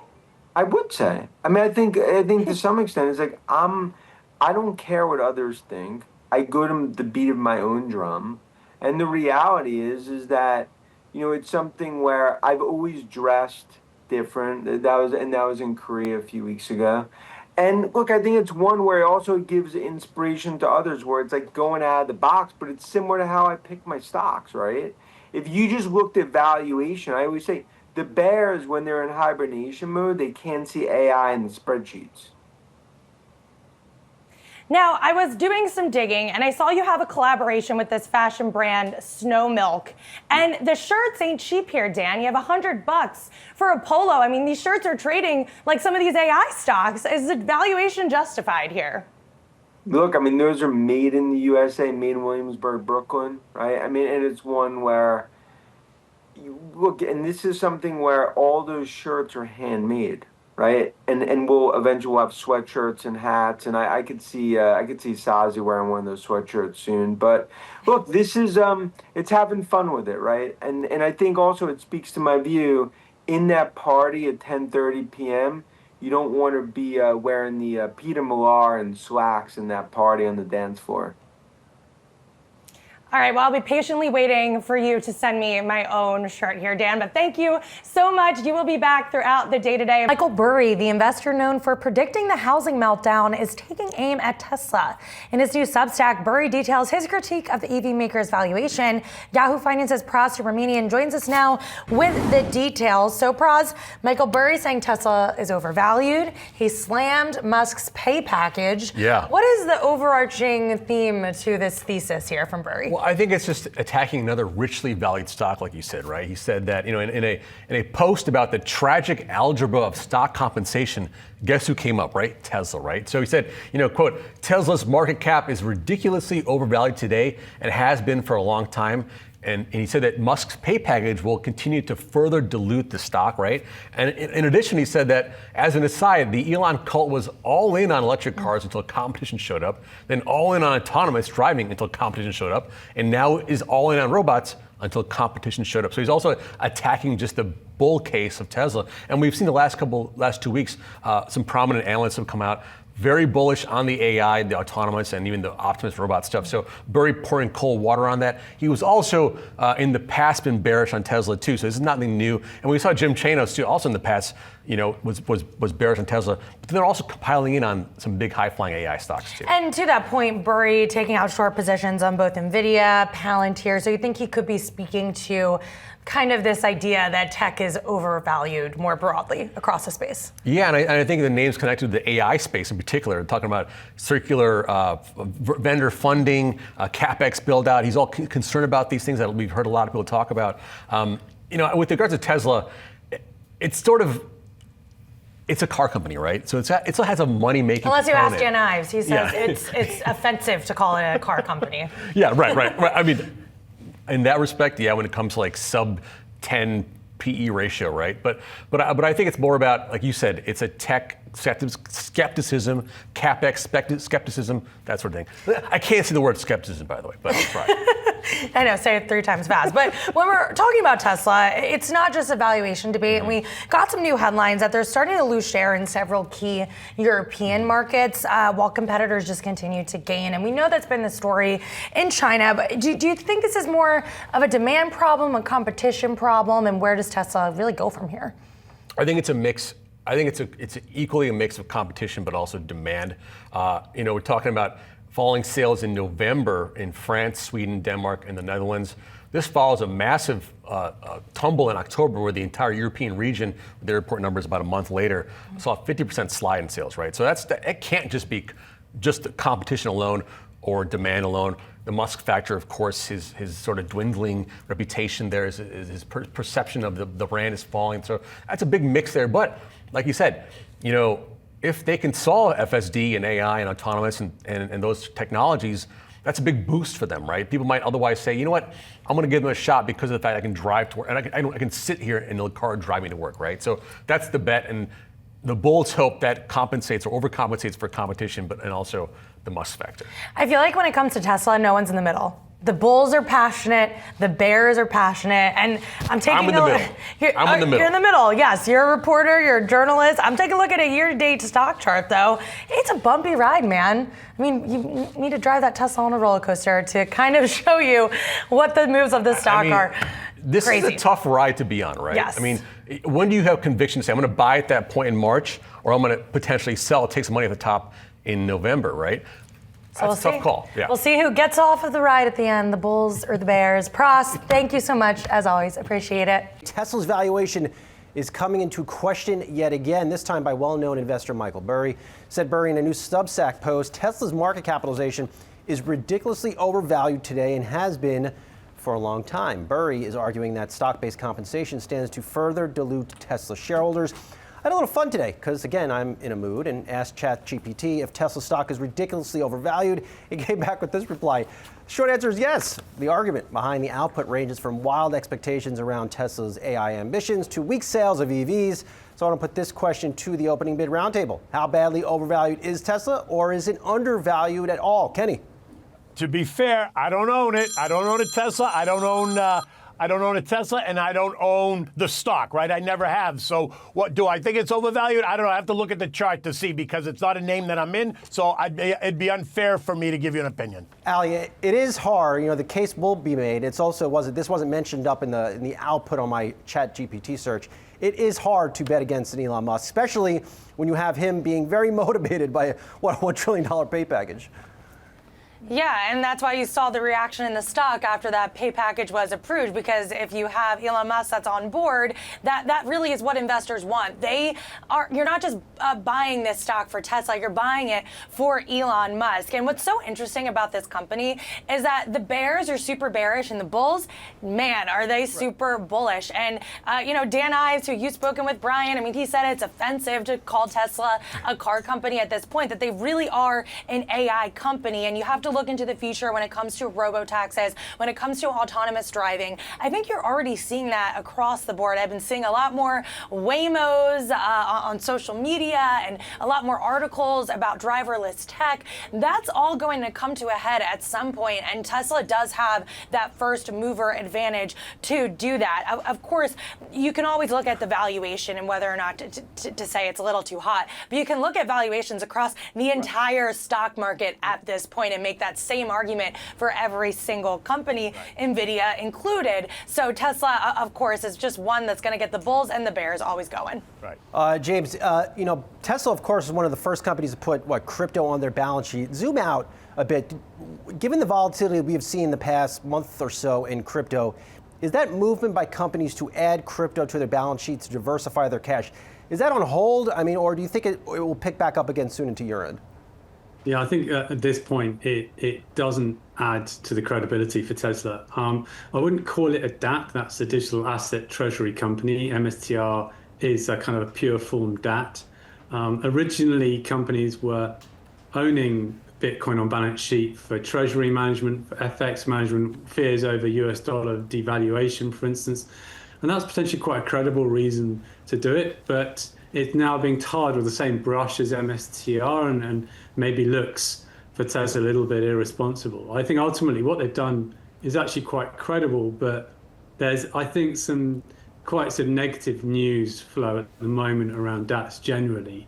And so I don't think it's helping Tesla. And combined, Tesla has other challenges. You know, it's no longer a pure sort of electric vehicle leader anymore. It's losing market share to European counterparts, and it's being undercut on price and range and tech, etc. So, and its compressions and margin its margins are compressing. So it has many challenges ahead. So I kind of agree with Michael Barry at this point that it is overvalued. Tesla is expanding its lower cost lineup with Europe in mind as the EV maker now continues to see sales pressure in that region. And Yahoo Finance's Pras Subramanian joins me now with more. Pras.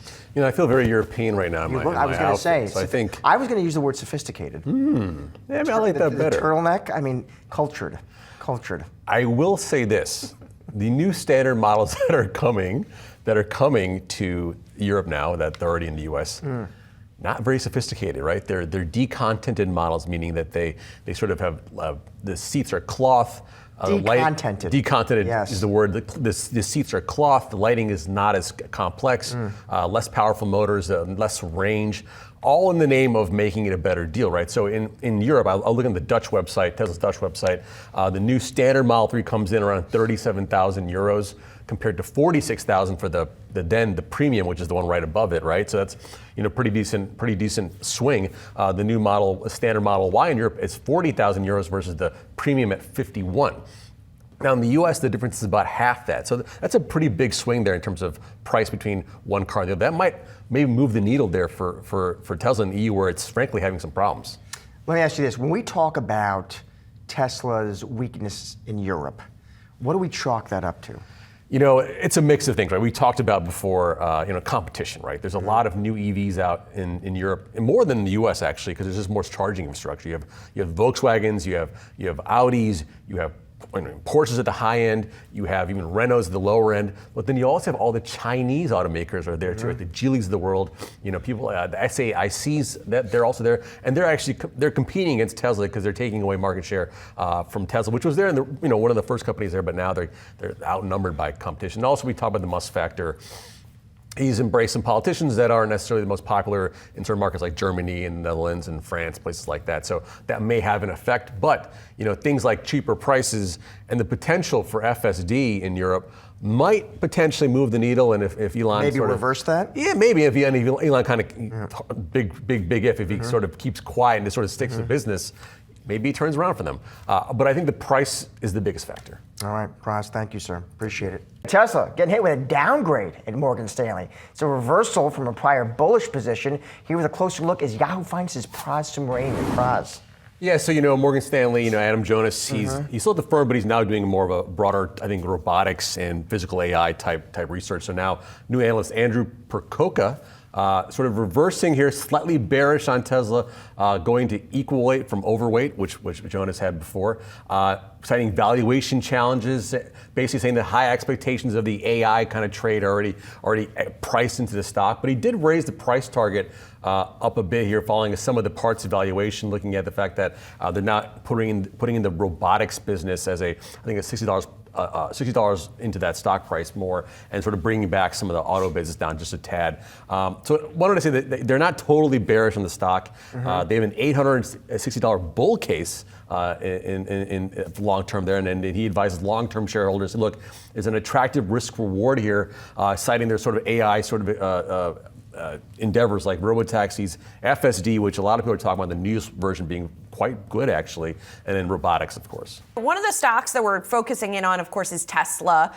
By the way, Dan Ives of Wedbush is out with a note on the stock this morning, reiterating his outperform and putting a 12-month price target of $600 here, and just talking about that it's going to be that's a maintenance of the $600 price target. But he talks about that next year is when the AI thesis is really going to kick in, and he says that's when we're going to see a $2 trillion valuation in the next year for this company. So that's his sort of fundamental case. I know you're looking at some of the technicals for the stock as well. Yes, and very complimentary there. Here's a look at the year-to-date in Tesla behind me, but I'm going to show you a 2-year because the year-to-date gives you an incomplete pattern. We have what started very late last year, a cup and then a handle right here. This is a very powerful pattern. When it breaks to the upside, it doesn't have to, but if it breaks to the upside, I would expect a sizable rally from here, just given the length of the basing, which has been 1 year. As the saying goes in technical analysis, the longer the base, the higher in space. And so Tesla could very well break out. The critical level on a closing basis is 480. I was going over a potential options trade, selling a covered call. If you don't think it's going to break out until January, mid-January so, you might be able to get some money in your account if you hold Tesla shares. But even if you let it stay here, if we are able to break out, I could easily see 600 in Q1 of next year in Tesla. Tesla stock riding higher, briefly touching an all-time high. Company getting a boost amid positive developments in its robotaxi business. And Yahoo Finance's Praz Subramanian joins me here with the very latest. Praz. Yeah, the stock really bouncing higher here today. And you were talking about the news, the news being that over the weekend, a video was posted of a Tesla robotaxi in Austin, Texas, without a safety driver on the streets, right? Just with nothing, no one inside driving around. And then it was confirmed by Tesla's head of AI that yes, they are doing this. And then Musk even chimed in saying, yes, we're testing out cars without the safety occupant, or whatever you want to say it, in the car. And that's the next step towards fully unsupervised robotaxis. Like that's the holy grail, what Waymo is doing now, right? They're already doing that now in certain select markets. So that's the sort of the holy grail there for Tesla. And we saw some analyst commentary today by Dan Ives talking about how, heading into 2026, this marks a monster year ahead for Tesla and Musk as the autonomous and robotics chapter begins. In our view, we expect an accelerated robotaxi launch across the US with, importantly, volume production of the Cybercab. That's the purpose-built, no pedals, no steering wheel car, starting in April-May timeframe. So all sort of good news there. Stock is sort of rallying at the right time. A big move today, like you said, briefly touching an all-time high, I believe. Is that what you said? 52-week high at the very least. So that's a big move there for Tesla today. So is it a big move, Praz? Because listen, I'm watching this. Let's say I see this headline. Should I think of it's a big move technically? Is it a big move because it's just important they're hitting these milestones? How do you frame it? I think that's the right framing, is the milestones. I think it's, in October of last year, we saw the Cybercab come out. People were saying, what is this thing? It looks so space age. Is it going to be a pie in the sky type thing for Musk that he's been known to do? Well, what happened is over the next year, you saw introduction of robotaxi service in Austin that went off seemingly okay. They expanded it. Now you saw they expand to the Bay Area, and also they want to go to Nevada and Phoenix. And then just yesterday, we saw the fact that there's now the safety driver has been removed from the car. That's what Musk was saying in a few weeks that would happen, and then eventually it'll be fully unsupervised robotaxi service. So I think it's a combination of they're hitting their milestones, they're making it happen, and we've seen some other journalists talk about who've tested the new FSD, and they say it's great. It made significant strides in making it smoother and just more operationally better. So I think that's what it's a hitting milestones, moving the kind of not moving the goalposts, but which is normally what people would say, but they're actually just kind of heading in the right direction. All right, Praz, thank you, buddy. Appreciate it. I'm curious because you said you have worst case, base case, best case. What's your worst case scenario for Tesla? Well, I think worst case, if you go back like 6 months ago, I mean, we were that felt like worst case, yeah. It felt like worst case because also given deliveries, given a lot of the brand issues, given what you saw in Europe, and obviously, tax credits coming off in terms of the U.S. So we were trending toward a worst case. And look, it spoke to my view where Musk needed to be a wartime CEO focused on this core Tesla chapter, which I view as probably the most important chapter ever for Tesla and for Musk. So I think you now are seeing a different Elon. You're seeing a different company. And look, Julie, I think we sit here a year from now, the stock's at 650, 700. Or it's lower than here. In other words, like this is a very like a make or break year. I'd call it a make or break year, and I think it's going to be make relative to autonomous 30 cities, showing the volume production, not just delaying it. I think that's why it's such an important year. Okay, so you mentioned a couple of the goals there. Like, give me the top 3 things that it needs to do this year to push it higher rather than going lower. Well, one, I mean, you need to be in 30 cities. I mean, when you look at Austin and now what we're seeing in California and some other cities. You need to be in 30 cities by summer. With the robotaxis. With robotaxi. So that's one. 2, no safety driver. Now you're starting to see that now in Austin. We saw it firsthand. you need to see the geofence area expand to a point where I believe it gets significantly more than where Waymo is, right? Relative to even having a huge head start. And I think the third, it's volume production. In other words, you actually need to show volume production of cyber cabs coming out of Gigafactory in Austin. Look, I think those are the three that are extremely important to show. Okay, is the whole story going to take hold this year? No. But it shows that those are huge building blocks to what I view as kind of the future of Tesla. And it's interesting that you say that because Musk has always been good at vision and big pronouncements, but what you're talking about is execution. And there his record has been less even or at least less consistent on time, right? He's had a lot of delays in the past. So you're confident, though, that you think he can hit those goals? Look, it's just like SpaceX. I mean, you're trying to solve the most complex AI, I'd say some of the biggest problems out there. And when you do get to full autonomous, you're dealing with lives, you can't just be 99%. I mean, so you're talking about the margin of error you almost can't even, look at in a spreadsheet. So this is something where it's so important that they do this from a safety perspective and continue to stretch it out step by step. But look, I mean, I think autonomous alone is worth $1 trillion. And I think when you look at robotic, you look at Optimus, you look at this all playing out, that's how I get to, in a bull case, a $3 trillion valuation, at the end of 26. Breaking news, Tesla CEO Elon Musk securing a legal victory over his pay. The Delaware Supreme Court ruled that his 2018 package worth $56 billion must be restored. The pay plan was put on hold after a shareholder sued, but the judges said Friday the ruling was too extreme of a remedy, and the court did not give Tesla a chance to say what fair compensation would be. When Tesla's board first approved the package, it was the biggest ever for a U.S. executive, and since then it has been surpassed by a separate plan for Musk. Could be worth $1 trillion if the company hits certain performance targets.